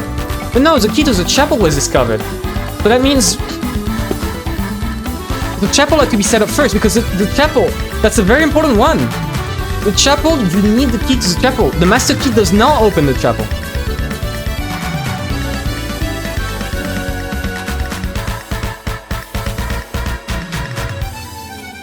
What room does Canon lead to? Canon?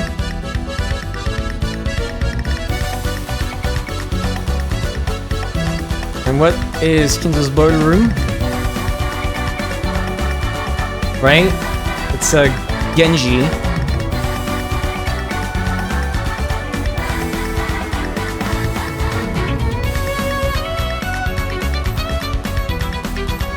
Ah, fuck.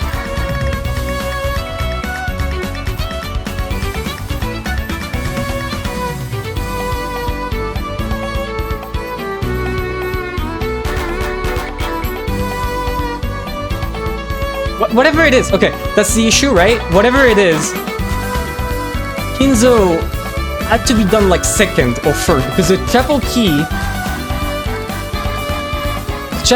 is the only thing that can't be used, like that the master key can't open. I'm pretty sure of that. They made a whole point of it in episode 2. That was the entire point of the first Twilight, that the chapel key can't open it. But what does that lead to? Again, I don't see a way for anyone to use the keys or like to manipulate the opening of the rooms to ensure that it's easy to enter or exit. Whatever it is, someone has to be locked inside. One of the victims is the one who set it all up.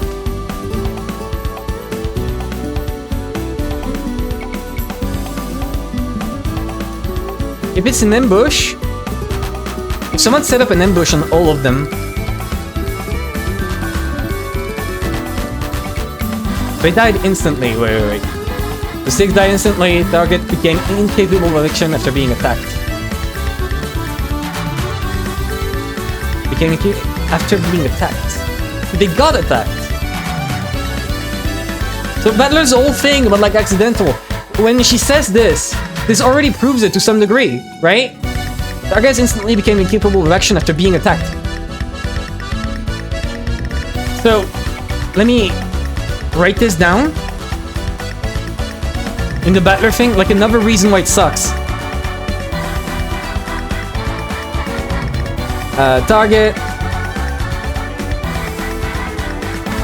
died up. They died instantly. Instantly defined as oh shit after being attacked.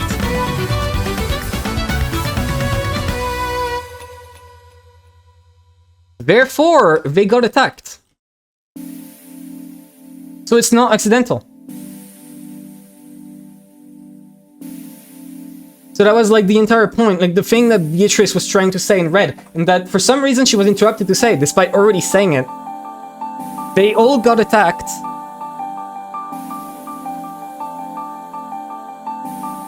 So does that mean, like, if they didn't even have time to run? I guess it was an ambush. If that's the case. It was an ambush all along, so none of them expected this.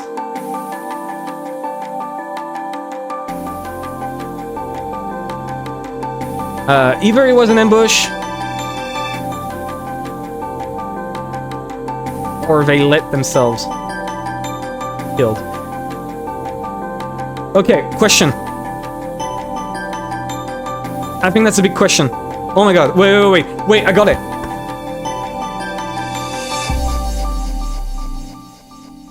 I got it. If you order someone to die,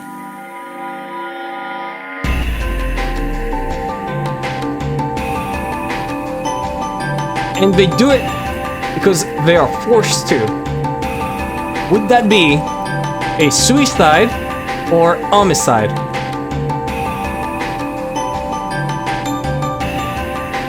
That's the big one. Oh my god. That's the question I needed to ask all along.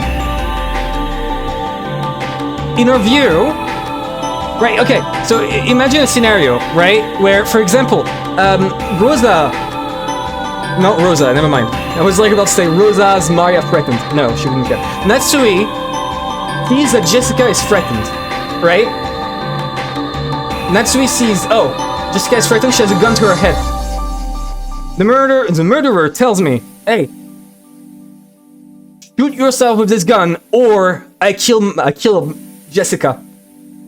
If Natsui does it to protect Jessica, would you count that as a homicide caused by the murderer, or as a suicide? Technically, it's a suicide, but legally, it's a homicide, right? If you go to a court and you do something like this, the court won't say, oh yeah, that was a suicide, you didn't kill her. She did that on her own. No, you coerced her. That was a homicide. She didn't have a choice. If she's forced to do this, then that means it's a suicide.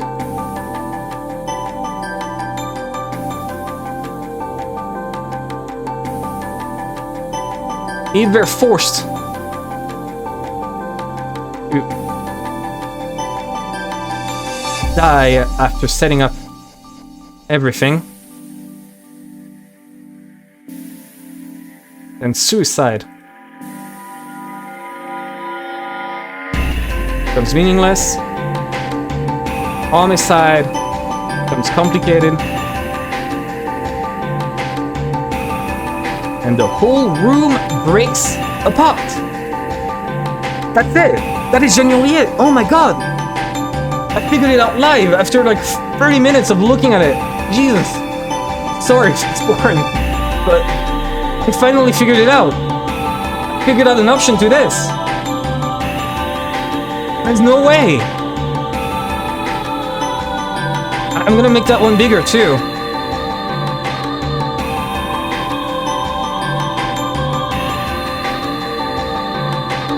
Right? That's it.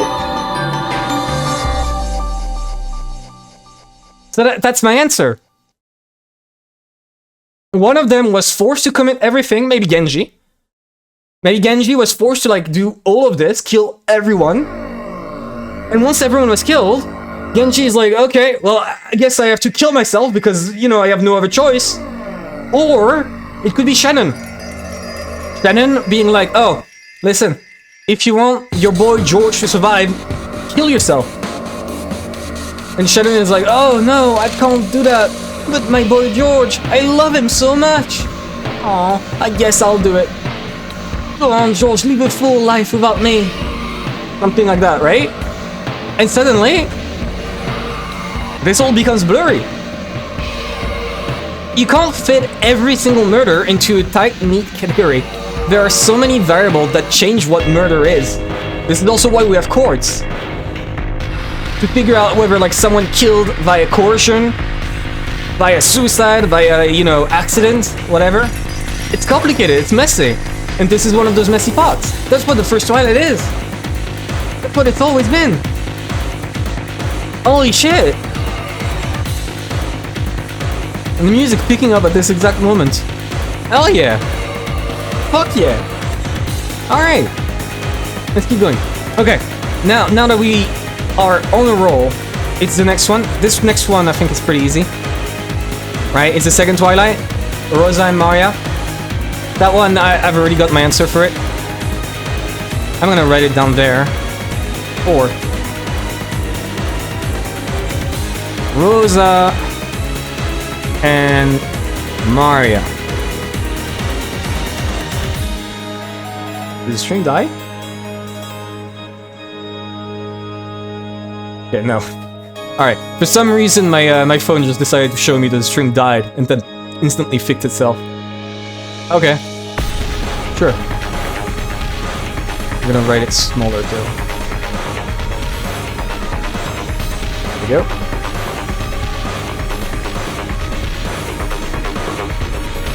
And Rosa and Maria. Rosa and Maria, I've brought it up a couple times. I have a bunch of problems with it. And I think it's kind of the key of everything. Where are they? Right here. Those are the only people, since the very beginning, who've been killed in such a way. Never before was there a death that could be suspected of an accidental death. Right? Never before, in episode 1 or 2, and even the first Twilight. None of them ever looked like a death. Like a accident. Also, yeah, this does mean, again, the same issue. What is the murder weapon? I'm gonna write really quick. What is the murder weapon?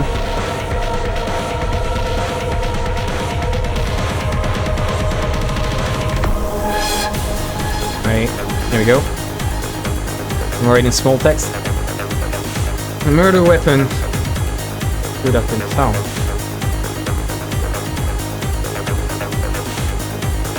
Here we go. That's still a problem I have all along. Every time I suspect a suicide or some form of suicide, what's the murder weapon?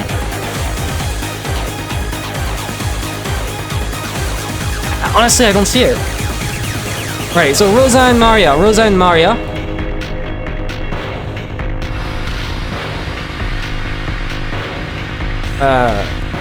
Only ones... Wait, first of all, why did they go out? First of all, why did they go out?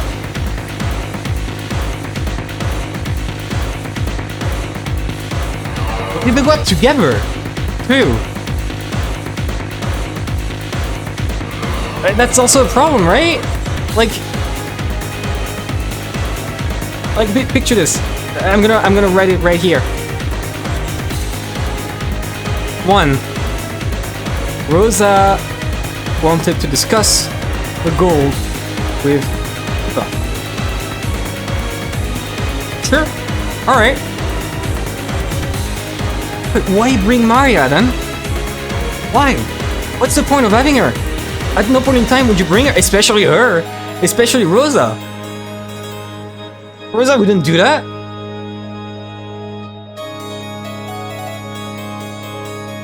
That's nonsensical. But maybe, okay. So, an explanation for that.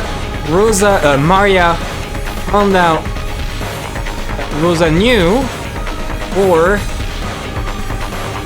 Rosa didn't want anyone to notice. Was gone to discuss, and Mario, that pride, ruined it. Right?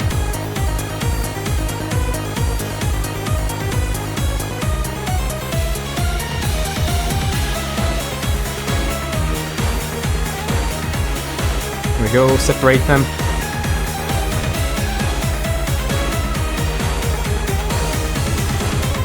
I think those are 2 possible explanations for this. A bit flimsy though. I don't see... I don't know, it doesn't feel true. It doesn't feel true. Right? So... Rosa wanted to discuss the gold with Eva. What other problems are there? She knows she would be at danger of death. Did she bring a gun? I think she did.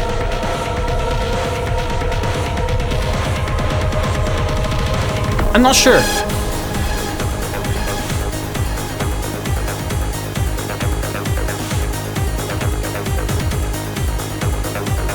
I think she did. I don't remember.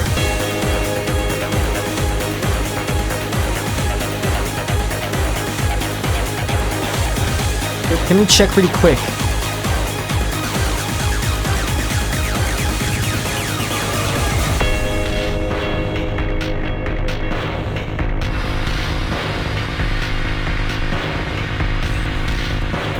Don't see it. I don't think they said anything about it anyways, right? No, they didn't. They said nothing about the two. She refused to say... It's not that she refused to say red truths, it's that Butler didn't want to hear any. Looks like your twin towers won't help you now. So... Why did they go out together? So... Other possibilities. If Rosa didn't want to discuss the gold, then I think... The other explanation...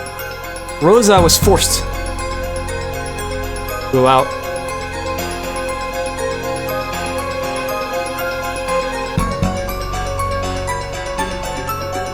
What this means...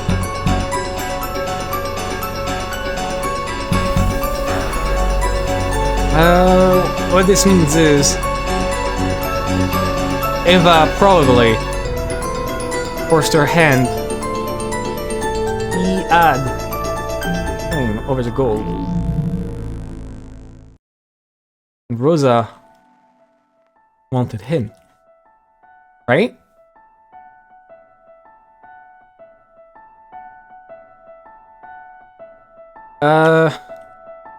Maybe Rosa brought Maria to make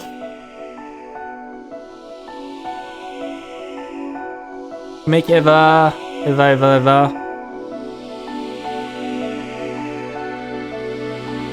refuse to leave a witness and bet on Eva not killing a kid. Which also is fucked up, considering, like, if you think about it, in order to do this, Eva just went and strangled Maria to death. It's not like she shot Maria. She strangled Maria to death. What the fuck was up with that? That was fucked up, Eva. Whatever reason would there be?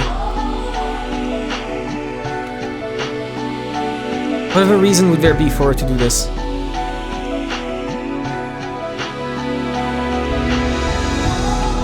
It's unrelated, right? She wanted to go out because, wanted to go out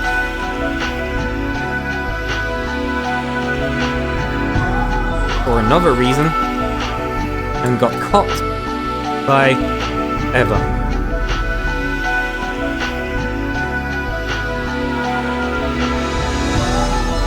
Maybe, I think this one could be a strong maybe, actually. Because, like, okay, think about it. If Eva wanted to secure the claim to her gold, Eva would have used the clever excuse to protect the gold stash.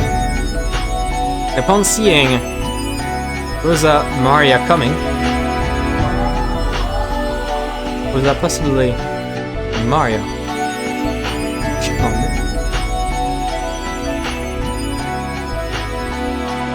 Decided the only choice: get rid of him. Right?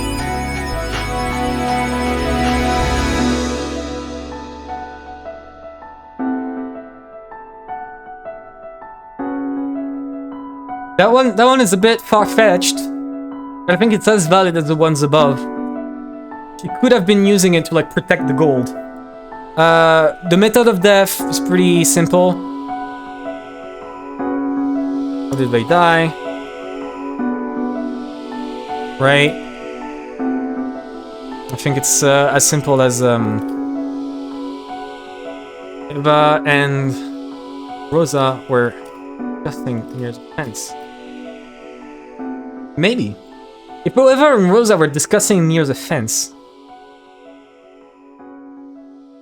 it possibly include what is above.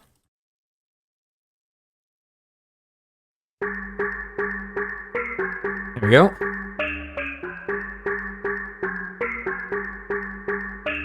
And Eva killed both of them. And the other option to all of this, if Rosa and Maya didn't do it, 19th person did it for some reason, right? I don't know what the reason would be.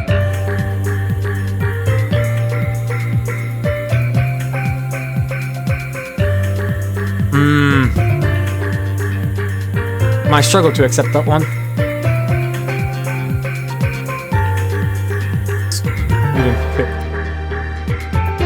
I'm a modus operandi. I know big words. I'm smart. I think that's all I can say on Rosa and Maya so far. The fifth, why are the kill methods so different? I've already said it a couple times, which I'm gonna do again. Right now, as we speak, if let me write faster, please, thank you. Why are the kill methods so different? God. Paint is very annoying sometimes, Jesus. Why is the kill methods so different?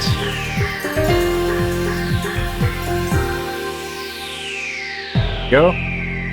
Once more, Paint refuses to like do exactly what I say, so I gotta fix it in post.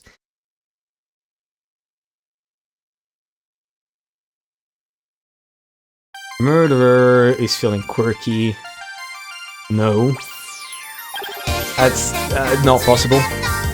That would be the first time the murderer is like doing things for the sake of it. Considering how much everything seems to be planned from the very start, I doubt it. Two murderers, Eva and 19th person acting in tandem? Right? Eva and 19th person are acting in tandem? Possibly without cooperating.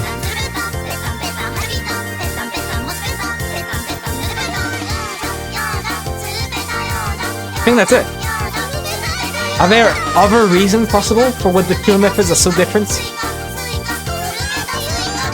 If the murderer is not feeling quirky and there's not two murderers, I guess the quirky would be the fact that the murderer wanted to like blur and put the blame on Eva.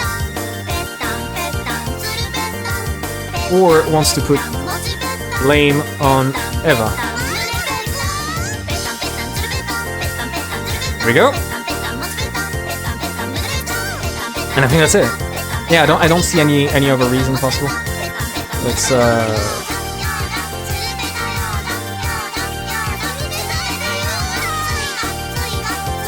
here we go. Now we can move on. I'm gonna leave a bit of blank space just in case I figure out something that changes the sensor. Alright. 6! Why did Kiri leave the guest house? I can put it right there because it's gonna be small. I'm doing it like blocks for the sole purpose of like being modular. So by the end of everything, when I compile everything, I can put it all into one shot next to each other in a organized way. Which I think is gonna be very helpful. So 6.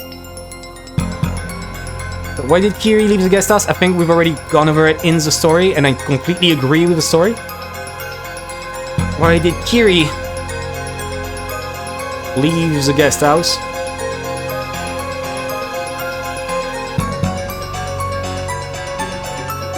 Right? Let me put it down really quickly. Story. He figured out Eva lied about fever and thanks to the cigarette butt. And honestly, I don't disagree. with the red truce is the only answer. Unless you assume that there's mind control, this is the only answer to explain why she would go there and try to investigate. Maybe it was find the gold instead.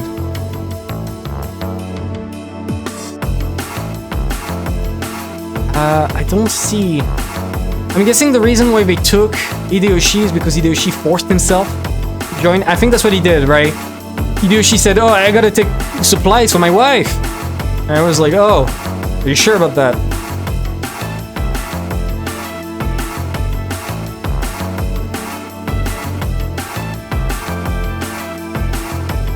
Hideyoshi forced himself to join.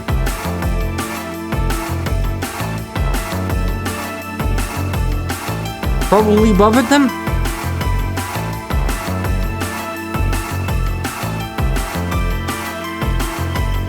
And that's it. 7. I fucked it. Oops. That sucks. Can do this though. Go. So smart.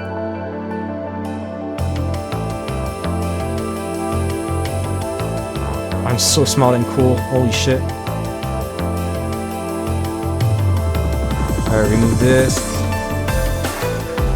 Go. And 13 right here.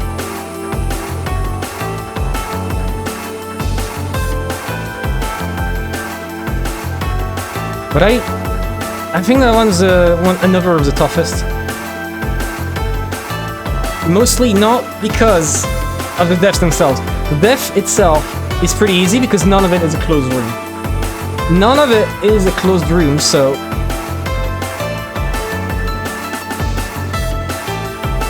If you look at it like this, right? They've already drawn it shot too.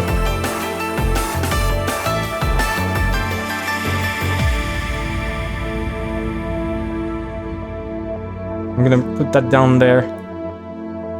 Scaled down for like 80%. A bit too much.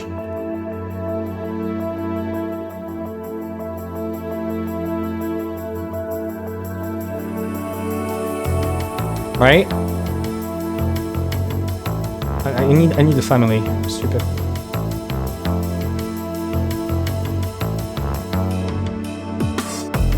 We have all this assemble of characters right here, all along, all getting along.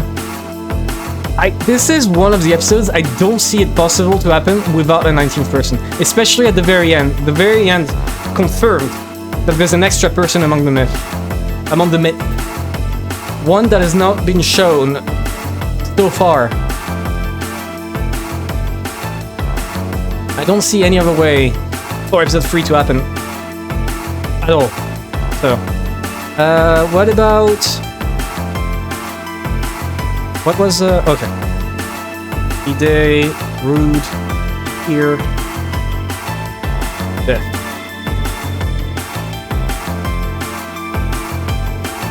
There we go.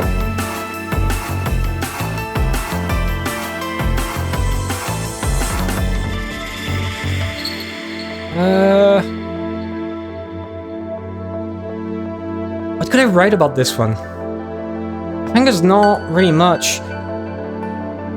They all went together because of what's already been written, right? I already wrote about it above, the reason why they went. But the method of death is complicated. One of them was they were both executed by stakes. All three executed by stakes. In a clean way. No. Reverse the mode.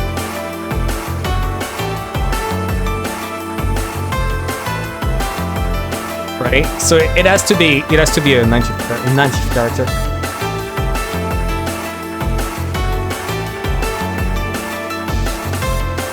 Okay. Next one.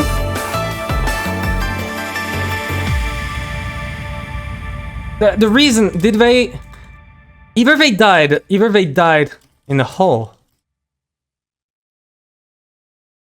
Did they get ambushed? They all had guns. Been able to fight back. Right? I think the location of death is important, actually. The location of death is pretty important. So if they got ambushed, then how is it possible? Because like the murderer do not want to take risks. There may be a witch, but they don't want to like get themselves killed. So I don't think they died in a hole, but instead like they separated from each other.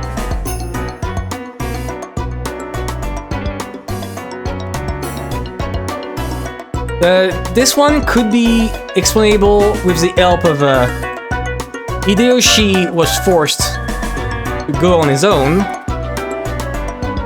thanks to Rudolph and Kiri. Don't trust him. Right? There wasn't any backstabbing in this one. Hideyoshi did not try to kill any of them because none of them died by an extra wound. I'm looking at it right now.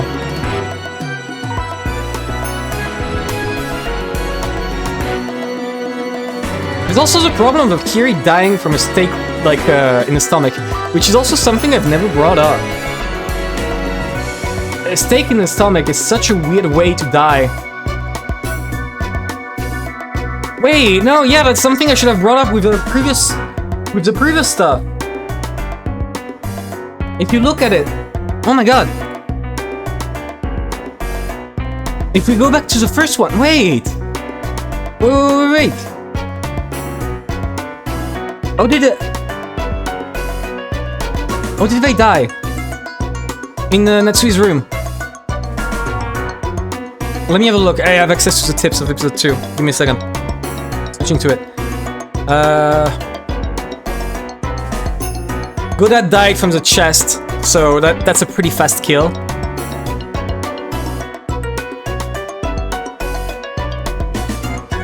Wait, George died in the stomach.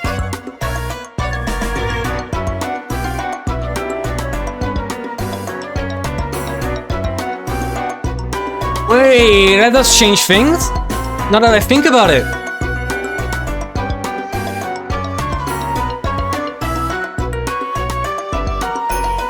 Oh my god, I gotta add this one.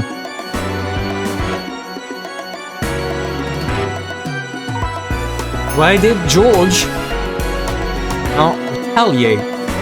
Do a shot in the stomach.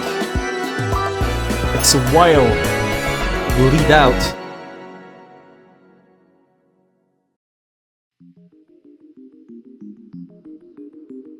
Was I wrong all along?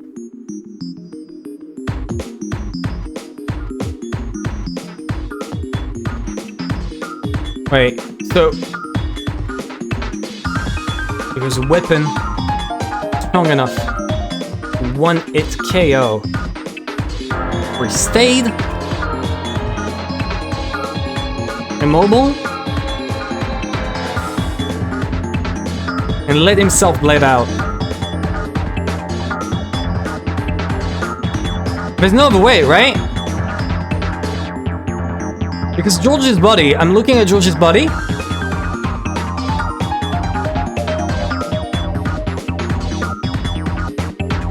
Right now.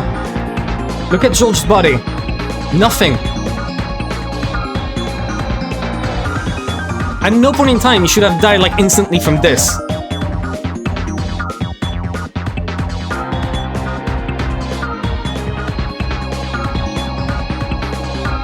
Go.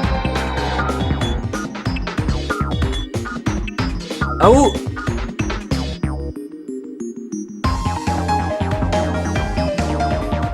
The next question is,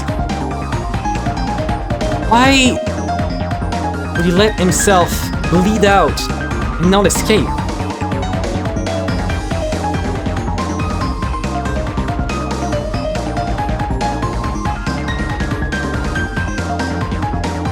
I think there's a couple possibilities for this one.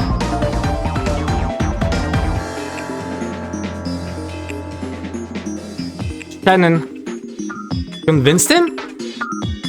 Like maybe that's it, right? Maybe Shannon convinced him to some degree.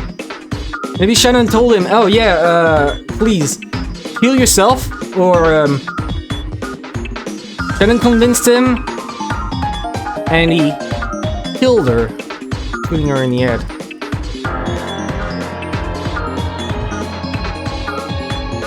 With a weapon.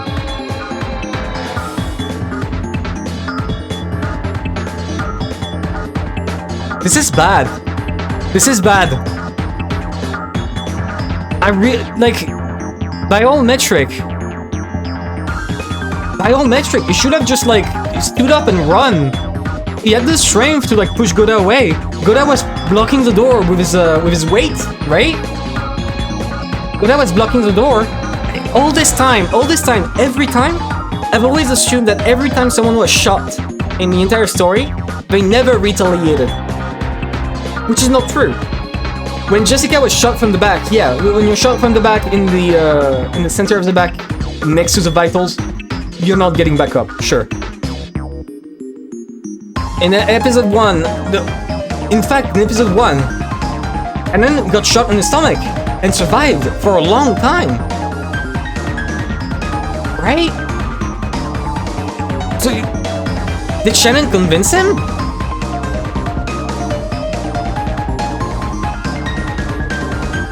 George is in on it. For some reason.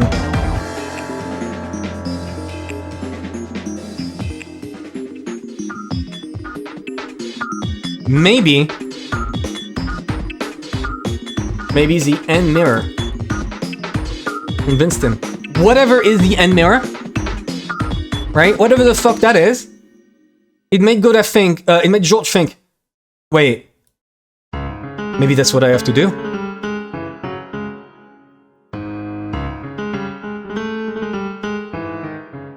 He would do anything for her, but do anything for her, right? We know this.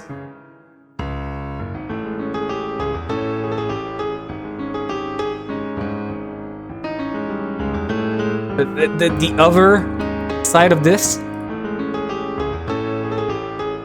wouldn't he do everything in the way not do that?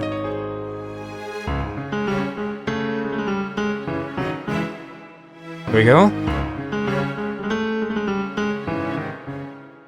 And that, wait, if George is in on it, okay, if we assume George is in on it, this would explain, oh, the murder weapon disappears. Would have hidden it somewhere they would not check.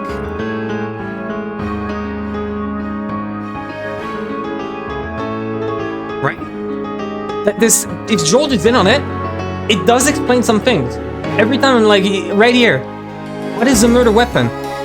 Well, if George is in on it, and George is the one to slowly bleed out, George could have just grabbed the weapon and hid it somewhere.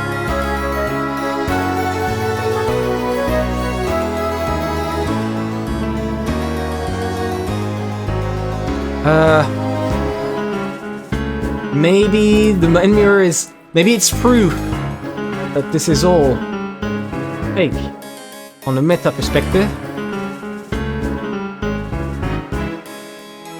And George 100% believes it.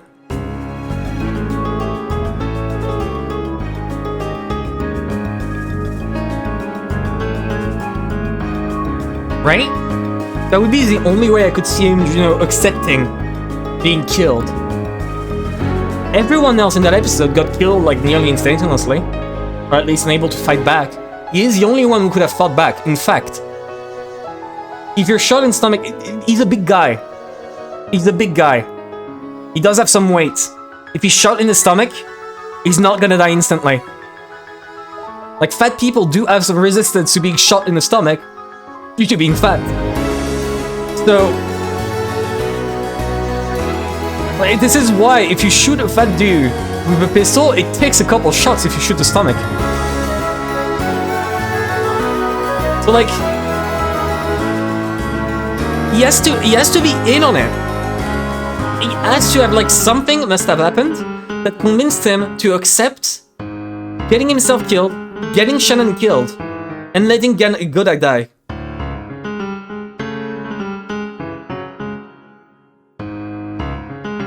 Or another way.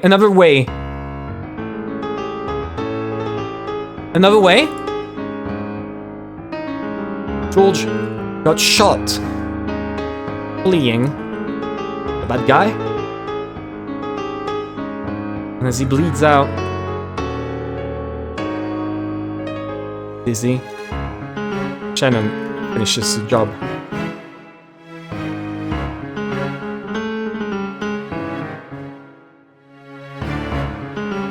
Or he agrees.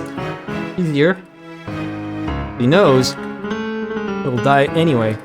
Right? And when we're reaching Ence's arc, I bet you there's gonna be a scene in that room where George goes, "Oh, Shannon! Shannon, my beloved! Why? What can I do? I'm dying!" And Shannon goes, "George, my beloved, I am on strict orders. I must kill you. I must die before the end. So, George, listen to me. Instead of letting Genji kill us, or letting someone else kill us, we kill ourselves and make it impossible for them to modify the room. I know, dear George, that he's waiting outside. So let us make one last act of defiance and refuse to open the door and die on our own terms. Right?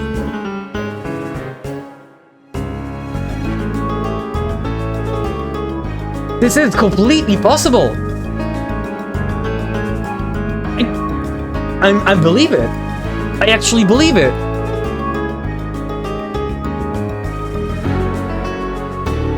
George and Shannon. I did. Whoever was doing the killing. By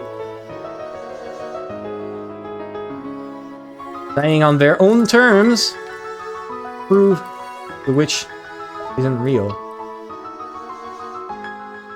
Because it's impossible someone outside do this. Right?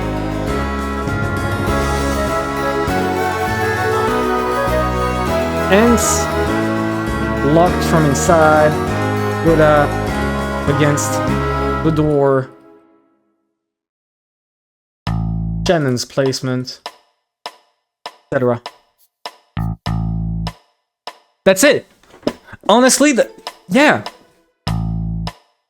So maybe it was just Genji. Maybe it was just Genji.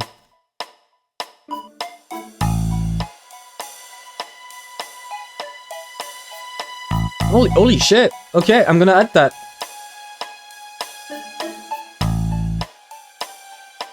There you go.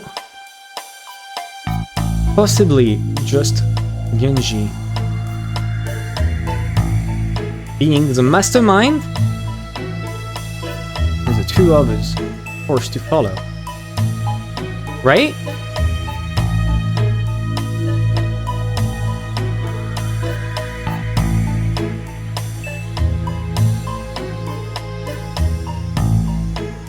If Genji is a mastermind, this would prove everything.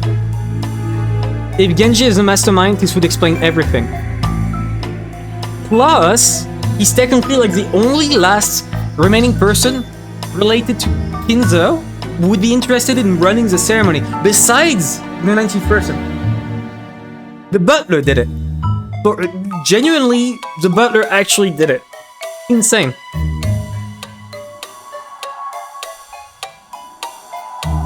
So maybe that's what happened in the chapel. Maybe in the chapel. I'm gonna add this to the chapel. Where is it? Oh, that's the first episode.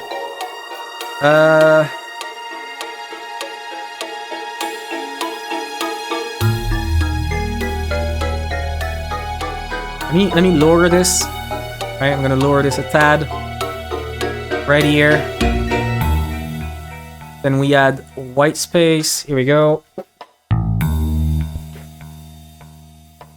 Add a line. And add this. If the Beatrice of that scene is Enzo, it's Genji, it could be presenting the terms the incoming ceremony. Right? Need to move the bar.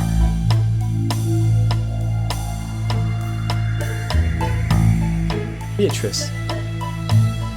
Genji. It could be inviting everyone to the chapel. Yes, no, he doesn't have the key, but he could be inviting everyone to the chapel. Healthy enough. Steals the key.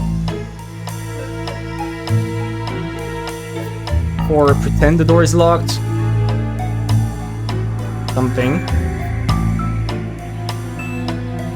I'm gonna write that in small text. It could be inviting everyone to the chapel, right? He presents to them all the terms of the ceremony. Asks them to repeat a statement. Through their agreement, I believe in the witch. And upon it, he poisons them all, except Rosa, thus becomes an accomplice. Right? And this could explain the first Twilight. Like the whole thing about how did they set up, what's the word? How did they set up the death? You just assume it's poison.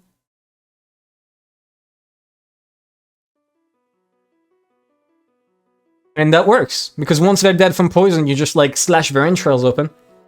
And we're good. Alright. That's actually big. That's actually big, what I just figured out. That was just a direct conclusion of everything I found out. But that is huge. Okay. Let's go back.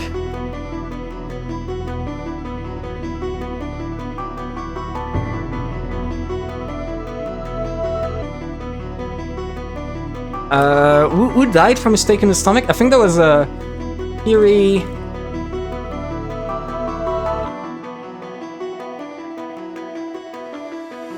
Why Rudolph and Kiri?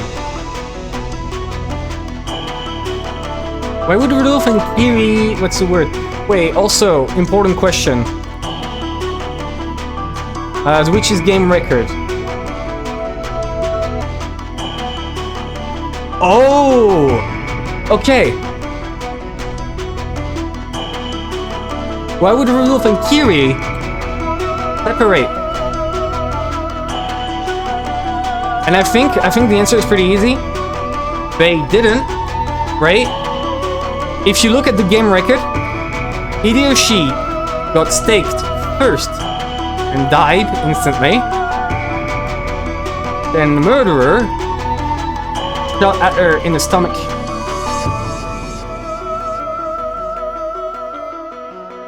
How did Rudolph die? Did Hideyoshi die? Then the murderer shot at Kiri in the stomach. Rudolph and Kiri retreated.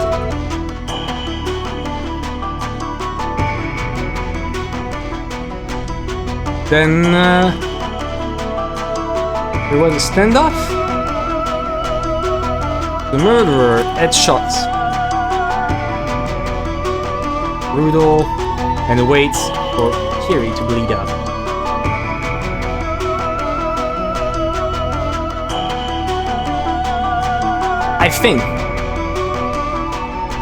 I think that could be it.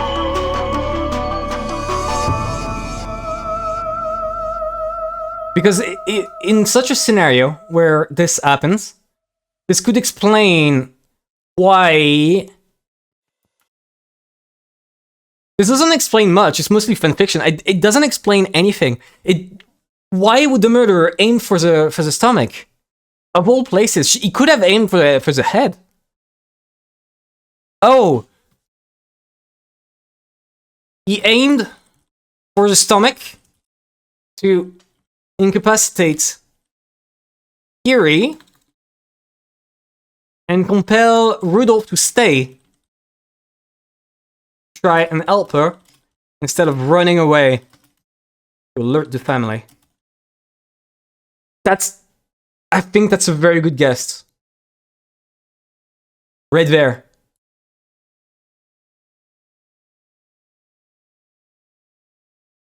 Because essentially the main problem with Rudolph and Kiri are very logical.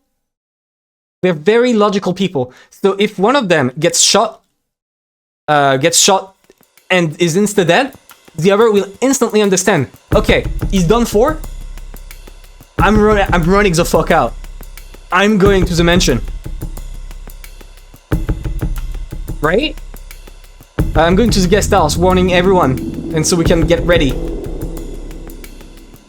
But if the murderer shoots Kiri in the stomach, Rudolph is not like as logical as Kiri, and would probably like follow his emotions still of trying to protect her because she's still alive. No matter how much Kiri says, "Hey, Rudolph, believe me, I'm gonna die. Just help everyone else." Rudolph goes, "No, you are my wife. I don't leave you here." And then he gets headshot. Right? And then there's no closed room bullshit.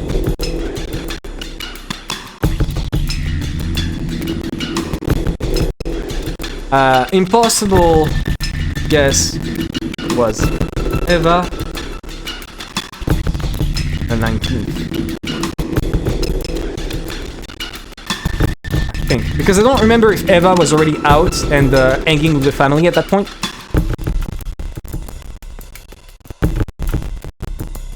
Definitely a 19th, actually.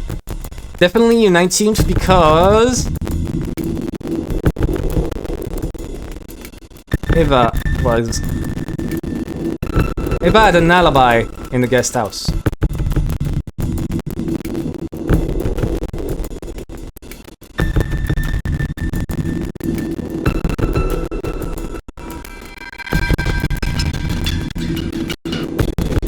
Come on, there we go. Here we go. Unless there's like a secret trick done, I don't see how anyone could have done it besides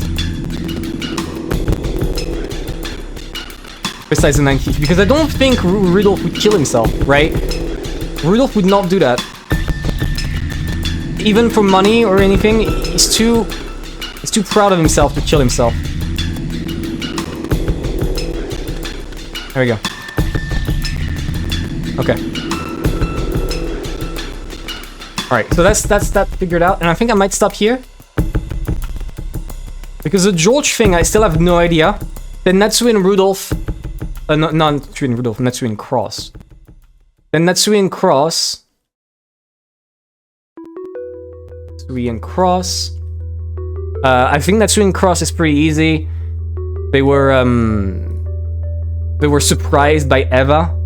The web of red truths is possible if and only if you accept the existence of a 90th person, thanks to this whole thing that I wrote right here, right? The code, I have no idea. Maybe something went wrong, which means Eva survives. I think that's like everything that I've been talking about, right? Did Beatrice truly lie about falling in love with Butler? No, she didn't. And after this, it's the last one. It's the 4th episode. I can go over everything in the 4th episode, and we win. And it's over. So one last string of theorizing, and then I can finally read the finale, and we're done. For real this time. We will actually be done. Can you believe it? I can't believe it. Holy shit. Holy shit. Right. So we are done with all this, right? With the Theories 1 and 2. Alright. Oh, also there was some stuff here. Yeah, that was a difference. And that was the replacement. That one I need to address too. I forgot to address that. I'm gonna do so. Right here.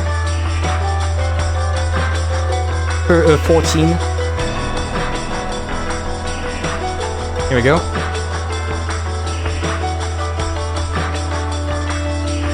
Why did the murderer kill extra people instead